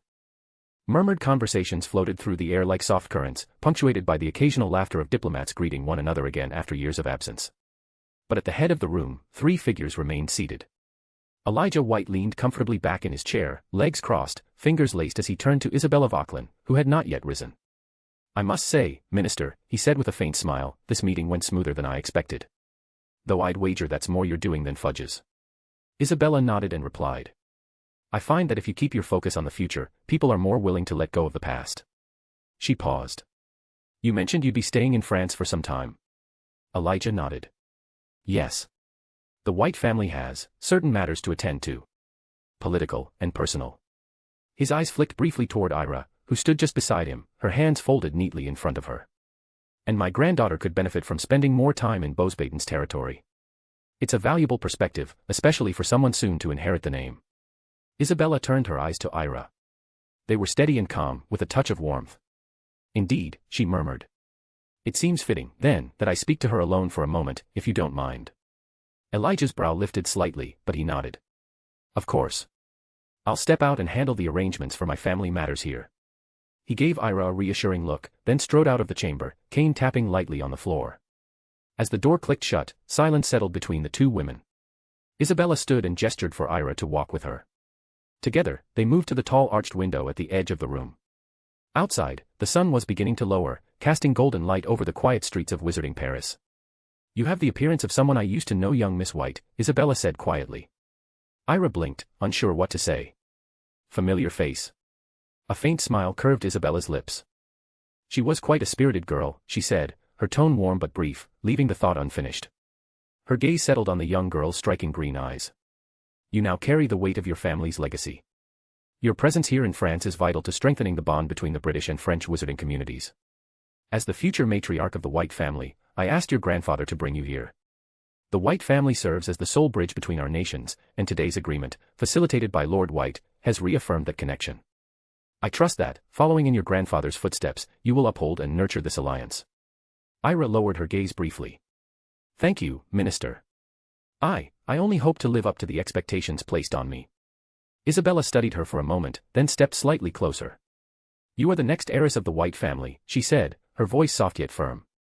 Never lower your head or gaze to anyone, other people should do that when they stand before you. Whether they acknowledge it or not. There was a quiet pause between them. The firelight from the wall sconces shimmered in Ira's white, toned hair. I wanted to tell you something more personal, Isabella added.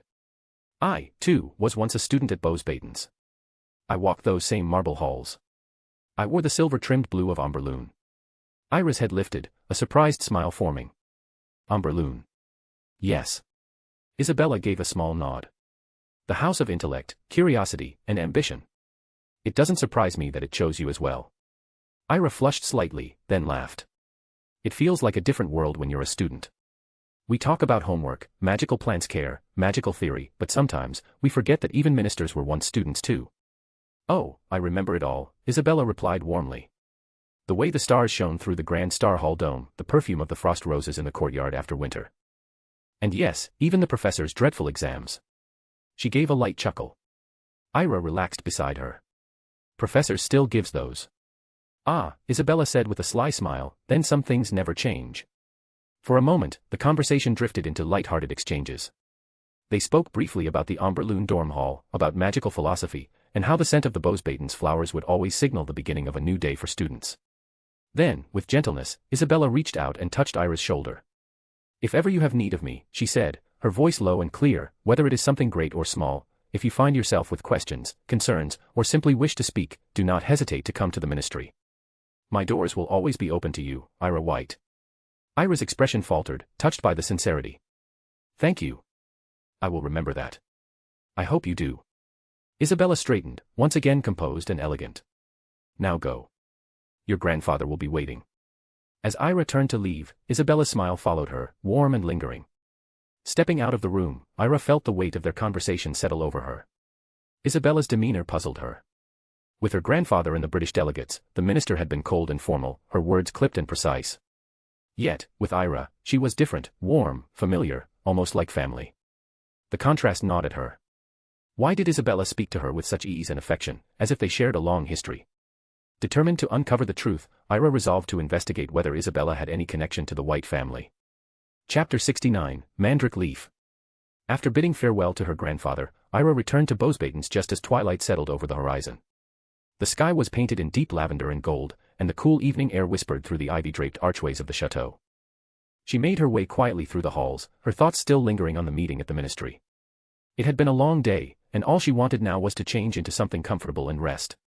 As she stepped into her dormitory in Amberloon Dorm Hall, she was surprised to find a small box resting neatly on her bed. Curious, Ira approached and untied the silver ribbon that sealed it.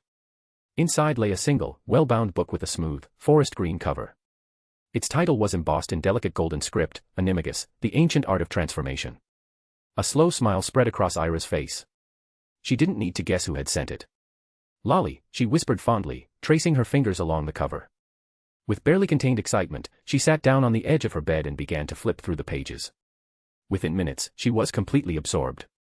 The book detailed the rigorous and secretive path of becoming an animagus, and right at the beginning was the first critical step, keeping a mandrake leaf under one's tongue for a full lunar cycle. Ira blinked, sitting back. That would mean she'd need a fresh mandrake leaf, and soon, since the next full moon was just hours away. She closed the book gently, her mind already forming a plan. She'd have to pay a visit to Professor Lior, the school's gentle yet eccentric master of magical botany. Perhaps, if she was persuasive enough, he would allow her one mandrake leaf. Resolved, Ira changed into her soft, dark blue pajamas, took a warm shower, and curled beneath her quilt with the animagus book resting beside her on the pillow. As the moonlight spilled through the tall window, she drifted into a peaceful sleep, her dreams already filled with leaves, fur, feathers, and magic. The next morning, after her transfiguration class ended, Ira made her way through the winding corridors of the chateau toward the Bowes-Baton's botanical gardens. This hidden sanctuary of magical flora was both beautiful and dangerous, a living encyclopedia of rare and exotic plants, tended meticulously by a small team of specialists under Professor Lior's watchful eye. The professor's office was nestled in a warm greenhouse, surrounded by climbing vines and softly glowing moss. Ira paused outside the door and knocked gently. "Come in," came the professor's mild voice from within. Ira stepped inside and found Professor Lior hunched over a peculiar plant in bloom. Its petals shimmered with soft pastels, shifting slowly from one hue to another. "Ah," the professor said without looking up. "You see this plant here, Miss White? It's one of the rarest in the world. There are precisely 71 of them left alive, this one being the 71st. We've only recently managed to cultivate a new one, after decades of failure." He turned to face her, his eyes twinkling behind his round spectacles. "It's often called the fleur de emotions, the flower of emotions. It changes color in response to the feelings of the person standing nearby. In ancient times, this flower was used to detect deception, corruption, even dark magic. Wizards once believed it could lay bare the soul." Ira leaned in, mesmerized. "One legend says it was a gift from the Queen of Fairies to Merlin himself, given out of love, no less. But Merlin, being a man of discipline and spirit, rejected her affections. So, in sorrow, or perhaps revenge, she left this flower behind, born of the fairy realm." Lior chuckled softly. "Of course, another tale claims the flower sprang from the earth when Merlin was enchanted and trapped by the Lady of the Lake, Vivian, or Nimue, depending on which version you favor. The flower, they say, captured the swirl of his emotions in that final moment. Whatever the truth, its magic remains." Ira smiled. "It's a beautiful story, Professor. Not just a story, it's history woven into myth. Thank you for sharing it. You won't find that in any textbook." The professor nodded approvingly. A rare attitude in a student. Curiosity is a precious thing. He dusted off his hands and finally asked, "So then, Miss White, to what do I owe this visit?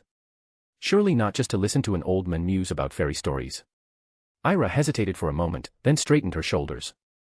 "Actually, Professor, I came to ask if I might have a mandrake leaf. Just one. I'm interested in studying its properties, independently." At that, Professor Lior raised an eyebrow. "Mandrake. HM. You do know we don't cover mandrakes until second year, yes? They're not part of your curriculum yet." "I understand that," Ira said quickly. "But I've read about them and I'd really like to learn more, on my own." He studied her for a long moment, clearly not buying her thin excuse. Still, something in her earnest expression seemed to sway him. "Well then," he said at last, gesturing to a tall cabinet on the far wall. "If you truly know what you're looking for, the box is in there, second shelf, beneath the stasis glass. If you can find the correct leaf, it's yours." Ira gave a quick bow and hurried to the cabinet. Inside were neatly organized containers filled with labeled leaves and herbs. It didn't take her long. She recognized the distinctive pale green, wrinkled texture of the mandrake leaf immediately and retrieved it with care. Turning back, she presented it to Professor Lior. He gave a soft hum of approval. "You've chosen correctly. Very well, you may keep it. But I must warn you, while the mandrake leaf isn't toxic in and of itself, it can become dangerous if added to certain potions or food. In the wrong hands, it can be fatal." "I understand," Ira said, tucking the leaf carefully into a silk pouch. "Thank you for the warning, Professor. I promise I'll be careful and responsible." Lior nodded. "Good. Curiosity should never outweigh caution." With another polite bow, Ira left the office, her heart lighter than it had been in days. As she stepped into the sunlight filtering through the glass dome of the greenhouse, she allowed herself a quiet smile. "I've got it," she whispered. Just in time. She knew she could have written to Lolly and asked her to acquire one, but that would have taken too long, and this couldn't wait. Tonight was the full moon. And tonight, the journey would begin. She returned to her dormitory with purpose in her stride, the pouch tucked close to her chest. Everything was ready now. All that remained was the ritual, and the courage to see it through. Chapter 70, the start of the ritual. It was midnight. A figure cloaked in darkness stepped silently out of the Amberloon dormitory hall. The school was asleep, the halls dim and quiet, but Ira moved like a ghost, silent and purposeful, as she crossed the stone corridor and slipped into the Amberloon garden. Cool night air met her skin, carrying the scent of grass, night-blooming flowers, and ancient stone. The moon hung full and luminous above the garden, casting silver light across the fountains and hedges. Ira walked with measured steps toward the pond that rested in the center of the garden like a glass eye under the moonlight. She paused at its edge. The surface of the pond shimmered, reflecting the moon like a polished mirror. As she looked into it, a memory rose to the surface of her mind, unbidden, heavy. A dark-haired girl, young, tear-streaked, missing her left hand. Crying. Anna. Ira sat down slowly on the grass, folding her arms around her knees. Her eyes remained fixed on the water, though her thoughts were drifting far beyond it. "Where are you now, Anna?" she murmured softly. "If my grandfather had found you, I would have known. So where are you hiding?" She let out a sigh, brushing a strand of hair behind her ear. "I hope you're still alive. Because I have so much to say to you. And one day, I will find you again, one day you will come to face me, the friend that you betrayed and abandoned. That much I'm certain of. She tilted her head to the sky, letting the full moonlight wash over her face. Then, reaching into her robe, she retrieved the small pouch containing the precious mandrake leaf. With a deep breath, she placed the leaf under her tongue, the bitter taste instantly blooming across her mouth. She closed her eyes and whispered the 4 sacred words of the ritual. Amidu. Amigu. Amino. Amigui. A jolt of magical energy sparked through her tongue, sharp, like a current, and her eyes flew open. She exhaled slowly. It had begun. Ira gave a faint, satisfied smile. Let's hope I don't mess this up, she whispered, watching her breath freshen with magic. The wind stirred her hair gently as she sat there, thinking, not only of the ritual, but of everything else. Should she stay at Bosbaden's? She had grown attached to this place. The elegant castle, the dreamlike gardens, her professors, her friends. The rhythm of life here was strange but comforting, and though she was far from home, she was finally starting to feel like she belonged. Still, the question remained. What if her grandfather asked her to return to Britain? She sighed and rose to her feet. Let's see what grandfather decides. If I can stay, I will. If not, I'll go back. Ira slipped quietly back into the dormitory and returned to her room, where she lay down, her thoughts still swirling. The mandrake leaf was bitter and uncomfortable, but she endured it. There was no turning back now. From that night forward, each morning Ira whispered the same 4 words. Amidu. Amigu. Amino. Amigui. She never missed a day. To avoid dislodging the leaf, she changed her diet. She could no longer eat anything chewy or hard. Most of her meals became soup, broths, stews, soft purees. Her classmates began to notice, of course. But thankfully, her subtle British-French accent gave her cover. When someone commented on the odd way she now spoke, she would simply shrug and say, I'm practicing my French pronunciation. Most believed her. Well, most. One day, Marin squinted at her across the breakfast table and grimaced. Please don't speak like that, Ira. Frankly, it makes you sound like a cursed frog. You're prettier when you're silent. Ira narrowed her eyes and retorted, you don't have to care about me. Where's your little girlfriend, by the way? Marin slumped dramatically in his seat. We broke up. Ira gave him a look. Why am I not surprised? Let me guess, you flirted with someone again. She was too sensitive. Marin whined. I just talked to a senior sister and she started crying. Ira rolled her eyes. So it's your fault. Again. You probably weren't talking, you were being your usual charming, flirtatious disaster. Do you even know how to have a normal conversation with a girl? Marin clutched his chest in mock offense. Oh, you wound me. How could you say that? Please, Ira said dryly. After your mother, I probably know you better than anyone. Drop the act. And next time, don't break someone's heart unless you plan to commit. Marin pouted. Why do you sound like my mom? Because clearly, someone has to. And with that, she got up and left him behind in the dining hall. Time passed, and Ira's secret became harder to keep. One afternoon, during a brief walk in the garden, Fleur fixed her with a suspicious stare. I know you're lying, she said flatly. You've been eating nothing but soup, your voice is strange, and you've grown thinner. Tell me the truth. Are you sick? Ira hesitated, then gave in with a sigh. I'll tell you, but you have to promise not to say a word to anyone. Fleur folded her arms. When have I ever told anyone your secrets? Ira gave her a wry smile. Good point. Then, after a moment's pause, she said, I'm practicing the animagus ritual. Fleur's eyes widened in horror. You're what? I'm training to become an animagus, Ira repeated calmly.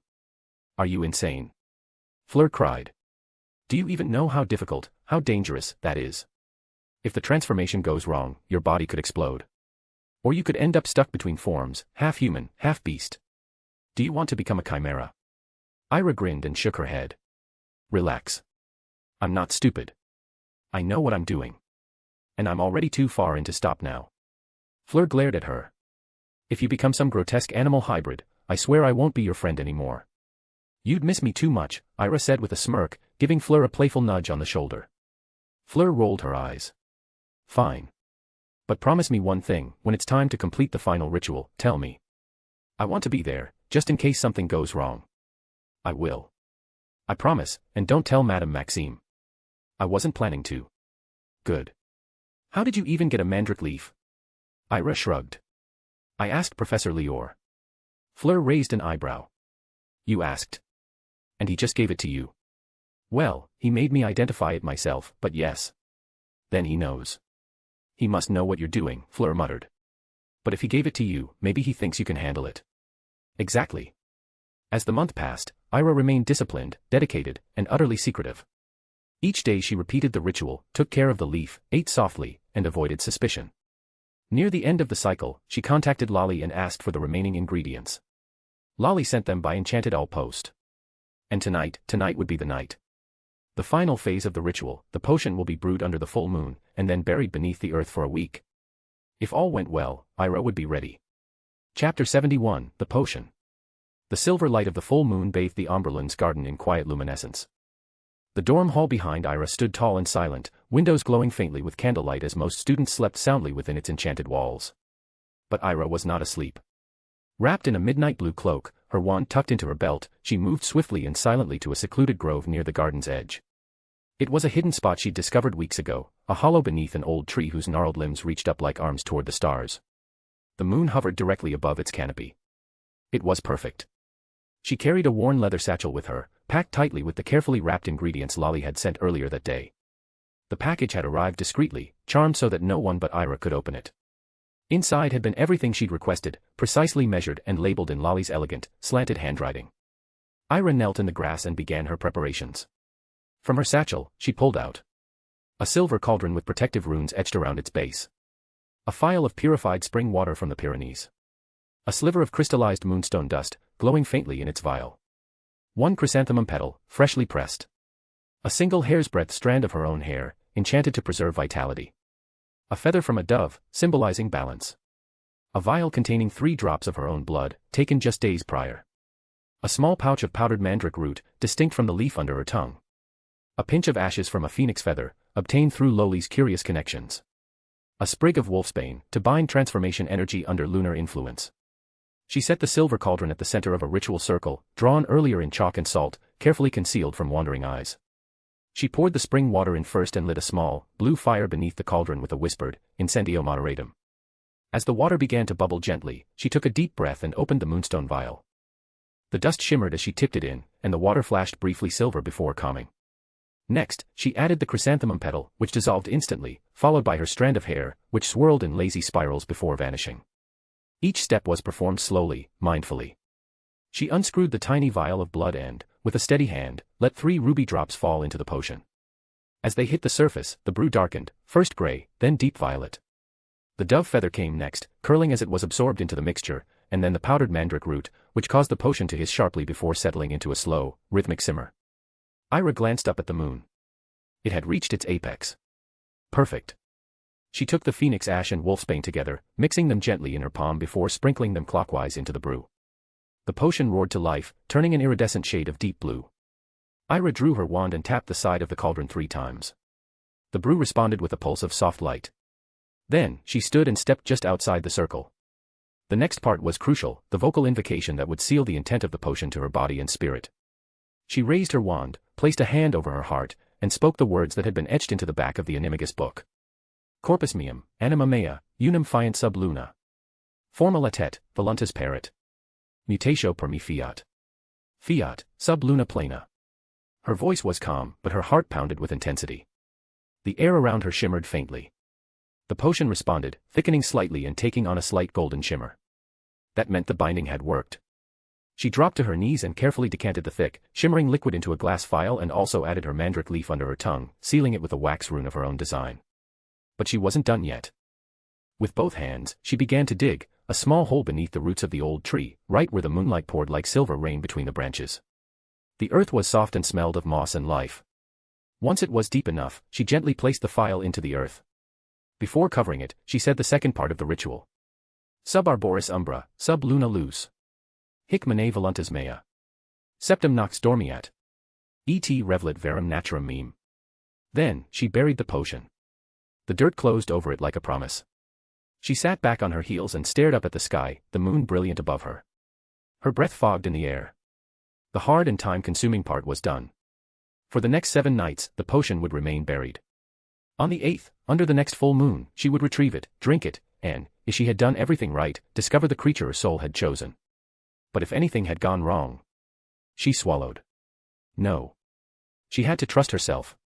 She had followed every step, every detail. Ira stood slowly, brushing the dirt from her hands and robes. Her heart was steady now. The worst fear had passed, and what remained was determination. As she looked once more at the tree, she whispered to herself, I will do this. No matter how long it takes, besides I am sure I won't fail since I have the reward. And then, under the watchful eye of the moon, she returned to the Umberland Storm Hall to sleep. Chapter 72, The Animal Form. After a long week crammed with lessons, lectures, and seemingly endless assignments, the rhythm of school life at Bosbatons had returned to its usual demanding pace. Ira had dutifully attended every class, juggled parchment upon parchment of homework, and survived it all with silent anticipation. For tonight marked the 7th day, the final phase of her animagus initiation. The potion she had brewed under the moonlight was ready. The school had long since fallen into hush by the time she crept out of the Umberland dormitory. The gardens outside were bathed in silver, cloaked in the calm chill of midnight. Her footsteps were quiet as she made her way across the dew-speckled grounds, finally stopping near the ancient tree in the Luna garden, the place where she had carefully buried the animagus potion a week ago. She waited, arms folded, glancing up at the full moon that hung high above, perfectly visible through the shifting clouds. Moments later, she heard the soft patter of footsteps, and then a familiar voice. Hey, said Fleur softly, approaching in her pajamas, fluffy, pale blue, and dotted with tiny cartoon bears. Ira couldn't help it. She burst into laughter, covering her mouth. Fleur frowned. What? Still chuckling, Ira pointed. Your pajamas. Those little bears. You look absolutely adorable. Fleur rolled her eyes as she looked down at her outfit. It's night. Did you expect me to wear robes and lace? No, Ira said between giggles. Just didn't expect you to look like a lost teddy bear. Fleur shook her head, trying not to smile. Well, get used to it. From now on, you'll be seeing me in this kind of clothes more often. The laughter faded, and Iris became shy, but she immediately brushed off and said, Come on. Let's go. Together they walked under the great tree, where moonlight pooled like liquid silver. Fleur glanced around. You really buried it all the way out here? Ira nodded. Of course. Took me a week to find this spot. Remote enough, and directly under moonlight. She knelt, brushing away moss and fallen leaves, then began to dig. The soil was loose from her previous enchantment. As she uncovered the vial, its contents shimmered unmistakably silver. Fleur leaned in, curious. So this is what the animagus potion looks like. It's different from how the books describe it. Which book? Ira asked, brushing dirt from the cork top. Library, of course, Fleur replied. Ira pouted and said, I went there for information, but they wouldn't let me check the restricted books. I was denied access to the book. Fleur smirked. That's because you are only 11. Ira pouted. 3 years younger than you. Don't act like you're my grandmother. Fleur grinned. Sure. Miss Little Girl. They both laughed again, soft and light under the stars. Then Ira uncorked the vial, and immediately pulled a face. Ugh, it smells like fermented seaweed. Fleur winced. You know, you don't have to do this now. It could be dangerous. Ira shook her head. I've come this far, so I'm committed to seeing it through. This decision is crucial, and I'm sticking with it. Fleur sighed and drew her wand. If something goes wrong, I'll stun you and run for help. Ira chuckled. No need. If I start turning into a chimera, run first before I eat you, and then call the professors. Fleur narrowed her eyes. You're joking far too much for someone about to reshape their entire body. But just as Ira raised the potion to her lips, Fleur suddenly said, Wait. We might have forgotten something important. Ira paused. What? You need a storm. The ritual, it's supposed to work best when there's lightning. Ira nodded. Yes, I know. But that's only if your first tries fail. Some people, those with innate talent, can succeed under the moon alone. But if you fail 3 times in a year, you have to wait for the next year and then use the storm to forcibly practice the ritual. That's how the family books describe it. So, there are 2 variations to the ritual. Fleur asked, relieved. Exactly. And I'm confident I'll succeed. Ira looked at the glowing vial in her hands. This is the moment. Without further hesitation, she downed the potion. Immediately, her eyes fluttered shut. Fleur held her breath, wand gripped tightly in her hand, watching with anxious eyes. Inside herself, Ira was falling. But not through space, through thought. She focused on her mind, her magic, and followed the flicker of light that had ignited inside her core.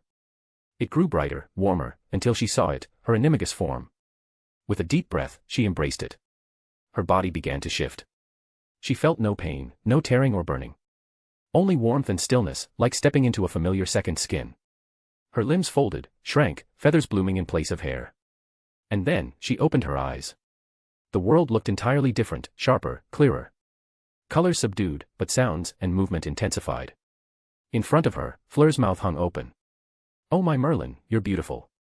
Ira tilted her animagus head. Fleur crouched down and waved her hand gently. "Nod your head if you understand me, Ira. I need to make sure you didn't just permanently become the most adorable owl I've ever seen." Ira rolled her golden green owl eyes. Fleur burst into laughter. "Yep, that's you." She reached forward and gently scooped Ira into her hands. Ira instinctively flapped her wings. "Easy, easy," Fleur said, calming her. "You don't know how to fly yet." She stroked her feathers with wonder. "You smell nice too. Who knew owls could smell this good?" Then Fleur smiled. "All right, try flapping. See if you can lift yourself." Ira spread her wings slowly. She beat them once, twice, until the wind lifted her from Fleur's hands. She rose into the sky, gliding in slow circles. "Don't go too high," Fleur called. "The school defense wards will trigger if they detect an unfamiliar person or animal." Ira adjusted her wings and glided low, feeling the wind beneath her feathers. She passed over the gardens, over the reflective surface of a moonlit pond, where she caught a glimpse of herself, a snow-white owl with piercing green eyes. She felt free. It was unlike flying on a magic carpet. This was her. Her own body and wings that let her experience this beautiful moment of freedom. After some time, she circled back and gently landed beside Fleur, who was waiting with wide eyes. With a soft flutter, Ira shifted back. Her body lengthened, feathers faded, and within moments, she stood once more as a girl, completely herself. Fleur let out a squeal and threw her arms around her. "You did it. Ira, you did it. That was amazing." Ira beamed. "It felt incredible. Like I could go anywhere. Just me and the wind." Fleur smiled. "You're tempting me. But if I tried it, I'd probably turn into a full-blooded Vila. Or worse." Ira tilted her head. "We'll figure it out. There might be a way to make you an owl too." "Still," Fleur said, thoughtful. "Did it hurt? The transformation?" "No," Ira replied. "Not at all. Just warmth. No pain or fear. Just peace." Fleur blinked. "That's unusual. The books say most people suffer terribly during their first transformation. By feeling immense pain they will be tested. If they were able to survive and not lost their sanity, then they will be able to succeed the ritual." Ira shrugged. "Maybe it's the reward for doing it right. I didn't need thunder. I didn't have to wait years. Just 40 days, and it worked." Before Fleur could answer, a sudden voice echoed across the grounds. "Hey! Who's there?" Fleur's eyes widened. She grabbed Ira's hand. "School security. Quick, before they catch us." With a flick of her wand, Fleur cast an illusion spell. Both girls shimmered out of sight. "Let's get back. Now." They crept silently back to Omberloon Hall, their footsteps hidden by moonlight and magic. Once inside, Fleur turned and whispered, "Go on and sleep. If you feel any discomfort or aftereffects, tell me right away." Ira nodded. "Good night." Fleur grinned. "Good night, little bunny." Ira groaned. "I'm not a bunny anymore. I'm a hunter.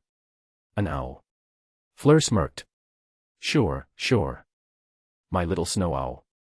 And with that, the two girls parted, climbing their separate staircases to bed, the secret of the snow owl safely soaring between them.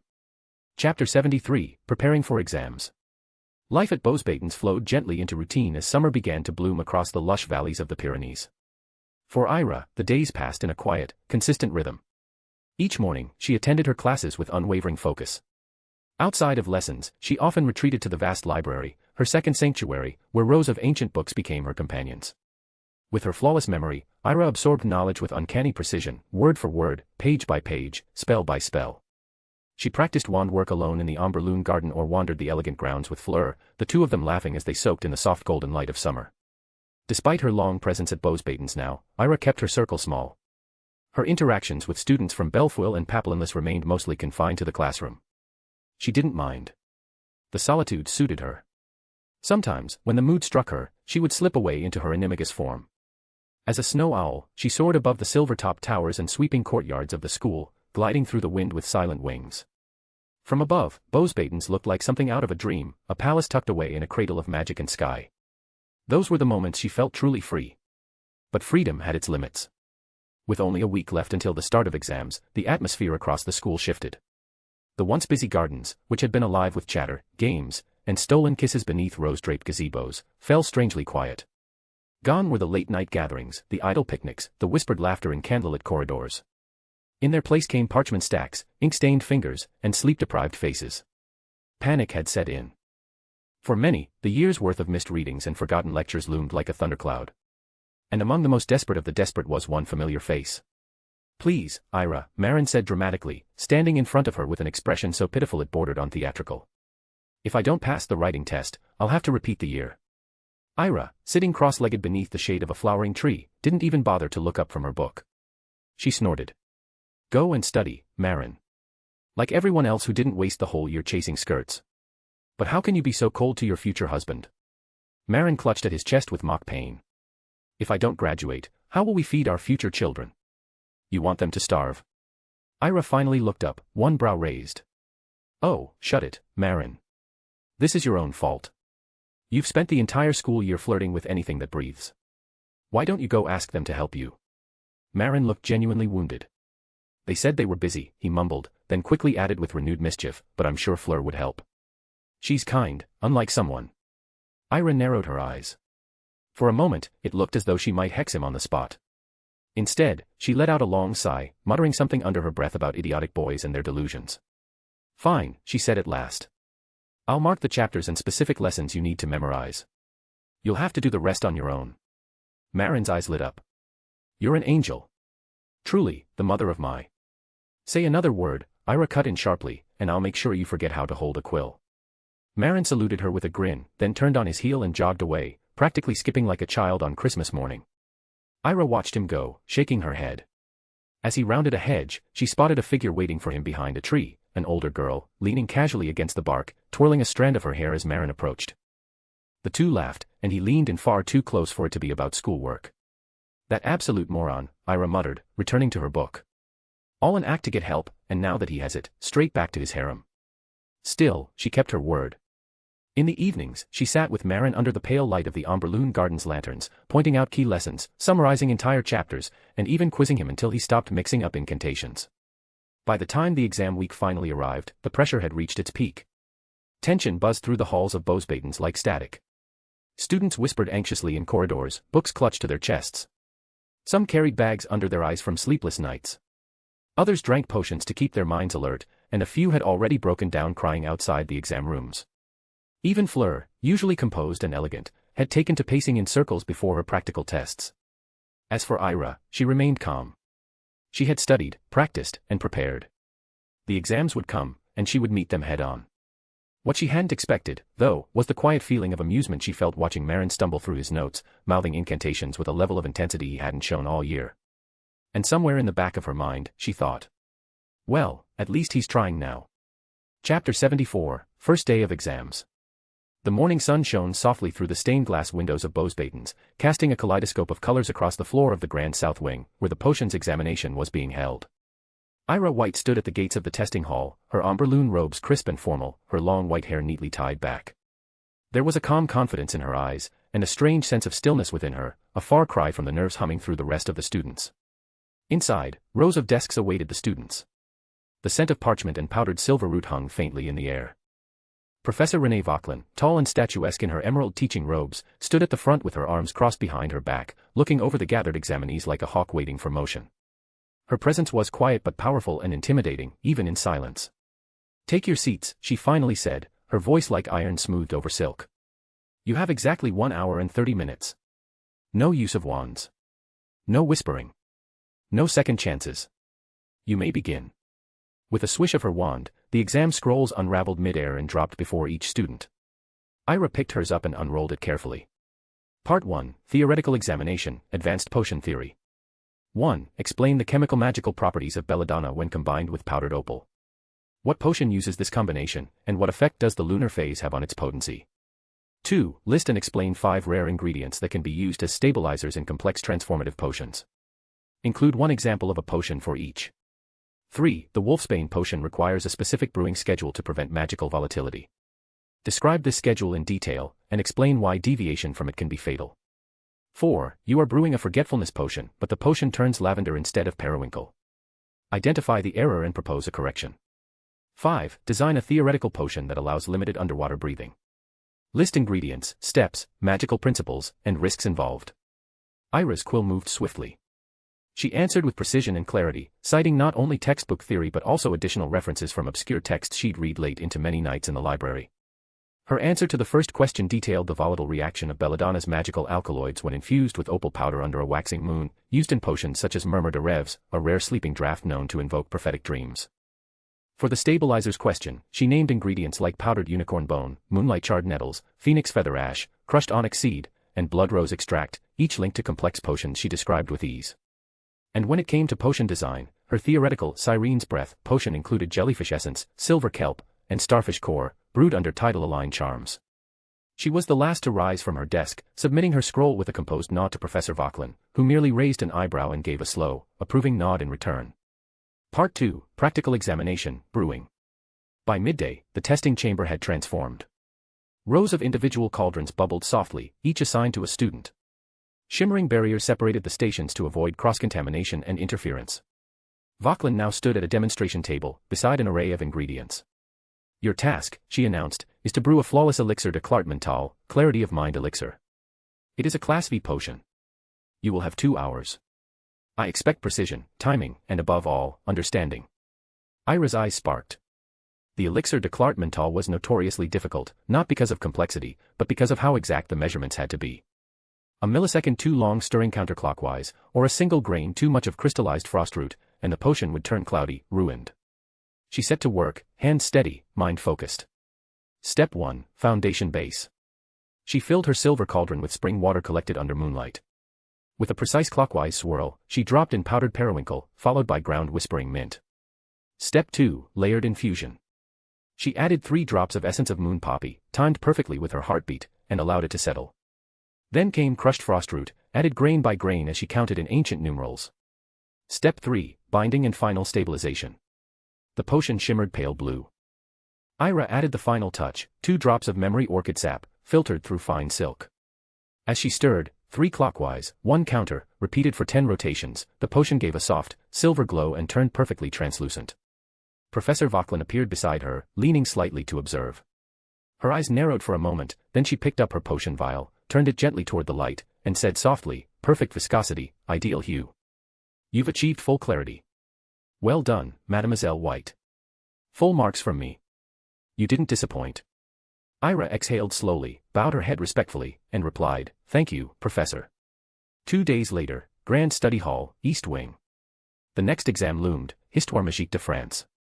The great study hall was filled with parchment, quills, and magical ink that recorded answers with traceable authenticity. Students filed in nervously, but Ira walked with quiet determination to her seat. Madame Duval, a stern woman with half-moon spectacles and an air of proud formality, floated down the aisle with a wave of her wand. This is an oral and written exam, she declared. Each of you will receive a set of written questions and, following that, individual oral examination. Begin. Ira opened her scroll. Written section. 1. Describe the role of the Château du Mage Noir during the Dark Wars of 1347 and its significance in magical diplomacy between France and Italy. 2. Explain the foundation of Bosbaden's Academy and its original charter. How has its role evolved politically and culturally? 3. Name 5 influential magical families of French history and detail one major contribution from each to magical society. 4. Explain the outcome of the Treaty of Calais, 1772, and how it shaped magical border laws. 5. How did the magical revolution of 1621 affect wand-making traditions in southern France? Ira's quill moved fluidly. For question 1, she cited the chateau's use as a refuge for fleeing Venetian spellcasters and its later transformation into a neutral peace ground under Enchantress Elise de la Brume. In the second, she recalled the original charter's language, even quoting the opening lines in Old French. For question 5, she eloquently discussed how the revolution led to artisan wands using local cores like Provençal phoenix plumes, breaking the monopoly of northern wand makers and spawning a renaissance of regional craft. Oral examination. Miss White, Madame Duval called. Come forward. Ira stood before her with grace. Tell me, the professor asked, her tone sharp, How did the Lavande reforms change magical education among rural communities in France during the late 1800s? Ira replied calmly, the Lavande reforms, spearheaded by Minister Aurora Lavande in 1883, introduced government-sponsored magical schooling programs, sending traveling instructors to isolated magical hamlets. This increased literacy in magical law and spell work, and many rural witches entered the formal magical workforce for the first time. The program was particularly impactful in Auvergne and Rhône-Alpes. Madame Duval raised her eyebrows slightly, then moved to her final question. Name one major contribution of the Vauquelin family to potion development in the 15th century. They invented the base formula for draft of wand harmony, Ira answered, a potion used to attune new wands to their wielders more quickly, which is still used today for wand transitions after trauma or magical disruption. A pause. Then, très bien. That will be all, Miss White. Chapter 75, Exams. The air at Beauxbatons had grown sharp with focus and anticipation. The week of examinations was nearly over, but tension still hummed through the halls like static. Students murmured to themselves as they rushed between libraries, classrooms, and their respective dormitories. Even the marble nymphs in the fountains seemed quieter, as if holding their breath alongside the students. On the third day of exams, Ira rose before the dawn, the sky outside painted with thin golden light. She dressed carefully in her ombre-lune robes, polished her shoes until they shone like obsidian, and tied back her white hair with a golden ribbon. The day's challenges awaited. Charms examination. The charms hall had been arranged like a dueling arena. Wands sparkled faintly in the candlelight as students stood beside their individual platforms.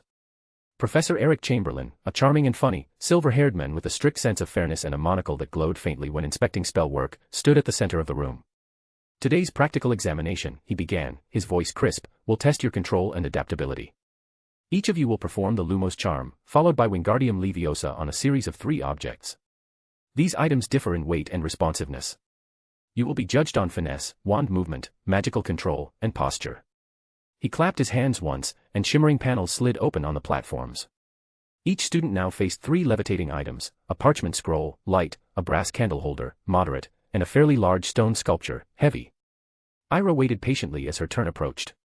When it finally arrived, she stepped forward onto the enchanted tile, her wand in hand. Miss White, Professor Chamberlain called. You may begin. Ira nodded her head, took a breath, and flicked her wand with a practiced, elegant motion. Lumos. A radiant white light erupted from her wand, steady and luminous, without the slightest flicker. She then executed the subsequent steps of the spell taught by the professor at the start of the school year, deftly shifting the light into a spectrum of colors and guiding it to dance gracefully around the classroom with precise wand movements. Professor Chamberlain let out a soft sound of approval, scribbling a note. Then came the levitation. Wingardium Leviosa. With a graceful swish and flick, her wand arced through the air. The scroll floated instantly, swirling once with a perfect spin before hovering at shoulder height. Then she moved to the candle holder, repeating the motion with effortless precision. The brass object rose smoothly under her subtle wand control, steady and weightless. Next, the stone sculpture. Ira's expression remained calm and focused. Though the small statue was dense and magically resistant, it posed no challenge. With a confident breath and a poised stance, she spoke the incantation clearly. Wingardium Leviosa. The sculpture lifted instantly, gliding upward with ease. She held all 3 objects, candle holder, wand light, and sculpture, aloft simultaneously, orchestrating them in a graceful, synchronized dance through the air with flawless control before gently lowering them back into place. The entire room had gone quiet. Even the students waiting after her seemed momentarily entranced. Professor Chamberlain approached, his monocle glinting. Excellent control, he said. No wavering in tone. Ideal wand articulation. Perfect handling of magical resistance. Full marks, Miss White. As expected. Thank you, Professor, Ira replied with a small smile, stepping back. After the practicals, the students were guided into the adjoining examination hall for the written portion. Scrolls unfurled, and ink pens hovered into their holders. Written section, Charms Theory. 1. Describe the magical structure of the Lumos charm. Include the arithmetic equation that defines its brightness coefficient. 2. Explain the difference between levitation, Wingardium Leviosa, and suspension, Levioso.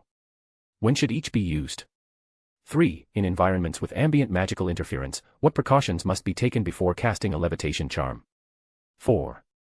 Design a variant of Lumos that can produce colored light. What wand movements and modifiers would be necessary? 5. Identify 3 nonverbal variants of simple levitation and explain their advantages in combat. Ira's answers were methodical and layered with insight. She even added supplementary examples from her readings in British charm work, earning a raised eyebrow from Professor Chamberlain when he reviewed her scroll. She left the charms hall with her wand tucked neatly away and her mind already preparing for the next challenge. Art of Magical Etiquette exam. Unlike the usual exam rooms, this one was quiet, carpeted, and immaculately styled. Crystal chandeliers floated gently overhead. Polished mirrors lined the walls, and the scent of enchanted lavender lingered in the air. Professor Noelle de Vauclair stood at the center of the elegant chamber. A statuesque witch of noble bearing and aristocratic calm, she wore violet robes adorned with subtle silver embroidery. Every move she made was deliberate. Controlled. Perfect. Etiquette is not vanity, she began, voice silky but commanding. It is discipline. It is art. It is the silent spell that precedes every spoken word. Students were called forward, one by one, to stand before her. When it was Ira's turn, she stepped forward with a graceful gait, her posture aligned, chin level, and arms relaxed but composed at her sides. Professor Noelle circled her like a sculptor examining marble. Your stance is controlled. Very good, she murmured. Let us begin. She snapped her fingers, and a small tea table appeared. You are attending a formal gathering of international dignitaries. Show me how you prepare tea for a French delegate. Ira bowed slightly, summoned the silver teapot from the table, then gently poured the tea, her motion smooth and refined. She served the cup with both hands, fingers poised carefully on the saucer, without spill or clatter. Professor Noelle nodded. Now. A German official makes an offensive remark in public. You must respond, but with restraint and class. What do you say? Ira smiled softly. I would say, it is fortunate we all come from such different traditions, monsieur. It leaves us so much to learn from one another. A beat. Professor Noelle's lips twitched, almost into a smile. Excellent, she said. And your wand? Ira presented it with her left hand, pointing downward, a gesture of peace and non-confrontation. Her fingers did not tremble. Lastly, Noelle said, walk across the room as if entering a royal court. Ira obeyed, gliding across the floor with a natural elegance, heels aligned, shoulders level, not a single misstep. When she returned, Professor Noelle gave a rare, clear nod.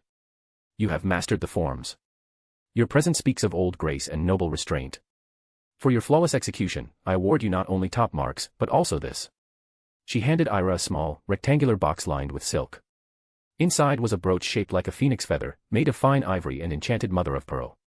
A token, the professor said, for the student who best embodies poise, propriety, and dignity. Ira blinked in mild surprise, but bowed, her voice steady. Thank you, Professor. I'm honored. As she left the etiquette room, she fastened the brooch carefully to her robe's collar. She could hear Marin whispering from the corner, of course she gets an award. One day she'll marry a king, probably. Ira murmured to herself, or a queen. Then she just smiled and walked on. She had nearly conquered the mountain of exams. One more day, and the long, hot summer would be hers. Chapter 76, End of Exams. The classroom for magical defense had been transformed into a quiet battleground. The floor was polished black stone, and faint protective runes glowed from the edges of the walls. Professor Gabriel Valiant, tall, broad-shouldered, and known for his near-glacial demeanor, stood with arms crossed at the front.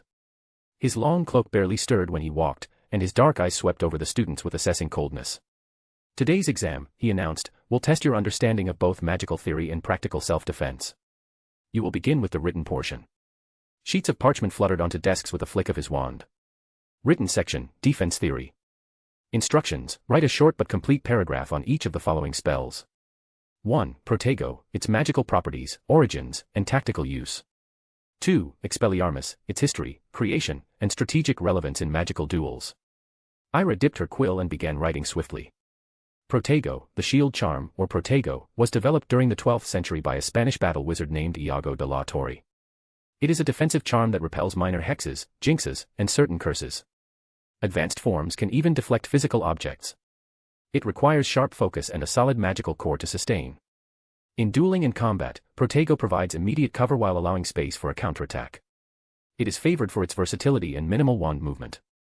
Expelliarmus, known as the disarming charm, Expelliarmus was refined by wizarding duelist Merlin himself, though earlier versions existed in ancient Egyptian duel schools.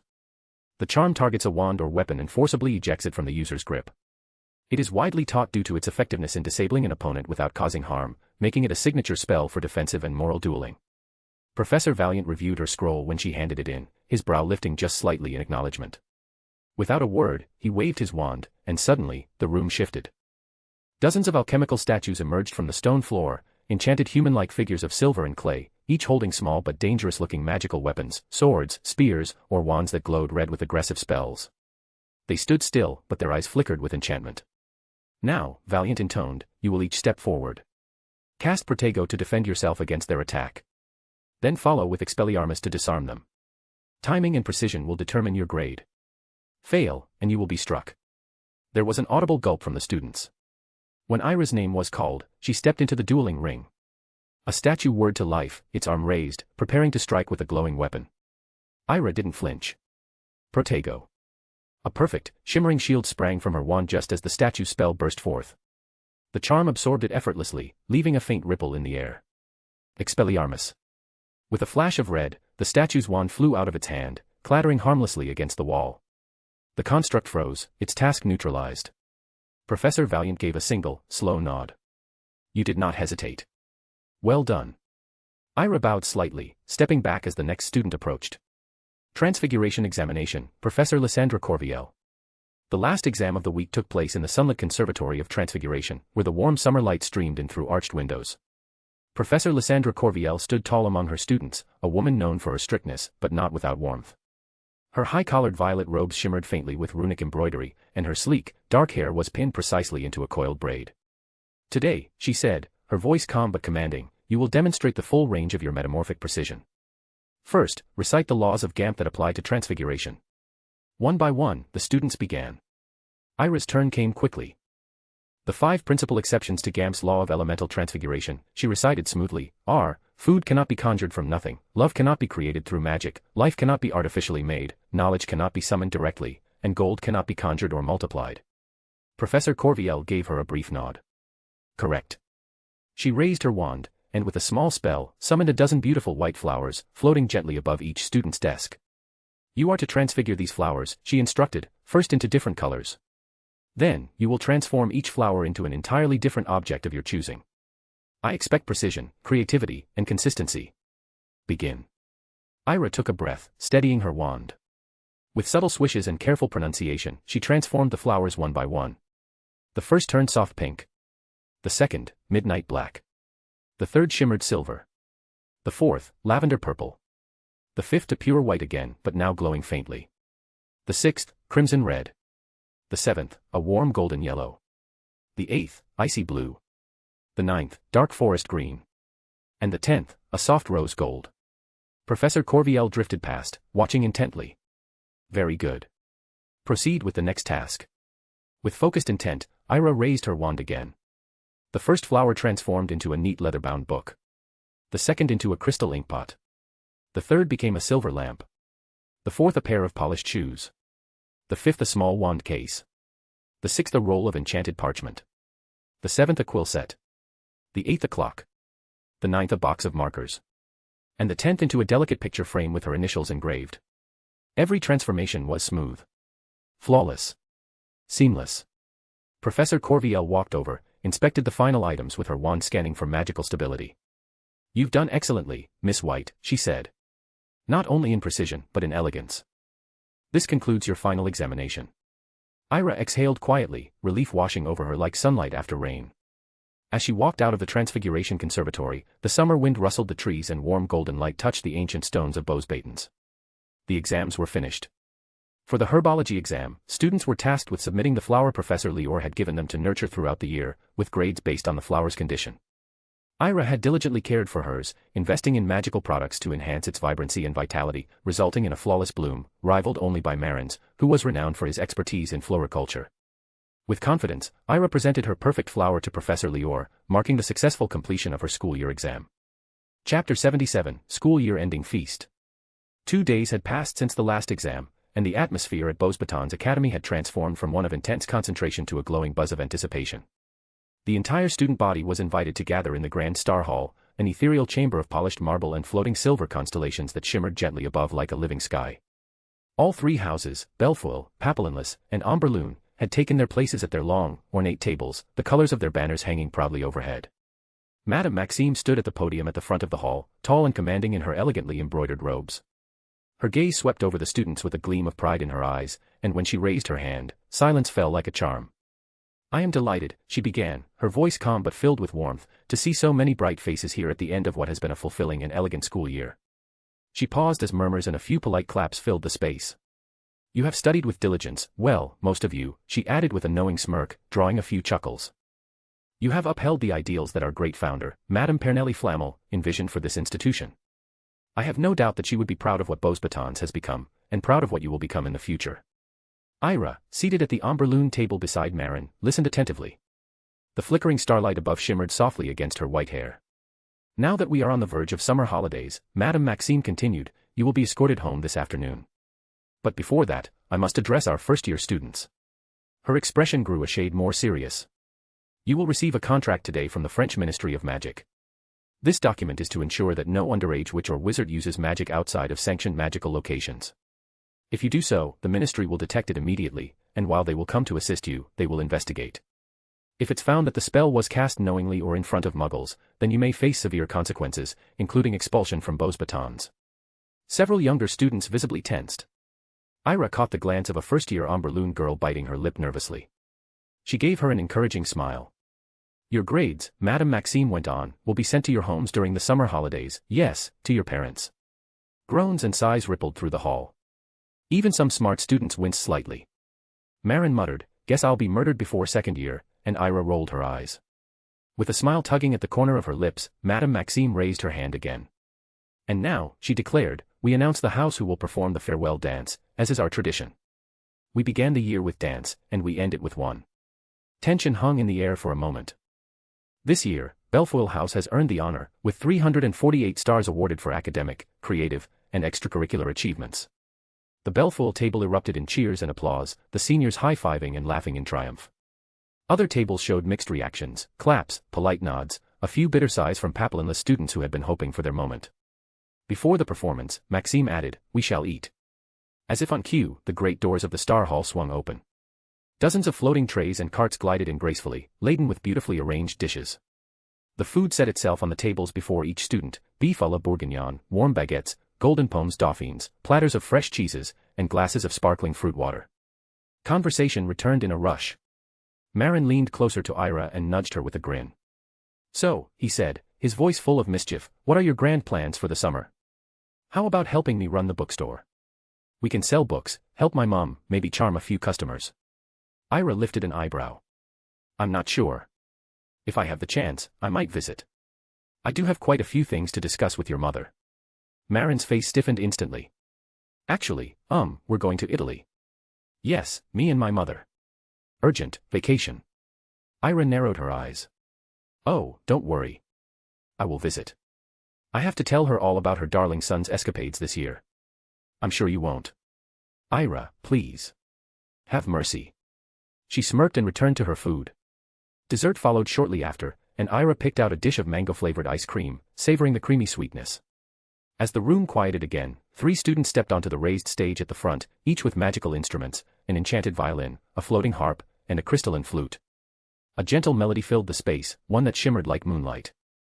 Then the Belfoyle senior students entered in pairs, dressed in stunning silken robes reminiscent of swans and doves. They began to dance, graceful, synchronized, and mesmerizing. With their wands, they summoned illusions behind them, glowing flowers, drifting feathers, scenes of rolling hills and twilight skies that enhanced the elegance of their performance. The entire hall watched, enchanted. The dancers moved with dignity and ease, twirling and lifting in near-perfect harmony. It was more than a performance, it was a farewell, a blessing, and a promise wrapped into one final display of artistry.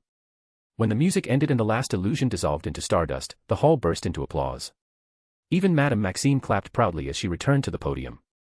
Merci, Belfoyle House. A most beautiful performance. Her tone became businesslike once more.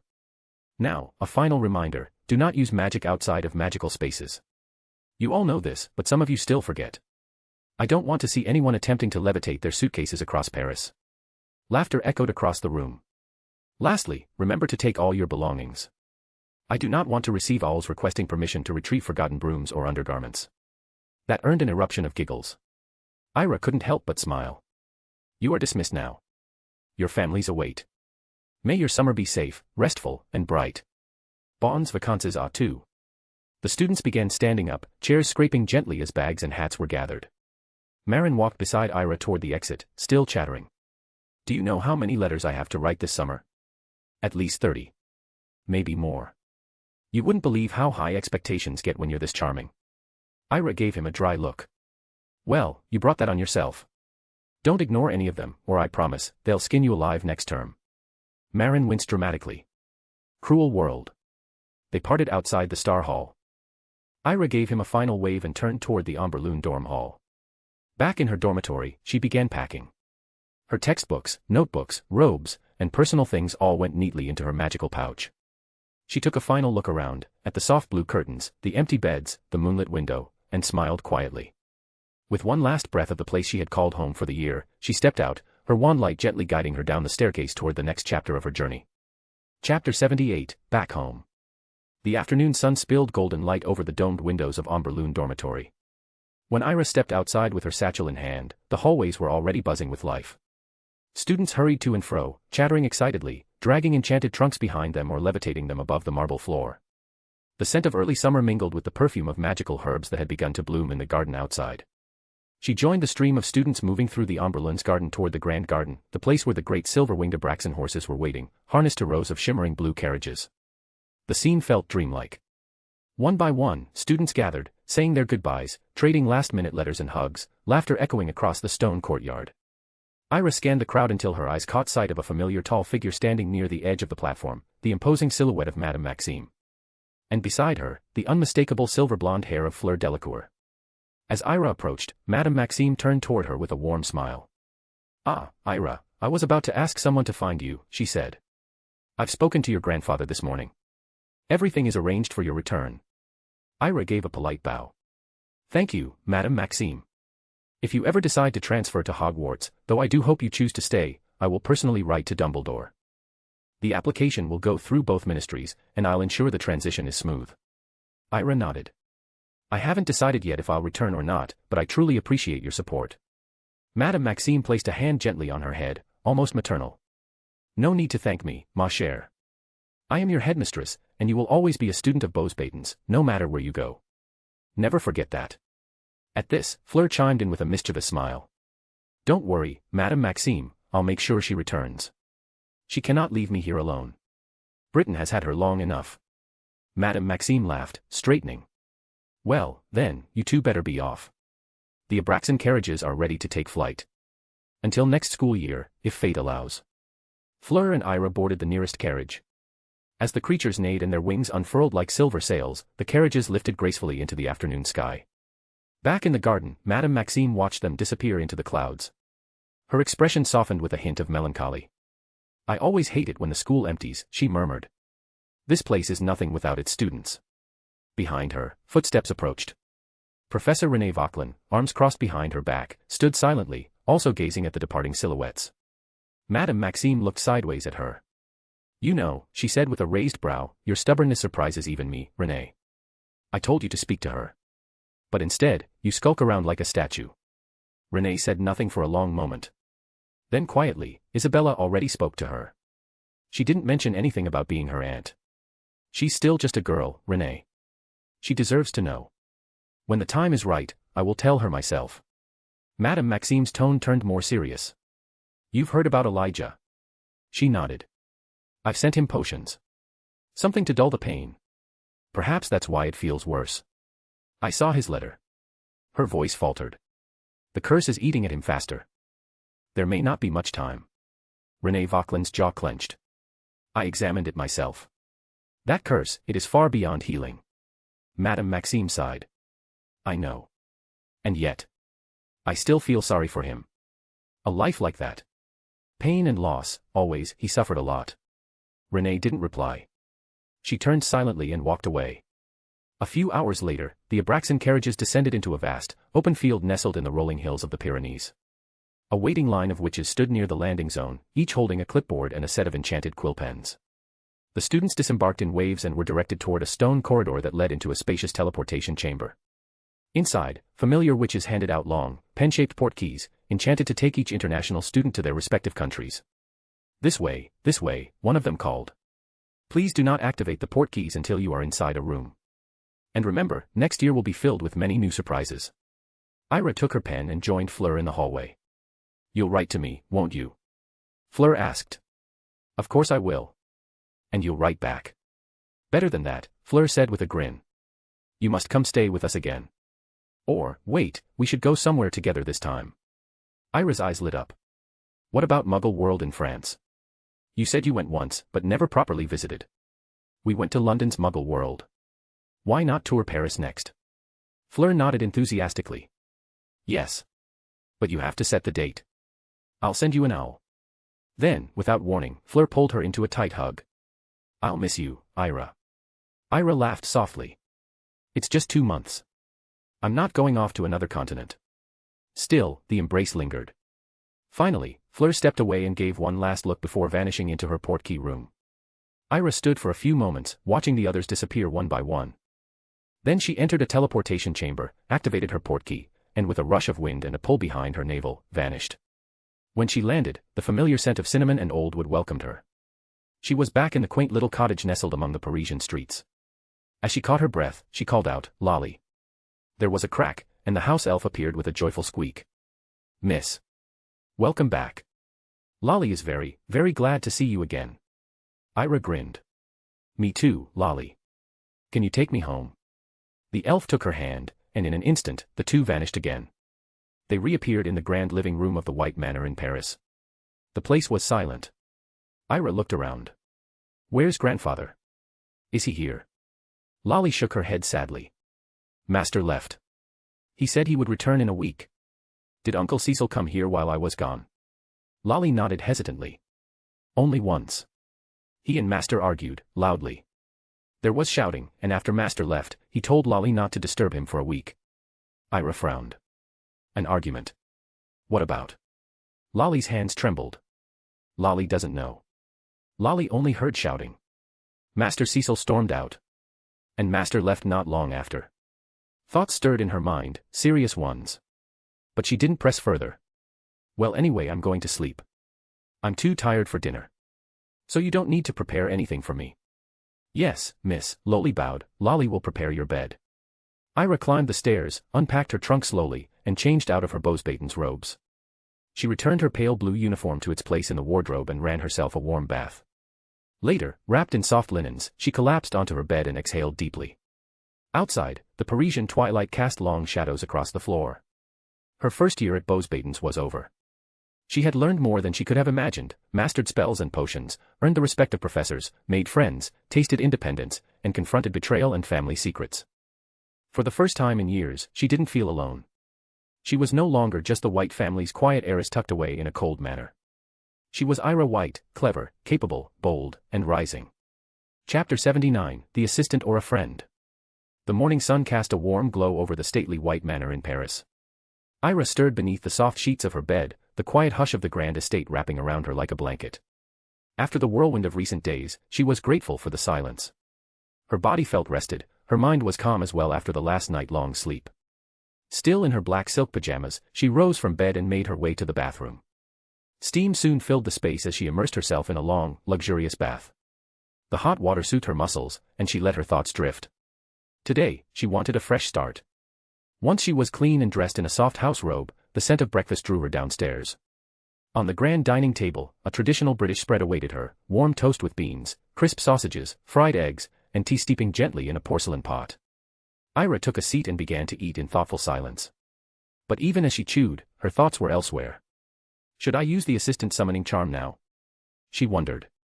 The idea had been circling her mind for days. Though Lolly, her loyal house elf, handled many things around the manor, there were limits to what she could do. Ira needed someone else, someone capable of protecting her, advising her, helping her navigate the increasingly complicated world she found herself in. A guardian. A partner, someone who could be her anchor. But how would she explain it to her grandfather? The sudden presence of a stranger constantly by her side would not go unnoticed. She needed a plausible reason, something he'd believe. I'll say she's connected to Mother, Ira reasoned, sipping her tea. That Mother hired her long ago to watch over me. That's believable, even touching, maybe. Resolved, Ira reached into the space within her magical system and retrieved the summoning card. It shimmered faintly in her hand. With a breath, she tore it in half. At once, the card dissolved into glittering motes of magic that scattered into the air and vanished. Ira looked around, expecting something dramatic, someone to materialize before her eyes. Nothing. The room remained empty. The manor was silent. Frowning, Ira sat back in her chair. Maybe the system failed, or maybe it takes time. A few minutes later, the dining room door creaked open. Lolly entered, her expression wary. "Young miss," she said with a bow, "there is a stranger waiting outside. She claims to be your servant." Ira's heart skipped a beat. So it worked. "Let her in, Lolly," she said calmly. "But young miss," Lolly protested gently, "what if she means you harm?" "If anything happens," Ira replied with quiet confidence, "you can teleport me away, can't you?" Lolly hesitated, then nodded. "Lolly will do as you say." Moments later, the door opened again, and this time, Lolly entered with a tall woman in tow. Ira's eyes widened slightly. The woman was striking. Tall and athletic, with short blonde hair. Her lips were crimson, her expression serene. The moment she stepped into the room, she dropped to one knee and bowed her head. "It is an honor to meet you, young miss," she said with a clear, confident voice. "My name is Emma Bloom. I will be in your care." Ira glanced at Lolly and nodded. "Can you give us a moment alone?" Lolly looked reluctant, her large eyes fixed on Emma suspiciously. But after a pause, she nodded and quietly slipped out of the room. Once alone, Ira gestured toward the chair opposite her. "Stand up. Come sit," she said softly.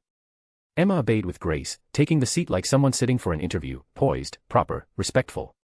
Ira studied her. "Are you a witch?" "Yes, Mississippi. I am a fully trained witch." "Who are you, really? How did you know to come here?" Emma's expression remained composed. "I don't know who I was before this morning. I only know what's in my head now. A wand. A destination. A single purpose, to serve you for the rest of my life." Ira frowned, slightly unsettled. She had hoped for someone familiar, someone from her past. But the summoning card had been clear, it could bring anyone, known or unknown. "You don't remember anything about your past?" she asked. Emma shook her head. "No. Nothing. Only this purpose." Then, to Ira's surprise, Emma rose from her seat and stepped forward. She gently took Ira's hand in hers. "What are you doing?" Ira asked, cautious. "I must complete the bond," Emma replied. "A magical contract of loyalty. It will bind my soul to yours." Ira pulled her hand slightly but didn't withdraw it. "Wait. Before you do that, I need to ask something. Are you truly choosing this?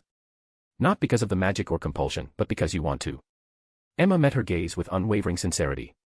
"I wholeheartedly accept this. I may not know my past, but I know this is my path. And if you'll have me as a friend and ally, not merely a servant, I would be honored." Ira's lips curled into a small smile. She extended her hand fully. "Then let's make it official." Their hands clasped, and in that instant, a glowing thread of magic wrapped around their fingers, pulsing gently with energy. Ira gasped softly. She could feel it, the bond. A presence at the edge of her mind, calm and constant. "Welcome to my family, Emma," Ira whispered. "I'm in your care now." Emma bowed her head. "And I in yours, young Mississippi." "You don't need to call me that all the time," Ira chuckled. "You can call me by my name when we're alone. Out in public, say whatever you like." Emma smiled. "Understood." Suddenly, her expression shifted. Her eyes widened slightly as she pressed her fingers to her temple. "What is it?" Ira asked, alarmed. Emma steadied herself. "The moment we completed the bond, memories returned to me. I remember who I am." Ira stood. "What do you remember?"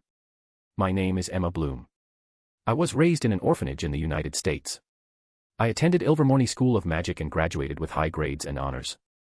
I was abandoned as a baby, so I don't know my real family, but, in the Muggle world, I am officially registered as American." Ira nodded slowly. "Well, that's something. At least now, you're not a complete mystery."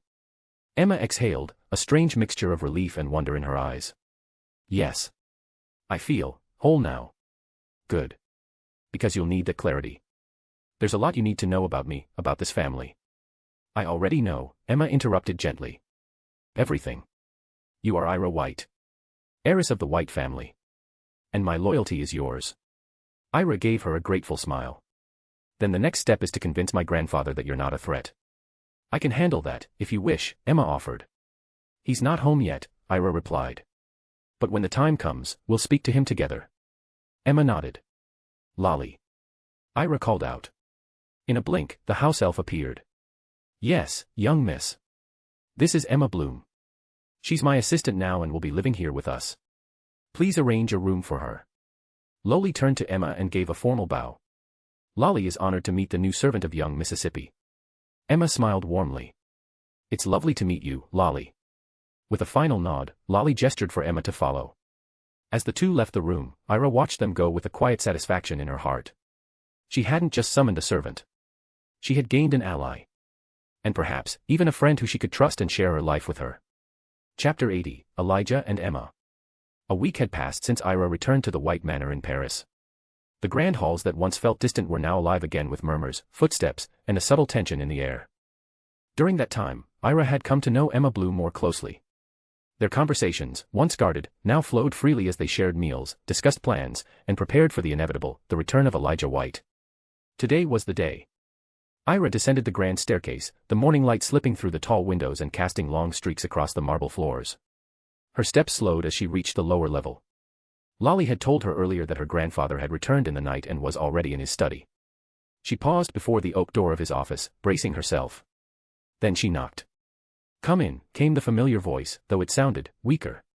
She pushed open the door, and stopped. Elijah White sat behind his mahogany desk, but he was almost unrecognizable. His once robust frame had withered, the fabric of his robe hanging loosely around shoulders that seemed too narrow. His skin was pale, sunken, and his eyes, sharp as ever, seemed sunken in dark circles. Ira's heart sank. "Grandfather." Elijah looked up slowly and offered her a faint smile. "Ah, Ira. You're here." She stepped inside, concern evident on her face. "What happened to you? You look, grandfather, are you ill?" He waved a bony hand dismissively. "It's nothing. I've just been a little unwell, that's all. Nothing serious." "That's not true," she said, frowning. "You don't look fine. You've lost so much weight." "We'll speak of it later," Elijah said softly. "Now, tell me, how was school?" Ira hesitated but let it go. She nodded. "It was good. The year ended well. The grades will be sent to the manor soon, but I'm fairly certain I did well in all of them." "Good," Elijah said, his voice low but steady. "That's what I expect of the next matriarch of this family. You must always strive higher than the rest." There was a brief pause before Elijah leaned back slightly and said, "I heard you brought someone." "Yes," Ira replied. "Her name is Emma Bloom. She introduced herself to me a week ago. She said she knew my mother." Before she could explain further, Elijah raised a hand. "Send her in. I want to speak to her alone." Ira hesitated, but then nodded. "Of course, grandfather." She turned to leave, but just as she reached the door, Elijah added, "Get ready. Tonight, we return to England. To the ancestral manor." Ira's heart skipped. "Understood." A few minutes later, Emma entered the study. She was calm and composed, dressed neatly. As she stepped in, she bowed her head. "It's an honor to meet you, Lord White." Elijah didn't offer a greeting in return. He studied her, his gaze sharp despite his condition. "Who are you?" he asked coldly, "and what do you want from my granddaughter?" Emma straightened. "My name is Emma Bloom. I am the young Mrs. Assistant and servant." Elijah's brow furrowed. "Why? What purpose brings you here? I had you investigated. I know your record. Too perfect, if you ask me. Top marks from Ilvermorny. Multiple offers from the American and Russian ministries. You even turned down the Aura leadership track. And yet, here you are, choosing to serve a girl from a family you claim to know nothing about. Why?" Emma didn't flinch. "Because I gave my word. I came here to offer my loyalty to Ira, to support her." Elijah's voice turned sharp. "You expect me to believe that weak story? That you just decided, one fine day, to devote yourself to the heir of a family you've never been part of? Who sent you? What's your real motive?" Emma took a deep breath. "It was Madame Maria who asked me to help her daughter." The room fell silent. Elijah's eyes narrowed. "Maria has been dead for 10 years. She was the one who sponsored me," Emma said quietly. "I was an orphan when I met her. She was traveling through the United States with your son, Damien, and a friend. They found me. Since I was in poor condition, she took pity on me and helped me. She paid for everything, my education, my wand, my robes. Every month, she sent galleons." Elijah leaned forward. "And when exactly did you come to know Maria White, my daughter-in-law?" "When I was first accepted into Ilvermorny," Emma continued, "I had no means. Maria met me by chance, but she didn't leave me to struggle. She became like a sister, helped me through difficult situations and cared for me like a family. Years later, she sent me a letter. It explained everything. That she had a daughter, and that her husband's family might not accept the child because of how she looked like. She asked that, if anything ever happened, she will send her daughter to me to the USA for protection. The last letter she wrote to me before she died, she explained how she wanted to go to her family and wanted me to protect Ira until she finds a better place for herself and Ira to live away from her husband and his family. There was silence again. Elijah's voice dropped. Then where have you been all these years? Why did you not come sooner?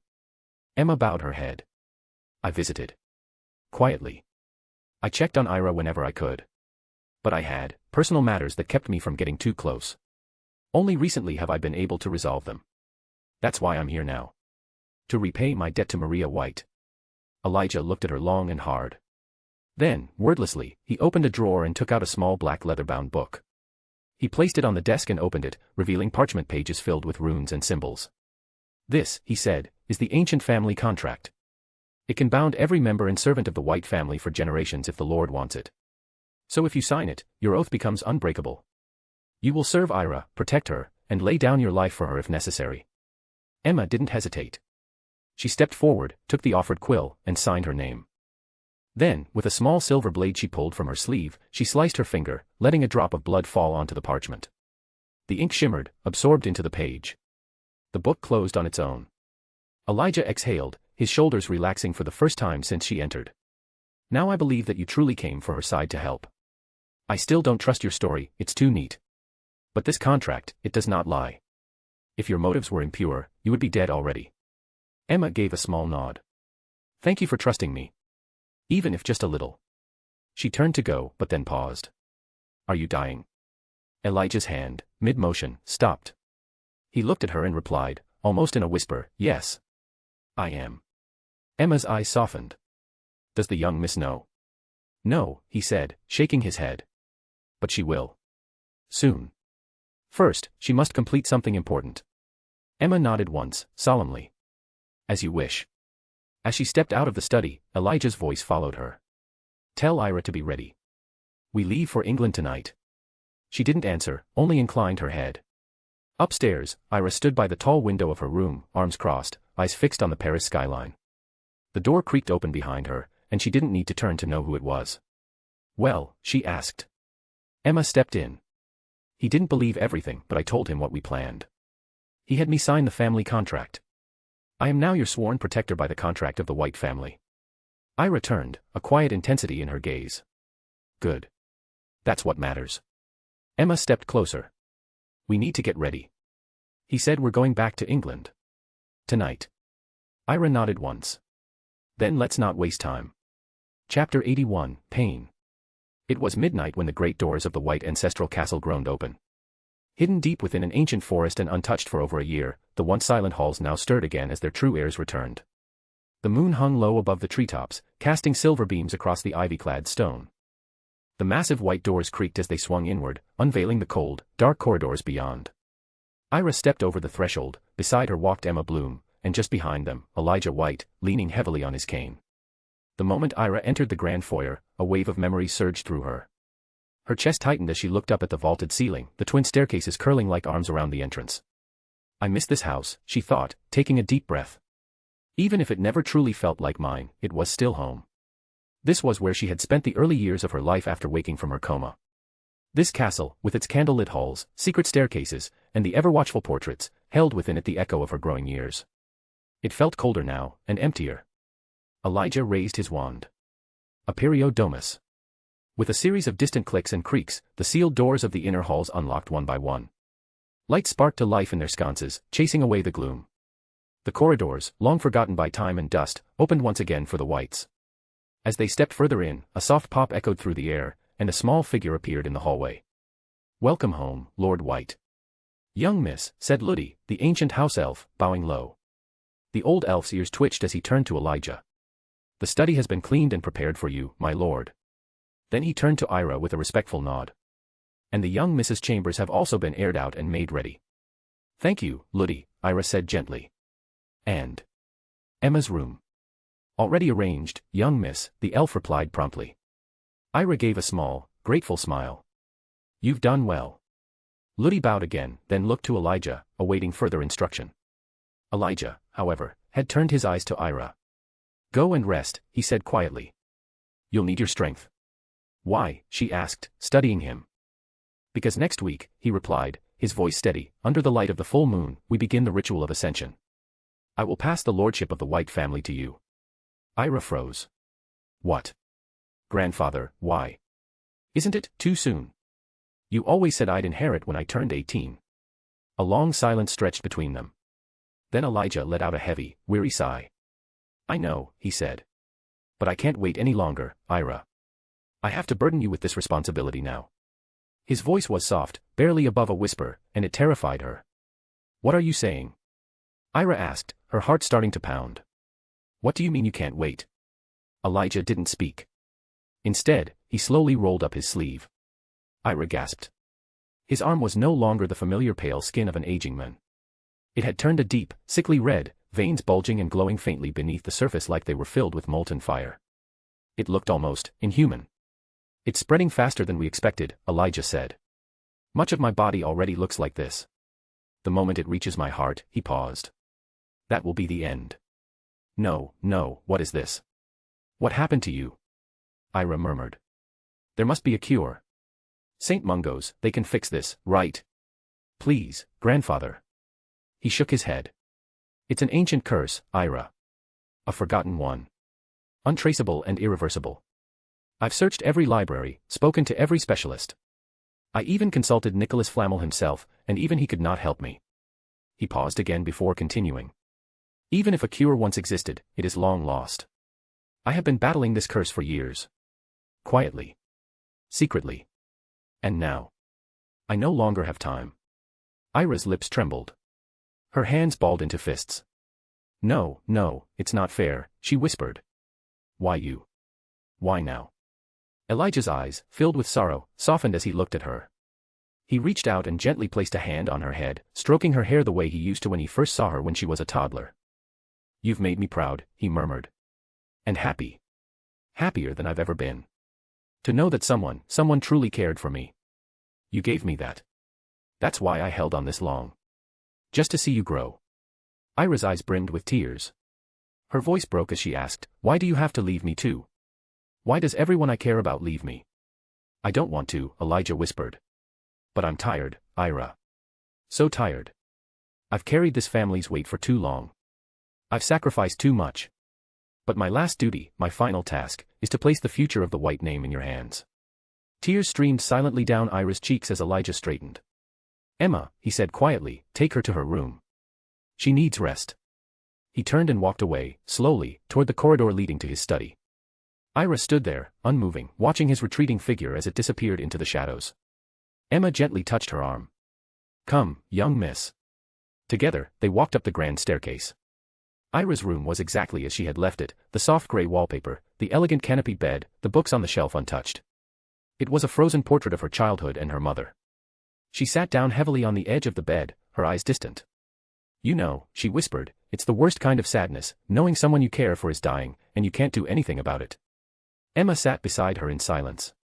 I don't understand, Ira continued. Why is it always me? Why must I always lose the people I grow close to? First my mother, and now, him. Emma wrapped her arms around her. It's all right, she said softly. You can cry. You don't need to hold it all in. And Ira did. She cried quietly, shaking with each breath as she clutched at her robes, letting the grief pour out. After a while, her sobs quieted, and she leaned back, her voice barely audible. I want to be alone. Emma nodded, stood, and quietly left the room. Ira lay back on the bed, her tear-filled eyes fixed on the ceiling. These halls held a tapestry of memories, some steeped in pain, others radiant with beauty. Her thoughts drifted to Elijah. Once a distant, cold patriarch, he had been merely a formal figure in her life, not family. Yet, over time, he transformed into something more, a guide, a guardian, a true father figure, unlike the cruel men from her past life, who had been her enemy, inflicting only pain upon her and her mother. In this life, Elijah showed her that not all men were the same. Some were kind, protective, selfless, he reshaped her perspective on men entirely. But now, that man was dying, and she was powerless to save him. She turned over and buried her face into the pillow, the silence of the ancient castle pressing in around her. Time passed. The door creaked open. Emma stepped in silently, just to check on her. When she saw Ira had fallen asleep, curled into herself, still in her robes, she gave a small sigh of relief. Without a word, she pulled the blankets up gently over her, lingered for a moment beside the bed, then quietly left. The door closed behind her with a soft click. And the entire manor fell into silence once again. Chapter 82, A Painful Goodbye. A week passed beneath a quiet veil at the White Manor. The atmosphere had grown heavier with each passing day, as if the very walls sensed the weight of what was coming. Elijah White had grown visibly weaker, his step slower, his hands trembling ever so slightly, his voice thinner. And yet, he never faltered in his dignity. Tonight, the moon was full, casting a pale glow over the manor grounds, illuminating the gardens with silver fire. It was the promised night, the ritual of ascension. Ira emerged from her room draped in solemn, black ceremonial robes. The fabric shimmered faintly with ancient runes embroidered in silver thread, a mark of her lineage. Her hair, left loose, flowed down her back like white silk. As she descended the grand staircase, she saw her grandfather waiting at the corridor's end, upright and regal despite the toll of the curse. He smiled faintly when he saw her. "You're ready," he said simply, his voice hushed but clear. Ira nodded. "Yes. Then let us go." Together, they walked across the frost-touched gardens, their footsteps crunching on the grass. At the far end, past the hedge-lined path and beyond the winter-bare rose trees, stood a small, stone structure, modest in size, but heavy with history. It was the sanctuary. The burial place of the White family.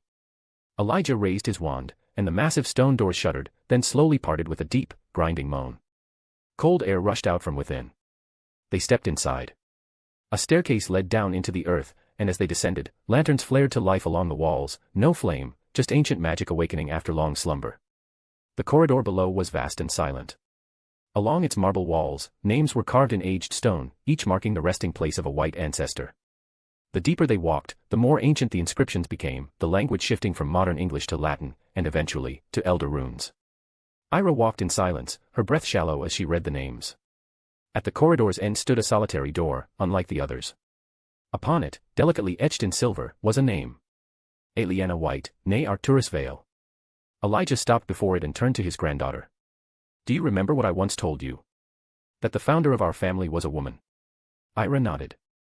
"You said she chose to conceal her identity. Her real name, her origins, and even the location of her tomb." Elijah placed a hand gently on the door. "Yes. Because only the reigning lord, and the next heir, are allowed to know the truth. And now, it is your time." Ira's eyes fell on the name again. Arcturus Vale. She frowned. Then, she belonged to another family. A different bloodline. Elijah nodded gravely. A very old one. One that predates the founding of Hogwarts. Long before the British Isles became what they are now, back when the land was a patchwork of warring kingdoms and druid clans, her family was one of the most powerful magical lineages of that time. He paused. That is why she changed her name. To protect the family she intended to build. Because the Arcturus Vale name was tied to power, yes, but also to bloodshed. Ira looked at the inscription, her brow furrowed. But, why abandon that legacy? Why not use that name? And what kind of bloodshed? Elijah gave a low chuckle, filled with dry amusement. Because she was not the only heir. She had a half-brother, the founder of the Black family. Ira froze. The Black family? Yes, Elijah said. They were both children of the same father, born to different mothers. When the patriarch of the Arcturus Vale line passed, a brutal struggle began between the siblings for succession. Years of infighting, duels, curses, assassinations. But in the end, neither prevailed. He stepped closer to the door and continued. So they made a pact. They divided the inheritance, lands, artifacts, wealth, down the middle. But neither would claim the family name. It was too dangerous. Too contested. And a name without inheritance meant nothing. Ira stared at him, stunned. So they both chose new names. Out of spite. Exactly, Elijah said with a sardonic smile. She became white, and he chose black. Opposites in name, born of the same blood. She shook her head slowly. So all these centuries of rivalry, all the hatred between the whites and the blacks, it started because of a family feud. Because of pride. Because of blood, Elijah said. And over generations, that feud turned into legacy. Our families clashed dozens of times throughout history, through alliances, through politics, through war. And yet, we are more alike than any other magical families on the continent. He gestured toward the door. This tomb belongs to the woman whose blood runs through both our veins. Ira took a hesitant step forward. What was she like? In all surviving records, Elijah said softly, Eliana White was described as a woman of immense power. She had hair white as snow, and eyes like emerald forest. Sound familiar? Ira's breath caught in her throat. She looked like me. She was you, Ira. In spirit. In strength. She forged this family out of ash and fury. And now, it's your turn to lead it. Elijah placed a hand on her shoulder. It is tradition for the outgoing Lord to tell the heir this truth, once, and only once. You are not to share it with anyone. Not even your closest confidant. Only your future heir may know. Ira nodded slowly, solemnly. I understand. Then come, Elijah said. It is time. They turned from the tomb and walked deeper into the sanctum, past the rows of ancestors who had watched over their line for generations. Finally, they reached the ritual chamber, a vast circular space with runes etched into every inch of its stone floor. The chamber was already prepared. Candles burned in floating orbs of pale gold. At the center stood a tall pedestal, upon which rested the sigil of the Whites, a silver circlet shaped like intertwining serpents and wings, glowing faintly with magic older than time. Elijah took his place beside the pedestal and raised his wand. Kneel. Ira dropped to one knee before him. The air turned cold, as the wind from nowhere swept through the chamber. The flames of the candles flickered, but did not go out. Elira Eliana White, Elijah said, his voice reverberating with ritual magic, you are my granddaughter by blood, and by soul. Do you vow to protect this family, its name, and its legacy with your life? I do, Ira replied. Do you swear to honor its magic, to uphold its traditions, and to shape its future without fear? I do. Then rise, and take your place. Ira stood, and Elijah, trembling but resolute, lifted the circlet and placed it upon her head. The moment it touched her, the runes in the chamber ignited in a circle of white light, and Ira felt a pulse of energy rush through her body, warm, ancient, powerful. It filled her veins with a strength she had never known. Elijah stepped back, his face pale but proud. It is done, he whispered. And then he collapsed. Grandfather. Ira rushed to catch him as Emma ran into the chamber, breathless. Elijah was still breathing, but barely. He looked up at Ira and smiled faintly. You, wear it well. Don't speak, Ira said, tears welling in her eyes. Just rest. Please. I've done my part, he whispered, his voice heavy with finality. Now, Ira, the rest is in your hands. Your final test is Cecil, deal with him. Never bow to anyone, never let fear guide you, and never bring dishonor to yourself or our family. As his eyes fluttered shut, Lord Elijah of the White family surrendered to the curse that had tormented him for years. In his final moments, he named his granddaughter, Ira White, the new lady of the White family, passing the mantle of their ancient, star-woven legacy to her. Chapter 83, Funeral. The skies over the White ancestral estate wept with soft, silver rain. It was as though the heavens themselves had chosen to mourn with those who gathered beneath them. A gray mist drifted between the trees of the ancient forest, curling like spirits past, and the ivy-covered stones of the White manor stood solemn and unmoving, monuments to an age fading into memory. Today was the funeral of Elijah White, the last reigning patriarch of one of the oldest surviving pure-blood families in Europe. He had passed away the night of the ritual of ascension, his final breath exhaled with peace, having placed the family's future in Ira's hands. That night, Ira had knelt by his side, her grandfather's still hand resting in hers. She had not cried again. Not after that. Something in her had solidified, grief crystallized into resolve. Now, she stood at the heart of the garden sanctuary, dressed in regal mourning robes of deep black trimmed with silver. The silver circlet of the White family rested upon her brow, her long white hair cascading freely behind her. Her expression was unreadable, stern, graceful, but far too young for the burden she now carried. A platform of white stone had been erected before the ancestral tomb. Upon it rested a casket carved from marble and adorned with the White family sigil, white fox and a serpent with wings entwined in eternal vigil. It shimmered with protective spells and time-honored enchantments, humming softly in the air. And surrounding it stood the greatest gathering of magical nobility the manor had seen in over a century. Dozens of chairs lined the garden walk, occupied by figures both illustrious and formidable, each one dressed in dignified mourning, their faces solemn, their wands respectfully sheathed. Albus Dumbledore was among the first to arrive. His beard was tucked neatly into his robe, and his eyes, though still twinkling with their usual depth, were tempered by sorrow. He wore deep blue robes embroidered with ancient Celtic knotwork, a quiet nod of respect to the lineage he had come to honor. At his side, Madame Olympe Maxime stood tall and elegant in robes of midnight plum, a matching black lace veil pinned to her hat. Her gaze followed Ira from afar with a motherly concern and deep respect. René Vauquelin, professor of potions at Beauxbatons, arrived soon after, standing silently in the rear, wearing sharp grey robes and carrying a single silver lily in hand, a flower sacred to ancient French funerary rites. Cornelius Fudge, the British Minister of Magic, appeared flustered but composed. He bowed deeply upon arrival, followed closely by Lucius Malfoy, draped in dark finery with his signature silver serpent cane. Lucius offered a silent nod to Ira, his expression unreadable but heavy with formality. He was not here for politics, he was here for legacy. Then came the Delacours. Fleur walked ahead, in a long, elegant morning gown of soft grey blue, her hair braided back with silver pins. Her eyes, usually bright with youth and confidence, were now subdued, quietly watching Ira with heartfelt concern. Behind her, Monsieur and Madame Delacour followed, dressed with immaculate poise. Monsieur Delacour held a hand over his heart when he bowed to Ira. And one by one, the pureblood houses followed. The Greengrasses. The Rosiers. The Travers. The Carrows. The Selwyns. All descended from ancient bloodlines that had once warred and allied with the Whites over centuries past. And today, they came together, not to discuss power or marriage or alliances, but to mourn one of their own. When the bell tolled across the garden, the rain eased into mist, and Ira stepped forward. Ludi, the house elf, held out the ceremonial scroll, and Ira took it with trembling fingers. She unfurled it and raised her voice, not loud, but steady, like the toll of an old bell. Elijah White, born in 1935, Lord of the House of White, Archmagus of the Council of 13, Seer of the Continental Eye, father, grandfather, protector, and the last of his era. She paused, her eyes sweeping across the crowd. He was not perfect. He was stern. He was prideful. He made enemies, and never apologized for that. But he also suffered, in silence, for the legacy he bore. For decades, he stood alone in this house, fighting to preserve a family that history had all but buried. A gust of wind fluttered her robes. He was not only my grandfather. He was my mentor. My shield. My greatest critic.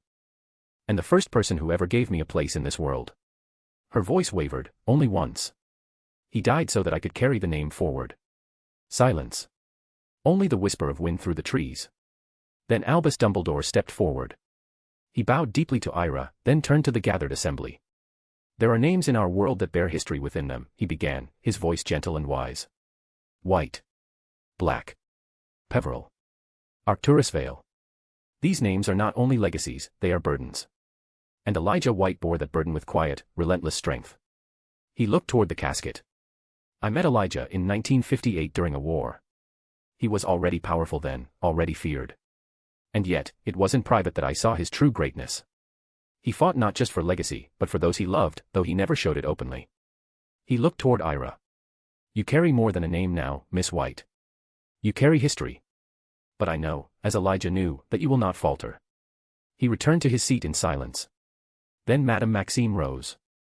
Her voice was thick with accent and emotion. Elijah was, a friend and difficult friend at that, she said. A ripple of smiles passed through those who knew it was true. But he was also brilliant. And deeply protective. In Ira, he found purpose again. And in his passing, he gives her not just a family, but a future. Cornelius Fudge gave a short, somewhat hesitant speech, more political than personal, but he bowed deeply at the end and assured his ministry's respect for such a distinguished wizard. Lucius Malfoy did not speak. Instead, he approached Ira quietly, bowed his head low, and said, Your grandfather was a respected elder of us pure-blood families. He was also a master of our craft. I offer you my respect, Lady White. Ira inclined her head without a word. That title sounded heavy now. Then Fleur approached, alone. She stood beside Ira and gently took her hand. I am so sorry, Ira, she whispered. He loved you. Everyone could see it. Ira nodded once. She couldn't speak. The presence of Fleur's hand in hers steadied her more than anything else that day. Finally, as tradition demanded, Ira stepped forward once more. Ludi placed a small silver urn in her hands, the ashes of a white-blossomed cedar, burned during the vigil the night before. She laid it at the foot of the tomb. With this flame, she said, we send you beyond. But your name remains. I will carry it, as you did. With a tap of her wand, the urn dissolved into starlight, rising into the sky. And the garden filled with white butterflies, dozens of them, conjured by ancient spell, fluttering upward into the misted light. They flew in silence, circling once over the tomb, then vanishing into the trees. The ceremony concluded. The guests remained for the morning meal, served in the great dining hall beneath portraits of past lords and ladies. It was not a time for chatter, but quiet remembrance. Many came to Ira personally, offering condolences, some with tears, others with stoic bows. René Vauquelin approached her with a small, velvet-wrapped box. He asked me to give you this, should he pass before your schooling ends. Ira opened it later. Inside was a letter. And his wand. As the day dimmed into dusk, and the guests departed through the forest path one by one, Ira stood alone beside the tomb. The mist had returned. Emma approached her quietly. They've all gone, young miss. Ira nodded. I need a moment. Emma stepped back, giving her space. Ira knelt before the grave one last time. I'm alone again, she whispered. But I won't run. I won't hide from this responsibility. You trusted me with this, grandfather, and I will prove you were right. She laid her hand against the cool marble. I will make our name shine again. And then she rose. The last butterfly circled her once and disappeared into the fading sky. Chapter 84, The Weight of Mourning. After the funeral, once the last of the guests had vanished through the iron gates and the manor had fallen into a dense, grieving silence, Ira returned to her room. The silence there felt different. Heavy. Still. She changed out of her black funeral gown, slipping into a simpler robe, and sank into the armchair by the tall window. Outside, the sky hung low and gray, like the heavens, too, had entered morning. A quiet knock broke the silence. The door creaked open, and a house elf stepped in with a solemn bow. It was an older elf, the wrinkles beneath her eyes deep with age and loyalty. My lady, the elf said softly, as per the tradition of the White family, when the Lord passes, both men and women must cut their hair in mourning. Will you uphold this right? Ira looked up slowly. Her fingers instinctively moved to touch the long, white strands of hair cascading past her shoulders. The weight of them had always been part of her image, her identity. For a moment, she thought. Then a whisper of memory stirred. She had heard of such practices even among Muggles. In many cultures, death brought change. Some shaved their heads. Others wore white, or silence, or withdrew from society for a time. Perhaps this wasn't so different. She stood up, her voice quiet but steady. Yes. As the new head of this family, I will uphold our traditions. As my ancestors did before me, so shall I. The elf gave a respectful nod. Very well, my lady. Please, sit. Ira lowered herself onto the high-backed chair near her vanity. The elf moved with delicate precision, summoning a pair of silver shears. With a soft snip, the first strand fell. The sound echoed through the still room like a bell. One by one, the long, moonlight-white locks were severed and dropped into a crystal bowl. Ira sat silently, her hands folded in her lap, her gaze fixed on the window. There were no tears or anything painful. When it was done, the elf stepped back, holding the bowl reverently. What will you do with it? Ira asked, her voice low. As per tradition, my lady, the hair of the matriarch is to be burned at the foot of the Lord's tomb. This is a rite reserved only for the family's servants. The heir is not to witness it. Ira nodded slowly. So be it. Later, she stepped into the bathroom. The steam curled around her as she let the hot water run over her body. It felt like washing away the last pieces of childhood. Of innocence. Of the girl who once sat by her grandfather's side without a care or burdens of the family. When she emerged, she stood before the mirror. The image looking back startled her, her hair was now cut short, barely brushing the nape of her neck. She reached up and touched the unfamiliar shape of her head. Pick here. Strange. She didn't feel devastated. Just different. Hollow, perhaps. Her grief had no tears, only weight. Get it together, Ira, she murmured to her reflection. That's enough mourning. You are now the lady of this house. The matriarch. And it's time to act like one. She walked through the manor's long, echoing corridors until she reached the room that had once been Elijah White's private office. The door opened with a quiet creak. Inside, the scent of old parchment and sandalwood lingered. Everything was still in place, his desk, the tall shelves, the white fox crest mounted on the wall. The hearth glowed softly. She crossed the room and sat in the Lord's chair. Her chair, now. Lolly, she called. With a soft pop, the elf appeared, bowing deeply. At your service, my lady. What can Lolly do for you? Inform Emma. I want to speak with her. At once, my lady. Lolly vanished. A few minutes passed before Emma entered. She wore her mourning robe still, her face pale but composed. Was my uncle, Cecil, present at the funeral? Ira asked without preamble. Emma's expression tightened faintly. She shook her head. No, my lady. I was watching carefully. He was not there. Many of the pureblood families whispered about it. They wondered, where was Cecil White? Ira's eyes narrowed slightly, the air around her growing colder. Find him, she ordered. I want to know where he is, and what he's planning. Emma bowed. Understood, my lady. Then she turned and left the room with quiet efficiency. Once alone, Ira reached into the drawer of the desk and withdrew the letter Professor René Vauquelin had given her earlier that day, an envelope bearing her name in her grandfather's bold script. Alongside it was a wand. She lifted it carefully. The wand was smooth, bone-white, with a silver inlay of a fox curled at the base, emblem of the White family. It pulsed faintly in her hand. An heirloom. A relic and a responsibility. She unfolded the letter. To my dear granddaughter. If you are reading this, it means I am no longer with you. I had hoped for more time, but the curse moved quicker than I had prepared for. Still, I wanted you to have this. Enclosed are the family's records. I have entrusted all contracts, alliances, and internal affairs to Emma Bloom. She knows every corner of our family affairs. If you are uncertain, turn to her. She has your complete trust, and now, mine as well. In your absence, while at school or otherwise, she may represent you. You are young, Ira, and there is much to learn. But I have no doubt that you will grow into your role, and surpass even my own accomplishments. The wand enclosed is our ancestors. It is bound by blood and legacy, passed from lord to lord. You are now its rightful bearer. It will not work for any other. If ever you find yourself in danger or in need of counsel, seek Isabella Vauquelin, the French Minister of Magic, and Madame Maxime. I trust them both with my life, and now, with yours. Lastly, a warning. Be cautious of the pure-blood families. Many will come with kind smiles and marriage offers. They will flatter you. Manipulate. Entangle. Do not go to any gathering alone. Always take Emma. Until you have grown strong enough to stand on your own, never trust a charming tongue. My sweet Ira. I regret leaving you so soon. But I believe in you. I always have. You carry our legacy, not as a weight, but as a banner. I hope you make the White name greater than it has ever been. Elijah White.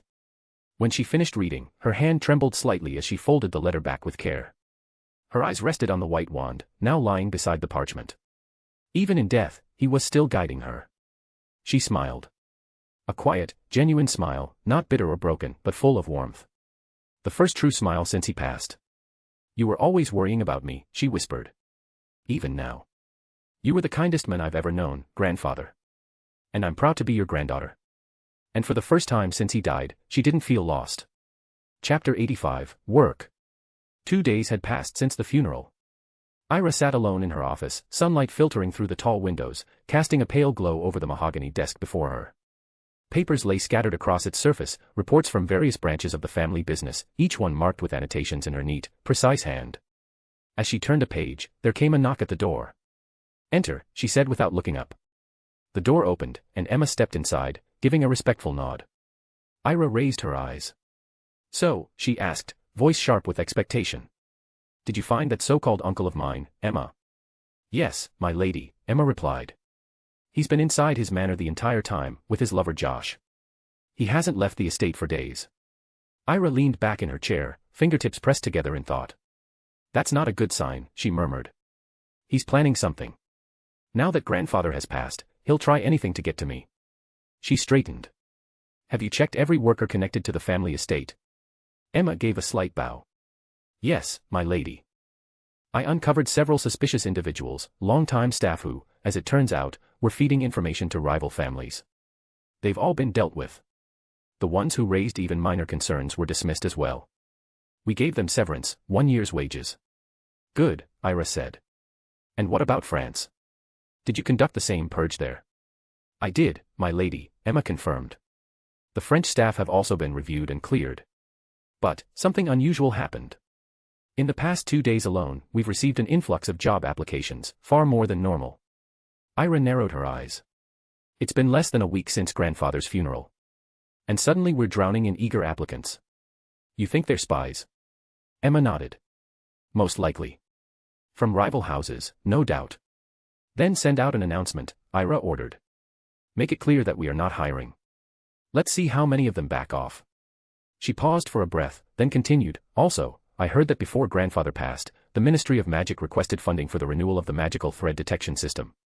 Do you know how much they asked for? 10,000 galleons, Emma replied promptly. Ira scoffed softly. The ministry doesn't have 10,000 galleons in their own vaults. How do they even pay their workers, then? And yet they come begging to the White family for charity. Emma offered a small smile. It's become common practice, my lady. Whenever a new project arises, the ministry reaches out to old pureblood families, asking for donations under the pretense of prestige and honor. It helps them preserve their own reserves. So they hoard their own funds and glorify themselves using ours, Ira muttered. Of course. Emma gave a small nod. It's not just here. Ministries across Europe operate similarly. Ira leaned forward, picked up a quill, and idly tapped it against the rim of her inkpot. Fine. 10,000 isn't much. Approve the donation, quietly. Yes, my lady. Is there anything else I should know? Ira asked, glancing at her with calm authority. Emma shook her head. Nothing else for today. Good, Ira said, then added, as if remembering something, oh, send a house elf to keep watch on my dear uncle. Discreetly. I want every letter he writes or receives intercepted and delivered to me. I want to know who he speaks with, what he plans, and when he breathes. Emma bowed again, her voice cool and steady. I'll see to it immediately, my lady. As the door closed behind her, Ira leaned back once more, gaze fixed on the distant horizon beyond the glass. Chapter 86, News. Daily Prophet, front page. Tuesday, July 29th. Is the White family finished? Who will be the next lord of the family? Who will be lucky enough to marry Ira White? By Octavia Rolls, Senior Correspondent, Pureblood Politics Desk. The Wizarding World watches with bated breath as the great House of White enters a new, uncertain chapter in its long and fabled history.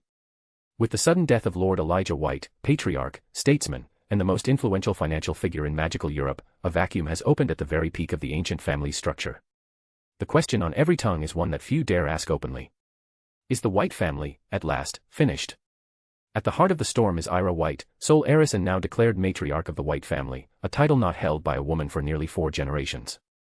Just 12 years old and newly returned from schooling abroad in France, young Miss White has inherited not only an empire, but also the weight of expectation, legacy, and scrutiny. The Daily Prophet has confirmed through ministry records and family solicitors that she is, by legal and magical right, the new head of the White household. However, concerns abound. Can a child, who spent much of her early life in a coma, possibly bear the burden once carried by Elijah White? A man who negotiated with ministers, built vaults of gold, and maintained the power of the Whites against all tides of modernity. Already, whispers circulate in drawing rooms from London to Vienna, a child on the throne of giants. Some consider her a symbol of resilience. Others fear she is a placeholder, until the inevitable happens. The issue of continuation. For centuries, the power of the White family has rested on 3 pillars: wealth, alliances, and bloodline.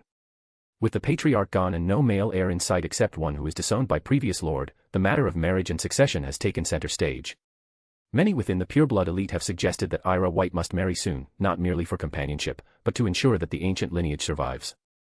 Without a proper union, the bloodline risks dilution or, worse, irrelevance in the eyes of magical law. It is customary, if not expected, that the husband of a ruling matriarch take up the title of lord.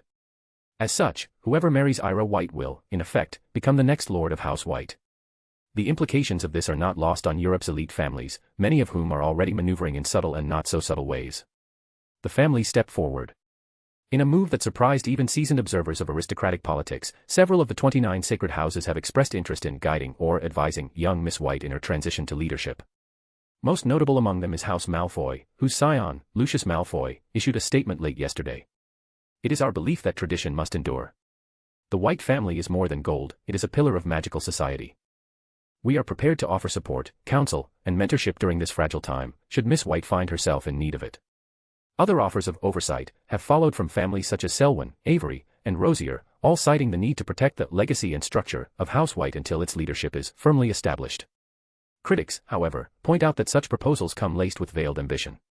Oversight, some say, is merely another word for control. A woman at the helm. Though the wizarding world has seen strong female leaders, few have sat at the helm of a family as powerful as the Whites. Magical law does not bar female succession, yet tradition casts a long and biting shadow. Can Ira White truly command the fear, respect, and diplomacy that her grandfather once wielded with ease? Or is she destined to be shaped, pressured, and eventually overshadowed by the men she will be made to marry?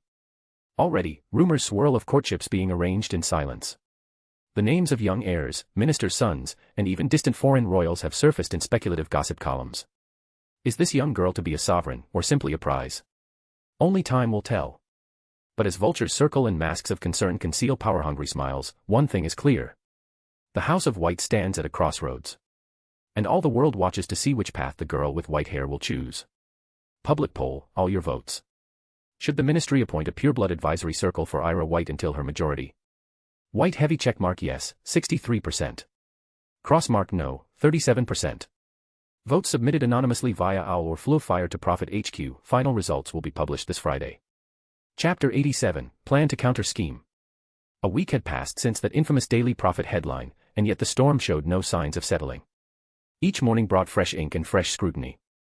Every policy Ira approved, every public statement, even the smallest shift in the family business, none escaped the pens of eager journalists. The articles grew bolder by the day. Questions were raised about her competence, her silence on marriage. Some called her ambitious, others foolish. But Ira ignored them. She knew exactly where the pressure came from, the old pureblood families who either wanted to control her or see the House of White fall, as the House of Black had, and descend into infighting over its legacy and fortune between the pureblood families. She held firm. She refused to give them the satisfaction.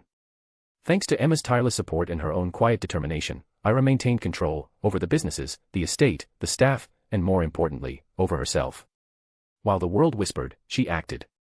On this particular afternoon, she sat behind her desk, reviewing trade agreements with two minor Eastern European vault houses. The warm glow of the late sun filtered in through the tall windows of the study. Her white hair, now cut short in mourning, shimmered in the light. A knock broke the silence. "Enter," she said without glancing up. Emma stepped in, calm and composed as always, though there was a sharpness in her eyes today. "I have news from Cecil," she said. Ira immediately looked up, brow raised. "He's made his move." Emma nodded. "Yes, my lady. We intercepted a letter he sent to his lover, Josh. In it, he expressed growing impatience. He's tired of waiting, and he's eager to initiate his plan. He didn't mention exact details, but it's clear his scheme involves you." Ira sat back slowly in her chair, thoughtful. "What could it be?" she murmured. "What is he planning?" Emma responded gently, "We'll need to analyze him, my lady. But you've also had first-hand experience with him. Perhaps something in your past encounters might reveal a clue." Ira's lips tightened. For a while, she said nothing. Then, "I never had a good experience with him. Every interaction was polite, on the surface. He wore the mask of a doting uncle. But underneath, there was always venom. He would constantly bring up my mother. He claimed she betrayed my father, that I was born of an affair. He would repeat it so often, as if trying to make it truth." Emma's eyes sharpened. "That's it," she said. "That's his plan. He wants to discredit your legitimacy, to undermine your claim as the rightful heir of the White family. He'll stir doubt among the families, the ministry, the public. If he succeeds, he could contest your position. Perhaps even claim the title for himself." Ira's expression darkened. "Sick bastard." She stood from her chair and began pacing slowly. "The irony is, he's the illegitimate one. Not me. He's not even a true white." Emma looked up. "Then we must reveal the truth." Ira froze. She turned slowly to face her. "If we expose that, we dishonor the family. My grandfather, he always kept it quiet for a reason." But Emma held firm. "And in doing so, will you allow him to dishonor your mother, a woman who was innocent? Will you protect the reputation of your grandmother, who was unfaithful, at the cost of your own mother's name?" The words struck Ira like a blow. She felt the breath leave her, her body stiffening. For a moment, silence reigned in the room. Then, slowly, she sat back down. "You're right," she said softly. "I almost allowed his slander to stain my mother forever, just to preserve a lie. Thank you, Emma. If you hadn't said that, I might have made a mistake I'd regret for the rest of my life." Emma stepped closer. "The time to act is now. If he raises the question of your legitimacy first, the damage will already be done. Lies travel faster than truth, and once they sink into people's minds, they're hard to remove." Ira nodded, her eyes sharper now. "Then we'll reveal the truth before he does. We'll say we discovered it through records, quietly verified by the family solicitors. Make it look like we took the high road. And," Emma added, "we'll seize his vaults and assets before the announcement. We'll move quickly. Once the truth is out, he'll have no position, no wealth, no backing. Let the world know who the true heir is." A grim smile curved Ira's lips. "Good. Let's do it. Let's surprise him. He'll learn exactly who he tried to play with." She paused for a long breath, glancing at a painting of her grandfather hanging on the far wall. Elijah White, stern and proud, looked down at her in painted silence. "I hope you're not angry with me for this, grandfather," she whispered. "But I'll protect this family. Even if it means burning away its darkest secrets." Emma inclined her head. "He would be proud, my lady." Ira stood. "Then let's get to work." Chapter 88, Reactions. The morning light filtered through the tall windows of the White family manor, casting golden rays across the velvet drapes and polished marble floor. Ira sat alone at the long dining table, a cup of black tea untouched beside her as the family's snowy owl dropped the Daily Prophet into her waiting hands. She unrolled the newspaper, expecting the usual murmurs about her business policies or social appearances. But what met her eyes stopped her breath for a moment. Shocking revelation, Cecil White not a true heir of the White family. Her eyes darted down to the subheading. After a discreet investigation into the bloodline of the disgraced former heir, Cecil White, we can now confirm that he is not, in fact, of White descent. Sources confirm he is the child of an affair, a truth long hidden within one of the most powerful wizarding families in Europe. Ira's expression didn't change.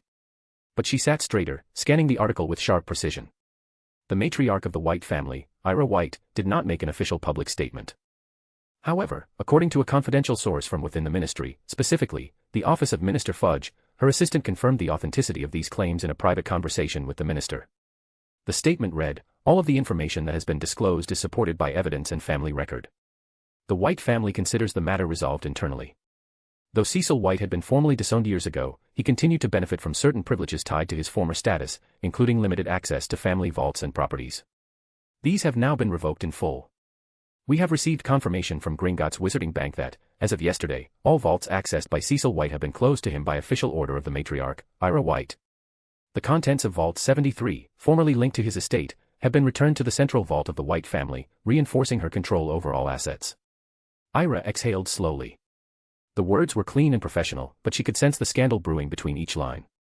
The Daily Prophet made several attempts to contact Mr. Cecil White for a response. However, we were unable to locate him. Our letters were unanswered, and trusted sources report that he has not been seen in public since the revelation. His close friend, Josh Alan, has also not made any statements. Speculation is rife. She set the cup to her lips but didn't drink. The magical community's reaction has been one of utter disbelief. For years, Cecil White was considered a potential successor to the ancient House of White. Many now say they were never told why he was passed over for the role of heir, despite being male and older than the current matriarch. Today, we finally know why. The legitimacy of his claim was never real. With this revelation, it seems that Ira White stands as the sole rightful bearer of the White family name and legacy. A family that has endured wars, betrayals, and centuries of magical politics continues, under her name alone. Ira gently moved the newspaper, her pale fingers resting on its cover as silence settled around her. She thought of the years of whispers, the judging eyes, the subtle doubts cast by him who believed bloodline meant power, and that she didn't belong. Now, the truth was out. She hadn't spoken a word of it herself. But the world knew. Not through loud proclamations and certainly not through revenge, but through fact. And Cecil, wherever he was now, she hoped he read every word. Let him feel it, finally, what it meant to be shut out of the world he once tried to control. A knock came at the door. "Come in," Ira said, her voice cool and composed. Emma stepped in, a knowing look on her face. "I take it you've read the article." Ira nodded once. "Yes. It's done." As she folded the newspaper and set it aside. "Well," she murmured dryly, brushing a strand of her short white hair behind her ear, "quite the newspaper we have today." Emma, seated across from her, nodded solemnly. "Yes, ma'am. The Daily Prophet has never been more direct." "And Fudge?" Ira asked after a pause, her tone shifting. "Did he say anything?" Emma hesitated, then replied, "He was shocked when he first heard. At first, he didn't believe it. He thought it was a smear, until we presented the documents. After that, he accepted the truth. He's surprisingly supportive, actually. He said he always wanted transparency." But, she hesitated again, visibly uncomfortable. "He did ask who Cecil's father is." Ira's expression darkened slightly, though not with anger, rather, with something heavier. "Regret." She shook her head. "I can't answer that," she said quietly. "I don't know who his father is. I tried to find out. I searched through every record, every birth document, even questioned the old paintings. Nothing. I planned to ask my grandfather. But he passed before I could." The silence lingered between them for a few beats before Emma spoke again. "Would you like me to begin a formal investigation?" she offered carefully. "We can dig deeper. Discreetly. Ira gave a single nod. Yes. And not just that, I want you to investigate my mother's family too. Everything. Who they were, where they are, what allegiances they might hold. I need to know if they're potential allies, or threats. You're worried about surprise claims? Emma asked softly. I don't want to be caught by surprise claims, Ira replied, her voice low but resolute. I don't have the time to play these childish tricks with anyone. If someone comes forward claiming to be kin, or seeking to challenge my legitimacy, they won't catch me off guard. I don't want another name rising from the nowhere, demanding a seat at the table claiming to be my uncle or aunt. Emma leaned forward slightly, her expression earnest. Understood, ma'am. I'll begin immediately.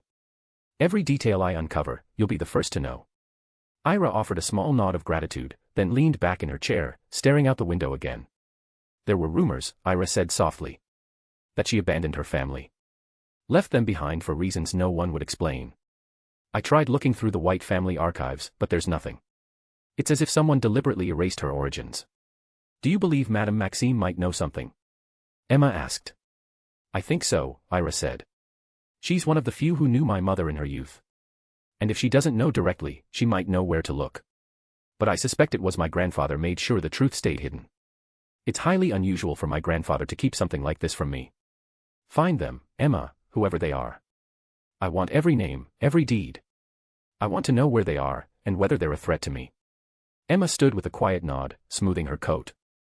As you wish, Lady White. Chapter 89, He Knows.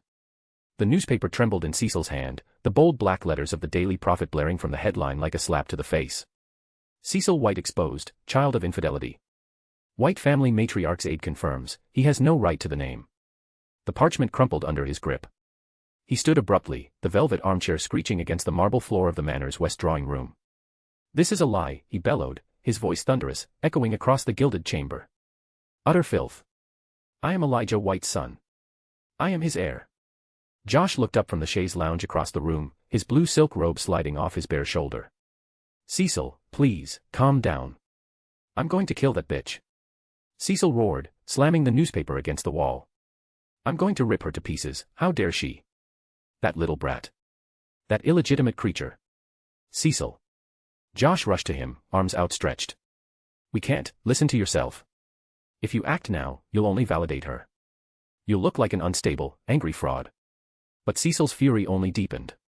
He shoved Josh hard, so hard the man stumbled back against the chaise, nearly toppling. This is all because of you. Cecil snarled. His face twisted in rage, flushed and breathless. You told me not to attend the funeral. You told me to wait, to bide our time, to question her legitimacy first. And now, she's turned the entire wizarding world against me before we even made a move. Josh looked up at him, stunned and winded. I was trying to protect you. Protect me. Cecil sneered, pacing the floor like a caged beast. She's just a schoolgirl. And she's already destroyed me in public. My name. My legacy. Josh stood slowly, brushing himself off. We can still salvage this. We can shift the public's view. Use the press, call in to question the reliability of that assistant. Was there even a direct statement from Lady Ira? No. There wasn't. And no official bloodline test has been released. Cecil was breathing hard, his chest heaving. His eyes flicked to the fallen newspaper again. For a long moment, he said nothing. The anger was still burning in his eyes, but underneath it, something else was beginning to stir. Something cold and hollow. Elijah never looked at me like a son, he muttered, almost to himself. Not once. When I was little, he'd watch Damien with pride. But when he looked at me, it was like I didn't belong. Like I was someone else's burden. Josh remained still, watching him carefully. My mother always spoiled me, Cecil said, quieter now. More than she ever did Damien. It was always gifts. Silks. Favors. She whispered things about Damien when father wasn't around. Tried to turn me against him. And father, he swallowed hard, voice trembling beneath his fury. He once called me her mistake. I thought he meant something else. I thought.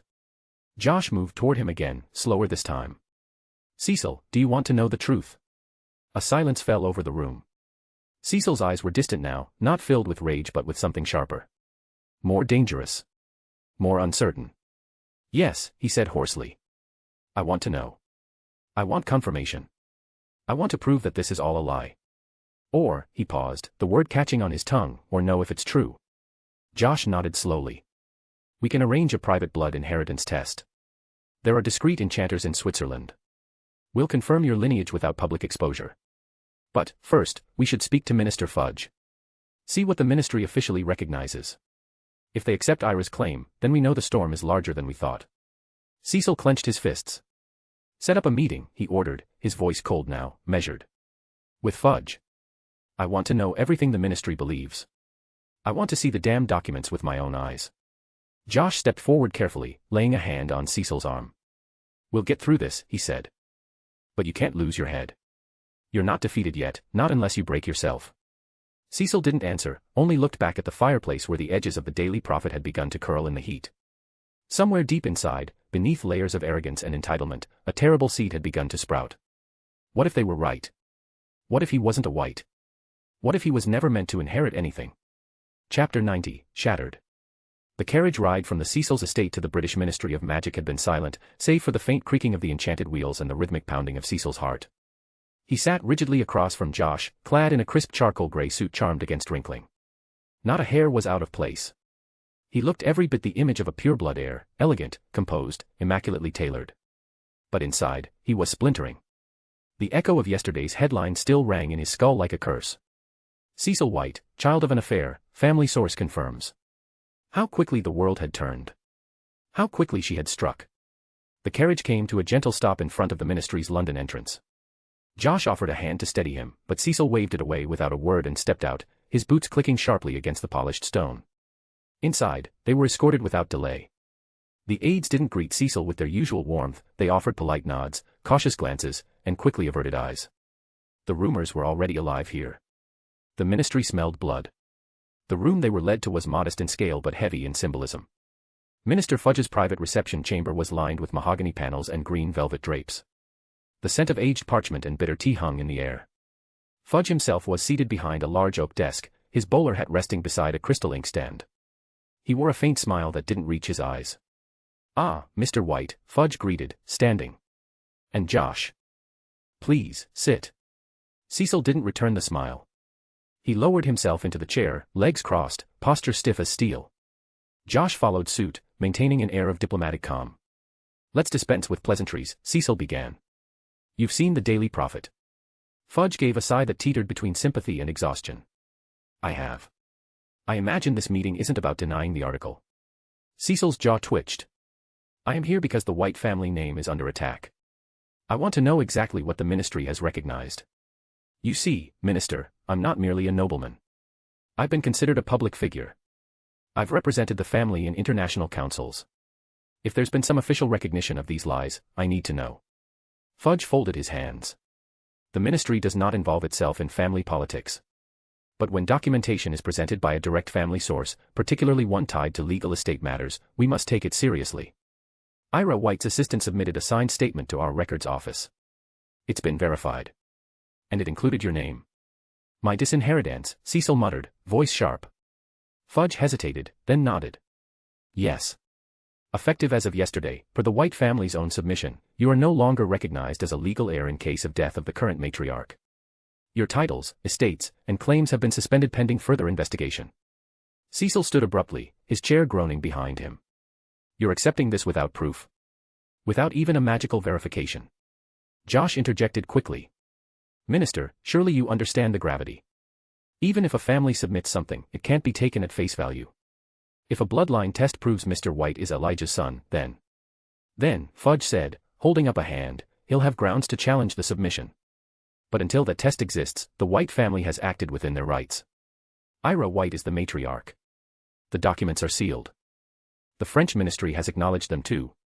Cecil's heart skipped a beat. France too. They were cornering him on both borders. "I want access to the original documents," he demanded. "You'll need to petition the Wiesengemot," Fudge said coolly.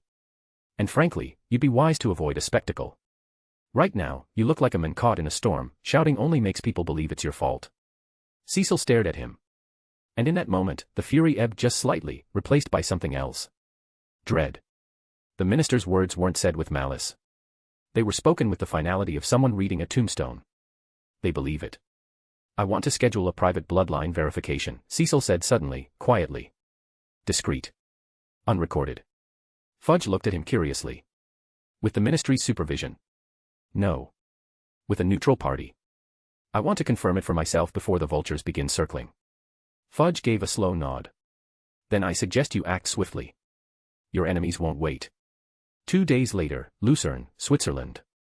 It was just past midnight in the Swiss Alps when Cecil stood barefoot in the sacred circle of the Sanctum Sanguinis, an ancient bloodline sanctum hidden beneath the ice-glazed cliffs.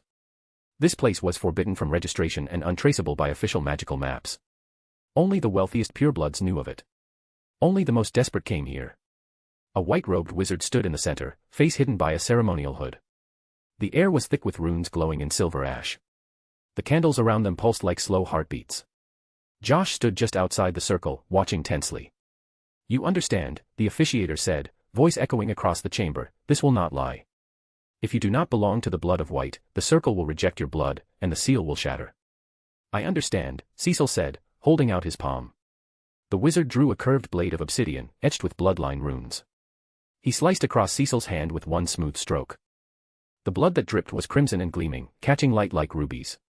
The wizard collected a drop in a vial made of ice-veined glass, then poured it into a chalice carved from unicorn bone. He whispered something ancient, so old, even Cecil couldn't understand it. The chalice glowed.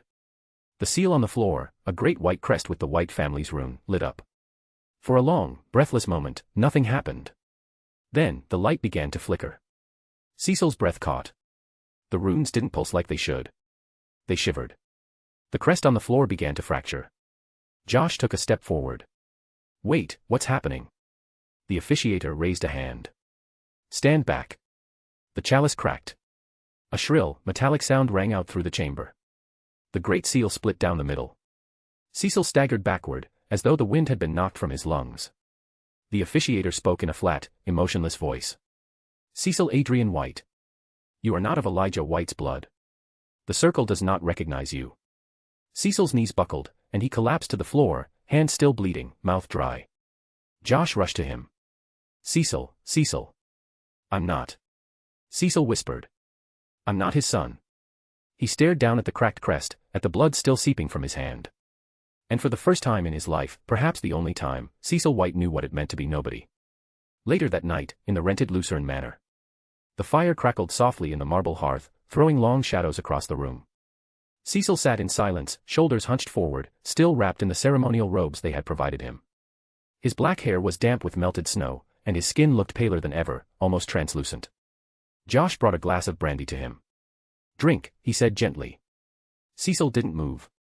You weren't ready to hear it, Josh added, crouching beside him. But at least you know. I was raised for this, Cecil murmured. All my life. I was told I would inherit everything. The vaults. The titles. The White legacy. He looked over at Josh, eyes rimmed with red. Who the hell am I, Josh? Josh exhaled slowly. We'll find out. Whoever your father is, we'll find him. And your mother, she owes you the truth. We're not done yet. Cecil's hands tightened into fists. No. We're not. He stood suddenly, brandy spilling across the rug. We'll tear open every vault, every letter, every grave if we have to. She may have taken the name from me, but I'll take something back. If I'm not a white, then let the whites burn. Josh said nothing. He simply watched as the firelight danced across Cecil's face, no longer the furious, entitled self-proclaimed heir. Now, something colder had awakened. Chapter 91, Shunny. Ira sat alone in her office, the warm, golden glow of the late afternoon sun streaming through tall windows, casting long shadows across the marble floor. Her gaze was locked on the documents strewn before her, maps, letters, and scraps of intelligence she'd painstakingly collected against her uncle. She absently tapped her wand against the desk's edge, her thoughts racing, already spinning the next thread in the intricate web she was weaving to bring him down. Then, a loud bang shattered the silence. Ira was on her feet in an instant, wand drawn, eyes scanning for threat.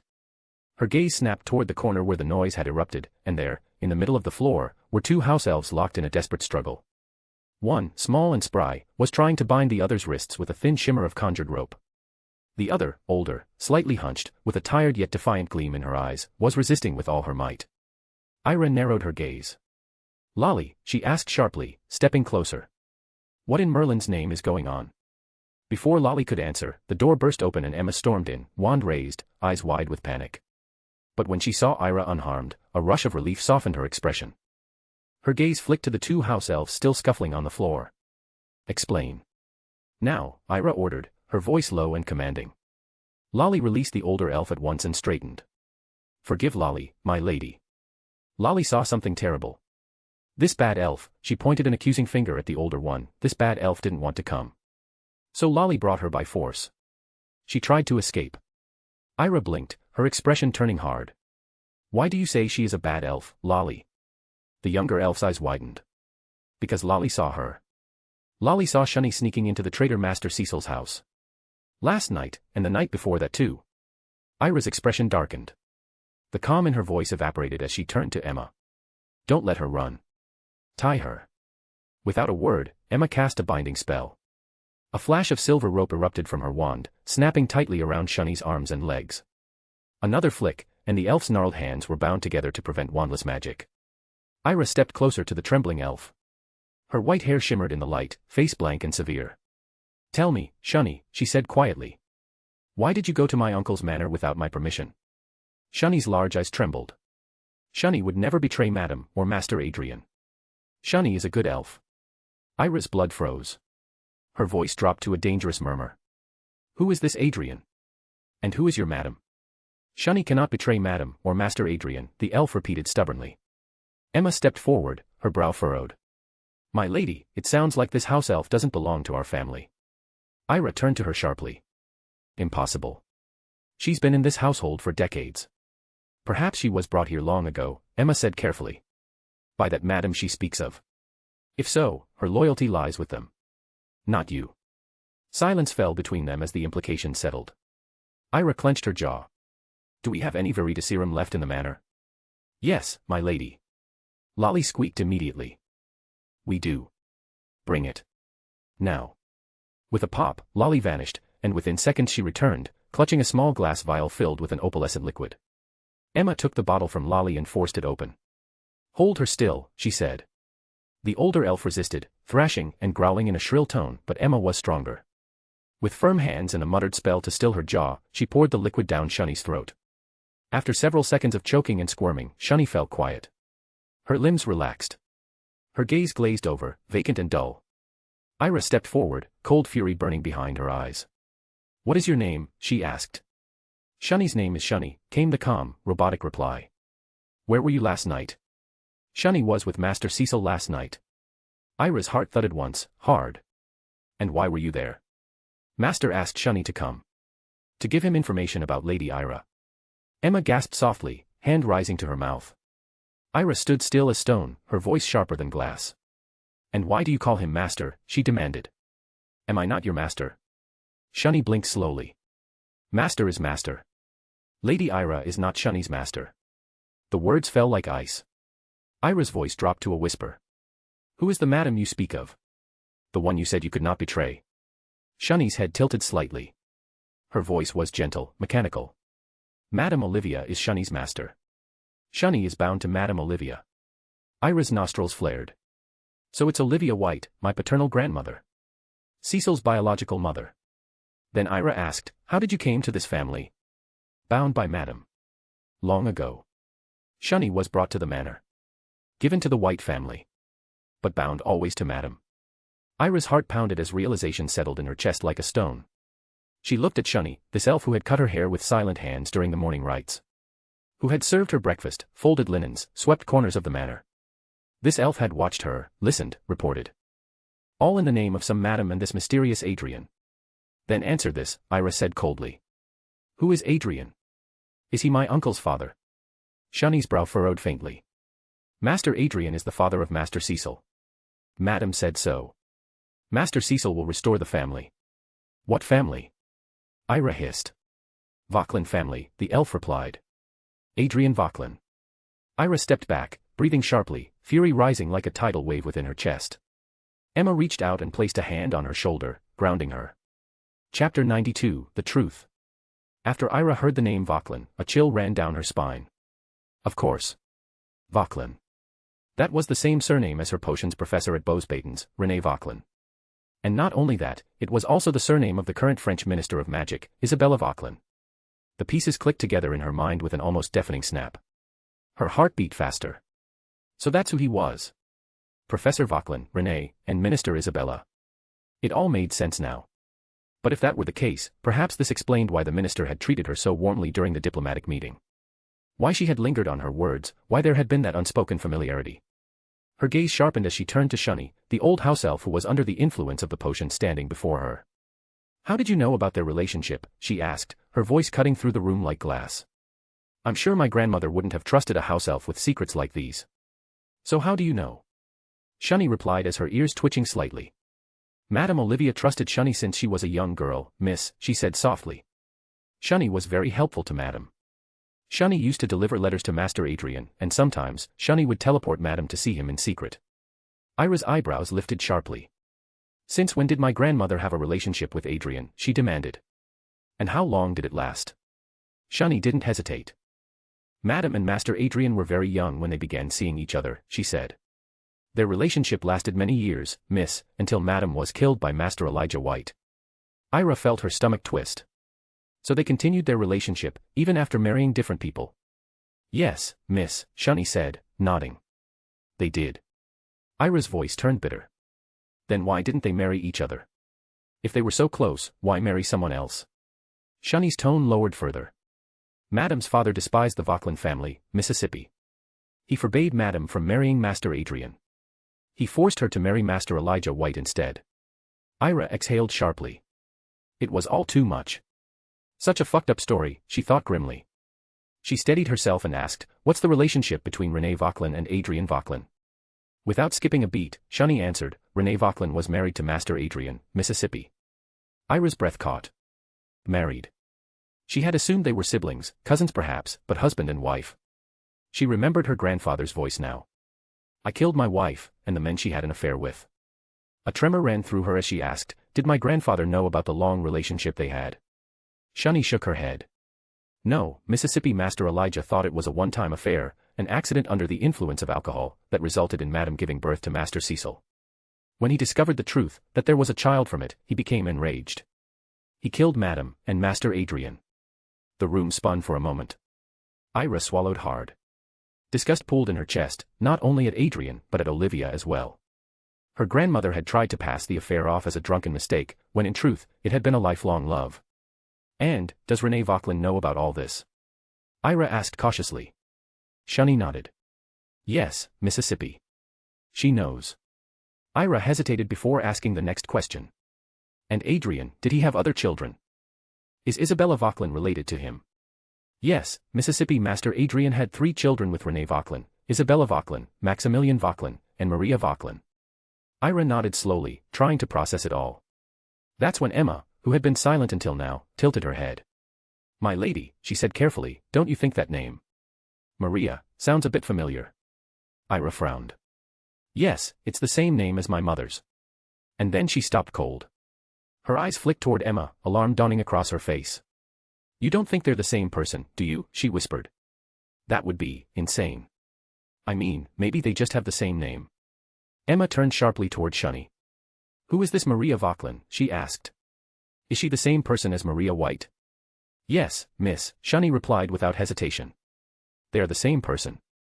Maria White was previously Maria Vauquelin, the daughter of Master Adrian." The world tilted. Ira's vision darkened around the edges. Her hands shook violently, her breath faltered. The walls, the books, the chairs, everything around her began to rattle and rise, as though the room itself had lost gravity. Her magic, raw and uncontained, surged forth uncontrollably. Emma rushed to her side. "My lady," she cried, gripping Ira firmly and pulling her close, shielding her from the floating debris. "It's all right. Breathe. Breathe, my lady." And then, after what felt like hours but was only moments, the room fell still. Everything settled. Ira blinked rapidly, disoriented. What happened?" "You had your magical right, my lady," Emma said gently. "It's all right. It happens to young witches when they experience powerful emotions. It's natural." Ira took a long breath. Then another. She reached inward and activated her clemency, pushing the chaos down, pulling calmness over herself like a blanket. "I was just surprised," she muttered, still trembling slightly. That must have triggered it. She turned slowly toward Shunny again. Who removed this information from the family records about the identity of my mother? Elijah White, Shunny answered without hesitation. Emma crossed her arms. Maybe he wanted to hide the fact that your parents were step-siblings. Ira grimaced. Please don't remind me. Ugh. That's weird. She took another steadying breath and looked at Shunny again. When you came to me to cut my hair after the funeral, where did you put the hair, Shunny? Shunny replied calmly, it's in a box, in the room where Shunny stays, Mississippi. Ira narrowed her eyes. What were you planning to do with it? As far as I've checked, the tradition of cutting hair after the Lord's funeral is real. But is there something else? Shunny nodded. After the funeral, Master Cecil asked Shunny to save some of your hair, for a legitimacy determination ritual. In case the ministry ever demands proof. So, he wanted to use it to prove I'm an illegitimate child, Ira said darkly. Shunny nodded again.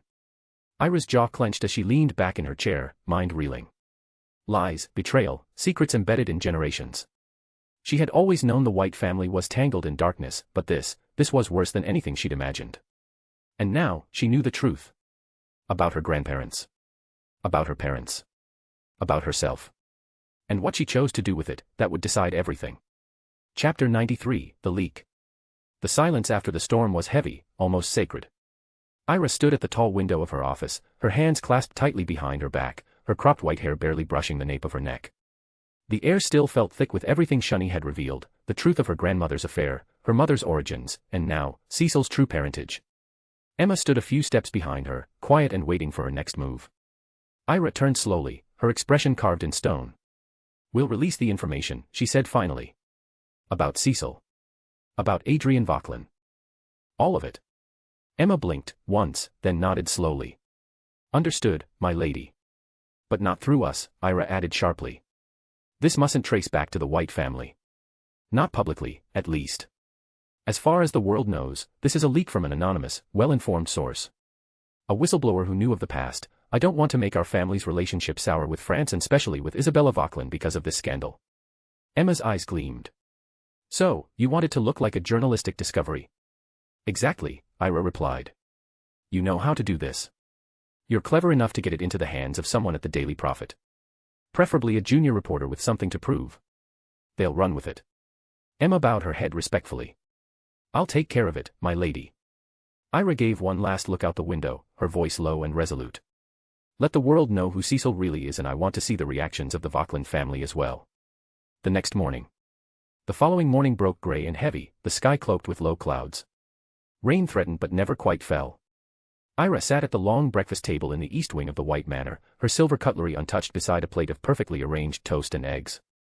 Lolly brought in the Morning Post with a quiet pop, placing the still warm copy of the Daily Prophet on the table before her.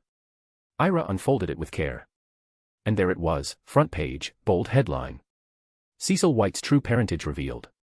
Anonymous source connects heir to scandalous past affair. By Elaine Gerber, special correspondent. London, England. In a shocking turn of events, a new revelation has emerged regarding the lineage of Cecil White, the disowned heir of the powerful and ancient White family of Britain. For days, the legitimacy of Cecil White's birth has been the subject of hushed murmurs and increasingly public speculation. These whispers grew louder following the funeral of the late Lord Elijah White, where many noted the conspicuous absence of the man long presumed to be his son. Now, those murmurs have taken shape, becoming something far more tangible. According to documents and first-hand recollections provided to the Daily Prophet by an anonymous but well-informed source, Cecil White is not, in fact, the son of Elijah White, as previously believed. Instead, it is claimed that his biological father was none other than Adrian Vauquelin, a prominent wizard of the French magical aristocracy and, notably, the husband of current potions master at Beauxbatons Academy, Madame Renée Vauquelin. If these claims are true, it means that Cecil White is not a legitimate White by bloodline, but rather the product of a long-running affair between Olivia White, née Derawan, and Adrian Vauquelin. Both were married to other individuals at the time of their alleged relationship. The implications of this revelation are profound, not only for the integrity of the White family's succession, but for diplomatic relations within the European magical elite. Even more striking is the possible familial link to one of France's most influential magical figures, Isabella Vauquelin, the current French Minister of Magic. Isabella Vauquelin, the eldest daughter of Adrian and Renée Vauquelin, would be Cecil White's half-sister, a fact that has already begun to stir murmurs in the halls of the French ministry. No official comment has yet been issued by Minister Vauquelin or her office, though a press conference is expected later this week. The Vauquelin family has long held prominence in French wizarding circles, but this new connection, if verified, could complicate political allegiances and family legacies alike. Especially as records from the early 1960s appear to have been tampered with, removing any trace of Olivia White's affair or Adrian Vauquelin's potential paternity. As of this publication, no legal motion has been taken by the ministry to challenge the White family's internal decision. However, it must be noted that Cecil White was already disowned by the family prior to this revelation, following a private magical arbitration led by the family's inner circle. The title of matriarch and legitimate heir has since been passed to Ira White, the granddaughter of the late Elijah White and the only known descendant carrying both the bloodline and the magical signature of the White family's ancestral rights. This development only reinforces what has already been decided within the House of White, said Genevieve Theline, a scholar of wizarding inheritance law at Sorbonne Magique. It's not about who was raised in the manor, it's about who carries the blood and the legacy. And in this case, Cecil White carries neither. Ongoing investigation. Magical genealogy archives in Paris and Dijon are reportedly being reviewed. Officials are attempting to verify the authenticity of the leaked records. Minister Vauquelin remains silent on the matter. More on page 3. A family tree tainted, the hidden affairs of the White dynasty. From mistress to minister. What this could mean for France's government. The case for Ira White, a silent matriarch waiting. Ira slowly folded the newspaper, her gloved fingers steady. Just then, the door creaked open. Emma stepped inside, her silhouette outlined by the light from the hallway. Ira looked up, arching an eyebrow. Well, she said, tapping her fingers against the armrest, it's good that the news is finally public. Now that the truth is out, people will begin to question the narrative. We're no longer the villains in this story, not after we reclaimed Cecil's assets and vaults under the family name. This leak shifts the attention. The Vauquelin family, and others tied to him, they'll be the ones answering questions now. She gestured toward the seat across from her. So. What brings you here this early, Emma? Emma stepped forward, a folded letter in her gloved hand. We received a letter, my lady. Ira straightened, her gaze sharpening. A letter. From whom? Emma hesitated a moment before replying. It's from Cecil. That made Ira blink. She reached for the letter, her expression unreadable. Oh. And what does he want now? Is this some pathetic attempt at peace? She unfolded the parchment, eyes scanning the neat, deliberate handwriting. As she read, her lips slowly curled into a smirk, and then a soft, amused laugh escaped her. Well, well. He's invited me to a one-on-one meeting, she said aloud. What do you think, Emma? Why now? What's his angle? I don't know, my lady, Emma said carefully. Perhaps it's a trap. Ira shook her head. I doubt it. He's many things, but he isn't foolish enough to try and harm me directly. If anything happens to me, everyone will know who's responsible. He doesn't want to end up hunted like a criminal by the ministry. Her eyes narrowed. No, this is something else. A negotiation, perhaps. Or a desperate plea. Either way, I want to see him. Emma nodded. If that is your wish, I will accompany you. Of course you will, Ira said, rising from her seat. And I'm certain he won't come alone either. He'll bring someone, if not his lapdog allies, then certainly his little lover. She turned toward the tall mirror near the bookshelf, smoothing her robes with a quiet sense of finality. Let's prepare. It's been too long since I've spoken to my dear uncle face to face. There's much to discuss. Emma hesitated again. There is one more matter, my lady. Ira looked back. Yes. Emma's expression dimmed. The elf, Shunny. She's dead. Ira's brows furrowed. Dead? What happened? When we locked her in the dungeon, the truth serum's effects wore off overnight. She realized she had betrayed Adrian and Lady Olivia, and it broke her. She began screaming, calling herself a bad elf. She struck her head against the dungeon wall repeatedly until her skull cracked. Ira was silent. The air in the room seemed to grow heavier. She kept repeating, Shunny is a bad elf. Shunny betrayed Madam. Shunny betrayed Master Adrian, until Emma's voice trailed off. For a few seconds, there was nothing but the ticking of the enchanted clock on the mantel. Then Ira said, quietly, very well. Have her buried properly, somewhere quiet. And clean the dungeon. I want no trace of this left behind. Emma bowed. Yes, my lady. Ira turned back toward the window, her white hair catching the soft morning light. So much for loyalty, she murmured. Even the broken ones find a way to destroy themselves. A quiet pause lingered between them before she spoke again, her voice crisp and composed. Now let's not waste time. I have a meeting to attend and an uncle to torment. Chapter 94, Dear Uncle. It was near midnight, somewhere in the woods outside London. A pale mist hovered over the damp earth, curling around the twisted branches above. Ira and Emma walked side by side beneath the shadowed trees, their footsteps soft against the mossy ground. Did the Vauquelin family respond to any of the published newspapers? Ira asked, her voice quiet but sharp with intent. Emma shook her head. As far as I searched, there's silence. Not a word from their side. Minister Vauquelin hasn't attended her formal meetings for the past 2 days either. Seems the scandal around Cecil has had an impact on her. Ira gave a low hum. Maybe, but not that much. She's an experienced minister, 5 years in that position. She knows how to navigate these things. As they walked deeper into the woods, they came upon a clearing. An open field bathed in pale moonlight lay before them. At its center, Cecil sat in a conjured chair, arms resting heavily on the armrests, posture rigid with authority. Behind him stood Josh, silent and stoic. Ira's lips curved into a smirk as she approached. "Oh dear uncle," she said smoothly, "are you sitting like that to intimidate me? Or are you practicing your claim to the Vauquelin family throne?" Cecil turned his cold gaze toward her. "I thought you wouldn't come," he said evenly. With a flick of her wand, Ira conjured her own chair, grander than Cecil's, towering in design, a striking white that gleamed in the moonlight. She sat with the elegance of someone who knew exactly who she was. "Oh no," she replied mockingly, "you were definitely expecting me. Otherwise, you wouldn't be here." Her gaze flicked to Josh. Her smirk returned. "And is this our daughter-in-law now, uncle? Doesn't seem much of a looker, to be honest. Your standards are questionable." Cecil's brow twitched. "Stop acting like an adult. It doesn't suit you." Ira ignored the jab. "So, what is it you summoned me for? Surely not to bond like a good niece and uncle." Josh stepped forward, finally speaking. "We want you to withdraw all your claims, all the claims against Cecil regarding his legitimacy. Reinstate his assets, bank vaults, titles. Speak to Minister Fudge, have the sanctions lifted, and publicly declare the information false." Ira blinked at them for a moment as if listening to a performance of absurd theater.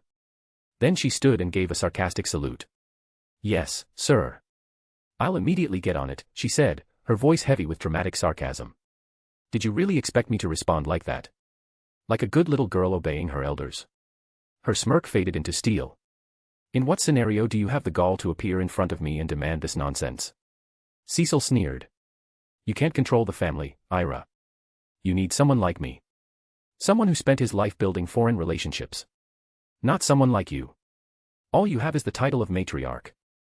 Ira arched an eyebrow. "All those relationships," she said slowly, "and yet here you are, alone. No backing, no diplomatic alliances. Pretending to be the heir of a family that has already rejected you. You don't have anyone to support your claims, and I certainly will not acknowledge you as a white. You're not one. You never were. Your blood is Vauquelin blood. You have no claim to my family." Cecil's jaw tightened, but he held his temper. "You think I'll give up the family name that easily? If so, you're delusional. I'll never give up what's rightfully mine." Ira's eyes narrowed. "Have you not read today's news, uncle? You don't belong to the white family. You're a Vauquelin. French-born and British-raised. I think it's time you stop pretending." She stepped closer. "Why don't you challenge the lord of the Vauquelin family, your half-brother? Go fight for that name. You mocked me every chance you had, calling me a bastard, claiming my mother was unfaithful. But the irony." Her voice turned cold. "It was you all along. It was your mother who was unfaithful. And you, the unwanted child, hiding behind lies." Cecil's expression cracked, fury dancing behind his eyes. But before he could speak, Ira pressed further. "So stop these childish games. Stop digging in the wrong soil. If you want inheritance, go search elsewhere." Cecil shot to his feet. "You don't talk about my mother like that. I was raised here. I was told all my life that I am the true heir. I don't care whether I'm a white or not, that family belongs to me. And if I can't have it, then you certainly won't either." Ira rose, her expression turning lethal. "So are you threatening war, uncle? A war with the white family?" Josh quickly stepped between them. "Please, calm down, Miss Ira. Both of you, let's remain civilized." Ira stared Cecil down for a long moment. Then she smirked. "Even if I showed mercy, even if I forgave you for everything, do you know what grandfather said before he died?" She paused. "He told me to remove you. He said you were a threat to the family." Cecil's hands clenched into fists, his teeth grinding in his skull. Ira leaned in. "He knew, uncle. He knew all along that you were a bastard. That's why he treated you the way he did. That's why he humiliated you, silenced you, downgraded you. It was revenge. His revenge. And your dear mother, oh, he killed her. Cecil paled. Liar. He told you it was an accident. Dark wizards. But no, it was grandfather. He killed her and her lover. She begged him. Cried at his feet. And he still did it. Shut up. Cecil screamed. Don't talk about my mother. How dare you? I'll kill you. His wand flashed out, but before he could cast a spell, Emma had her own wand drawn, aimed directly at his heart. Put your wand down, Cecil, she said coldly. You so much as raise it again, the next thing you'll face is the death curse. Josh threw himself in front of Cecil. Mrs. Emma, please, it's not serious. He's just out of control. He whispered urgently into Cecil's ear, she wants you to make a mistake, she wants you to give her a reason to start a fight between each other and you know the plan, the last thing we want is a war. Cecil's glare never left Ira. Don't you ever talk about my mother like that again. Ira laughed softly. Why not? Realizing the truth hurts. Realizing your mother spread her legs for another man while she had a husband and a son. She smirked as Cecil seethed. Funny, isn't it? You called my mother a whore for years. But actually, you were describing your own. Emma leaned toward her and whispered, my lady, I think you've gone too far. His mother is also your grandmother. Ira didn't blink. I could care less. She's dead. And unimportant. She looked between the two men. Now stop trying to scare me. I'm not some timid girl you can bully. You claim the purebloods will strike me down. It's been a week. The White family is still standing. Still strong. You can't manipulate me. She turned to Cecil. Go beg the Vauclins. Let's see if Maximilian Vauclin will accept you, a half-brother, and illegitimate at that, into his noble line. I doubt he will. With that, Ira turned to Emma. Let's go. This meeting was pointless. A waste of time talking to this idiot. They turned their backs and walked toward the trees, the moon casting silver light across their path. Behind them, Cecil screamed after her, his voice echoing through the forest, if I can't have that family, I will destroy the White family. I will destroy you. I will destroy everything. Ira didn't even flinch. Why don't we just kill this bastard, she muttered to Emma. Finish him and save ourselves the drama. Emma's voice was steady. That would be a terrible idea, miss. The entire wizarding world is watching this unfold. If he dies now, you'll be the first suspect, even if they can't prove anything. Your reputation would suffer, and that's the last thing we need. The public won't look kindly on a young girl with blood on her hands. Ira gave a bitter chuckle. Unfortunately, my hands are already soaked in blood. Emma nodded. Now is not the time. We have no solid reason. Everything is still rumor. No legal justification to strike. So we sabotage him more? Ira asked. Yes, my lady, Emma said simply. They walked away beneath the quiet trees, moonlight streaking through the leaves above. I'm waiting, Ira murmured, her voice filled with cold patience. Waiting to see how the Vauclin family responds. Chapter 95, A Morning. It was a gentle morning in the garden of the White Manor. Ira sat beneath the canopy of flowering trees, the sun casting soft golden rays across the grass. The air was fresh, the scent of roses mingling with the steam from the cup of milk tea she held in her hands. It had been a week since her conversation with the Cecil, and today, she allowed herself a rare moment of quiet. As she sipped her tea, Emma appeared from the garden path, her voice calm but alert. My lady, you have a visitor. Ira glanced up. Who is it? Who wants to visit me this early in the morning? Emma hesitated. It's Renee Vauclin, your grandmother. Ira raised a single brow. I certainly didn't expect her to come. I thought she would be hiding a bit longer. She fell silent for a moment, her gaze drifting toward the blossoms nearby. Emma, she said slowly, there's something that's been bothering me since my meeting with Cecil. Why didn't the house elf, Shunny, ever reveal the truth to him? Why didn't she tell him he was the son of Adrian Vauclin? Why didn't she say that his mother's killer was Elijah, my grandfather? She stared down at her tea, brow furrowed. Even though Cecil was Olivia's son, after her death, ownership of the house elf could have passed to him. So why didn't she speak up? If she truly belonged to Olivia, she should have said something. She had nearly 20 years to tell him the truth, yet she said nothing. Emma folded her hands. Maybe Olivia wanted to protect him. Maybe she gave the house elf strict orders to stay silent, to keep Cecil safe. If the Vauclin family had known about an illegitimate son, they might have taken action. Ira nodded slowly. It's plausible. Maybe Olivia feared for him. But then there's Renee. She knew everything, didn't she? And she did nothing. That's what's complicated. Emma was silent for a moment. Then she reminded gently, "My lady. Madame Vauquelin is still waiting." Ira sighed and set her tea aside. "Fine. Bring her here. The sun is too pleasant to waste indoors. Let's see what she's come for." A few minutes passed before Ira heard the firm sound of approaching footsteps. Renee Vauquelin entered the garden, with Emma following close behind. Ira stood to greet her, brushing invisible wrinkles from her skirts. Her voice was calm but sharp. "I didn't expect you to come," she said evenly. Renee looked at her granddaughter, standing tall in the morning light, and said nothing for a moment. Emma gestured politely. "Please, Madame Vauquelin, have a seat." Renee lowered herself gracefully onto the chair across from Ira, and Ira took her place once more. "Lolly," Ira called softly. With a pop, the loyal house elf appeared. "Yes, my lady. Bring some tea and snacks for our guest." Lolly bowed. "At once, my lady," and vanished again.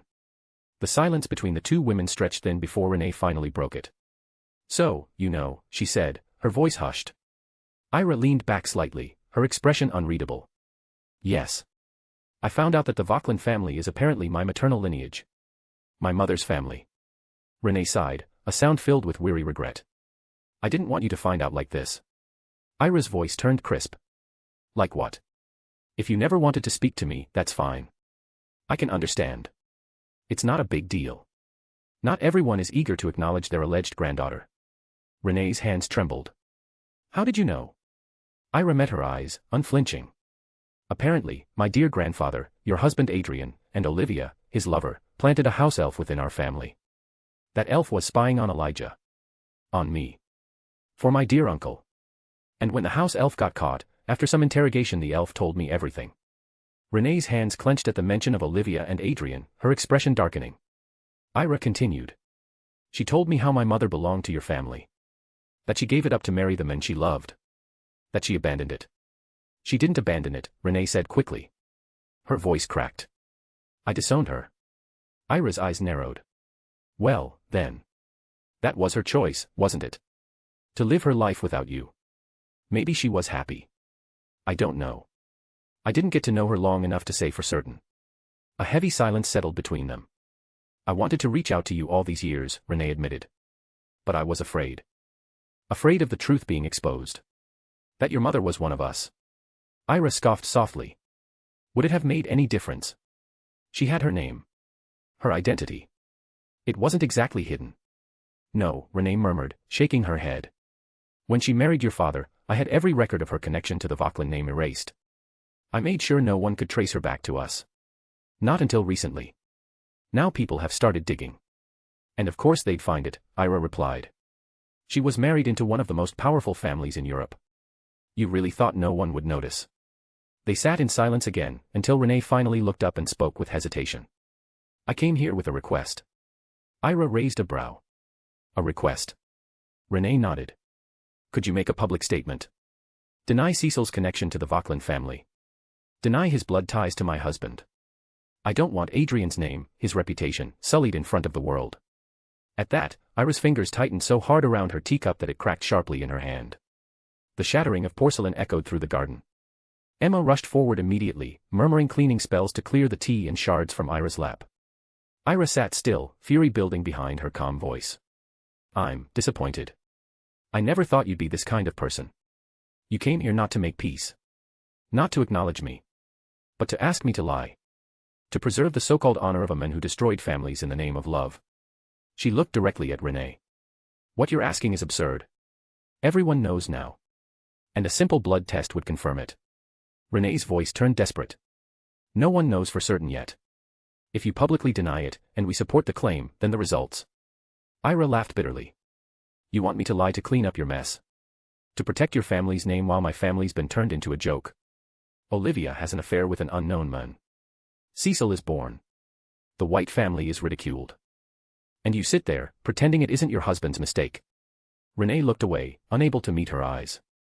"I never imagined my first real meeting with my grandmother would be like this," Ira said coldly. "You ask me to give up what little dignity my family has left, just to cover for your unfaithful husband. I didn't expect this from you. Professor. At that word, Professor, Renee flinched, tears filling her eyes. I know what I'm asking is too much. But I promise you, your family's honor won't be affected. I'm sure, if Maria were alive, she would agree with me. Ira's face turned hard. Don't. Don't use my mother to manipulate me. You know nothing about her. Nothing. You don't know how she lived, how she was treated. How even the servants here whispered about her just because she gives birth to a child who looked nothing like her husband, so don't use her. You don't have the right to say that, not after you abandoned her. She was alone, and died all alone. And you didn't even care to attend her funeral at least. She rose from her seat. I didn't leak the news about Cecil's parentage. But I won't go out of my way to lie and deny it either. He is from your family. If you want to chase down whoever made it public, be my guest. Lolly, she called, please escort Madame Vauquelin back. The elf appeared instantly. This way, madam, she said gently. Renee stood, her eyes brimming with unshed tears, but she said nothing as she followed Lolly out of the garden. As the footsteps faded, Emma turned to Ira. Are you all right, my lady? Ira let out a breath. Do you think I'm upset because she didn't hug me and call me her granddaughter? No. I'm angry because she came here just to ask me to deny the truth. To protect the honor of the men who ruined lives. She shook her head in disbelief. And what I still don't understand is, why is she defending him? My grandfather killed his wife for betrayal, but here she is, coming to bury her unfaithful husband's mistakes. Why? Emma's voice was quiet. Maybe she loved him. Maybe, despite the betrayal, she's still obsessed with him. Maybe she doesn't want his memory to be shamed. Ira sneered. What a horrible woman. She abandoned her daughter for loving the wrong man. She disowned her without a second thought. But for Adrian, who never even loved her, she still fights to preserve his honor. She turned away from the path, the sun now glinting off her snowy hair as the garden fell into silence once more. Chapter 96, Vauquelin Family. Vauquelin Palace, countryside of France. Nestled deep in the rolling countryside of France, the Vauquelin Palace stood with timeless majesty. Its spires pierced the blue morning sky, and the sweeping fields that surrounded it swayed gently under the breeze, adding an air of serenity to its grandeur. The estate bustled quietly, servants moved about with practiced grace, some flicking their wands to polish the marble floors and tall windows, others preparing a silver tray of steaming tea and delicate pastries. Within the grand office of the lord of the palace, the air was heavy with expectation. Sunlight streamed in through tall windows, casting golden rays across the ornate wooden walls. Seated at the head of the room, in a carved chair of dark cherry wood, was Maximilian Vauquelin. His brown hair was neatly combed back, his sharp blue eyes fixed in a pensive stare. Across from him sat two women, his mother, Renee Vauquelin, poised and quiet, and his sister, Isabella, her posture rigid, eyes flickering with a restrained storm. The silence was broken by the soft creak of the double doors opening. A pair of servants entered swiftly, placing porcelain cups of tea and a small arrangement of fine French pastries on the table between them. After a bow, they exited, and the room was once again sealed. Maximilian reached for his teacup but did not sip. Instead, his voice rang low and firm. So, what should we do, Mom? Renee, who had been staring into the surface of her untouched tea, remained silent. Her expression was unreadable. Isabella turned her gaze toward her brother, then looked at her mother with tightly pressed lips. Of course we must find the truth, Isabella said, voice clipped. But before that, I think Mother has things to explain, don't you, Maman? Renee did not move. Isabella's voice sharpened. I think we deserve to know the truth. About what really happened to Père, Father. Why he suddenly developed a heroic urge to fight dark wizards, and then got himself killed. And now, there are rumors that he had a son. A son, Mother. She leaned forward, her eyes blazing. Not just any child, but a son with Olivia White. Ira's grandmother. What is going on, Mother? I dismissed these claims for days, thinking them absurd. But your silence, your damned silence, is making it impossible to keep pretending. So I ask you, again, did Père really have an affair with Olivia White? The pause that followed was suffocating. Then, slowly, Renee exhaled, her shoulders falling. Yes, she said quietly. He did. And yes, he had a son with her. That man. Cecil, he is your father's child. A beat passed. Then Isabella's eyes widened. Her fingers clenched around the arms of her chair. For a long, suspended moment, she said nothing. When she finally did, her voice cracked. I can't believe it. How could he? How could Père do that? He was such a loving father. He was always there for us. How could he be this person? Renee looked down at her lap. Her face was pale, stricken with a quiet grief. I don't know, she said softly. Isabella's throat bobbed. Is he really dead? I mean, what if he ran away with her? This time, it was Maximilian who answered, his voice cold and emotionless. No. He's dead. I've been told by Elijah White himself, he killed him. Elijah killed both Olivia and Pear. Isabella covered her mouth, a long breath escaping her lips. She turned slowly toward her brother. Wait a minute. Did you know about this? Did you know about the affair?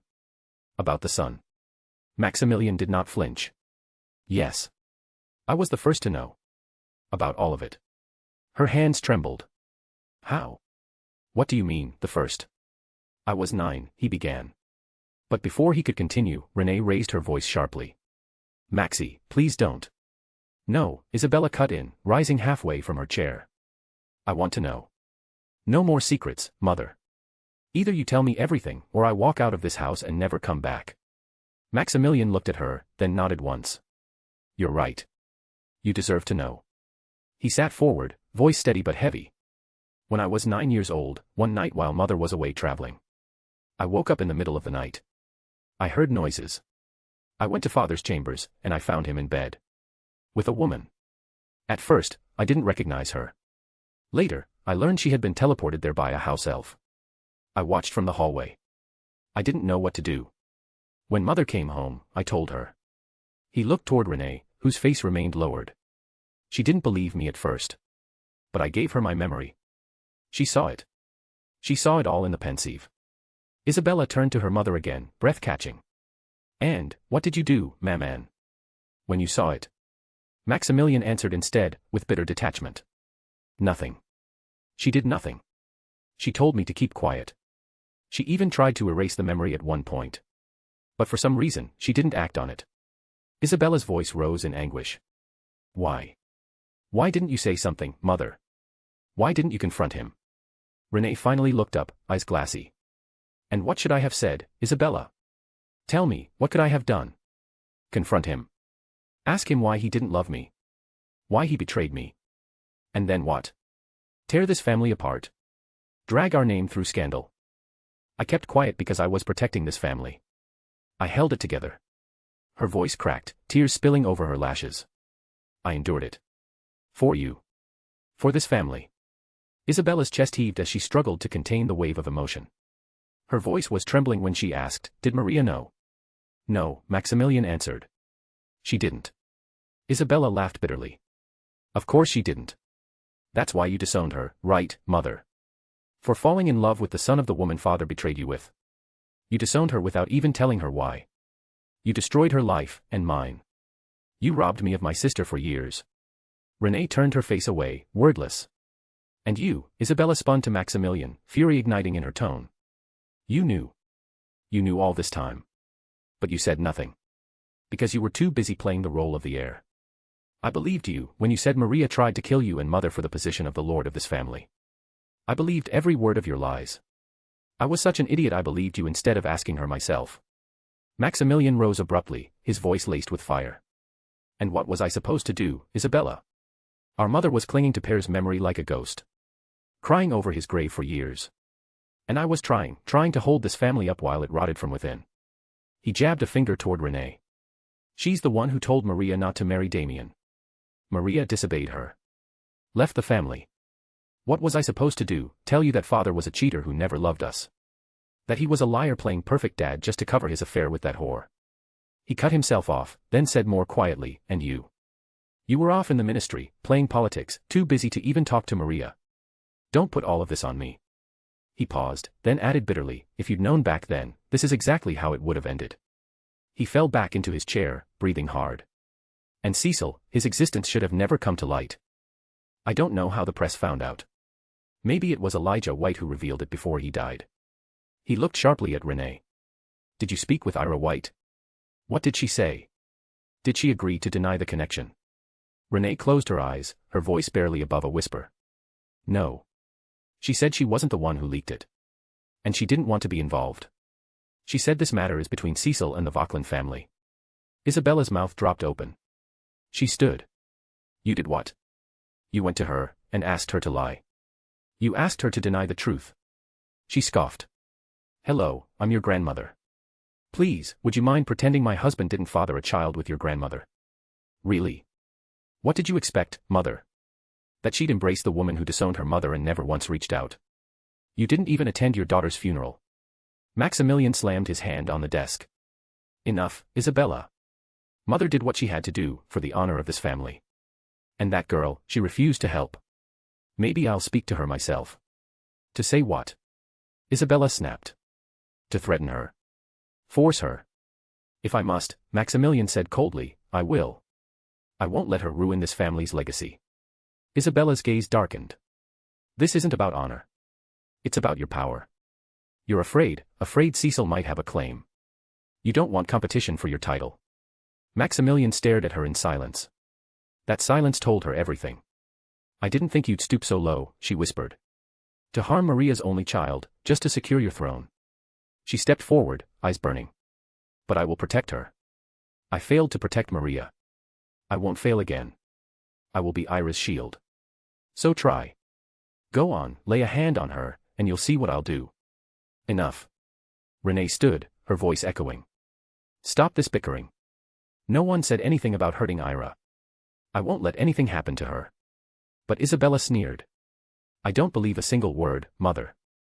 Not after what you did to Maria. She turned on her heel. I'll be watching. The moment you so much as pressure that girl, I'll come for both of you. Without another glance, she stormed out of the office, the heavy doors swinging shut behind her with a final thud. Chapter 97, Unrest in France. Maximilian Vauquelin. At the White Manor in London, Ira sat alone in her study, the afternoon light spilling in golden pools across the polished oak desk. A letter lay open before her, its fine parchment emblazoned with the seal of the British Ministry of Magic. It was a formal note of gratitude, thanking her for the generous donation of 10,000 galleons, an act of goodwill she had committed more out of duty than sentiment. She exhaled softly and set the letter aside, just as a polite knock echoed at the door. Enter, Ira called, her tone composed. The door opened to reveal Emma, her ever-efficient assistant. She stepped forward and stood respectfully before Ira's desk, hands folded neatly in front of her. Ira raised an eyebrow. Let me guess, someone has disrupted our business. Emma nodded. Yes, my lady. We've received reports from France. Certain families are opposing our interests, most notably in the Allée de Merveilles. The White family hotel located there is under pressure. There have been aggressive attempts to force its sale.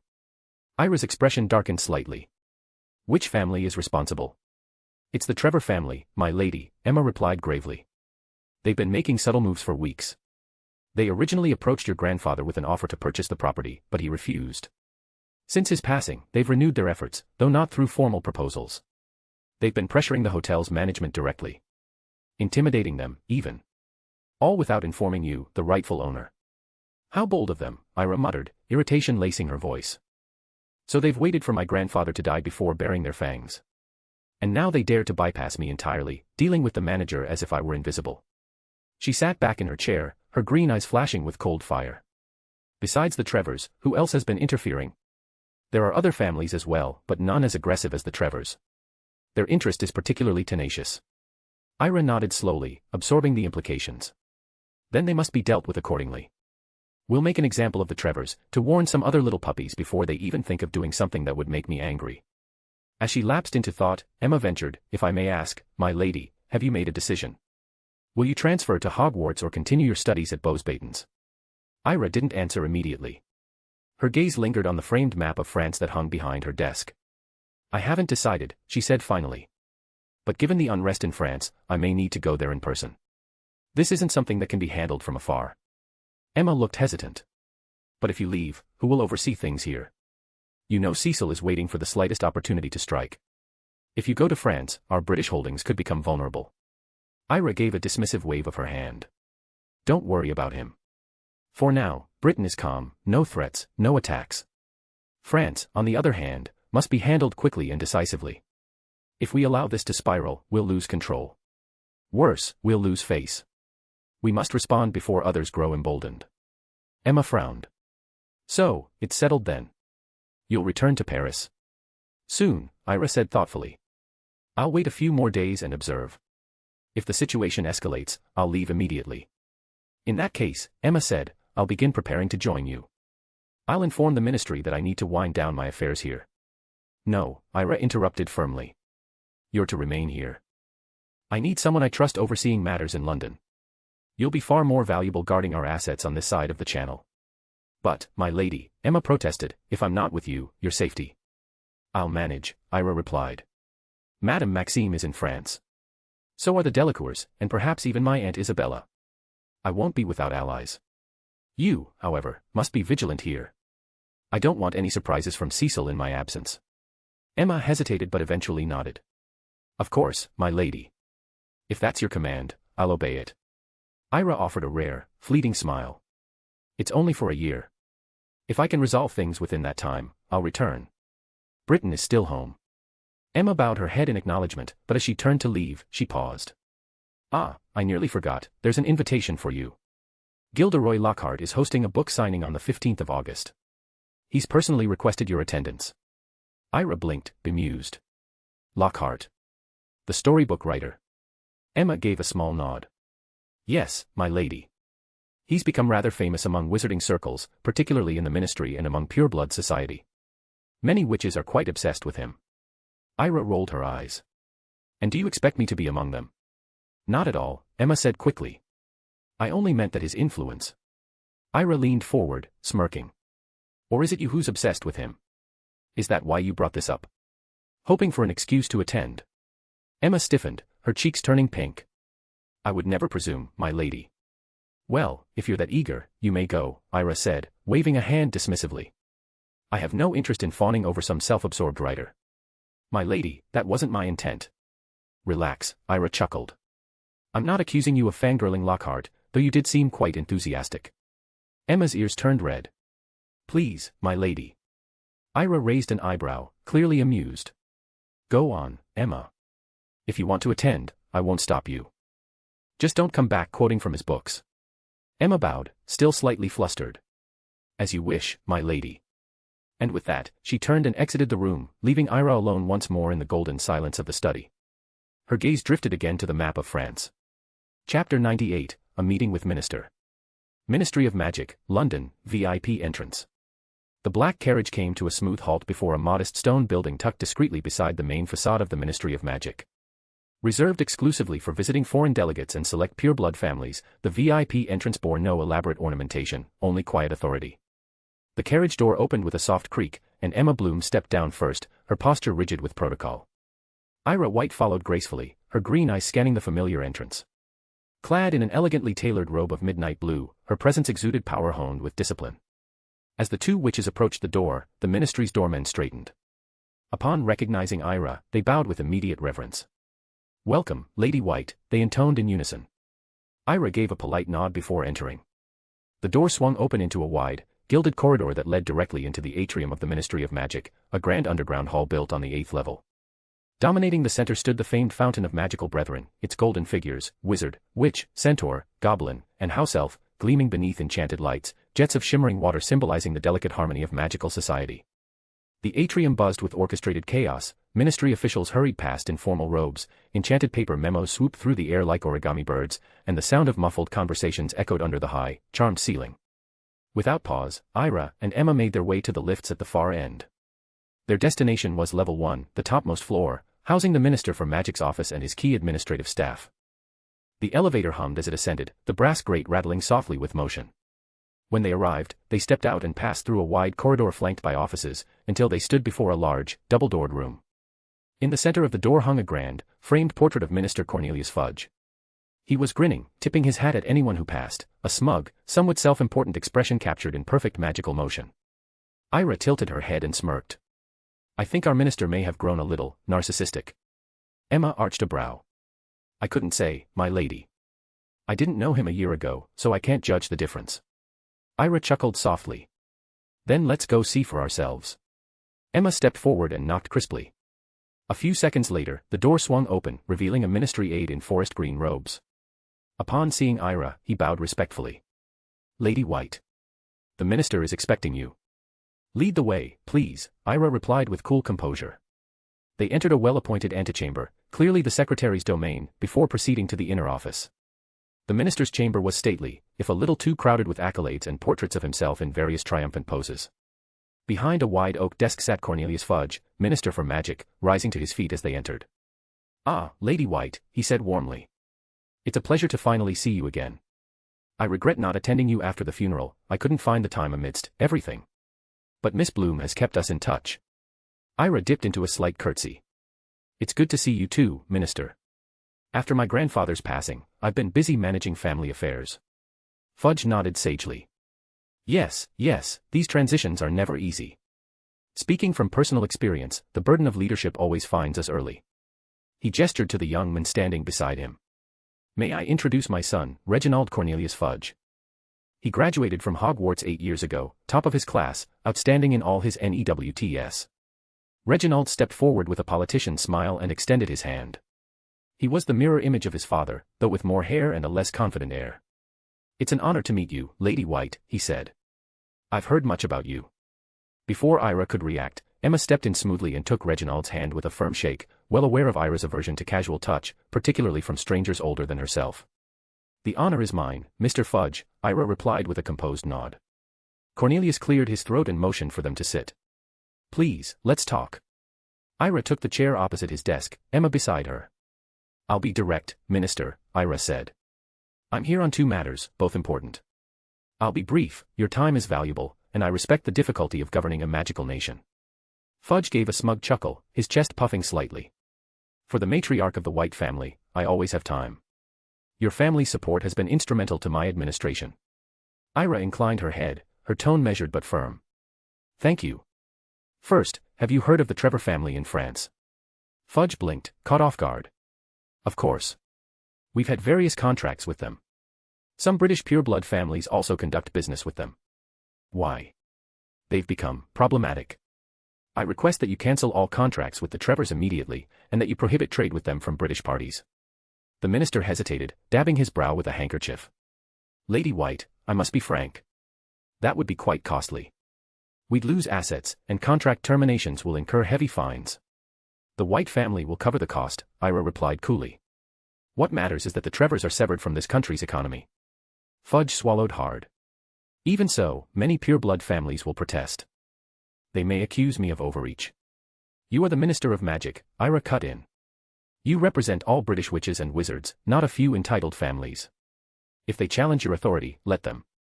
The White family stands behind you. You've proven yourself a capable leader. Show them you're not afraid to act." Her words, both flattery and subtle challenge, had the intended effect. Fudge straightened his shoulders and smiled with forced confidence. "Of course, Lady White. British families will always come first, especially over some French ones." Ira's lips curled in satisfaction. "Excellent. Now for the second matter. I will be returning to Bosbatons this year. There are unresolved issues that require my attention. While I'm away, Emma Bloom will serve as acting matriarch in my stead." Fudge nodded readily. "Miss Bloom and I have spoken in several meetings. I find her quite capable. You needn't worry, your family's affairs will be respected." Ira rose to her feet. "Thank you, Minister. Before I go, please accept an additional donation of 20,000 galleons from the White family to support your next public project." For a brief moment, Fudge's expression lit up as though she had handed him a golden crown. "That's exceedingly generous. With your support, the ministry has achieved so much, and will do even more. Rest assured, Lady White, your interests are safe in Britain." The syrup in his voice was unmistakable now, each word dripping with gratitude and political calculation. Ira gave a graceful nod. "It was good to see you, Minister. I shall take my leave." "Until next time, Lady White," he said, bowing slightly as she and Emma departed. Once the door had closed, the smile dropped from Fudge's face. He turned to his son with a withering glare. "I brought you here to impress that girl," he hissed. "And you stood there like a tongue-tied troll. You said nothing. Couldn't even offer an opinion." Reginald looked helpless. "But Dad. She was talking about French families and politics. What was I supposed to say?" Fudge smacked his forehead in exasperation. "Merlin, help me. Do you have any idea who she is? She's the golden goose of Britain. The next lord of the White family will be whoever marries her. Every old family is trying to match their sons, or cousins, or nephews, with her. I gave you a chance, and you wasted it." He stepped closer, eyes gleaming with ambition. "If you manage to court and seduce her, to marry her, then everything will be ours. No more Dumbledore. No more opposition. She's your ticket to real power. Reginald blinked, uncertain. So, you want me to chase after her? Now. Yes, now. Find her. Invite her for tea, dinner, whatever it takes. Win her favor. Go. Without another word, Reginald bolted toward the corridor, his father's ambitions pushing him faster than his own feet could manage.